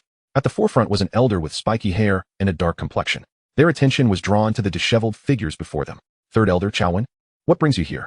Upon recognizing familiar faces among the ragged silhouettes, the powerful cultivators of the Yuan Kong Dao sect displayed expressions of surprise. The identified individuals exchanged furtive glances, signaling to their counterparts that trouble was imminent and urging them to summon the sect master and the Grand Elder. However, the elder with the dark complexion misinterpreted this, thinking they sought immediate assistance. Thus, their hostile gazes shifted toward Lin Yang, who stood at the forefront, exuding an enigmatic aura. The intangible calmness he radiated, as if he held dominion over the world's tempests, rendered him impossible to overlook. Are you not being rather arrogant, daring to disregard my inquiry? The elder from the Yuan Kong Dao sect coldly demanded. He had no intention of awaiting Lin Yang's response. Instead, he swiftly formed a hand seal, conjuring vast, swirling clouds charged with lightning above his head. Today, you shall witness the unparalleled authority of the Yuan Kong Dao sect that must not be trifled with. Wow. Is it going to rain? Bring in the laundry. Are you foolish? That's the second elder's 30-mile city destroyer. Only the second elder has mastered this technique. Is the second elder truly preparing to engage in battle? Humph. Whoever has provoked the second elder is surely facing certain doom. The ominous clouds captured the attention of all the disciples of the Yuan Kong Dao sect, who looked up in awe. Some even taking flight to the mountain summit to seize the rare opportunity to witness a formidable integration stage master in action, regardless of their varied reactions. They all shared an unshakable belief in the second elder's inevitable victory. However, standing behind Lin Yang, the third elder, and others, fully aware of the terror of the second elder's 30-mile city destroyer, could not help but widen their eyes, subtly shaking their heads at the second elder to indicate restraint. Before you stands a tribulation-level expert. Your overconfidence mirrors our own not long ago. Yet, the second elder, having fully charged his skill, was brimming with confidence. Oblivious to the unease of the third elder and the others, he confidently addressed Lin Yang. You may release the third elder and bow a few times. I might still consider sparing your lives. Otherwise, you shall be reduced to ashes. Lin Yang disregarded the elder, whose face was obscured beneath the dark clouds. He turned to Qiu Hani and Yi He, asking, which of you wishes to take the first turn? Consider it a catharsis. Master, I shall. Young master, allow me. Qiu Hani and Yi He stepped forward simultaneously, responding earnestly to Lin Yang. However, upon seeing the other take a step, they exchanged glances, contemplating whether to yield the opportunity. Both harbored indelible grudges against the Yuan Kong Dao sect. Lin Yang smiled gently. No need to compete. Let's both go. Thank you, master, they exclaimed excitedly. They moved forward together, positioning themselves before Lin Yang, their eyes betraying no concealment of their hatred toward the Yuan Kong Dao sect. Chapter 67. Unleashing Two Celestial Canopies. Instead of Lin Yang taking action, it was the two juniors behind him who stepped forward. Their cultivation levels clearly did not even reach the out-of-body stage. This unusual occurrence left everyone present, aside from Lin Yang's side, feeling somewhat astonished. Even the third elder, who was certain the second elder would be in for a rough time, could not comprehend this. He pondered, could this tribulation-level expert be seeking to hone his juniors? Yet, such a method of training seemed illogical given the vast disparity in their strengths. Could it be that they possess such extraordinary talents that they can contend against integration stage cultivators? The notion was terrifying. Such prodigious capabilities were rare in the entire Hanyu continent. Should Lin Yang and his companions learn of the third elder's thoughts, they would surely find it amusing. As Yi He and the others were not as formidable as presumed, they merely possessed an extraordinary advantage. Seeing Lin Yang send forth two juniors to confront him, the second elder felt a surge of anger, perceiving it as a slight, a provocation. Since you are so oblivious to your own shortcomings, I shall teach you a lesson. The tumultuous clouds above the second elder crackled with intensifying lightning as a cataclysmic energy aura spread forth. Most present felt a tremor in their hearts, sensing the dreadful power contained within. The captured members of the Yuan Kong Dao sect and the second elder's allies believed the two juniors were undoubtedly doomed. Naturally, the enigmatic youth would intervene to protect them. However, just as they brimmed with confidence, Yi He and Qiu Hani exchanged knowing glances. In a swift motion, they produced a small net in their hands. Casting it forth, the net expanded dramatically, matching the vast clouds above. The two enormous nets radiated terrifying power, suppressing the overwhelming aura of the clouds, as if no attack could penetrate their formidable blockade. Witnessing this, all members of the Yuan Kong Dao sect displayed expressions of shock. They recognized those terrifying nets all too well. They were their sect's unique spiritual artifacts, the celestial canopies. The celestial canopies, those belong to our Yuan Kong Dao sect. But why do these two celestial canopies exude such overwhelming power? They gazed at the expansive nets, feeling an unprecedented terror, far surpassing any they had encountered before. Ninth grade? Or perhaps an immortal grade celestial canopy. The expressions of all Yuan Kong Dao sect members grew grave, their gazes fixated on the two colossal nets. Especially the second elder, whose face reflected utmost gravity. He sensed he was already ensnared by these nets. Under such invisible pressure, Even the aura of the swirling clouds diminished. His gaze shifted from the celestial canopies to Yi He and Xiao Hani, the wielders of the nets. Who are you? How did you come to possess such high-grade celestial canopies? This time, the second elder's voice lacked its previous calmness, now filled with trepidation. Rest assured, they did not originate from your Yuan Kong Dao sect. As for our identities, can you truly not discern who I am? Xiao Hani replied coldly, then produced another small net, hurling it toward the second elder. The second elder reached out to catch it, inspecting it to find yet another celestial canopy. Upon looking back at Xiao Hani, the second elder seemed to recollect something and exclaimed in astonishment, "You are the remnant of the Qiu family?" Chapter 68. The Might of the Immortal Grade Celestial Canopy. What a remnant of the Qiu family. Is the Yuan Kong Dao sect not the embodiment of the heavens? Just because my Qiu family slightly opposes your desires, we are labeled as remnants to be exterminated? If anyone embodies the malevolence that defies the heavens, it is you, the Yuan Kong Dao sect. Fortunate to have encountered the young master, I now stand before you. Today, I shall seek vengeance for all the tormented souls of my Qiu family from the Yuan Kong Dao sect. Hatred burned in Xiao Hani's eyes. Originally, the Qiu family was a renowned and esteemed lineage within the Eastern Xian domain. His father, Qiu Shan, the current head of the Qiu family, was a formidable peak-level cultivator. However, one fateful day, the Yuan Kong Dao sect dispatched envoys to deliver a so-called decree, demanding that the Qiu family annually offer a substantial amount of resources. Qiu Shan did not acquiesce immediately. Yet, after convening a family council, he was compelled to yield to the might of the Yuan Kong Dao sect, the overlord of the Eastern Xian domain. When the time came, Qiu Shan personally ventured to the Yuan Kong Dao sect to present the tribute. Tragically, upon his return, he was merely a lifeless corpse. Before the Qiu family could express their outrage, the sect's cultivators brazenly revealed their identities. Clad in the garb of the Yuan Kong Dao sect, they stormed into the Qiu family estate, annihilating the clan in a brutal onslaught. In an instant, the once peaceful and prosperous Qiu family was transformed into a hellish nightmare. Only Xiao Hani managed to escape, fiercely protected by a cadre of loyal guards. In the days of her flight, the horrific memory of her family's massacre haunted her incessantly, consumed by a desire for vengeance. She realized that her meager strength was utterly inadequate to challenge the Yuan Kong Dao sect. In desperation, she resolved to infiltrate the sect, seizing the opportunity to pilfer several of their most treasured artifacts, along with items that rightfully belonged to the Qiu family. Upon discovering the theft, the Yuan Kong Dao sect swiftly dispatched their strongest members to pursue her. By a stroke of fate, she encountered Lin Yang and Su Zhu while fleeing over the Jina River. The sect's younger generation, you, the Qiu family, have offended the Yuan Kong Dao sect first. This world is one where the strong dominate. You must grasp this truth. However, completely obliterating the Qiu family was indeed excessive on our part. If possible, we could sit down and discuss this matter. The second elder, sensing the enigmatic and formidable presence of the celestial fabric manipulated by Xiao Hani, felt a surge of trepidation as its aura fluctuated with her emotions. Faced with a potential threat, he reluctantly softened his tone. The marvel of the celestial fabric was well understood by those of the Yuan Kong Dao sect, especially such an extraordinary artifact that could possibly reach the level of ascension. It is not an exaggeration to say that even the sect leader or the grand elders in the tribulation phase would struggle to contend with it. Now you wish to repent? It is too late. Today, the Yuan Kong Dao sect shall taste despair. Xiao Hani remained resolute, her thoughts consumed by the memories of her deceased parents and the tragic fate of her family.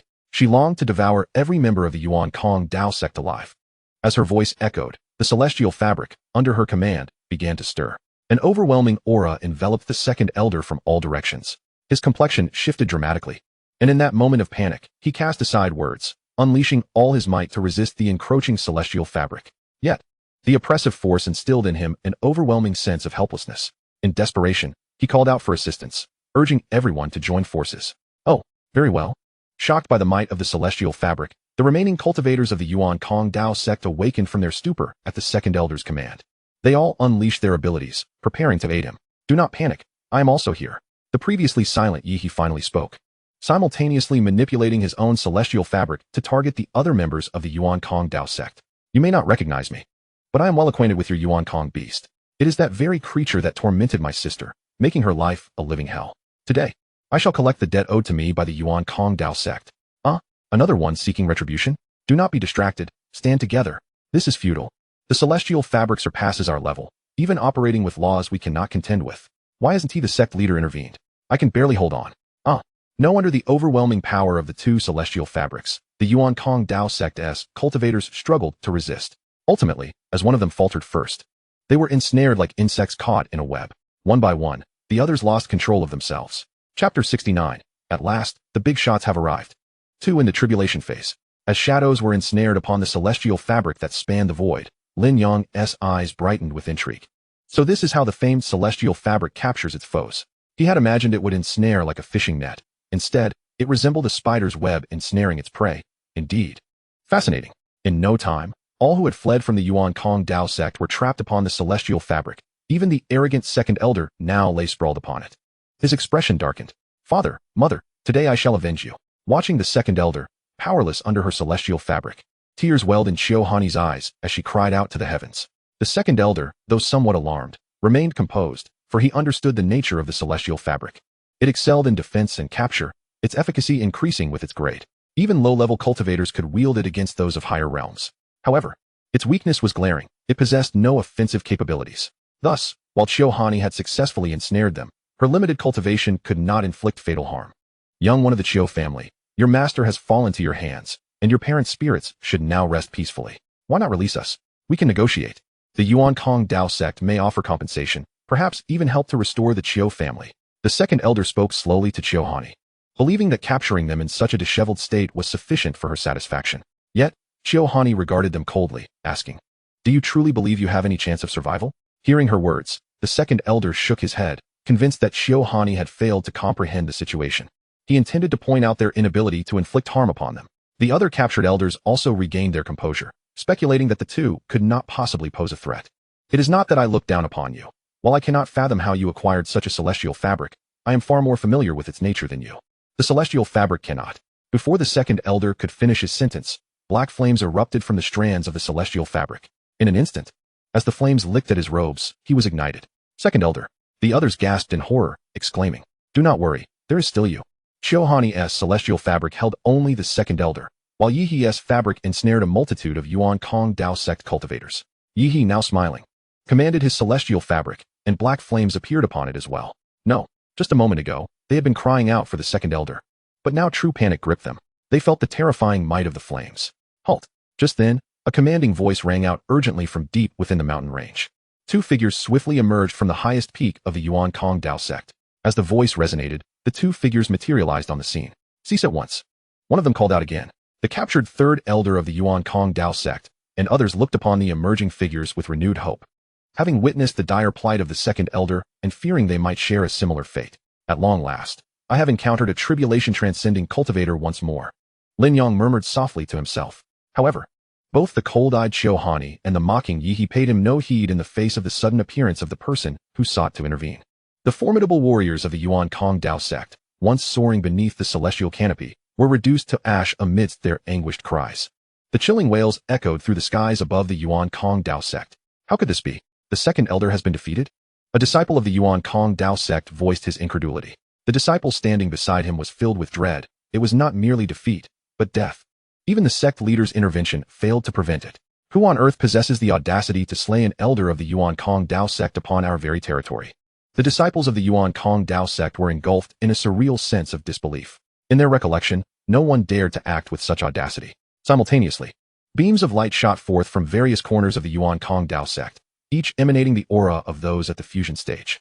These luminescent figures converged behind the 2 presences, their expressions grave as they regarded Xiaohani and Yihe. "Did you not hear me when I commanded you to cease?" demanded a middle-aged man, his tone laden with an undercurrent of seething wrath. He was none other than Lu Wan, the current sect leader of the Yuan Kong Dao sect. Finally, 2 formidable figures have arrived. Step back and allow this holy monarch to engage them. A petulant voice rang out.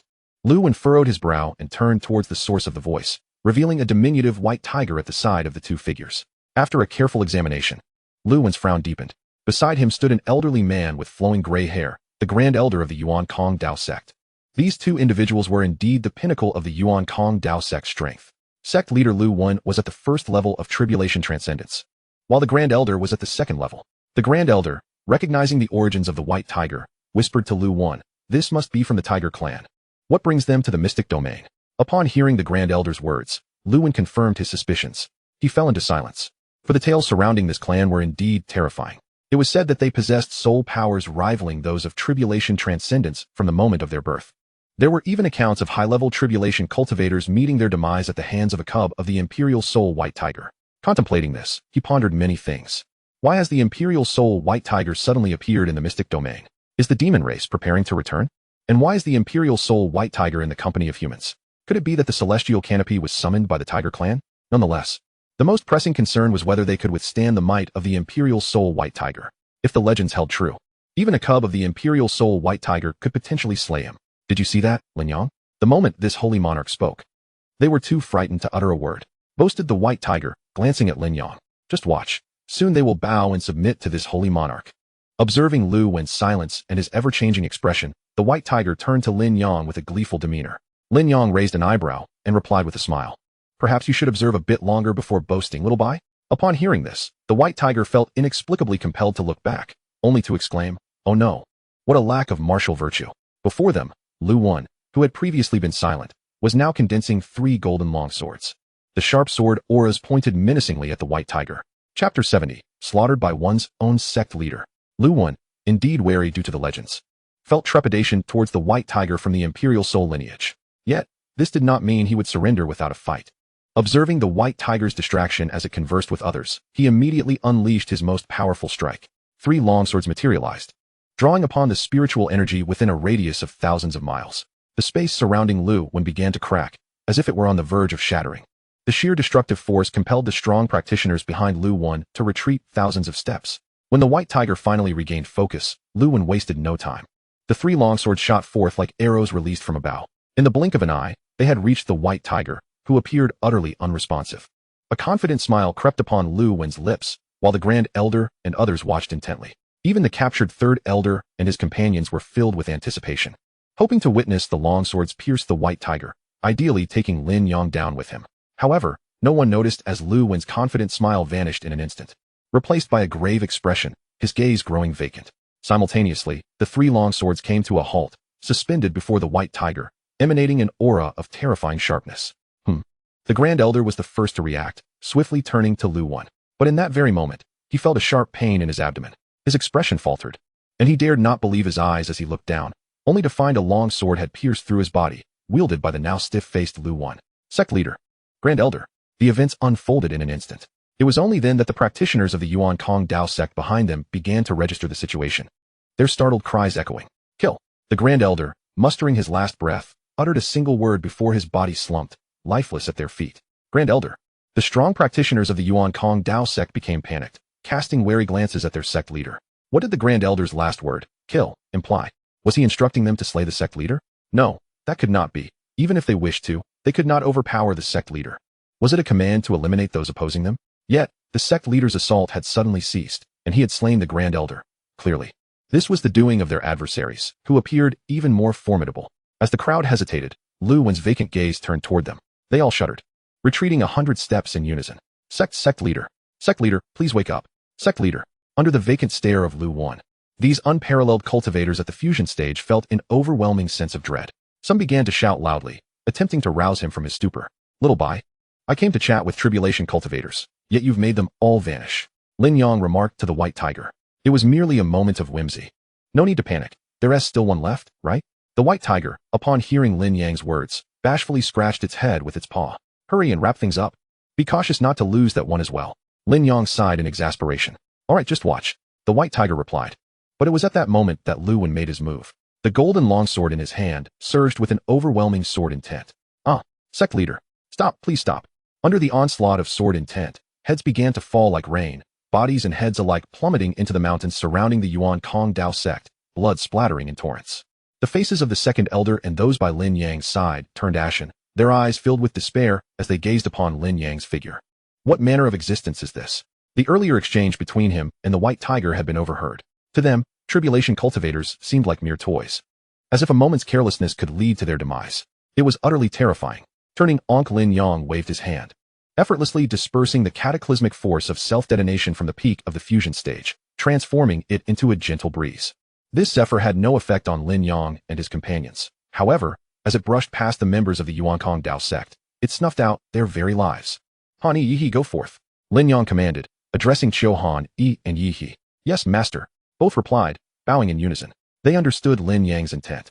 He urged them to seek vengeance for their grievances.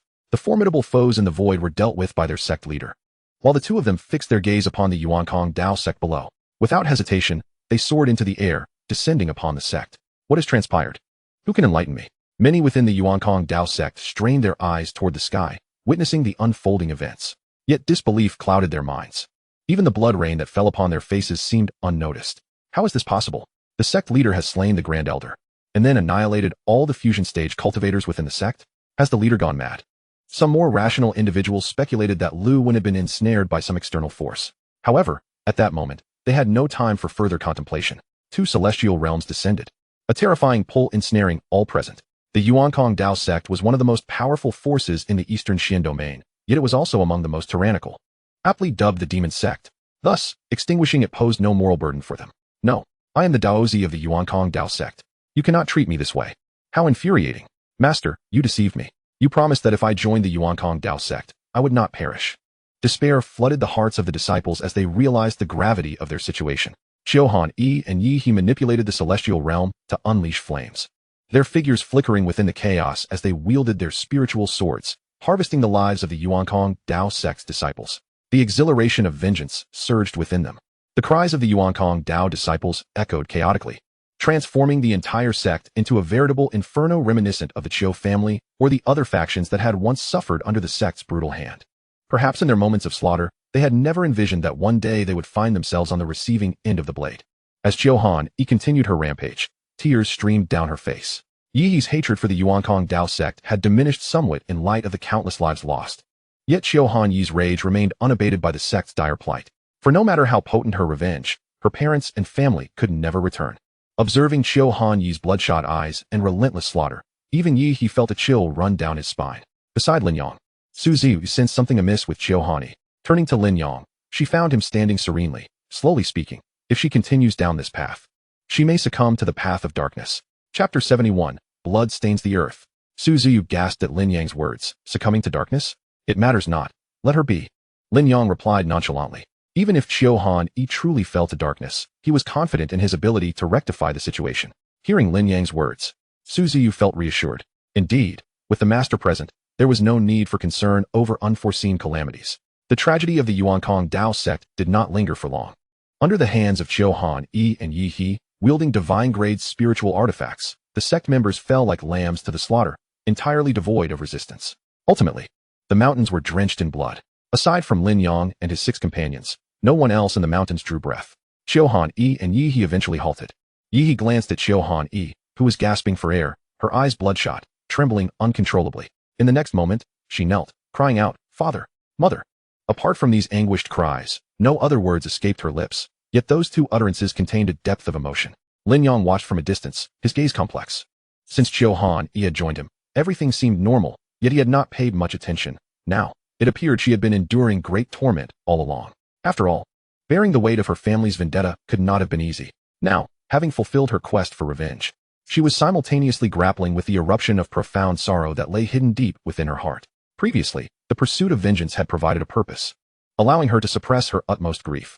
Now, with that objective accomplished, confusion enveloped her, followed by an overwhelming wave of sorrow that could no longer be contained. Lin Yang sighed softly, and then appeared beside Qiuhan Yi. He gently placed his hand on her shoulder, offering silent comfort. In the depths of her extreme emotions, Qiuhan Yi felt warmth seep into her being from his touch, a soothing current coursing through her heart, tempering her anguish and restoring some clarity. Slowly lifting her gaze, her face was streaked with tears, evoking a sense of pity. "Master," she called softly, before collapsing into Lin Yang's embrace, weeping uncontrollably. In this silent expanse, only Qiuhan Yi's sobs resonated. Su Ziyu's expression mirrored a twinge of sorrow, though their acquaintance had been brief, as Lin Yang's attendant. A natural bond had formed between them, akin to sisterhood. Imagining her father suddenly slain, she could grasp the depth of Qiuhan Yi's anguish. Moreover, Qiuhan Yi mourned not merely a familial loss, but the entirety of her clan. Once Qiuhan Yi's emotions began to settle, they sought refuge in one of the grand halls of the Yuankong Dao sect. Lin Yang occupied the seat of honor, while only one figure stood within the hall, Lu Wen, the sect leader of the Yuankong Dao sect. At this moment, Lu Wen appeared devoid of spirit, for his soul had been seized by the Haobai. This was a unique talent of their lineage, not only granting them immense spiritual power, but also allowing them to easily invade and control the souls of others. In truth, the strength of Haobai's soul was comparable to that of a second-layer tribulation cultivator. Yet, when seizing the opportunity, he could instantaneously dominate a fifth-layer tribulation master. Thus, Human cultivators held a deep-seated fear of the Haobai clan. Fortunately, the imperial soul white tiger lineage was already scarce in number, had they been able to proliferate extensively. The Hongyu continent might have long been devoid of human existence. Lin Yang regarded Lu when standing within the hall, marveling at the prowess of Xiaobai. He then snapped his fingers. Gradually, Lu Wen's pupils regained focus, indicating that Haobai's control had been lifted. Initially, Haobai anticipated Lin Yang would request the release of his control. Yet Lin Yang took the initiative. Moreover, he felt no trace of spiritual energy. Instantly, he felt a twinge of dissatisfaction, cursing inwardly, indeed, a prodigy. Their clan's ability to control was traditionally exclusive to them. Others, no matter how high their cultivation, could not intervene. They either failed to liberate the subject or annihilated the controlled soul entirely. Lin Yang's ability to so effortlessly erase his control without inflicting any harm on Lu Wen's essence was unprecedented in his experience. I fear that even if I were to utter this to my elders, they would undoubtedly find it hard to believe. At this moment, Lu Wen's consciousness gradually began to awaken. Initially engulfed in confusion, he soon spotted Lin Yang and others seated within the grand hall of his sect.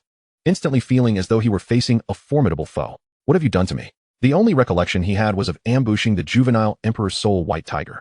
After which he abruptly lost consciousness, only to awaken to the current scene. What transpired is of little consequence. What truly matters is that I have certain inquiries for you. Share with me what you know, and do so candidly. Do you understand? Lin Yang addressed Lu Wen. Furrowing his brow, Lu Wen gazed intently at Lin Yang. He could not discern his true nature. He appeared as an ordinary mortal, devoid of any remarkable attributes, with no discernible fluctuations of cultivation or extraordinary aura. Yet, he had managed to slay an outer sect elder of the Yuan Kong Dao sect upon the Sword Chasm River. Moreover, he occupied the highest seat, clearly indicating that this assembly recognized him as their leader. Most strikingly, even the Emperor's soul white tiger sat beneath him, suggesting he could not possibly be the ordinary person Lu Wen initially perceived. He was undoubtedly a practitioner of profound cultivation, at least at the tribulation crossing stage. What do you wish to inquire about? After a moment of contemplation, Lu Wen grasped the situation. Having inexplicably lost consciousness earlier, he understood that these individuals could easily eliminate him if they desired. Now, having restored his awareness, it was evident they possessed complete confidence in their ability to control him.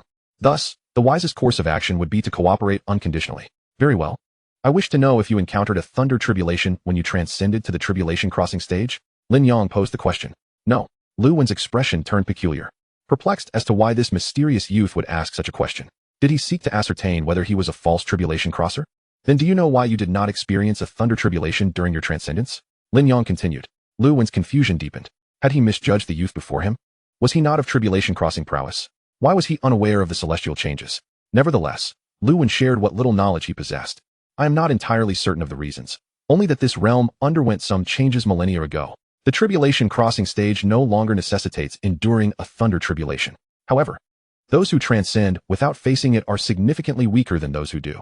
They are referred to as false tribulation crossers. Chapter 72. Am I too soft-hearted? Upon hearing this, Lin Yang responded, False tribulation crosser? Could it be that I too am a false tribulation crosser? For I too have not faced any thunder tribulation, having directly ascended to the perfected tribulation crossing stage. According to the accounts of Hao Bai and Lu Wen, should he encounter a genuine tribulation crosser, he might find himself at a disadvantage due to mere cultivation level. Aside from this, what else do you know? Lin Yang inquired further. Beyond that, my knowledge is rather limited. However, the individuals from Tianxian Island and Xianzhou might possess more information. Lu Wen replied somewhat helplessly, pausing for a moment before mentioning a faction. Tianxian Island? Lin Yang asked, intrigued. Realizing Lin Yang had not heard of this faction, Lu Wen promptly clarified. Xianzhou is situated in the very heart of the Xian domain, surrounded by a vast circular lake. One must traverse this lake to reach Xianzhou. Tianxian Island is the ruling power over the entire Xianzhou. I once encountered a tribulation-level expert from Tianxian Island, who mentioned the changes of heaven and earth. However, he seemed hesitant to divulge too much. I suspect he knows something but cannot share it. Then let us pay a visit. Lin Yang declared without hesitation. It appeared that Yuan Kong Dao sect's knowledge was not vastly different from that of the Tiger clan. However, according to the sect leader's words, it seemed the individual from Tianxian Island possessed more insider knowledge. Let us be off. Lin Yang rose, no longer lingering. Su Xiu, Xiaohani, and the others followed suit. Young master, what about him?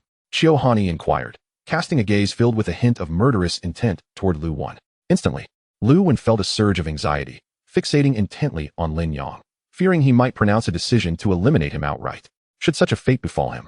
Despite the slim chance of escape, he would nonetheless attempt to flee at once. Lin Yang paused for a moment, then smiled faintly. Oh, you are the sect leader of Yuan Kong Dao, correct? Are you not curious about what has become of Yuan Kong Dao?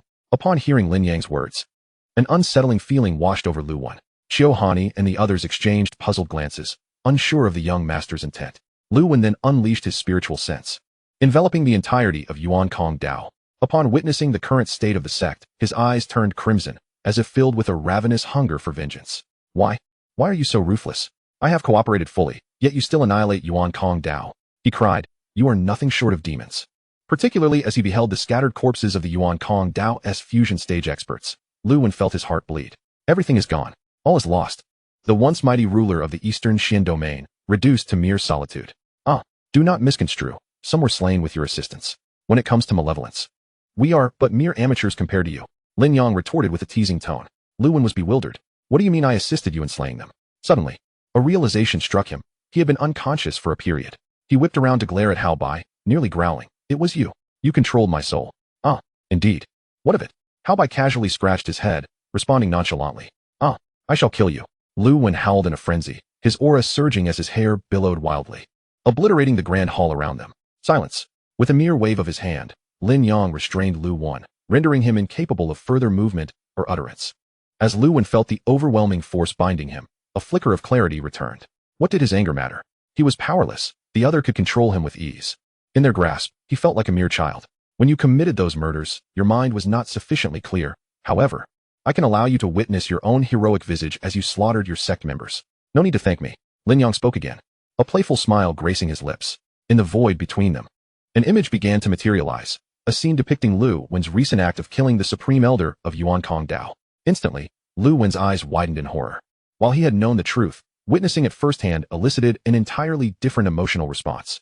Moreover, Lin Yang employed various methods to amplify the negative emotions swirling within Lu Wen. No, do not make me watch. Please, do not. Lu Wen internally screamed, desperately attempting to shut his eyes. Yet, Lin Yang would not grant him such mercy, compelling his eyes to remain wide open. After slaying the Supreme Elder, Lu Wen turned his blade upon the fusion stage experts behind him. As one Yuan Kong Dao member after another fell to his hands in the unfolding scene, Lu Wen's eyes reddened further until tears of blood streamed down his cheeks. Though he was a cold-blooded tribulation expert, having long been desensitized to killing, he now felt an inexplicable dread, particularly as those he had slain were his own kin. After the scene concluded, it began to replay. Lu Wen's expression grew increasingly frantic. As Kahanyi and others gazed at Lin Yang, they couldn't help but exclaim, truly, the young master knows how to play. No, kill me, kill me. Lu Wen finally found his voice. His first words a desperate plea for Lin Yang and his companions to end his life. Blood began to seep from the corners of his mouth as he spoke. Regrettably, Lin Yang chose to ignore him, exclaiming, let's move on. One tribulation and still so ignorant. What a waste. With that, he stepped forward, leading the group away, while casting a disparaging remark at Lu Wen. Then, he paused, realizing he might be even more of a waste himself. Having successfully undergone his tribulation, he still knew less than this pitiful creature. Amused by this thought, Lin Yang couldn't help but chuckle. The black sail boat soared above the Yuan Kong Dao sect, swiftly traversing the clouds. Meanwhile, within the shattered grand hall, Lu Wen remained imprisoned, forced to endure the torment of witnessing the slaughter of his sect members until he could bear it no longer and succumb to the agony. Do you think I might be a tad too cruel? Lin Yang inquired from the bow of the boat. Not at all, young master, Kahanyi replied with unwavering conviction. This is merely they're just deserts. The Yuan Kong Dao sect's methods towards other factions have hardly been merciful, and countless forces like the Qiu family have perished at their hands. For some, being killed is too lenient a fate. Well then, it seems I still possess a degree of compassion. Lin Yang nodded in agreement. Su Ziyu and Yi He shared a knowing smile, the term compassion hardly befitting Lin Yang. Yet, they kept their thoughts to themselves, merely echoing. Indeed, the young master has shown enough mercy. Compassion? How absurd. A voice chimed in, with Hao Bai quietly singing a contrary note, only to tumble overboard. After a brief moment, he returned, battered and bruised, casting a resentful glance as he crawled back into the cabin. The others stifled their laughter at the sight. Above the mountains where the Yuan Kong Dao sect resided, the air shimmered once more. Chapter 73, Journey to Xianzhou. With Lin Yang and his companions' departure, the Yuan Kong Dao sect lay in ruins, accompanied by Lu Wen's continuous anguished roars. In the skies above the mountain, several figures emerged from the void, powerful beings from other factions within the Eastern Xin domain, many akin to Lu Wen, being high-ranking sect masters, all at the tribulation stage. Upon witnessing the dire state of the Yuan Kong Dao sect, they instinctively gasped in shock. What on earth transpired here? One of them stammered. I do not know. I only came to investigate upon sensing the commotion, only to find the Yuan Kong Dao sect utterly annihilated. Another replied, "There is still someone alive." One pointed towards Lu Wen's location. "Master Lu." The group materialized within the shattered hall, only to find Lu Wen obliviously fixated on the ethereal images before him, howling in torment. The sight of the once mighty sect master reduced to this state left them aghast. Then their attention was drawn to the scene before Lu Wen. Is it possible he was the one who decimated the Yuan Kong Dao sect? One questioned, incredulity lacing his voice. Impossible. From Lu Wen's current state, he seems utterly delirious. Indeed, he must have been controlled. Another surmised. What manner of power is this, capable of subjugating a tribulation stage expert? The newly arrived powerhouses murmured amongst themselves, the shock within them taking time to subside. A faction of similar standing had been quietly eradicated, an unfathomable reality. Who was behind this? What could their intentions possibly be? Would they turn their sights upon us as well? The group continued to speculate, their thoughts in disarray. How should we respond to this matter? An individual finally broke the silence. How can we respond? We know neither the identity of the assailant nor their motives. Just the ability to so effortlessly obliterate the Yuan Kong Dao sect indicates a force far beyond our reach. Indeed, it stands to reason that the Yuan Kong Dao sect must have provoked such a formidable being, inviting this calamity. We should simply caution our disciples to maintain a low profile for the time being. Agreed. That seems our only course of action. Should any of you receive further news, please do not withhold it. After all, we are all within the Eastern Xian domain and must look out for one another. Certainly. After reaching a consensus, they prepared to depart. One among them, who had shared some acquaintance with Lu Wen, sighed and stepped forward, intending to retrieve him. However, as he neared Lu Wen, an invisible force repelled him, sending him hurtling backwards several thousand meters before he managed to steady himself, blood spewing forth, terror etched in his eyes. The other tribulation stage powerhouses halted, shaken, realizing there was a barrier in place. They hastily retreated, fearful of drawing the attention of the unknown assailant. The one who had intended to rescue Lu Wen dared not entertain that thought again. Once he regained his composure, he departed without delay, still shaken upon returning to his own sect. Meanwhile, Lin Yang and his companions arrived at a city nestled near a vast, boundless lake, the circular lake surrounding Xianzhou, as described by Lu Wen. Chapter 74, Arrival at the Edge of Xianzhou. In less than a day, Lin Yang and his party reached their destination. They could have arrived even sooner. The black sailboat could instantaneously transport them anywhere. However, the speed of their journey depended largely on Lin Yang's whims. They made several stops along the way to hunt demonic beasts, tasks assigned to Wang Bin. Indeed, after leaving the Yuan Kong Dao sect, Lin Yang had detoured to the Zhengqing sect to bring Wang Bin along. He was a true talent, and Lin Yang's team was in dire need of such a resource. The others, like him, were not particularly adept at cooking, making the presence of a chef quite essential. Furthermore, Wang Bin provided numerous recipes and spices, greatly enhancing his culinary skills, earning Lin Yang's admiration. Even the others had grown accustomed to 3 meals a day, a rarity for cultivators who typically reached a level where they no longer required sustenance. Aside from Yi He and Yi Ji, who were still mortals, the rest were minor cultivators who now indulged in their appetites once more. As they strolled through the bustling streets, they felt the powerful auras emanating from the throngs of passers-by. Truly, the proximity to the center of the Xian domain brought forth a multitude of strong individuals. Lin Yang walked with his hands clasped behind his back, leading his companions through the streets of the city known as Haobian City, named for its closeness to the vast Haoji Lake. This lake encircled Xianzhou, which, despite being a singular faction's dominion, spanned a considerable area. Lin Yang extended his consciousness slightly and discerned that it was at least 3 times larger than the Tsangmang domain. This highlighted the sheer vastness of Haoji Lake. Regarding the top-tier experts within Haobian City, Lin Yang sensed no fewer than 30 auras at the fusion stage, and astonishingly, 5 at the tribulation stage, with the strongest among them appearing to have reached the 5th layer of tribulation. Remarkably, this was merely one city. Such prosperity was astonishing. In stark contrast, the Tsangmang domain truly seemed a desolate backwater. The entire domain likely lacked as many fusion stage experts as this single city. Lin Yang pondered to himself that this situation was unacceptable. Residing in a domain as a mere novice, yet finding it so backward was intolerable. A transformation was imperative. He must endeavor to mold it into the most formidable domain within the Hongyu continent. Suddenly, a voice broke his reverie. "Young master, it seems a fight has erupted over there," Jiaguang informed him. Lin Yang nodded, having already caught sight of the commotion. Ahead, a crowd had gathered, drawn by the allure of excitement. Indeed, no matter the place, the allure of spectacle remains timeless. "Let us go take a look," he exclaimed, though he could ascertain the situation with a mere sweep of his spiritual sense. Still, joining the throng offered a more tangible experience. Thus, Lin Yang led the group toward the source of the disturbance. Just as they reached the periphery of the gathering, a dark object plummeted from above, heading straight for him. Instinctively, Lin Yang caught it, but before he could react further, the onlookers turned their attention toward him. Meanwhile, the voice that had cried out before resounded again. "Senior brother, Quickly take the item away. I will hold them off. The tone was tinged with urgency and a hint of tragic resolve. However, Lin Yang was bewildered. Who is your senior brother? At that moment, he found himself encircled by a group of menacing figures, their expressions far from friendly. Kid, don't even think about running. Return our box at once. Barked their leader, a bald man with a fierce glare. These individuals had previously surrounded another young man, but now, the focus had shifted, and they had encircled Lin Yang and his companions instead. The young man, meanwhile, wore a cunning expression, evidently plotting to slip away unnoticed. Yet, in the next instant, his countenance changed to one of horror as he realized he was frozen in place, unable to move despite his frantic attempts to escape. Unperturbed, Lin Yang examined the black box he had caught. I advise you not to play any tricks. Hand over the box. The bald man reiterated. Though he refrained from taking action, clearly wary of Lin Yang's demeanor, which exuded an air of composed confidence. Boss, why waste words with him? Let's just take it by force. One of the lackeys interjected. Bang. The bald leader smacked the back of the lackey's head. Ouch. Boss, why hit me? Strike him instead. Silence. Who is the boss here, you or me? The bald man retorted tersely. Lin Yang had already discerned that the box contained a medicinal pill.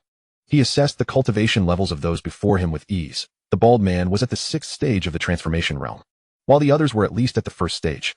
Although they were positioned near the heart of the mysterious domain, practitioners at the transformation realm were still formidable. It was evident that these somewhat comical thugs were not to be underestimated.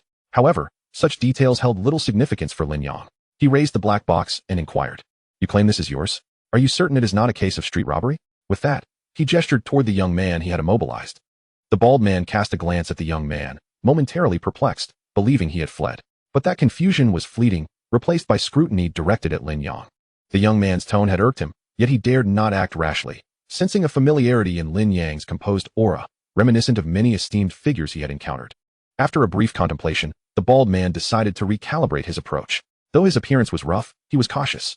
Avoiding conflict and retrieving the box was undoubtedly the best course of action. Ahem, my young friend, that box does indeed belong to me. It was taken without my notice by that young scoundrel. One of the lackeys, witnessing his boss adopting a cordial tone with Lin Yang, found it intolerable and attempted to speak up, only to receive a swift kick from the bald man. Ugh. The lackey grimaced in pain but understood his brother's intention. Biting back his words, Lin Yang observed this exchange with keen interest but chose not to comment further. He merely nodded and tossed the box back. He had already surmised it was indeed the bald man's due to the familiar aura emanating from it. He wanted to ascertain whether the bald man genuinely wished to reclaim it. If not, he would rightfully claim it for himself. At this juncture, Lin Yang's focus shifted not to the thugs, but rather to the young man who had sought to drag him into this predicament. His gaze fixed intently on the immobilized youth, whose eyes were darting about in fear. The onlookers, too, followed Lin Yang's gaze. Lin Yang stepped forward, leaving the safety of the circle formed by the thugs. The bald man accepted the box and began inspecting its contents for damage. While he observed Lin Yang stepping away without making any move to stop him, the lackeys, following their leader's lead, refrained from intervening, awaiting orders. With a wave of his hand, the bald man signaled his subordinates to stand down, his expression a mix of complexity. It appeared that Lin Yang was indeed an individual of significance. He sensed that Lin Yang had already deduced the nature of the contents within the box. Yet the latter had returned it with such nonchalance, indicating a disinterest in its contents. Momentarily reconsidering, the bald man chose not to depart immediately. After securing his box, he stood still, observing Lin Yang. As Lin Yang approached the young man, a smile graced his features. The young man's eyes were wide with terror, realizing that this seemingly unassuming person had ensnared him in place. He never anticipated that the random person he had attempted to frame would turn out to be a figure of such formidable prowess. Lin Yang's voice was laced with curiosity. So, why did you throw that item to me? What animosity exists between us? Though the young man was anxious, he managed to maintain his composure. Hearing Lin Yang's inquiry, he found himself at a loss for words. Brother, I can't even move. How can I respond to you? The young man's unguarded response caused him to realize he could indeed speak. Lin Yang maintained his smile. Speak. If your reasoning is sufficient, I may spare your life. In truth, the young man was not deserving of death. After all, the box he had dispatched did contain something of value. Had he thrown an empty box, it would have warranted a far graver consequence for Lin Yang and his companions. Thus, he had not entirely sealed his fate, merely attempting to extricate himself from his predicament by diverting blame onto Lin Yang. Crucially, Lin Yang noted that the young man's cultivation level surpassed that of the thugs, standing at the 7th stage of the transformation realm, 2 levels above the bald man. This suggested that the young man was not intimidated by the thugs. Lin Yang surmised he was merely indulging in a game, yet he had unwittingly entangled Lin Yang in his mischief. And now Lin Yang intended to instill a sense of fear within him. Upon hearing Lin Yang's words, the young man's heart raced. What did it mean that he could be spared? Did it imply that if he failed to provide an adequate explanation, Lin Yang would bring about his demise? Panic surged within him. He cursed himself for sneaking out to play, for succumbing to temptation and stealing from others, and for attempting to frame this formidable individual. Despite possessing the formidable cultivation of the 7th layer of transformation, he found himself bound without the slightest resistance. Moreover, it was not merely this. He sensed an essence emanating from this enigmatic figure, akin to that of his own master. It was a return to simplicity, a presence amidst the cosmos that bore the semblance of an ordinary individual, devoid of any fluctuation of power or cultivation. When the figure struck, it was done in utter silence. He had no inkling of when he had been ensnared. Even now, he felt no aura of confinement, no spiritual energy, no formation. Thus, he speculated that this youth, who appeared to be of a similar age to himself, was undoubtedly an ancient being, much like his master. Though his master was not widely recognized, few in the entire mystic domain could rival his prowess. To encounter someone like this was astonishing. Of course, it could merely be a figment of his imagination, yet he was acutely aware that he was at the mercy of another. The youth's mind raced as he contemplated what kind of justification would satisfy Lin Yang. Noting the youth's prolonged hesitation, Lin Yang spoke with a smile. You have 3 breaths to respond. Should you fail to answer within this time, I shall allow you to behold your own brain matter. His tone retained a semblance of amusement, yet the words sent chills down the spines of all who heard them. The youth, in particular, had no doubt about Lin Yang's capability to fulfill his threat. 1 breath. The exuberant Haobai raised his paw nearby. The youth's eyes widened in disbelief. Realizing the countdown had indeed begun, panic surged within him. He was genuinely terrified. Although his master had equipped him with numerous means of escape, his earlier attempts had proven futile. This solidified his belief that his master was indeed present, and his life was in jeopardy. 2 breaths. As Haobai's countdown continued, sweat poured down the youth's face. 3. I confess. It is merely that I found you, esteemed senior, to be so extraordinary and striking. Not at all like a mortal. Your unparalleled aura is so captivating that I was compelled to seek your acquaintance. In my desperation, I resorted to this reckless approach. I beseech your pardon for my impudence. It is simply that I yearn to befriend you. As Haobai announced 3, the youth's anxiety peaked, his mind racing. Spilling forth a torrent of words, he scarcely understood himself. Upon hearing his declaration, the onlookers were left in stunned silence. Their wide eyes filled with awe at the youth's flattery. Even the youth felt a flush of embarrassment, yet when faced with the specter of death, what was modesty? He could only hope that his words would appease this mysterious powerhouse. With a nervous gaze, he turned towards Lin Yang, who responded with a smile. Oh dear. He must be eliminated. Haobai erupted in confusion, flailing his paws. Lin Yang turned to Haobai, questioning, why must he be eliminated? I find his words rather commendable. He is merely spouting nonsense. With this sacred monarch present, he dares to claim he perceives your essence? Such utter folly. Haobai retorted, only to be sent flying by a flick of Lin Yang's fingers. Lin Yang then turned his attention back to the youth, who felt a wave of relief wash over him, realizing the mysterious figure seemed to have appreciated his words. Indeed, you possess discerning eyes. Your flattery is quite eloquent. Do cherish your brain matter. Chapter 77. The completion of the tribulation period. Upon hearing Lin Yang's words, the youth exhaled in relief. His life was spared. Who dares to bully my disciple? Suddenly, a venerable voice echoed, and the youth's face lit up with joy. Unable to contain his excitement, he exclaimed, Master. In the next instant, a figure appeared beside the youth, his murky gaze fixed upon Lin Yang. One must recognize that beyond the heavens, there are other realms. And beyond man, there are greater beings. The elder began with a lofty philosophical statement, intending to release Lin Yang's hold on the youth, only to find himself met with no response. The elder stood momentarily dumbfounded, feeling a twinge of embarrassment. Master, what are you doing? The youth inquired, puzzled. The elder remained silent, now regarding Lin Yang with palpable wariness. Lin Yang, wearing a smile, asked, what was it you just said? I did not quite catch that. Suzu stifled a laugh. Young master, the esteemed elder just mentioned that beyond the heavens, there are greater beings. No, the esteemed lady is jesting. What I meant to convey is that to see a transcendent being such as yourself here in Hongyu continent is truly humbling. Lin Yang's smile broadened. The two were indeed master and disciple, both adept in the art of flattery. However, the elder's cultivation left Lin Yang astounded. He had reached the completion of the tribulation period. This was the first time he encountered someone of the same caliber as himself. This is not a place for conversation. Let us find somewhere more suitable to converse. Lin Yang declared, waving his sleeve, causing everyone to vanish in an instant. The onlookers exchanged bewildered glances before departing, their curiosity piqued. Meanwhile, the burly man stood in silence, deep in thought. Brother, what are you pondering? A subordinate inquired. I am contemplating the possibility that these two may be tribulation experts. The burly man uttered, startling his companions. Tribulation experts? How could that be? Such exalted beings were just before us, and we surrounded one of them? Particularly, The subordinate who had previously exchanged harsh words with Lin Yang struggled to swallow, stammering, "Be brother, surely not." He doubted his brother's assessment. As he himself was merely a transformation cultivator, the burly man shook his head. The truth of it matters little now. Let us hope that the esteemed one does not seek retribution later. We should return to the merchant guild. The group then departed the street. Meanwhile, Lin Yang and his companions materialized atop a mountain peak. The elder, now humbled and devoid of his earlier arrogance, had been fishing miles away when he sensed his disciple was in trouble, prompting his swift arrival. Though he had once stood among the pinnacle of beings in this world, he had never envisioned encountering someone whose depths he could not fathom. This revelation left him astounded. Could such a powerful entity truly exist? Had someone surpassed the completion of the tribulation? He himself had endured the tribulation and achieved its completion. Please, have a seat. How shall I address you, esteemed elder? Lin Yang produced some chairs, transforming the mountaintop into an open-air parlor, reclining in a wicker chair. The elder hesitated, initially declining, before finally settling down, casting a wary glance at the still immobilized youth. Yet, he dared not voice any objections, fully aware that he could not contend with the mysterious powerhouse before him. The youth wore a bitter expression, yet he understood that this esteemed figure was punishing him. The fact that he had not been made to witness his own brain matter was already a considerable act of leniency. Thus he refrained from any discontent. "My name is Fei Chen. I wonder if you have any guidance for me, senior?" The old man sat down and addressed Lin Yang. "Fei Chen.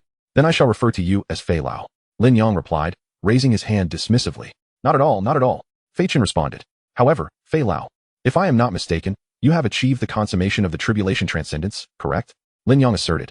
Upon hearing Lin Yang's words, Su Ziyu and the others exchanged astonished glances at Fei Chen. After all, he was one of the most eminent cultivators in this realm. They were aware of Lin Yang's level of cultivation, yet this unassuming elder before them had also attained the pinnacle of tribulation transcendence. Their perception shattered as they recalled the elder's earlier attempts at flattery. In their understanding, the consummation of tribulation transcendence should embody the demeanor of a young master, effortlessly navigating challenges as if they were mere trifles. However, since Lin Yang claimed this old man was at the same level, it could only mean that Lin Yang was even stronger. How Bai, perched on Jia Guang's shoulder, shrank his head slightly. He could still be audacious in the face of weaker tribulation transcendence cultivators, but he felt utterly dwarfed when confronted with someone at the pinnacle. He had previously dreaded encountering such formidable beings. After a fleeting glance at Lin Yang, he lifted his head once more. Fei Chen nodded, seemingly unsurprised that Lin Yang could discern his cultivation level. Lin Yang then inquired, "Have you ever endured the thunder tribulation?" "Indeed, senior," Fei Chen replied. "I have faced the thunder tribulation, but upon reaching the consummate stage, I found myself unable to progress further, and the ascension tribulation remains utterly dormant." Oh, this revelation took Lin Yang by surprise. He had initially thought that Fei Chen was merely a tribulation transcendence cultivator who had not faced the thunder tribulation, akin to what Lu Wen referred to as a pseudo-tribulation. To discover that he had indeed faced the thunder tribulation and yet remained at the consummate stage left Lin Yang pondering why he appeared so much weaker. "Do you know any other consummate tribulation transcendence cultivators?" Lin Yang asked. "I am acquainted with many consummate cultivators from the various domains," Fei Chen replied. "In terms of strength, they are nearly indistinguishable. None can gain an upper hand." Lin Yang nodded, feeling a sense of relief. It appeared that with his cultivation alone, he could easily dominate those of similar standing in this world. "Lastly, could you elaborate on your understanding of the absence of the thunder tribulation during the tribulation transcendence?" Fei Chen nodded, though he harbored some suspicions. This mysterious powerhouse was someone he had never heard of, and his strength surpassed all expectations. Yet, it seemed he was not well informed about the changes in the Hongyu world. Perhaps he had either been reclusive for a long time or hailed from another realm, not being a cultivator of Hongyu. Chapter 78. The essence of the heavenly path is stolen. The demon god altar. Without further speculation, Fei Chen began to respond to Lin Yang's inquiry. It was approximately a millennium ago when the number of tribulation cultivators on the continent suddenly surged. The unparalleled beings standing at the pinnacle of the continent speculated that the Hongyu world was on the verge of evolution. Evolution? Lin Yang interjected. Precisely. An evolution into a higher realm, potentially transforming into a new immortal realm. Fei Chen continued. However, during this critical juncture, the demon race engaged in clandestine activities. They harbored deep resentment towards humanity for their annihilation and expulsion, yearning to reclaim their dominance over the continent. They discovered a method to construct altars across the land, known as the demon god altars, to siphon the energy of the heavenly path's evolution. At that moment, the heavenly path was undergoing a crucial evolution and was utterly incapable of resisting such a siphoning force. Consequently, the process of evolution stagnated, nearly leading to the collapse of the entire world. In the end, to prevent the world's destruction, the heavenly path halted its evolution and expended vast amounts of its original power to repair the damage inflicted by the demon god altars. It was only later that the human powers deduced the sequence of events and launched a campaign against the demon race, clearing the demon god altars across the continent. This effort continues to this day. It may take a millennium to eradicate the demon god altars completely and restore the Thunder Tribulation's rules. Fei Chen recounted all that he knew in one breath. Now it makes sense. We, the demon race, were completely oblivious to the intricacies of this matter. Hao Bai listened intently to Fei Chen's narrative, as his purpose for venturing into human territory was to uncover the truth behind this situation. Lin Yang pondered for a moment. He had not anticipated that the demon race was behind all of this. The demon god altar? It sounds quite formidable. It seems that in order to resolve my ascension dilemma, I must first address this demon god altar. If necessary, I shall also deal with the demon race. Are you aware of which factions are currently engaged in the clearance of the demon god altars? Lin Yang inquired of Fei Chen. This matter is known only to the top-tier factions across the various domains, and those involved are the very backbone of each faction. In the Xian domain, there are the Tianxian sect and the Mingfeng Chamber of Commerce. In the Central domain, the Three Holy Lands. In the Medicine domain, the Medicine Emperor Pavilion. In the Literary domain, the Three Sage Academy. In the Tian domain, the Falling Immortal Mountain. And in the Western Sky Highlands, the Longevity Palace and the Sword-Concealing Divine Temple. Lin Yang was astonished upon hearing this. Goodness, almost all of these factions are unfamiliar to me. I am somewhat acquainted with the Tianxian sect and Mingfeng Chamber of Commerce, but I had no idea that the Mingfeng Chamber of Commerce was one of the most elite factions on this continent. However, the Tsangmang domain and the Desolate domain had not a single faction represented. Truly, these were two untamed lands, which made Lin Yang reflect deeply. Su Zuyu and Xiao Hani shared expressions of newfound enlightenment. In an instant, their awareness had expanded significantly, elevating their perspectives to that of the entire continent. Xiao Hani was somewhat less surprised, as she had previously been the eldest daughter of the Qiu family and had heard of some factions, such as the Three Holy Lands in the Central Domain, which included the Jianzhong Holy Land, the Bailey Holy Land, and the Miaoyu Holy Land. After all, the Central Domain could be regarded as the most prosperous region for cultivation in the entire Hanyu continent. Nonetheless, the other factions were not to be underestimated. For instance, the Falling Immortal Mountain was rumored to be even more powerful than any of the Holy Lands in the Central Domain. Yet, the Three Holy Lands were closely interconnected, allowing them to maintain their supremacy over the entire continent. As for the Western Sky Highlands and the factions in the Medicine Domain, she was not well acquainted with them due to their distance. Hao Bai gazed with a complex expression. Compared to humanity, their demon race was indeed in a state of decline. Once, they could suppress humanity in the Central Domain. Now, they were forced to retreat into the Endless Beast Forest. If that place could be reopened, they might still contend with humanity. Suddenly, Hao Bai recalled a certain domain to the east of the Endless Beast Forest known as the Tianyao Domain. It was the ancestral land of the demon race, where the greatest powers once thrived during the era of the three races' coexistence. Unfortunately, when the human emperor rose to prominence, a great battle ensued in the Tianyao Domain, leading to its subsequent sealing for reasons unknown. There were legends among the demon race that their ancient powers had not perished but were instead imprisoned within the Tianyao Domain. If a method to reactivate the Tianyao Domain could be discovered, those powerful beings could be released. Alas, no one knew how to restart the Tianyao Domain. What faction do you belong to? Lin Yang asked with a playful smile directed at Fei Chen. The others turned their curious gazes toward Fei Chen, intrigued about which faction this elder hailed from, given his remarkable cultivation level, equating him with their young master. Surely, it must be a venerable ancestor from some prominent power. Fei Chen revealed a hint of bashfulness, unable to conceal his identity from the elder. I am indeed one of the three ancestors of the Xianzhou Tianxian sect. The crowd understood. It was no wonder that the ancestor of the Tianxian sect had appeared in this vicinity. Only Hao Bai discerned another implication in Fei Chen's words. 3 ancestors? Does that mean there are 2 others in Tianxian Island who surpass even you? Fei Chen cast a glance at Hao Bai, recognizing him merely as a member of the Tiger clan, the Imperial Soul White Tiger lineage, yet he felt no particular surprise. Yes, the grand ancestor is my revered master, and the second ancestor is my senior brother. Lin Yang, uninterested in these matters, had nearly formulated a strategy to address the issue of the Ascension Tribulation. He turned to Fei Chen once more and inquired, is there a method for your Tianxian sect to summon all the top-tier powers from other realms? He intended to approach these factions, knowing that to resolve the tribulation issue, the demon god altar must first be addressed. These elite forces had been engaged in cleansing the demon god altar for many years, and their accumulated knowledge and experience far surpassed his own. Thus, enlisting their collaboration was essential. They could assist him in swiftly resolving this predicament. In return, he could offer his considerable resources, as he possessed an abundance of means. Perhaps he could expedite the cleansing of the demon god altar and the restoration of the tribulation laws. Well, naturally, there is a way. We possess an emergency conference decree among our major factions. Once that decree is activated, the other powers will arrive at the swiftest pace. However, under ordinary circumstances, this authority should not be invoked lightly. It is reserved for matters of utmost urgency, ones concerning the survival of the human race. After Feichen's response, he appeared somewhat troubled, as he understood that Lin Yang would not have posed such a question without reason. He surely wished for him to rally the other factions. Yet he feared that such an abrupt summons of so many elite powers would lead him to be overwhelmed by their scrutiny. Chapter 79. The Cultured Lin Yang. No worries. As long as you gather them, the rest will be left to me, Lin Yang remarked with a hint of confident amusement. Feichen still hesitated. Elder Fei, this matter should not be deliberated upon. My intent is not to consult with you. Lin Yang maintained his affable smile.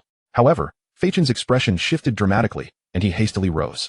Indeed, confronting Lin Yang felt akin to standing before an unfathomable abyss. He could scarcely grasp even the slightest detail about Lin Yang's true nature. Even if he wished to decline, doing so would prove impossible, as Lin Yang had already extended him substantial courtesy. With this thought in mind, Feichen, bearing a hint of trepidation, clasped his hands in a bow and said, "Then please, Elder, follow me to the Tianxian sect. That decree is managed by my master, the Grand Ancestor of the Tianxian sect." "Very well, let us proceed." Lin Yang nodded and stood, subsequently leading everyone as they vanished from the mountaintop. The Tianxian sect lay within the reach of his divine sense, so there was no need for Feichen to guide them. In the Xianzhou, the figures of Lin Yang and his companions materialized above the Tianxian sect. The air brimmed with spiritual energy, and celestial birds flitted amid the clouds. Palatial structures resembled sacred sanctuaries, with some even suspended in the void. They bore a striking resemblance to the three-tiered palaces of the Lin dynasty, though their numbers could not rival those of the royal palaces. Moreover, the palaces of the Tianxian sect were, in fact, high-grade spiritual artifacts endowed with levitation capabilities, whereas the royal palaces of the Lin dynasty were interconnected as a single entity, resting upon substantial foundations. The richness of the spiritual energy here could not compare to that of the first tier of the three-tiered royal palace. The current royal city likely surpassed even the spiritual density of this Tianxian island.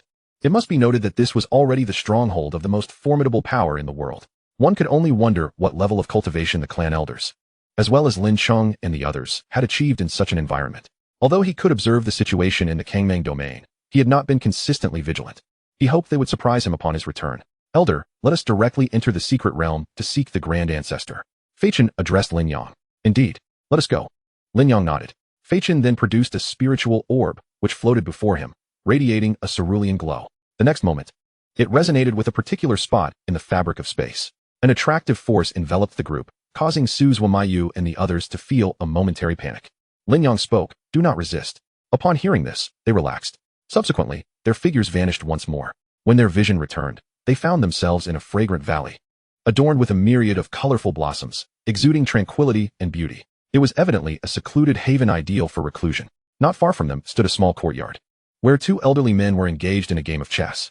"After you, Elder." Feichen gestured toward Lin Yang, extending his hand to guide him. Lin Yang nodded, intrigued by this secret realm.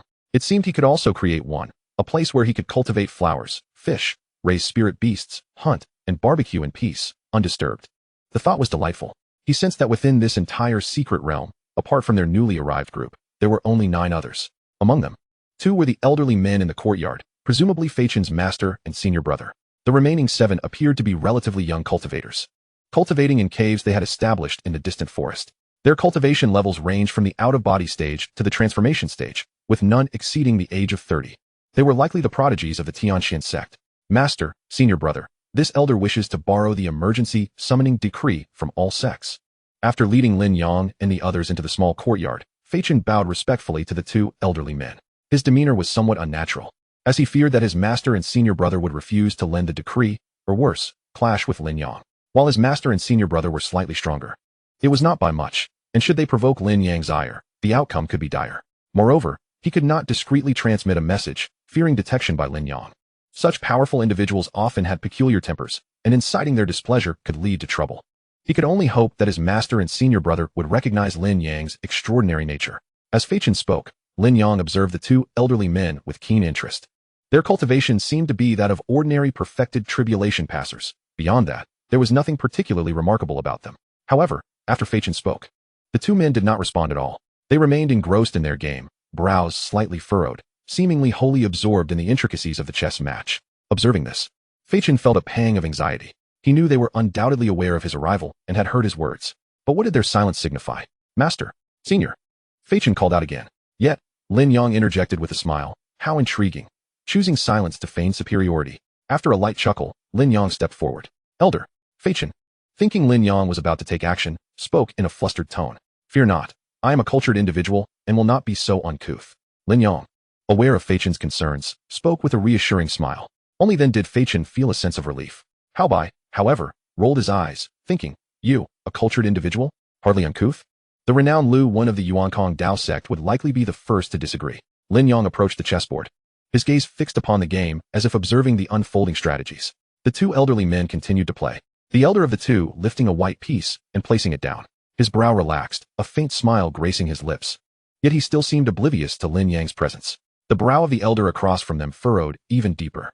Upon witnessing this scene, Fei Chen let out a profound sigh of relief, having initially feared that Lin Yang had developed an interest in the match between the two and wished to observe it. However, in the next moment, his eyes widened in astonishment, almost as if they were the size of copper bells. Even Su Ziyu, Qiu Hani, Yi and Jia Guang were equally taken aback as they gazed at Lin Yang. They beheld him raise his right foot and stomp down onto the chessboard, which emitted a blue shield of light, seemingly governed by some arcane law, attempting to impede Lin Yang's advance. Yet, the blue shield failed to withstand even a breath's duration. And in an instant, the chessboard between the two was shattered into fragments.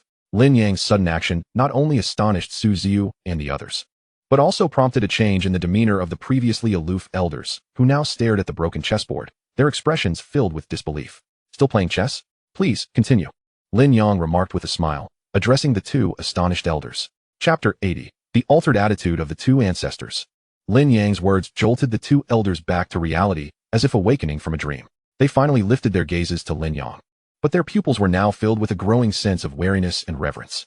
Forgive us, senior, for our negligence. We beseech your pardon, they stammered, each adopting a posture of deep respect as they bowed before Lin Yang, nearly prostrating themselves in humility. Lin Yang chose to ignore them and seated himself instead.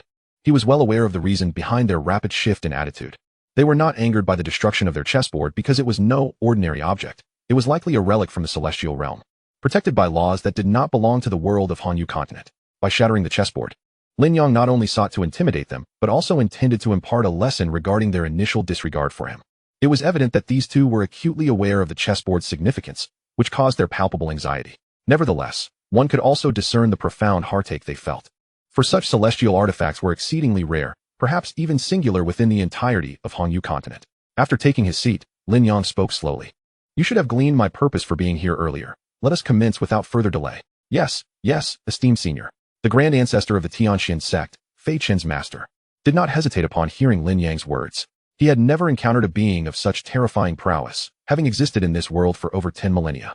Even the formidable figures who had ascended to immortality and the overwhelming aura they exuded during their ascent paled in comparison to what he now faced. Such titans had never been able to shake the foundation of his sect's prized possession, yet this individual had effortlessly reduced it to ruins with a mere stomp. One could only imagine the extent of his formidable strength. With a lingering sense of trepidation, the grand ancestor retrieved a dark talisman, palm-sized. He probed it with his consciousness, activating its function. In an instant, several invisible threads of energy surged forth, vanishing in an ephemeral flash. After issuing the summoning command, the grand ancestor clasped his hands respectfully towards Lin Yang, stating, Esteemed senior, the command has been activated. Other factions will arrive at Tianxian sect at the swiftest pace. Very well, we shall await their arrival, Lin Yang replied, sipping his tea. Ziyu, prepare a pot of tea. Yes, young master. Su Ziyu stepped forward to brew a pot of Yenju Lu tea. However, the grand ancestor immediately interjected with a beaming smile. Allow me. It is our honor to host you at Tianxian sect. After receiving a nod from Lin Yang, Su Ziyu returned to her place behind him. The grand ancestor, relieved, realized that this esteemed figure was no longer holding any grievances against them. After bowing respectfully, he personally departed to prepare tea for Lin Yang, selecting his finest tea from his collection and bringing it back with utmost swiftness. The fragrant aroma wafted through the air, drawing in Hao Bai, while the others stood by in silent attendance. The group settled into a quiet vigil within the confines of the secluded courtyard. After some time had passed, the grand ancestor approached Lin Yang and suggested, Esteemed senior, let us convene in the main hall outside the secret realm. It is a more suitable place for discussion. Proceed without me. Once all factions have gathered, I shall make my presence known, Lin Yang replied, continuing to sip his tea. Understood, esteemed senior. The three elders of Tianxian sect, along with Fei Chen's disciples, exited the secret realm, leaving Lin Yang and his companions behind. At this moment, the secret space of Tianxian sect was occupied by these outsiders. a fact that would surely leave the world in a state of astonishment if it were to become known. Outside, the three elders ascended to the highest peak of Tianqian sect. We pay our respects to the three elders. Upon landing before a grand hall, a middle-aged man emerged and bowed respectfully, a look of surprise upon his face. This was the current sect leader of Tianqian, Cheng Yu, a cultivator at the 7th layer of tribulation. It was rare for the elders of Tianqian sect to appear together, making their presence all the more perplexing to Cheng Yu. Nothing to worry about, Cheng Yu. Ensure that no one approaches the sect's main hall today. You are to guard it personally. The Grand Ancestor stated somewhat absent-mindedly. Yes, Elder. Though Cheng Yu was filled with questions, he dutifully obeyed the Elder's command. As for the reasons behind it, if the Elder deemed it appropriate to share, he would. If not, then it was not his place to inquire further. Once Cheng Yu departed, the three elders entered the hall and took their seats. Noticing the Grand Ancestor's troubled expression, Fei Chun inquired, Elder, do you have some concerns weighing on your mind?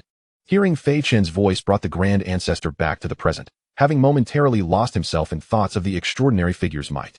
He suddenly recalled his apprehensions and quickly asked, Yes, Fei Chun, that individual you brought to Tianqian sect, do you know his origins or the purpose for summoning all the factions? Master, I am not entirely clear on his origins, but I do have some conjectures regarding his intentions. After a brief pause, Fei Chen replied, Do not keep us in suspense. Share what you know. The second ancestor urged, his eagerness palpable. I encountered that esteemed figure in Haobian City. He inquired about the disappearance of the Thunder Tribulation laws. I informed him about the demon god altar. After which he asked if I had a means to summon all the top factions, leading me to bring them to Tianqian sect. As Fei Chen spoke, he felt a pang of guilt, realizing that if he had not brought this formidable entity back, the sect's treasured artifact would not have been obliterated underfoot. Indeed, the Grand Ancestor slammed his hand upon the armrest of his chair, exclaiming, Nonsense. How could you act so recklessly? Master, tread lightly. The second ancestor interjected, his expression shifting in alarm as he hurriedly interrupted his master's words. The Grand Ancestor quickly regained his composure, understanding that revealing his dissatisfaction could provoke the esteemed figure's ire. He immediately suppressed the surge of anger that had arisen within him, primarily due to the heartache over the precious artifact's destruction. After all, it was a celestial tool, the only one of its kind in Tianqian sect. Fei Chun, aware of his own culpability, fell silent. Once the Grand Ancestor had calmed himself, he turned to Fei Chun, speaking with a hint of impatience. Continue. Yes, Master. From my observations, the esteemed figure's keen interest in the demon god altar suggests that his objectives may align with ours. Fei Chun whispered, his voice lowered. Are you implying that he wishes to collaborate with us to eradicate the demon god altar? A glimmer of excitement sparked in the Grand Ancestor's eyes. Before Fei Chun could respond, the Grand Ancestor's expression shifted, abruptly interrupting him as he cast a glance toward a specific area of the Great Hall. Xian Feng, you old relic, why have you suddenly issued an emergency summons? I thought you were about to discuss your final arrangements. A deep, resonant voice echoed through the hall, and a figure materialized unexpectedly. Chapter 81. The Ancestor of the Ming Feng Merchant Guild. Old man, you appear just to curse me, don't you?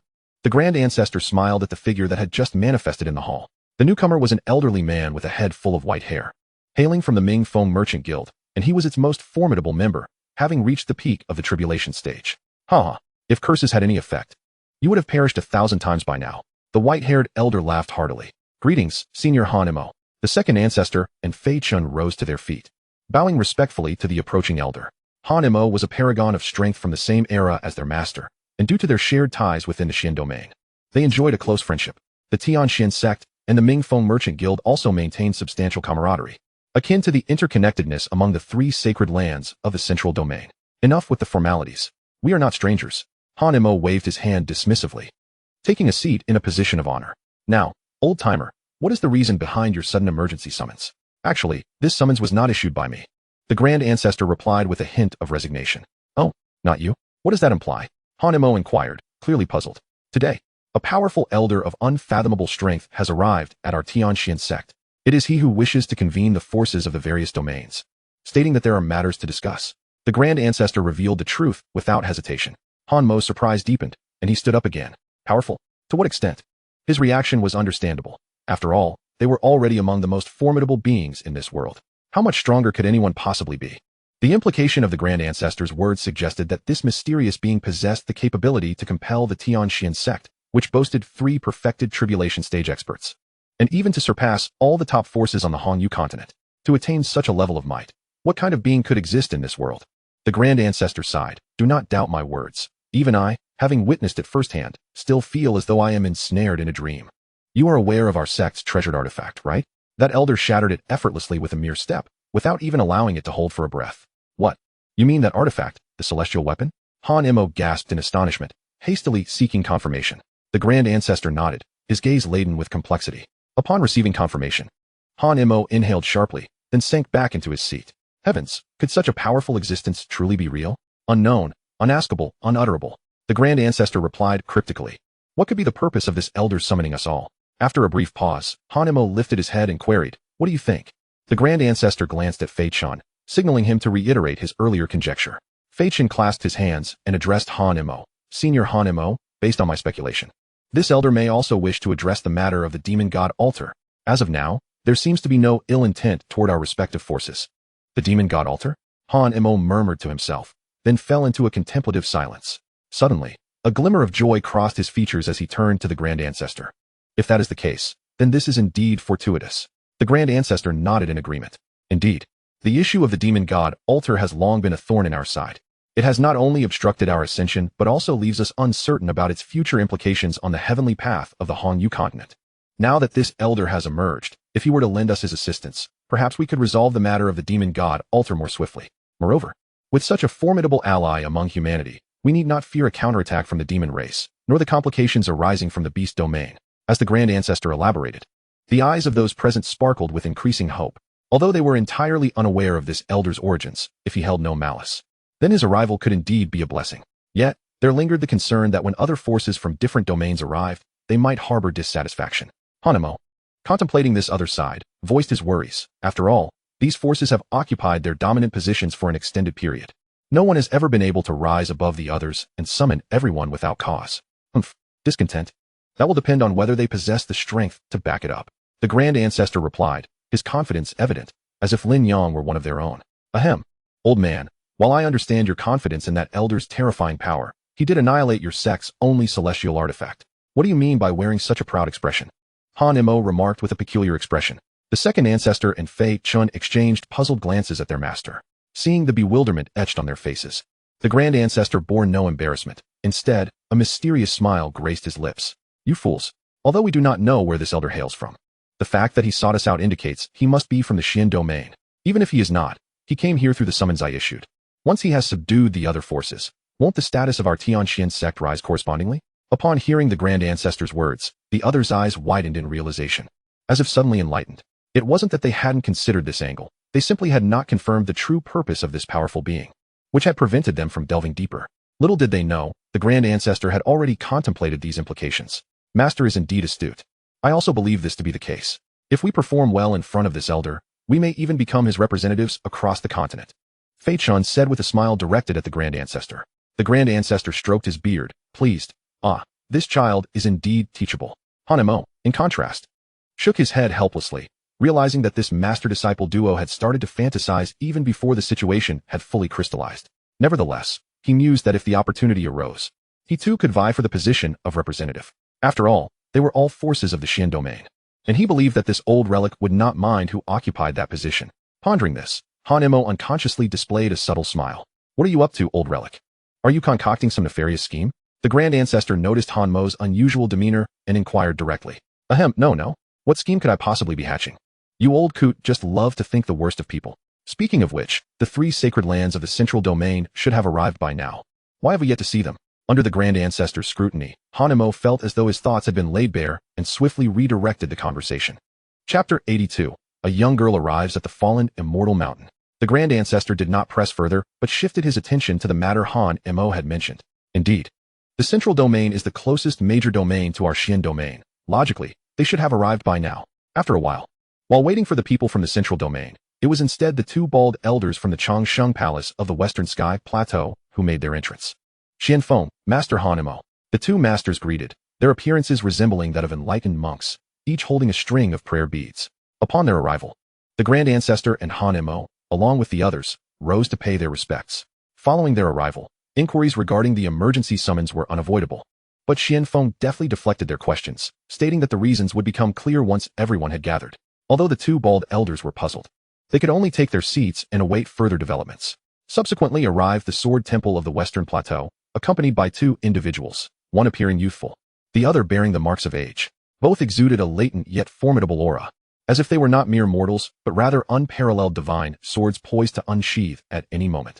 This was emblematic of the profound mastery attained by sword cultivators.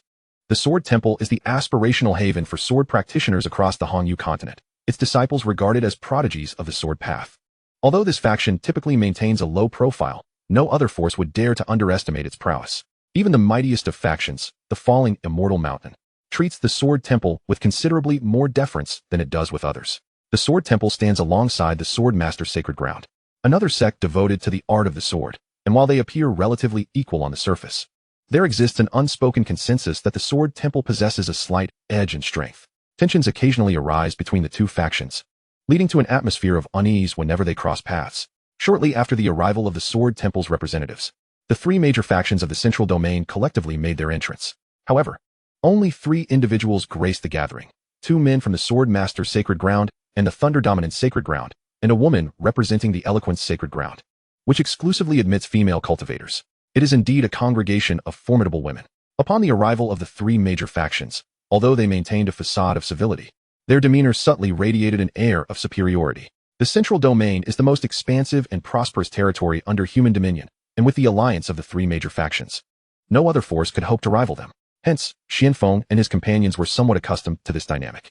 Upon seeing the 2 representatives from the Sword Temple, the man from the Sword Master's Sacred Ground couldn't help but emit a disdainful snort, yet he refrained from further action. After exchanging pleasantries, Xianfeng urged the gathering to take their seats and await further developments. The 3 representatives displayed clear signs of displeasure, but they were slightly restrained by the looming presence of the falling Immortal Mountain, which they regarded with caution. The Tianyu, situated in the northernmost part of the Hongyu continent, is somewhat overshadowed by the Central Domain, yet the falling Immortal Mountain remains an enigmatic and formidable entity that even the 3 major factions dare not provoke excessively. Thus, they patiently took their seats to await the arrival of the final faction. Soon, the 3 holy academies from the Literary Domain and the Medicine Domain's Alchemist Pavilion arrived, leaving only the falling Immortal Mountain still absent. Given the distance of Tianyu, their tardiness was understandable. After a brief interlude, the ethereal sounds of celestial music wafted through the air, heralding the approach of the falling Immortal Mountain. As Xianfeng turned his gaze toward the Tianshu sect, he announced the arrival of the falling Immortal Mountain. Upon uttering these words, he promptly rose and strode toward the great hall's entrance, prompting the others to hesitate momentarily before following suit. The representatives from the 3 major factions exchanged glances of resignation before reluctantly trailing behind, their dissatisfaction palpable as they felt their status undermined. Upon reaching the hall's entrance, they beheld fluttering banners in the sky, and a magnificent spirit ship adorned with golden patterns glided gracefully toward them. The ship was enveloped in a melodious celestial tune, reminiscent of a vessel from the heavenly realms. As the spirit ship hovered above, Xianfeng offered a respectful gesture, inquiring, "Esteemed friends of the falling Immortal Mountain, may I ask which of you has come to grace us with your presence?" The ship was cloaked in a formation that obscured the identities of those aboard. After Xuanfeng's greeting, a movement aboard the ship signaled a response, and a delightful fragrance wafted through the air, heralding the descent of a graceful figure from the vessel. "There's no need for excessive formalities, but do not refer to me as friend. You should call me Fairy." A melodious, slightly playful voice chimed, leaving the gathered crowd in stunned silence. They exchanged bewildered glances as they beheld a remarkably youthful girl before them. How could a mere junior represent the falling Immortal Mountain? Xianfeng, equally taken aback, glanced up at the floating spirit ship and coughed lightly, asking, "Might I inquire, young friend, where are your elders? Are they not joining us?" "There are no elders. I am the representative of the falling Immortal Mountain, and I am fully capable of making decisions on our behalf." The girl responded with a clear and vibrant tone. With a smile that could eclipse all earthly beauty, she sauntered toward the great hall, hands clasped behind her back, as the spirit ship vanished from view. The onlookers were left in a state of confusion as they watched the unflinching girl stride confidently through their ranks and enter the hall. Others turned their gazes toward Xianfeng, who found himself at a loss. This development bore no relation to him. He had no prior knowledge of the falling Immortal Mountain sending a girl in place of a senior. "Esteemed guests, since the falling Immortal Mountain has sent their young friend, it must be for their own reasons. Let us proceed inside," Xianfeng suggested, offering a courteous bow. "Very well, that will have to suffice," boomed a robust man from the Thunder Dominant's Sacred Ground. "Xianfeng, what exactly has compelled us to gather here? You have been evasive since our arrival. Surely you can divulge the matter now." "Patience, my friends. You shall soon be enlightened," Xianfeng replied with a somewhat awkward smile. The assembly, though resigned, had no choice but to enter the great hall. However, upon doing so, they were astonished to find that the girl from the falling Immortal Mountain had taken the most prestigious seat at the head of the table. As the host, Xianfeng occupied the prime position, and they bore no objections. Yet, for a mere girl, especially one of such limited experience, it was hardly appropriate for her to assume such prominence. Her participation in discussions among these esteemed figures was already a considerable concession to the falling immortal mountain. Her current demeanor, however, suggested a blatant disregard for their status. Such an ignorant child, lacking in decorum. This is truly a disgrace to the falling immortal mountain, remarked a beautiful woman from the Eloquence Sacred Ground, openly mocking her. Members of the Thunder Dominant Sacred Ground and the Swordmaster Sacred Ground nodded in agreement. Yet, upon hearing this, the girl, who had previously worn a radiant smile, suddenly turned icy. An inexplicable aura surged from her, causing all who had just entered the hall to gasp in astonishment. The intensity of her cultivation fluctuated. She had reached the apex of the tribulation realm. The expressions of Xianfeng and his companions turned to shock. This girl, who appeared barely in her 20s, stood as a peer among the most formidable cultivators of their world. The beautiful woman's face turned pale, disbelief washing over her. How could this be possible? Yet, she maintained her composure, despite the absurdity of a girl of such youth achieving tribulation completion. It was conceivable that she had mastered techniques to shroud her true age. Thus, she felt a semblance of calm. As she too had reached the same level of cultivation, her earlier remarks perhaps having been overly brash. They were all cultivators of equal standing, after all, and there was no need for excessive trepidation. Nevertheless, the girl shot an irate glare at the woman from the Eloquence Sacred Ground. What did you just say? The woman's expression soured. The girl's tone carried an air of superiority. However, recognizing the girl's status as a peak tribulation cultivator from the falling immortal mountain, she could not afford to maintain her earlier attitude. Thus, she softened her stance, clasping her hands, and said, "My apologies, I meant no offense. However, your immediate assumption of such a prominent position does seem somewhat inappropriate. After all, there should be clarity in the distinctions between host and guest. No need to concern yourself. It is merely a seat. If a friend from the falling immortal mountain wishes to sit there, let them do so." Xianfeng interjected with a smile, keen to defuse the brewing tension, as he preferred not to have conflict arise in his own domain. However, the beautiful woman paid no heed to Xianfeng's overture, for her words were not intended for him. She accepted Xianfeng's position as the host. But the notion that Luoxian Mountain could ascend to the highest seat without justification was intolerable to her. Did this not imply that Luoxian Mountain's status eclipsed all other powers? This was the crux of her discontent. The young woman from Luoxian Mountain also dismissed Xianfeng, her countenance frosty as she addressed the beautiful woman. "You did not speak so earlier. You were reprimanding me." The beautiful woman, incensed by the young girl's condescending tone, dropped her pretense and retorted with a cold smirk, "Indeed. I reprimanded you. So what?" With that, she fixed an unyielding gaze upon the girl. The young woman nodded. "Reprimand me if you can. Let us see if you possess that capability." No sooner had she spoken than her figure vanished without a trace. The beautiful woman's expression shifted dramatically as her consciousness extended across 100 miles, yet she could find no sign of the girl. How could this be? What manner of technique is this? Even the others were struck with astonishment. It seemed this young woman from Luoxian Mountain was far from ordinary. The hall was filled with formidable beings who had perfected their tribulations, yet she managed to elude the perception of all present, almost entirely concealing her presence. Truly terrifying. Suddenly, a series of sharp slaps echoed through the chamber, leaving multiple crimson imprints on the beautiful woman's face. "Ha! This looks much more pleasing. My mood has certainly brightened." The young woman's figure reappeared in her seat. The beautiful woman, feeling the sting on her cheeks, glowered at the girl, rage simmering in her eyes as if about to erupt. "You little wretch." The beautiful woman lost all composure, unleashing her formidable tribulation-level power, as if to engulf the heavens and the earth. "Face me in direct combat." Though it was a challenge, she did not wait for the girl's response and unleashed a terrifying dragon-shaped water column. The water column emanated a dreadful aura, shattering the void in its wake, a testament to its destructive power. Yet, the young woman remained unflustered, showing no intention of evasion as she casually raised a hand. A golden stream, as tangible as reality, surged forth, and upon contact with the water column, it shattered instantly. The golden stream, unaffected, surged towards the beautiful woman. Panic gripped her. This was nearly her full-strength attack, fueled by rage, yet it was so easily thwarted. What manner of strength did this girl possess? Without time to be astonished, the beautiful woman swiftly formed seals, casting a defensive spell while calling for support from the other two. "Quick, lend me your strength."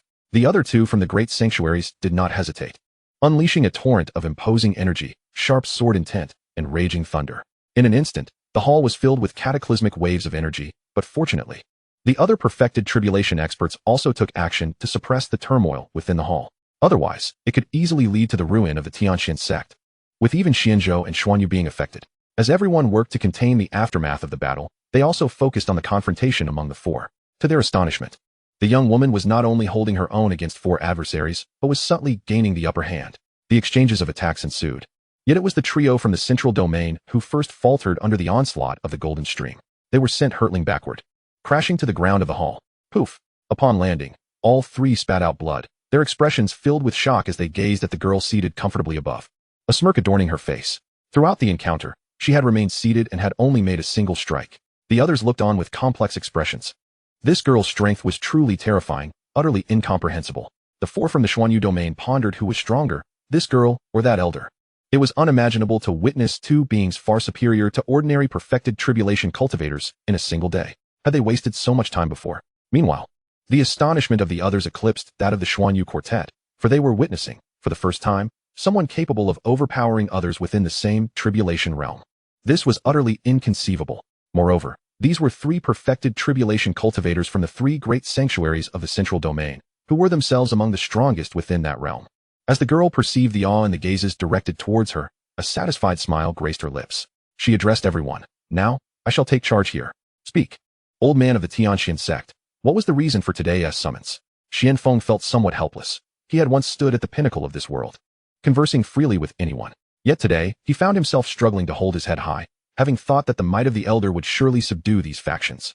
However, with the unexpected emergence of this young woman from Luoxian Mountain, he wondered if the elder could still maintain control over the situation. He had yet to make an appearance. Could it be that he had already fled? Chapter 84. The 2 most powerful. In truth, the one responsible for issuing the summons was not I, but rather an elder. After a moment's hesitation, Xianfeng divulged the matter. What? The others were astonished to discover that it was not Xianfeng who called them together, but an unknown figure. Furthermore, Xianfeng referred to this person as an elder. This revelation was indeed surprising. All present were perfected tribulation cultivators, standing among the pinnacle of this world. Who could possibly be worthy of Xianfeng's respect as an elder? Contemplating this, they turned their gazes to the young woman seated above. Though her appearance, age, and aura were youthful, she indeed seemed deserving of the title of elder. Could it be that there was yet another powerful figure hidden within the Tianxian sect? The situation was becoming increasingly complex. From where had such a powerful being emerged? And now, 2 had appeared at once. Upon hearing Xianfeng's words, the girl revealed a hint of interest. Oh, an elder? Where is he? If it is he who summoned us, then let him show himself. Xianfeng found himself at a loss, for the elder had stated that he would reveal himself once everyone had gathered. He believed that with the elder's prowess, all that transpired here would be within his purview. If he wished to appear, he need not wait for Xianfeng's call. His greatest fear was that the elder might have fled due to the girl's presence. Master, perhaps I should check the secret realm? Fei Chun, who stood behind him, suggested quietly, sensing Xianfeng's distress. Very well, go check the secret realm, Xianfeng replied, anxiety gnawing at him, fearing that Lin Yang might truly be absent. Yes. Fei Chun nodded and turned to exit the hall. Just then, Lin Yang's voice resonated within the hall. No need. I am here. Everyone instinctively turned their gaze towards the entrance, where a smiling young man entered, accompanied by 6 others and a tiger. Was this the mysterious elder Xianfeng had mentioned? All present scrutinized Lin Yang, seeking to discern what set him apart. Yet, no matter how they examined him, he appeared utterly unremarkable, akin to an ordinary mortal. There were no detectable fluctuations of power or any unusual aura. However, they did not underestimate this young man. The more elusive he seemed, the more it suggested he was a profound and unfathomable powerhouse. A fleeting glance was cast toward the girl above by another individual. It seemed that both of them harbored intentions to rally the myriad forces within this grand hall, leading one to anticipate a fierce contest between them. Akin to dragons vying for supremacy, the girl, too, had noticed Lin Yang's entrance. Initially brimming with an air of self-assured confidence, her expression gradually shifted to one of solemnity. For she, like the others, found herself unable to discern Lin Yang's true nature. He was shrouded in an inscrutable mist, utterly opaque. For the first time since her appearance, she was compelled to confront someone with genuine gravity. The so-called titans, who claimed to stand at the pinnacle of the Hongyu continent, had never elicited such regard from her. Yet Lin Yang was undeniably different. Xianfeng, are all present? Lin Yang inquired, diverting his attention solely to Xianfeng. Yes, esteemed senior, everyone has arrived. Xianfeng replied with a respectful bow, his tension visibly easing. At the very least, the senior had not fled, thus sparing him the burden of confronting the pressures from these various factions. Had he summoned them without any explanation, he might have inadvertently offended the elite powers from other domains across the continent. Although there remained the enigmatic girl to contend with, the pressure no longer weighed on him. Very well, Lin Yang nodded, his gaze sweeping across the assembly, casting a glance at each individual. Under the guise of his seemingly casual observation, a shiver coursed through the crowd, as if they felt utterly exposed. The two members of the sword concealment sect experienced an immediate surge of sword intent within their hearts. Akin to a warning, this was a unique innate ability that allowed them to sense danger and discern peculiar circumstances. The sensation they had just felt was akin to being targeted by an entity of unparalleled peril, as if their lives were at stake in the next fleeting moment. They were both struck with an overwhelming sense of dread. This presence was undoubtedly far stronger than the girl, and its might surpassed mere measure. For even in the face of that mysterious girl, they had not experienced such a foreboding. While the others did not perceive the threat as acutely as the two from the sword concealment sect, they swiftly comprehended why Xianfeng referred to this individual as senior and why he was compelled to heed his directives, initiating an emergency assembly order. Greetings, esteemed senior. The two from the sword concealment sect suddenly bowed in deference to Lin Yang. The others, though taken aback, quickly followed suit, offering their respects. Greetings, esteemed senior. The four from the Xian domain also bowed, albeit somewhat bewildered. Was it truly this simple? They had anticipated that the senior would need to demonstrate his dominance over them to establish authority, particularly Xianfeng, who had envisioned the senior shattering the celestial artifacts possessed by the other factions, was taken aback by how easily everyone was subdued by merely standing there and meeting their gazes. However, one figure remained resolutely still, the girl seated at the head of the table in the falling immortals mountain. She neither rose nor spoke, her eyes fixated on Lin Yang as though she were determined to uncover something about him before she would relent. Lin Yang smiled gently. No need for such formalities. Please, take your seats. After addressing the assembly, he turned his attention to the position at the top of the hall. He then stepped forward, with only Su Ziyu and Xiao Hani following closely behind, while the others sought their own places to sit. At this moment, the atmosphere grew markedly quieter. Hao Bai, observing the scene, shifted his gaze among the powerful figures gathered. It was his first encounter with so many formidable beings, all at the pinnacle of their power. Humans possess such strength. It was no wonder they consistently held dominion over the demon and monster races. As a demon prince amidst these human titans, he felt a twinge of anxiety. Although he sensed Lin Yang's overwhelming prowess and noted that everyone else was similarly awed, he still feared being overlooked by Lin Yang. Thus, he endeavored to minimize his own presence. As Lin Yang advanced, all eyes were riveted upon him, the tension in the air palpable. Were the two strongest individuals in the hall poised to confront one another? Chapter 85. The Shattering of the Invincible Filter. The girl, too, felt an involuntary surge of tension, an emotion foreign to her. In this world, she had never encountered a rival, yet the man before her emanated an indescribable pressure. Could it be that he truly surpassed her? She found herself unable to fathom his depths, yet that did not necessarily imply he was her superior. If he intended to strike at her, she could not remain passive. Whether she could withstand him was secondary to taking the initiative. While the girl pondered this, Lin Yang had already approached her. With a smile as gentle as a spring breeze, he said, "Little girl, come down. That is not your rightful seat." "Who are you calling little girl? How utterly disrespectful," she retorted, her indignation rising. With that, she stood and vanished from sight. Again with this trick. "Senior, be careful." The onlookers had witnessed the girl's peculiar disappearance technique before, leaving no trace of her whereabouts. As she employed it again, they were left wondering if Lin Yang could withstand it. All eyes were glued to the scene, especially the matron from the marvelous speech Holy Land, who was eager to see the girl face consequences. Though she could not defeat her, she would relish the sight of her downfall at another's hands. Yet Lin Yang remained unfazed, his smile unwavering as he gradually extended his right hand. The crowd was perplexed, but their astonishment soon turned to disbelief as a delicate arm gradually materialized within his palm. Moments later, the girl coalesced into view. Her eyes widened in disbelief. This man was truly formidable. Her vanishing technique was not a learned skill, but an innate gift, one that no one in this world had ever been able to counter. The so-called strongest figures of the Hongyu continent had failed to detect her presence, which underscored the uniqueness of her ability. Yet here, before Lin Yang, her seemingly infallible method had been effortlessly unraveled. She could not even discern how he had managed to seize her. She had been caught despite her supposed advantage. It was utterly inconceivable. "How did you find me?" she inquired, a hint of defiance lacing her voice. "I simply observed," Lin Yang replied with a slight smile. "How arrogant." "This isn't over yet." The girl, feeling provoked by his demeanor, huffed in indignation and broke free from his grasp. After creating some distance, a torrent of golden energy surged toward Lin Yang. Upon witnessing this formidable golden flow, the three from the three great holy lands felt a wave of trepidation. They were unable to comprehend its origin, but its sheer might was overwhelming.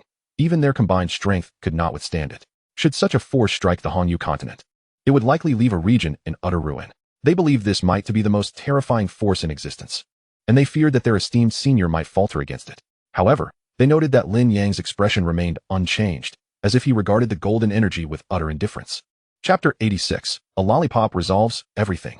Indeed, Lin Yang once again extended but a solitary hand, devoid of any energy enveloping him. directly resisting the formidable Golden Gale with his physical form. This audacious maneuver left onlookers in a state of disbelief. They had not anticipated Lin Yang's audacity. Had they attempted to withstand such a golden tempest with their own bodies, they would likely have suffered grave injuries or even met their demise. Hence, their apprehension towards the enigmatic maiden grew. As the Golden Gale collided with Lin Yang's right hand, the scene they had envisioned did not unfold. Remarkably, even the hem of his garment remained unruffled. The golden tempest simply hovered before him. How could this be? This was utterly preposterous. Within the Grand Hall, the formidable beings of transcendent prowess, who had dominated the continent for eons, were now wide-eyed, disregarding their dignified composure. Having lived for millennia, they had seldom encountered events that could stir their emotions so profoundly. Yet today, they were repeatedly confronted with astonishing revelations that transcended their understanding. Initially, they believed themselves to be among the most powerful in this realm, only to be eclipsed by the emergence of a mysterious maiden who could single-handedly contend against three equally formidable opponents. Just when they thought they had witnessed the pinnacle of strength, another extraordinary youth emerged from the Tianxian sect, effortlessly overshadowing the maiden who had previously overwhelmed them. What on earth was happening in this world? Why had it suddenly become so unfamiliar? While the powerful figures were lost in their thoughts, the maiden was engulfed in a profound sense of defeat. Her once invincible techniques had failed her in succession against Lin Yang. She felt utterly powerless, akin to a mortal standing before an insurmountable cliff, incapable of scaling its heights. Just as she began to question her existence, Lin Yang performed an even more astonishing act. With a gentle wave of his right hand, the Golden Gale, which seemed to possess the power to annihilate worlds, suddenly dissipated. With a thud, the maiden lost all fighting spirit, collapsing to the ground. Why? Her master had assured her that there was no one in this world capable of matching her. Had her master deceived her? To the astonishment of the onlookers, the once formidable maiden, who could crush the strongest cultivators, was now shedding tears of indignation. This unexpected display caught Lin Yang off guard. Just moments ago, the maiden had exuded pride and confidence, yet now she sat there weeping, leaving him feeling somewhat embarrassed. After all, she appeared to be a mere girl, seemingly no older than 15 or 16, despite her true age being closer to 18 or 19. One might mistake him for bullying a child. "Whoa, master, you lied to me," she cried, her sobs growing louder. Lin Yang, at a loss for words, cast a pleading glance at those around him. The others, including Xianfeng, found the scene rather peculiar. Were these not two unparalleled powerhouses? What were they doing now? One was seated on the ground like a child, weeping, while the other looked as though he had encountered a terrifying ordeal, seeking assistance from them. Their previous perception of invincibility was shattered in an instant. Yet, this rendered the two figures more relatable. The tense atmosphere that had pervaded the hall dissipated in an instant. Xianfeng even felt a chuckle rising within him, relieved that Lin Yang had dominated the scene, and his earlier thoughts about possibilities were now seeming more attainable. However, he stifled his amusement. Despite the apparent grounding of the two, inciting their wrath could still result in dire consequences, as Lin Yang had demonstrated the ability to annihilate foes with a mere gesture. Through the recent battle, they had gained a profound understanding of Lin Yang's strength. Dispatching them would undoubtedly be a matter of a simple wave of his hand. They also noted that even against the maiden, Lin Yang had not exerted his full power, suspecting he had barely utilized half of his capabilities, given his calm demeanor throughout the encounter. Meanwhile, the maiden continued to weep, seemingly unable to cease. "Enough, stop crying." Lin Yang found himself unable to bear the sound of her sobs any longer. To his dismay, his mild admonition only made her wails grow louder. "Oh dear," he thought, feeling increasingly exasperated. Should he just slap her into silence? After a moment's contemplation, Lin Yang decided to employ his silence technique. Suddenly, her cries ceased, and the maiden wore a dazed expression. She then cast a resentful glance at Lin Yang, realizing he had once again intervened. As the representative of Luoxian Mountain, she thought to herself. Ignoring her, Lin Yang turned to Xianfeng and inquired, "Is it true she claims she can make decisions regarding Luoxian Mountain?" "Yes, senior," Xianfeng replied promptly, bowing slightly. His respect for Lin Yang had only deepened. "Understood." Lin Yang nodded, acknowledging that they would still need the maiden's participation in the meeting. However, with her current state of distress, meaningful communication seemed impossible. Moreover, considering her demeanor, he doubted that threats would yield any results.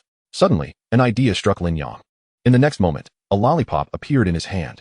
With a smile, he unwrapped it and approached the maiden. "Here, open your mouth." The maiden, unable to voice her protests, stood up warily, shaking her head. Yet, in the next instant, her mouth opened involuntarily. With a mischievous grin, Lin Yang inserted the lollipop into her mouth. Initially, she was indignant, wanting to spit it out. However, the sweet flavor soon melted in her mouth, causing her eyes to light up. She instinctively took a bite. "It's delicious," she exclaimed, pulling the lollipop from her mouth to address Lin Yang, only to realize she could speak again. "Delicious, huh? Since you've eaten my treat, you must now listen to me. Sit over there quietly. We need to discuss important matters." Lin Yang said with a smile. Okay.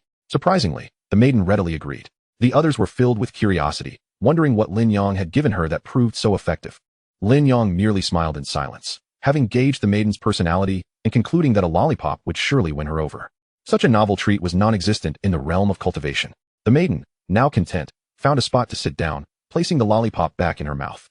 Lin Yang nodded in satisfaction, feeling that the situation had been resolved. He then lightly stepped forward, ascending to the highest position in the hall. Everyone, please take your seats. After witnessing the earlier confrontation, the assembly stood once more. Lin Yang called for them to sit before he himself took a seat. Surveying the eager faces around him, he began to speak. Xianfeng has already briefed you. The reason for gathering you here today is the demon god altar. At the mention of the demon god altar, a ripple of excitement coursed through the crowd. The burly man from the Baelray Holy Lands' eyes lit up. Senior, are you proposing that we seek out the traces of the demon god altar and then destroy it? Upon hearing the words of the burly man, the others were similarly stirred. The prowess of Lin Yang was evident to all. If he could accompany them in eliminating the demonic god altar, their progress would undoubtedly accelerate. Lin Yang smiled, stating, I am indeed here to assist you in eradicating the demonic god altar, but I shall not engage directly. First, enlighten me on how you have been tracking the altar's whereabouts and how you intend to dismantle it. After Lin Yang's inquiry, the group exchanged glances, uncertain who would answer. At that moment, a figure stood up, stepping forward with a respectful bow. Senior, it appears that the old man Xianfeng has failed to inform you of this matter. So allow me to explain. Xianfeng, watching as Han Mo brazenly stepped forward and inadvertently trod on his foot, felt his expression darken. However, with Lin Yang present, he refrained from expressing his ire, silently cursing Han Mo for his shamelessness. Very well, please proceed, Lin Yang replied, indifferent to who would impart the information. Ignoring Xuanfeng's murderous glare, Han Mo bowed to Lin Yang and continued, to report, Senior. We have yet to ascertain precisely how the demonic god altar came into existence from the demon race. However, through our prolonged investigations, we have devised a device known as the Seeking Compass. This tool is specifically designed to track the movements of the demonic god altar, allowing us to easily locate those that are not well concealed. He went on to explain the challenges of destroying the altar, which was indeed more complex and also required the Seeking Compass. While a single tribulation stage expert could operate the compass for locating the altar, dismantling it necessitated the simultaneous manipulation of the formation by 3 fully realized tribulation stage experts, a process that could span several months. Senior, behold, this is the Seeking Compass. Han Mo concluded, producing a green compass from his sleeve. Lin Yang gestured, and the compass flew into his hand. After a careful examination, he pondered briefly before revealing a radiant compass that bore a striking resemblance to the Seeking Compass. This, Senior, how could you possess such an item? The sudden appearance of Lin Yang's compass astonished the onlookers, prompting gasps of inquiry. Lin Yang had acquired this item from the system's legacy. While he did not possess the Seeking Compass that Han Mo presented, he did have a similar one, and the power it emanated was of an entirely different caliber, rendering the Seeking Compass akin to a mere imitation. Observing the shock on the faces of those present, Lin Yang asked, Are you familiar with this item? Indeed, Senior. If we are not mistaken, and we are certainly not, this is the legendary chessboard of heaven and earth, capable of imprinting the very fabric of existence. It is said that our Hongyu continent fell from such an imprint. Our Seeking Compass was modeled after this legendary chessboard. Han Mo's pupils quivered with excitement, as such an artifact was exceedingly rare, even in the celestial realm. The records of Hongyu continent indicate that the chessboard which once imprinted it had been hidden somewhere on the continent for millennia without reappearing. Oh, such a remarkable object? Lin Yang mused, gazing at the seemingly ordinary chessboard in his hand. He had merely drawn it out casually, without delving into its underlying functions and origins. To think it could imprint an entire world. This must pertain to the very laws of existence. Senior, from where did you acquire this treasure? It must be the legendary chessboard that once imprinted the Hongyu continent. There is but one in existence. The tribulation stage experts from the 3 sacred institutes gazed at Lin Yang's chessboard with fervent admiration. Lin Yang, however, found himself lost in thought, recalling the endless expanse of chessboards within the sea of consciousness. This item cannot be that precious. He attempted to activate it, and to his astonishment, a subtle yet profound force resonated with the heavens and the earth through the chessboard. This spectacle sent shivers through the hearts of the formidable experts present. Yes, it is indeed the chessboard of heaven and earth. Such a transcendent treasure has been mastered by a human. Humanity shall rise. Though the demon race had never been able to rival humanity over the millennia, they had not been completely eradicated either.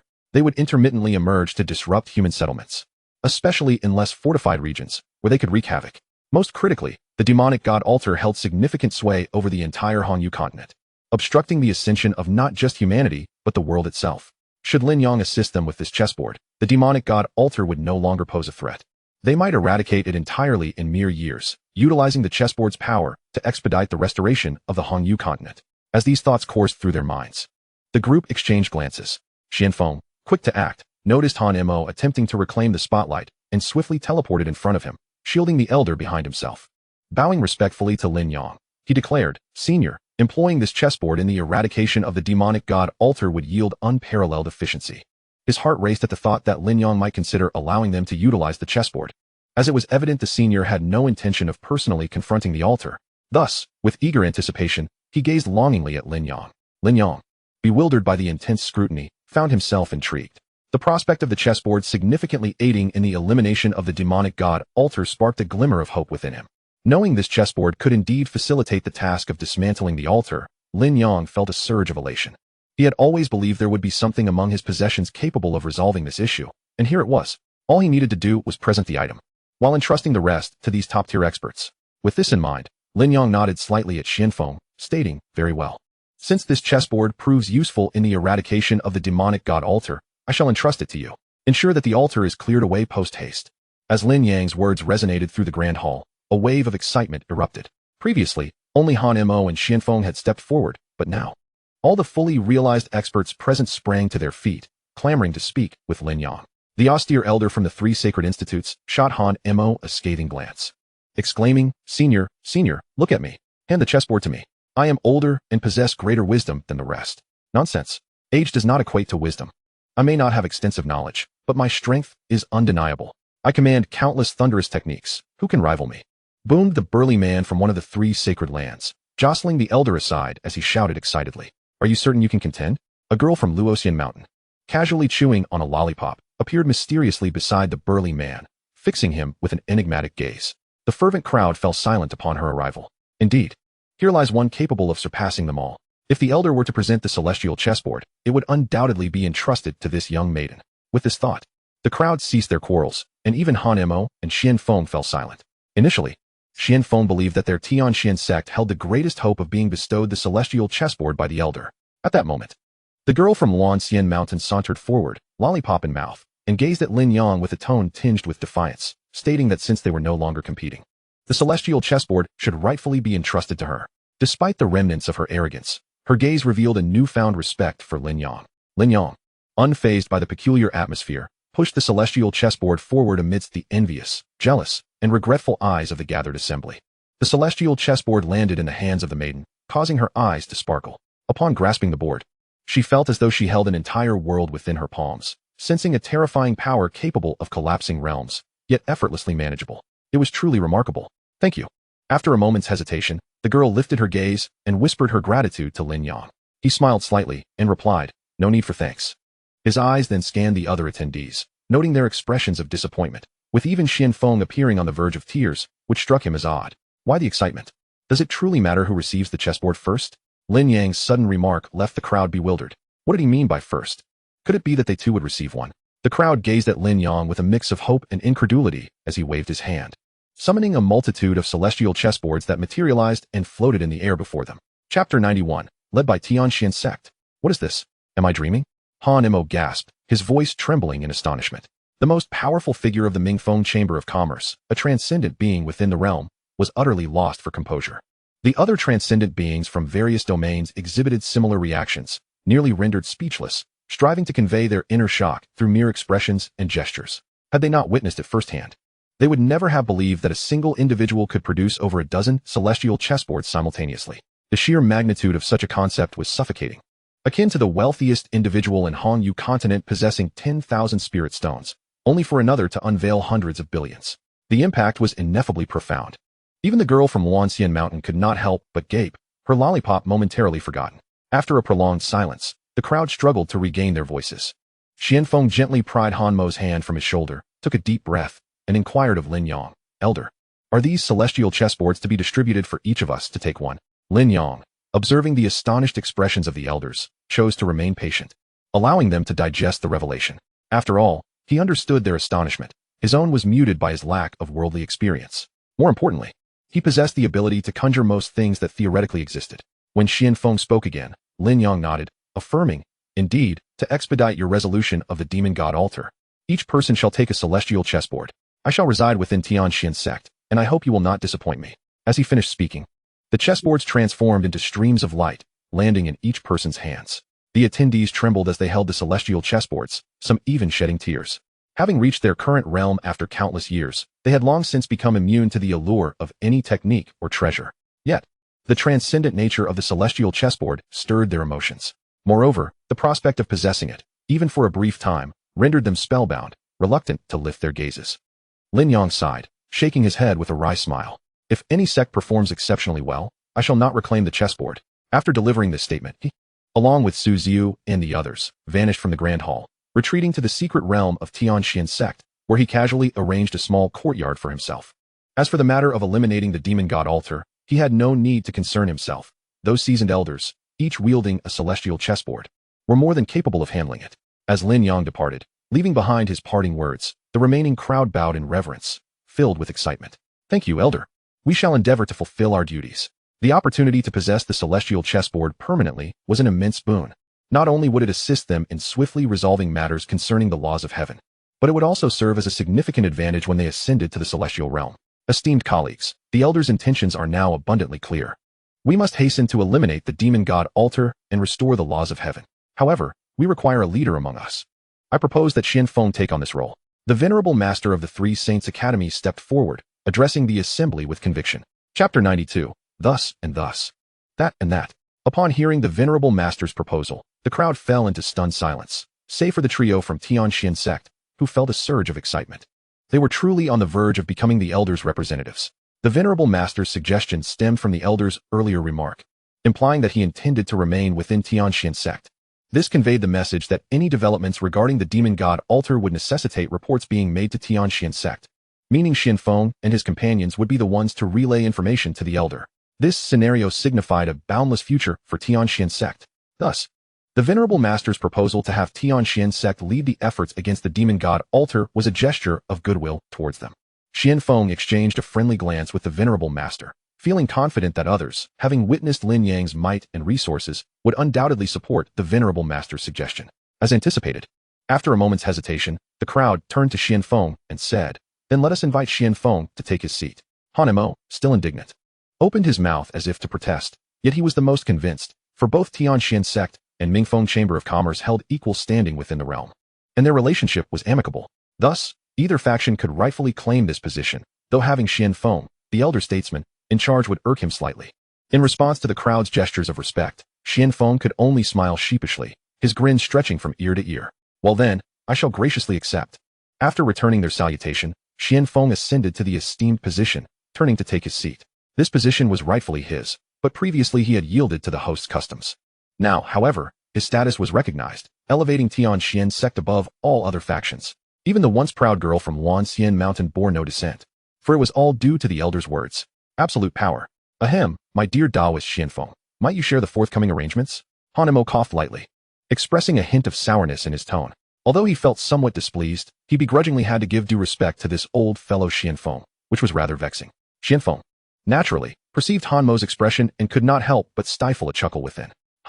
This old codger thinks he can contend with me for the position of the esteemed representative of the elder generation. What a delusion. Very well, let us proceed thusly. This, that, and then the other. I appreciate the efforts of all my fellow Taoists. While he had the support of the elder, Xianfeng did not adopt an air of superiority. Instead, he spoke with genuine courtesy. Not at all. This endeavor is not solely for the elder, but also for our own ascension. The crowd waved their farewells, departing with expressions of excitement. With the celestial chessboard and the elder's assistance, the path to ascension was just around the corner. Once everyone had left, only Xianfeng, Hanemo, and two others remained in the grand hall. One could not help but wonder if the elder would also ascend to the celestial realm when the path of ascension opened. To possess such a celestial chessboard in such abundance, I genuinely suspect the elder hails from the celestial realm. Hanemo gazed at the empty hall, murmuring to himself. Xianfeng and the others exhibited complex expressions. In truth, this matter was nearly certain. In the Hongyu world, it was inconceivable for anyone to possess such profound strength as to carry a transcendent treasure like the celestial chessboard with ease. Chapter 93. How to prepare delicious tiger meat. Thus, everyone busied themselves and departed. Lin Yang led a group back into the secret realm.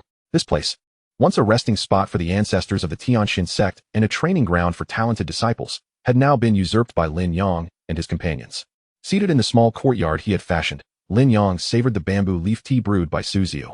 Despite possessing an abundance of various teas, he found a particular fondness for the bamboo leaf tea. As he sipped, his gaze wandered over the group before him.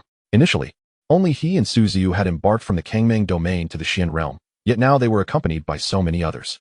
Xiaohani had been rescued from the hands of the Yuan Kong Dao sect on the Great River of Sword Gorge. Jia Guang had encountered Lin Yang in the first city upon entering the Xian realm, later joining him in this venture alongside Hao Bai. The Yi siblings had been brought along outside the Yufeng Valley, with Yi He taking Lin Yang as his master. Wang Bin, a cook from the Zhengqing sect, was also among them. Observing the group, Lin Yang began to contemplate. He intended to assign tasks to these individuals. Their constant presence without purpose was of little utility. Moreover, he had encountered a dilemma that might require him to remain at the Tianxian sect for an extended period. The others looked at Lin Yang with puzzled expressions, particularly Hao Bai. Lin, what sort of gaze is that? Oh, nothing. Merely pondering how to prepare tiger meat deliciously. Thud. Lin Gu. Linda Yi. Why is that? Tiger meat isn't tasty. It's not tasty at all. Hao Bai's massive form trembled, tumbling from Jia Guang's shoulder, and knelt before Lin Yang on his hind legs. The others were taken aback.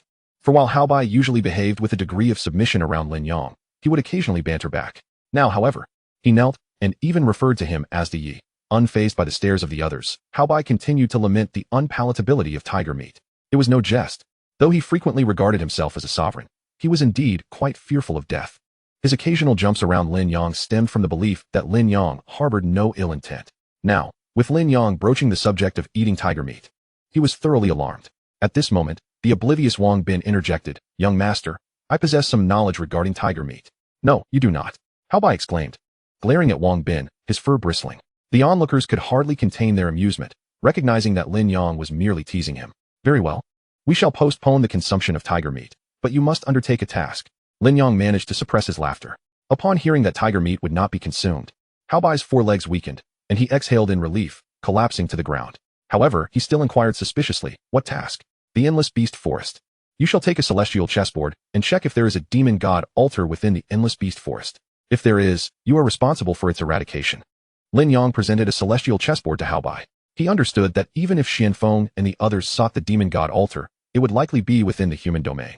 However, such a matter impacting the entire Hongyu continent could not rule out the possibility of the demon clan meddling in the territory of the beast clan. Thus, he decided to send Hao Bai back to investigate the Endless Beast Forest. Upon seeing the celestial chessboard, Hao Bai instantly perked up. Earlier, he had been envious of Lin Yang distributing such divine treasures, and now he found himself included.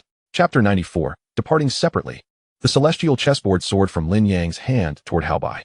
With unrestrained eagerness, Hao Bai leaped into the air, catching the celestial chessboard beneath him with his claws. He. Sitting on the ground, he gleefully pawed at the celestial chessboard. "Hold your joy for a moment. Did you hear what I just said?" Lin Yang remarked with exasperation. Yes, I heard. Just leave it to this sovereign. As long as there's no mention of tiger meat, anything is negotiable." He. Hao Bai waved his claws, impatience evident in his voice. "Very well, off you go. Make sure to handle this matter well. Be reliable. If you do well, there will be rewards. If not, then the tiger meat. I shall ensure it is done well." Before Lin Yang could finish, Hao Bai had already produced a green leaf, seated himself upon it, and with a whoosh, vanished, leaving behind a hurried final remark. Lin Yang shook his head with a smile. The others also chuckled softly. Jia Guang, however, exhibited a hint of reluctance in his gaze, for during this time, he had grown closest to Hao Bai. Subsequently, Lin Yang turned his attention to Yi He. Yi He jolted to attention, stepping forward to bow deeply to Lin Yang. "Master." Lin Yang nodded. "You also have a task. You must journey to the Kangming domain." Lin Yang produced another celestial chessboard and handed it to Yi He. Accepting it solemnly, Yi He replied, "Yes, master. I shall ensure the eradication of the demon god altar in the Kangming domain. Just do your best. While handling this matter, do not neglect your cultivation. Additionally, should you encounter any difficulties, feel free to seek assistance from the two clan elders of the Lin dynasty." As he spoke, he took out a pure white jade pendant engraved with the character Yang, signifying Lin Yang's identity. "Yes, master. I shall set off immediately." Taking the jade pendant, Yi He departed alongside her sister. Initially intending to remain and serve Lin Yang, she realized he required no such servitude. As Su Zuyu and Xiaohani were already sufficient companions, Lin Yang had no worries regarding the safety of the Yi siblings. He had endowed them with numerous spiritual tools and left behind measures for their protection. Safety was not a concern. Lastly, there were Jia Guang and Wang Bin. One was a cook, the other a driver. Although he had initially not intended for them to leave, their services were unnecessary at this time. Upon noticing Lin Yang's gaze upon them, both displayed expressions of anticipation, for aiding Lin Yang in his tasks had always yielded remarkable treasures, to speak nothing of it. Even the celestial chessboard was a prize they could only dream of acquiring through countless lifetimes of fortune. Before long, Jia Guang and Wang Bin departed, each taking with them a celestial chessboard. Their destination was the desolate region in the eastern Kangmang domain. In the end, only Lin Yang, Su Ziyu, and Xiao Hani remained in the secluded courtyard. It was rather peculiar to find themselves suddenly alone. Lin Yang took a sip of tea and smiled, reflecting on how, during their time in the Xian realm, they had been surrounded by such a lively crowd, particularly with Hao Bai's constant presence. Suddenly, the atmosphere grew somewhat desolate. Young master, we are still here, are we not? Whatever you wish to play or eat, we can accompany you. Xiao Hani stood behind Lin Yang, massaging his shoulders. Hearing Lin Yang's lamentation, she beamed with a smile. Ever since joining the Yuankong Dao sect, Xiao Hani had smiled more often, and her demeanor seemed to have brightened considerably. Su Juejue also chimed in with a smile. Indeed, young master. Upon hearing their comforting words, Lin Yang first offered a gentle smile, then shook his head. I will be entering seclusion for a while, at least half a month, possibly several years. You two shall protect me while also overseeing the eradication of the demon god altars among the various factions. Chapter 95, Entering Seclusion. Upon hearing that Lin Yang was going into seclusion, both Su Juejue and Xiao Hani displayed concern. Su Juejue spoke up. Young master, is something the matter? They feared that Lin Yang was facing some issue in his cultivation, especially Su Juejue, who understood him better. Lin Yang had mentioned seclusion before, but it had only been for a few hours or half a day. The prospect of several months was indeed alarming. Lin Yang smiled reassuringly. Do not worry.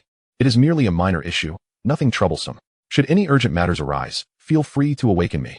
However, unless it is of utmost urgency, please do not disturb my solitude. Yes, young master. After Lin Yang's explanation, the two felt a sense of relief. Before entering seclusion, Lin Yang established a formation throughout the entire secret realm, granting control of this formation to Su Juejue and Xiao Hani. With the formation in their grasp, within this secret realm, no one would be a match for Su Juejue and Xiao Hani, apart from Lin Yang himself. After leaving behind some measures, Lin Yang retreated to his chamber to enter complete seclusion. Sitting cross-legged, Lin Yang couldn't help but chuckle to himself. Since arriving in this world, he had never engaged in serious cultivation. This time, however, his seclusion was not for the purpose of cultivation. With the legacy left by his beloved systems, he had no need to cultivate. Yet, he had encountered a genuine dilemma. As he pondered this issue, Lin Yang felt somewhat helpless. He had always believed that his cultivation level represented the pinnacle of this world, and thus had not sought further advancement. However, as he spent more time in this realm, he began to sense an impending rupture of some sort. This feeling intensified when he exerted his cultivation, and he now suspected the source of this sensation. It seemed that after absorbing starlight, his cultivation had not stabilized. Rather, it continued to grow over time, to a point where it could potentially influence the world itself. In simpler terms, if Lin Yang neglected this matter and allowed his cultivation to continue to grow unconsciously, it could lead to a catastrophic collapse of the Hongyu continent at any moment. Although such speculation shocked him, he felt certain of his intuition. He did not wish to bring ruin to the Hongyu continent, especially since it was the first world he had descended upon and held a special significance for him. The crux of the issue was that Lin Yang's power did not stem from his own cultivation. While he maintained an invincible facade, it was all through overwhelming force. A true powerhouse should wield their strength with ease. It is akin to standing on an egg. Anyone could easily crush it. But to tread upon it without causing harm is the mark of genuine strength. Lin Yang needed to master his power to that extent. Otherwise, the countless beings of the Hongyu continent would be in grave peril. Alas, the thought that he might one day become a hidden threat to an entire world was rather peculiar. After sharing a jest with himself, Lin Yang delved into the starry expanse of his consciousness. This realm, encompassing all phenomena, surely harbored something that could aid him. This is the first time the young master is secluding himself for such an extended period. It feels rather unusual. Su Juejue and Xiao Hani sat by the stone table in the courtyard, with Su Juejue gazing towards Lin Yang's chamber, sensing a peculiar force pulsing within. For a figure as formidable as the young master, it would be unremarkable for him to be in seclusion for several hundred or even 1,000 years. We merely need to manage the affairs he has entrusted to us. Xiao Hani's eyes sparkled with admiration. Chapter 96, The Fallen Demon Sea. While the secret realm fell into a tranquil silence due to Lin Yang's seclusion, outside, the representatives of various factions returned to their respective domains after bringing back the celestial chessboard, leaving everyone astonished. It was hard to believe that such a powerful being existed in the Hongyu continent. Many wished to pay their respects, though more sought to ascertain whether there was still a chance to obtain Lin Yang's celestial chessboard. However, those representatives stopped them, stating that the senior did not favor disturbances. The primary concern at present was to resolve the matter of the demon god altars. Upon hearing this, everyone acknowledged the truth in it and abandoned their intentions. They gathered their forces and began the monumental task of eradicating the demon god altars in their respective areas. Months hastily passed. In the southwestern expanse of the Hongyu continent, beyond the vast Kangmang domain, lay an endless ocean, untouched by human feet, known as the Fallen Demon Sea. This was the region where the remnants of the demon and beast races took refuge after being vanquished by humanity. At the deepest part of the Fallen Demon Sea, there existed an island shrouded in black mist, exuding a continuously unsettling aura. The island featured a series of peaks, and under the veil of black fog, hidden palaces flickered into view. Presently, within one such palace, 8 towering figures manifested. Recently, the human race must have encountered some stroke of luck, as they have consecutively eradicated hundreds of demon god altars. This is nearly 1/5 of all the altars we have set up. This cannot simply be attributed to fortune. The humans must have acquired some remarkable opportunity. If this continues, our meticulously laid plans over the millennia may be reduced to ashes. A heavy conversation ensued, filled with a sense of gravity. My lord, if it comes to it, shall we not take action ourselves? After so long of absorption, the demon god altars should have mostly recovered. Even if just one altar succeeds, we can restore the glory of the demon race and trample the humans beneath our feet. One figure gazed anxiously at the most mysterious and imposing figure among them. The towering figure remained silent for a time, then slowly opened their eyes. No, I have a sensory connection with the demon god altars. Now is not the time to act. Striking now would be futile, should it yield no results. The wrath of the demon lord is not something we can endure. Upon hearing the lord's words, the demons fell silent once more. Must we simply wait and see? What if the humans manage to eliminate all the demon god altars before the opportune moment arrives? Not to worry. Although we do not know what means the humans have employed to locate so many altars in such a short span, those few altars are not within their reach. The 2 locations are not places ordinary individuals can enter. Even we barely managed to gain access for a limited time, relying on the power of the demon lord. The demons nodded in agreement, feeling somewhat reassured. The 2 locations mentioned by their lord were indeed zones of life prohibition, devoid of any life essence. One of them was the former celestial beast domain. The other was an area little known throughout the continent, the Sword Chasm River. Indeed, the Sword Chasm River concealed the territory of the Hongyu continent, though no one knew how to locate it. It resembled a secret realm, yet it was not entirely one. The secret realm is akin to a diminutive world that exists within the Hongyu continent, devoid of the heavenly Tao and incomplete in its loss. Nevertheless, it remains an integral part of the Hongyu continent, firmly situated within this realm. Within this grand hall, the only one who has ventured there is the demon lord, and he did so by leveraging the power of the demon god. Yet, even he remains oblivious to its precise location within the Sword Chasm River. Perhaps it lies beneath the riverbed. Thus, a place that even they cannot locate is certainly beyond the reach of the human race.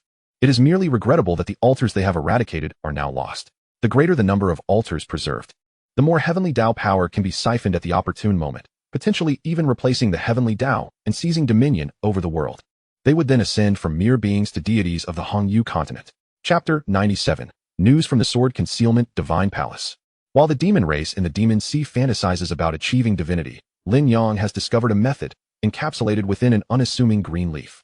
With the aid of this leaf, Lin Yang has entered a state of genuine focus. His consciousness drifts through a series of vague, yet unfamiliar scenes. At times, the sound of robust reading fills the air. At others, the thunderous clamor of battle, and occasionally, the soft whispers of gentle conversation. Seated cross-legged within his chamber, Lin Yang's brow furrows and relaxes intermittently, akin to the dreamlike state he usually inhabits. Yet, there is an exceptionally clear sense of grounding. Lin Yang understands that this is the effect of the leaf, which must be employing some arcane method to allow him to continuously experience what he ought to. He can also vaguely sense his cultivation solidifying. Much like a garment that initially feels ill-fitting, but through continual adjustments, becomes perfectly tailored to him. In this state, several months pass. Lin Yang remains ensconced in his meditative slumber. Meanwhile, Su Ziyu and her companion, who are guarding the small courtyard, encounter an individual. Xianfeng arrives in haste. Upon seeing Su Ziyu and her companion, he first bows respectfully and then inquires, "Esteemed fairies, is the senior still sequestered in meditation?" Su Ziyu nods. The young master has yet to emerge. Hearing her response, Xuanfeng's expression grows increasingly grave. They exchange glances, and Su Ziyu asks, "Is there a matter of concern?" After a moment's hesitation, Xianfeng resolves to disclose the situation. Although the 2 women before him hold the status of mere attendants, they are nonetheless close associates of Lin Yang, and perhaps can offer a solution. News has come from the Sword Concealment Divine Palace in the Western Plateau. While searching for the demon god altar, they were led to the Sword Chasm River. Yet, upon reaching a certain point along the river, they found themselves without further guidance. They have lingered there for several tens of days, yet have made no progress. Therefore, we seek the senior's assistance to investigate. As he speaks, Xianfeng feels a twinge of embarrassment. After all, the senior has placed such great trust in them, bestowing upon them the invaluable celestial chessboard, only to now require their intervention once more. This feels somewhat like a disappointment to the senior's expectations. Upon hearing this, Su Ziyu and Qiu Hani express surprise. It is astonishing that even the celestial chessboard could not locate the demon god altar. Thus, the Sword Chasm River must possess some extraordinary characteristics. After a brief contemplation, Su Ziyu addresses Xianfeng. Before the young master entered meditation, he instructed us to ensure the successful elimination of the demon god altar. Let us first advise the Sword Concealment Divine Palace to refrain from rash actions while we deliberate. Understood. Xianfeng bows before exiting the secret realm. Although he did not meet the senior, the prior instructions suggest there should be no issues. After Xianfeng departs, Qiu Hani turns to Su Ziyu, saying, "You, I shall go. You remain here to guard the young master. The matter at hand is about who should undertake the task." With Lin Yang unlikely to emerge from his meditation soon, the situation regarding the demon god altar cannot be delayed. Lin Yang had entrusted them with numerous means before he secluded himself, so their investigation holds considerable potential for resolution. They believe they cannot simply wait for the young master to resolve everything. However, in response to Qiu Hani's suggestion, Su Ziyu shakes her head. "Sister Hani, I shall be the one to go. Moreover, I journeyed alongside the young master from the Kangmang domain, and this presents an opportunity for me to visit my father." At this point, Su Ziyu hesitates, seemingly recalling something. Additionally, when I first encountered the young master, I had inadvertently offended him. Yet he did not take my life, but chose to keep me by his side. Hence, I have long desired to do something for him as a gesture of gratitude for sparing me.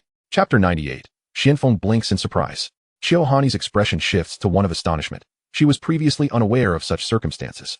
She only knew that Su Ziyu and the young master had been together since she met them, both hailing from the Kangmang domain. Noticing that Su Ziyu does not intend to elaborate further, Qiu Hani refrains from pressing her for details. Yet she remains somewhat hesitant regarding who should venture to the Sword Chasm River. After all, their presence in the secret realm ensures their safety. And this matter is no trivial affair. It involves confronting a group of fully realized tribulation transcendents regarding an issue that has lingered unresolved for a long time. The situation at the Sword Chasm River is likely to be far from simple, and there may be unforeseen dangers. Having spent time together, they have forged a profound friendship and are reluctant for the other to take risks. Observing Qiu Hani's lingering indecision, Su Ziyu speaks with conviction. "Sister Hani, do not waver. My mind is made up. If you continue to contest my decision, it would be tantamount to denying me as your sister." Seeing Su Ziyu's determination, Qiu Hani exhales a resigned sigh. "Very well, when do you plan to depart? Should you wait a few days? What if the young master emerges during this time? I shall set forth immediately. If we wait for the young master to resolve everything, then what purpose do we serve?" Su Ziyu replies, casting a glance at the tightly shut door of Lin Yang's chamber. After a moment of contemplation, she bids farewell to Qiu Hani and departs the secret realm to find Xianfeng. "Fairy, perhaps I should accompany you, or allow Feichen and the others to follow you."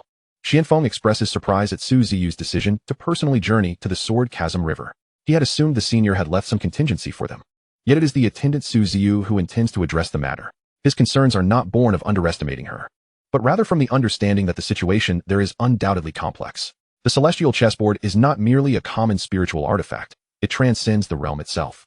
In theory, even if they were to scour the entire Hanyu continent, it should not pose a problem. However, their cultivation levels are modest, merely at the perfected tribulation stage. Thus, excessive use of the celestial chessboard could inflict significant harm upon themselves. Nevertheless, the potential power of the celestial chessboard is truly unimaginable. The location that even the chessboard cannot accurately pinpoint must surely possess means or threats that surpass the perfected tribulation level. Should Su Ziyu succeed, it would be fortunate, yet, if she were to fail and become ensnared, who could withstand the senior's wrath? "Fear not, I shall undertake this journey alone. Rest assured, should anything befall me, Sister Hani will clarify matters on your behalf." Su Ziyu, understanding Xuanfeng's concerns, alleviates his worries directly. "Just inform the people of the Sword Concealment Divine Palace that I am on my way." "Understood. Please take care, Fairy." Su Ziyu summons a black-sailed boat, setting her course for the Sword Chasm River. Before entering meditation, Lin Yang temporarily entrusted the boat to the two of them. It is not a gift to be easily dispensed, for the black-sailed boat is a unique treasure, unparalleled even within the sea of consciousness. Alas, may the fairy return safely. Xianfeng sighed, blinking his eyes. The Sword Ravine River has arrived. Su Ziyu murmured softly as she gazed at the vast river, which flowed endlessly before her. Chapter 99. Arrival at the Sword Ravine River. The black-sailed boat was no ordinary vessel. Lin Yang had previously taken his time to reach Xianzhou, indulging in leisurely pursuits along the way. However, now, Su Ziyu, alone, had arrived at the Sword Ravine River in the blink of an eye. Following Xuanfeng's directions, She encountered two fully fledged tribulation crossing experts from the sword concealing temple, whom she had seen before at the Tianxian sect. The two men were taken aback by Su Ziyu's sudden appearance, having just received news from Xianfeng that one of the fairies accompanying the elder had come to assist them. To their astonishment, she now stood before them. They could not help but marvel at the elder's formidable presence. Even an attendant by her side seemed unfathomably powerful. Suppressing their astonishment, both men bowed in unison, expressing their gratitude. "We are truly humbled, fairy, for your personal visit. There is no need for such formality. The matter of the demon god altar is of utmost importance to my lord. A visit is but a trifling matter. Allow me to brief you on the current situation." Su Ziyu replied, undaunted in the presence of the two powerful sword cultivators. Previously, such figures had seemed unattainable to her. Even a mere flick of their fingers could spell her doom. Yet now, representing her lord, she could not afford to tarnish his dignity. Thus, she inquired directly and confidently. "What seems to be the issue?" "Indeed, fairy, please observe. The guidance of the heaven and earth chessboard has brought us here, yet it now wavers, obscured and indistinct, leaving us without direction." The elder from the sword concealing temple revealed the chessboard. Su Ziyu's gaze fell upon it, where a swirling essence of black and white pulsated, flickering intermittently. When it appeared, its direction pointed toward the Sword Ravine River before fading once more, re-emerging unchanged, lacking any further guidance. A frown creased Su Ziyu's brow as she pondered the situation. Before her lay the Sword Ravine River, seemingly no different than before. Ordinarily, if the demon god altar were present, the heaven and earth chessboard would operate autonomously, revealing its location, just as it had with the altars they had previously dispelled. Yet here, it seemed strangely inexplicable. The elder sword cultivator spoke with gravity. "This is quite troubling." Su Ziyu remained silent, contemplating the river for a long while before releasing the black-sailed boat.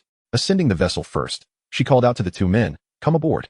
The two from the sword-concealing temple exchanged glances before swiftly stepping onto the boat behind her. Once the three were settled, the black-sailed boat surged toward the Sword Ravine River. As it was about to plunge into the water, the expressions of the two cultivators grew peculiar.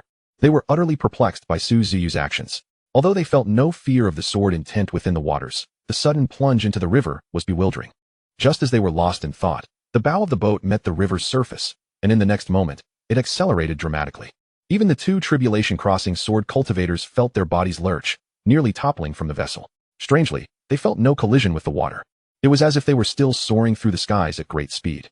Once they regained their balance, they sensed the boat gradually decelerating. Chapter 100, The Mysterious Realm.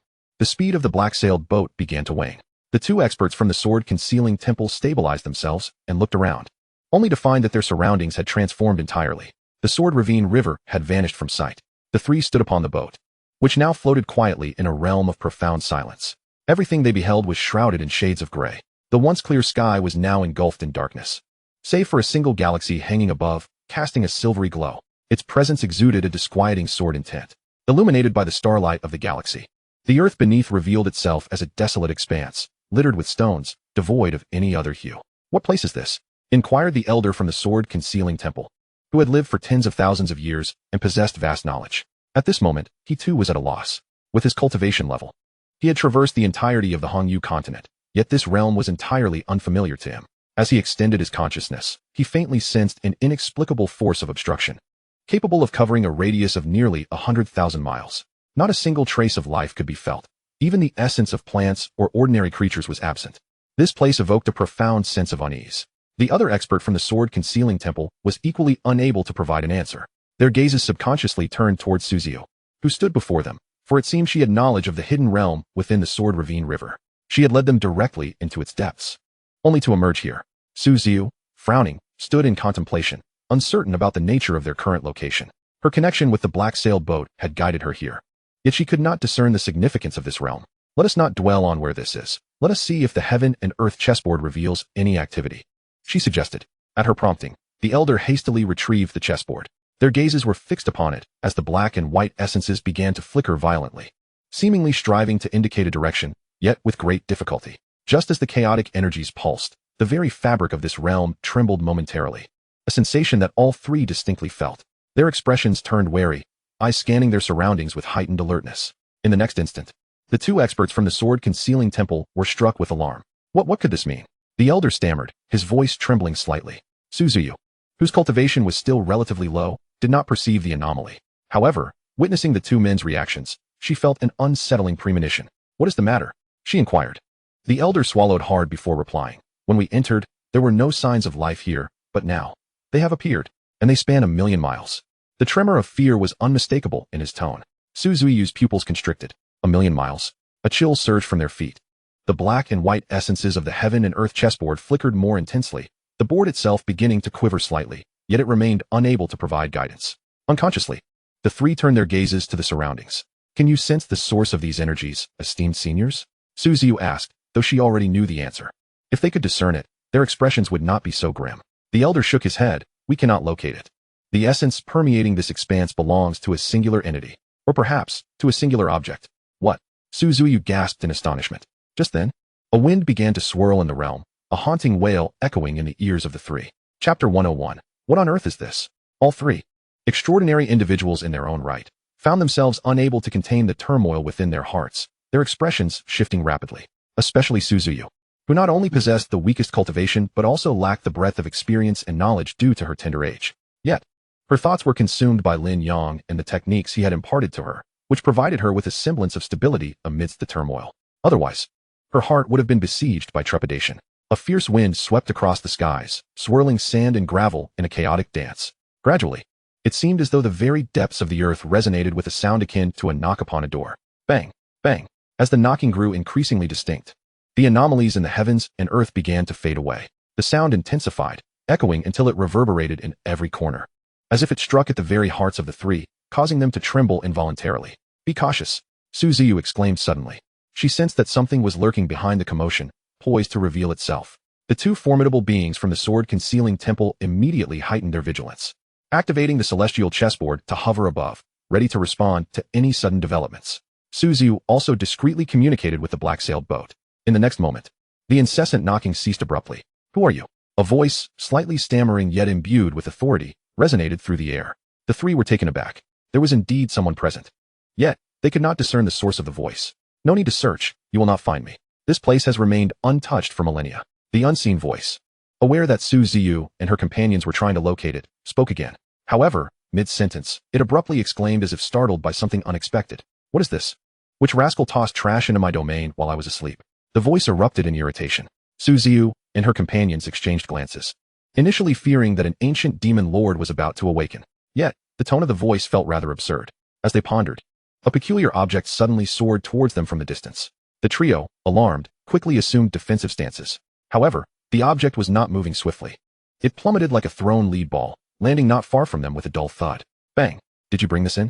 The voice inquired with a hint of malice, as if ready to unleash fury upon them at the mere affirmation of their involvement.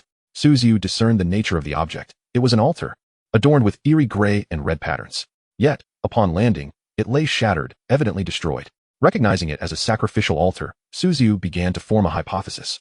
However, having never encountered a demon god altar before, she turned to the two from the sword-concealing temple. They exchanged a glance filled with complex emotions, and upon noticing her gaze, they nodded. Fairy, this is indeed the demon god altar. Its aura is far more formidable than those we previously eliminated. The elder's heart sank at this revelation. It was clear that this hidden entity possessed the power to obliterate the altar by its own might, indicating yet another supreme being surpassing the pinnacle of this world's strength. Chapter 102. The Prattle. The two formidable beings from the sword-concealing temple were now numb to the circumstances. Reflecting on their status prior to this journey to the Tianxian sect, they had been among the most esteemed individuals in the world, unchallenged by anyone. Yet now, they found themselves dwarfed by the young woman from Luoxian Mountain, Lin Yang. And this mysterious entity before them. Was the world truly this intricate? Had their previous invincibility merely been an illusion? A sense of melancholy began to settle in their hearts. Not speaking, playing the part of a master? The hidden voice, noticing their stunned silence, expressed its displeasure. An aura of pressure accompanied its words, resonating painfully in their minds. The three felt a jolt. Elder, we did not bring this altar. We came precisely to eliminate it. If this place is indeed your abode, we apologize for the intrusion. We shall take our leave at once. The elder from the sword-concealing temple bowed in respect to the void, smiling as he explained. He signaled to Suzuyu and the other, indicating their intention to depart. Huh, do you take me for a fool? No one has entered here. I have been alone for millennia. I shall see how you got in. Ah, the celestial chessboard? Isn't that the invention of that old fellow Phaedon? Do you know Phaedon? You aren't descendants of that old thief, are you? Is he still alive? He should be dead by now. How long has it been, and how tragic was his end? Ha! Hey, don't leave. I haven't dismissed you. The hidden voice shifted from anger to a rambling disarray. At this moment, the three had neither the inclination nor the time to engage with it in dialogue. Suzu directed the black-sailed boat to depart. But the unseen presence had no intention of allowing them to escape so swiftly. The sand and gravel on the ground began to tremble, coalescing in an instant into a colossal fist suspended in the air. Behold this mighty fist. If you do not cease your movements, I shall obliterate your wretched boat. The overwhelming force of the giant fist made it clear to the three that escape was no longer an option. Fairy, you should leave. If possible, please advocate for us, to the elder. The elder from the sword-concealing temple suddenly spoke earnestly to Suzu before leaping from the black-sailed boat. The middle-aged swordsman followed closely behind. Suzu was momentarily taken aback. Wait, she intended to convey that it was unnecessary.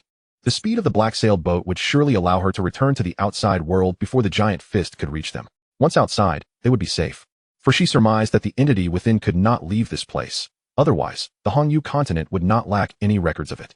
Yet now, seeing the two men bravely facing the giant fist, the situation had become complicated. Though she could disregard their fates, they had been serving her master. Moreover, in this life-and-death crisis, their willingness to shield her could not be ignored. Resolving herself, she ordered the black-sailed boat to come to an abrupt halt. At that moment, two astonishing sword techniques soared into the sky, aimed at the giant fist. Under normal circumstances, these sword techniques could cleave the vast expanse of the Kangmang region into fragments.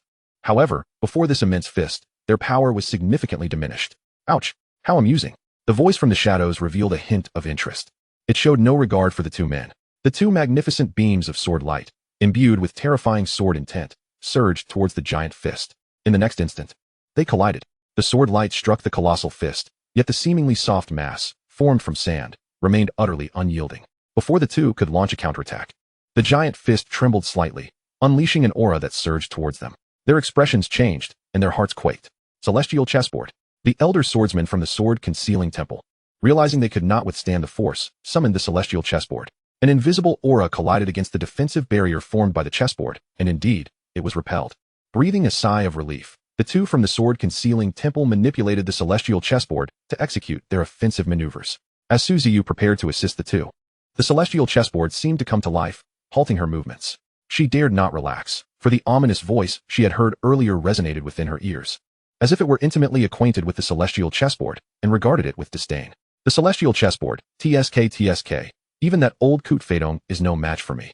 Let alone you who cannot even unleash its true power. The voice, concealed in the shadows, displayed no anger upon witnessing its attack thwarted. Instead, it spoke with an eerie calm. Meanwhile, the elder who had intended to manipulate the chessboard for an offensive maneuver suddenly sensed something amiss. It was out of control. Panic seized him as he realized he had lost command over the celestial chessboard. Master, what is happening? The middle-aged sword cultivator inquired, perplexed by his mentor's hesitation to seize the moment for retaliation.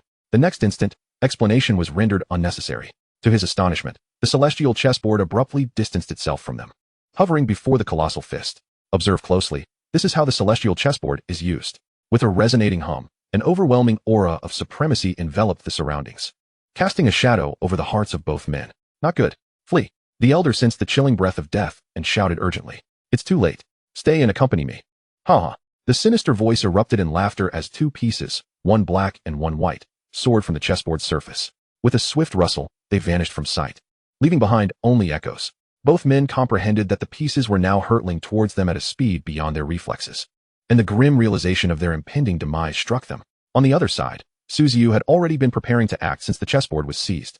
Observing the disappearance of the two pieces, her countenance hardened, hoping that her companion was indeed stronger than this mysterious foe. After murmuring to herself, she retrieved a seal from her bosom. Go, she commanded, sending the seal flying towards the battlefield. At that moment, with the pieces having vanished in an unbelievable blink, both men understood they were doomed. They closed their eyes, despairing as they awaited the arrival of death.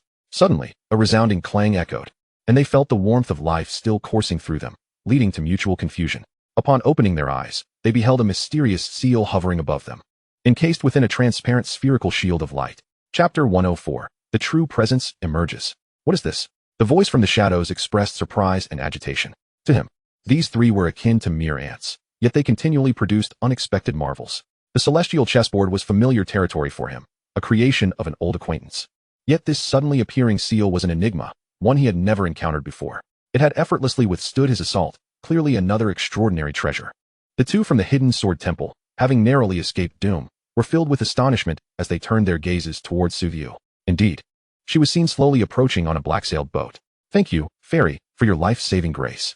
Originally, They had intended to buy time for Suziu, but the tables had turned, and she had saved them instead, leaving them momentarily embarrassed.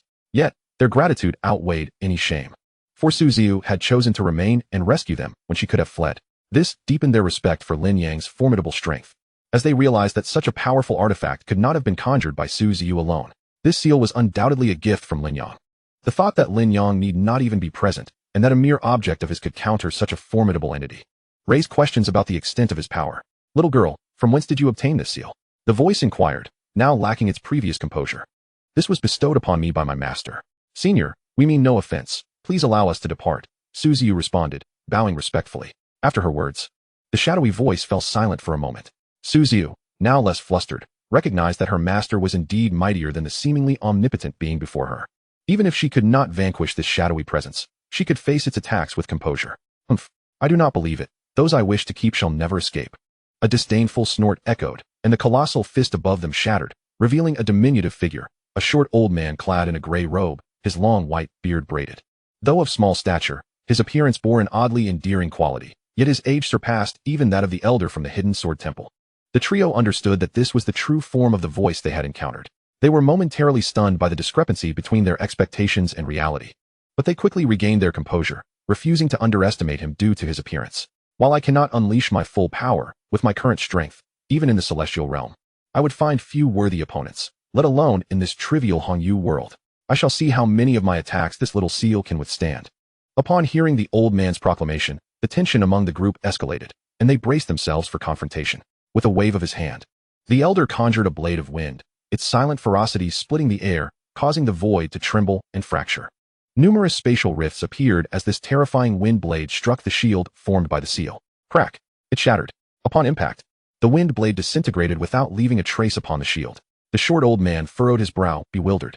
Chapter 105.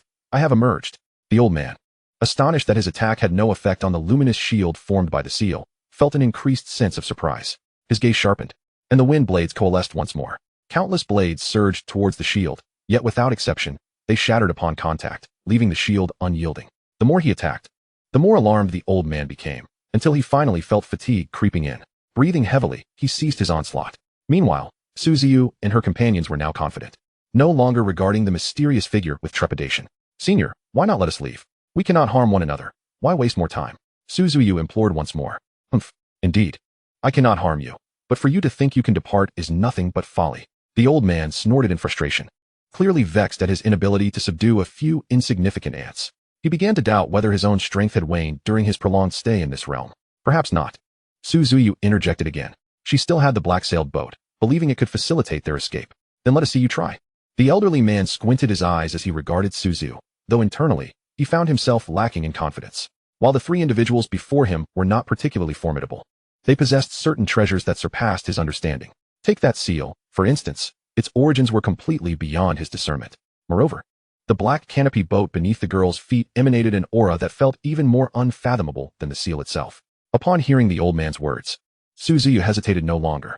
She turned to the two sword cultivators from the sword concealment temple and commanded, board the ship. Understood. The two swiftly leaped onto the black canopy boat. Suziu cast a glance at the diminutive old man before directly communicating with the boat.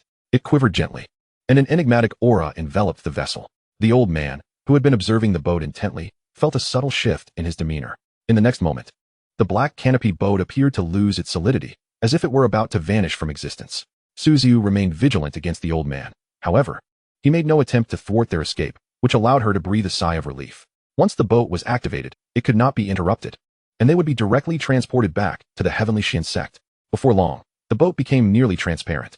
Just then, in a flash of lightning, the old man's eyes gleamed with excitement, and he vanished from his original position. Suziu and the two from the sword concealment temple were taken aback. In a swift motion, Suziu turned around, only to find that the old man had managed to board the black canopy boat at the last moment. He stood behind them, sporting an uncontrollable smile of exhilaration. Her heart quickened as she hastily maneuvered the boat to envelop the three of them. In that instant, the black canopy boat vanished from its previous location, reappearing in the realm of Xianzhou at the heavenly Xian sect.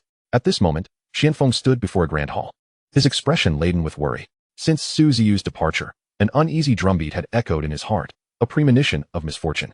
He feared that her journey to the Sword Gorge might lead to unforeseen calamities. The matter concerning the demon god altar was secondary. should anything befall Suziu. It would be impossible to explain to Lin Yang. Suddenly, Xuanfeng's gaze shifted. In his line of sight, the familiar silhouette of the black canopy boat gradually emerged on the horizon. Has she returned so soon? Before he could feel relief at the prospect of Suziu's imminent return, a raucous, ecstatic laughter pierced the air. I'm out. I've finally emerged from that cursed place after countless years. Ha ha. The thunderous laughter resonated throughout the heavens and the earth. All beings who heard that voice trembled in their hearts. The sound carried no intent to target anyone, yet it bore an overwhelming pressure that was undeniably formidable. The old man stood at the bow of the black canopy boat, raising his arms in triumph, while Suziu and the two sword cultivators regarded him with wariness. Their expressions grave. She sensed that the old man appeared even more powerful after his departure from that place. Xuanfeng's figure abruptly manifested before the black canopy boat. He noticed a strange old man aboard the vessel and, seeing the expressions of Suziu and her companions, understood that this newcomer likely bore ill intentions. The overwhelming aura he exuded was terrifyingly palpable. Fairy. Xianfeng found it difficult to even meet the old man's gaze. Instead, he turned to Suziu, his voice tinged with uncertainty. The current situation left him somewhat at a loss. When had this world transformed so drastically? Even those of them who had attained full mastery of the tribulation now faced life-threatening dangers at any moment. At that moment, Suziu had no chance to converse with Xianfeng. After a fit of manic laughter, the old man turned his attention to Suziu, saying, I must thank you, young lady, for bringing me here. Do not be alarmed. I am not a great demon, though I was suppressed for millennia. It was my captor who was the true fiend. I wish to meet the person behind you. Lead me to him. The old man's face bore a smile that seemed benign, yet Suziu did not relax her guard. After a moment of contemplation, she nodded and replied, Very well. Please follow me, senior. She then addressed the two cultivators from the Sword Concealment Temple, instructing, You shall wait outside. Suziu aimed to bring the old man into the secret realm. However, she certainly would not introduce him to her master, who was currently in seclusion and could not be disturbed. The reason for her agreement to lead him into the secret realm was that she was aware that within it, she and Xiaohani were invincible. Those were the means left to them by their master. Yes, fairy. The two from the Sword Concealment Temple complied and settled beside Xianfeng. The three of them gazed solemnly at the black canopy boat that had vanished into thin air. Alas, at this moment, we are utterly powerless. The elder from the Sword Concealment Temple sighed beside Xianfeng. Indeed, we can only await the outcome, Xianfeng agreed. Meanwhile, two figures materialized outside a small courtyard within the secret realm. Is this where your master resides? The diminutive old man surveyed his surroundings, a hint of skepticism crossing his features. This appeared to be an exceedingly ordinary secret realm. He had presumed that the individual behind this girl would be a powerful being of his caliber, yet here they were in such a mundane locale. Could he have also been suppressed? Suziu paid no heed to his musings. Upon reaching the entrance of the small courtyard, she paused.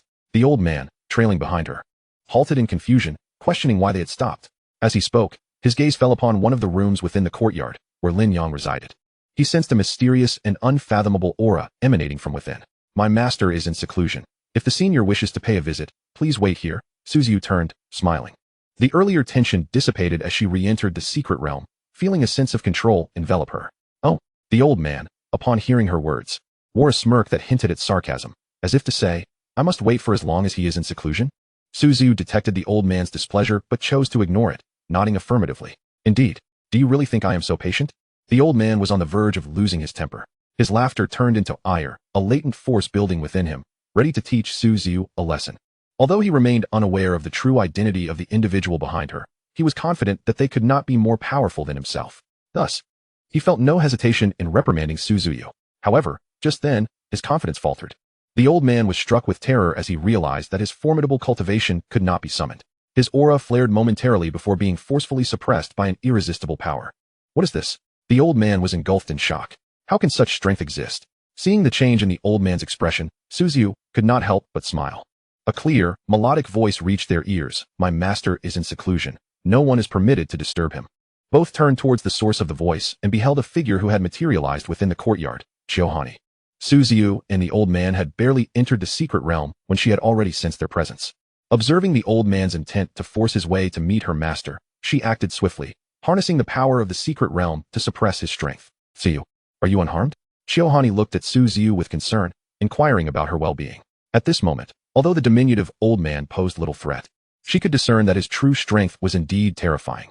Hence, she feared that Suziu might suffer outside. I am perfectly fine, Suziu replied with a radiant smile. The old man stared in terror at the suddenly appearing Xiaohani. Who are you? Was it you who acted?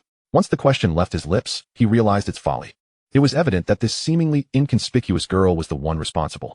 From her words, it was clear she, like the girl who brought him here, was an underling of the mysterious figure behind them. Contemplating this, the old man grew even more fearful, having not yet encountered the true master. He was already subdued by one of their subordinates. What kind of terrifying existence could the master be? The more he thought, the more anxiety swelled within him, causing beads of sweat to form on his brow. He began to regret coming to meet this enigmatic being, after finally escaping. How delightful it would have been to leisurely leave Hongyu continent. Yet, he could not suppress his curiosity. I am the servant of my young master. Since you wish to meet him, you shall wait here obediently and not disturb his seclusion. Chiohani said indifferently to the old man.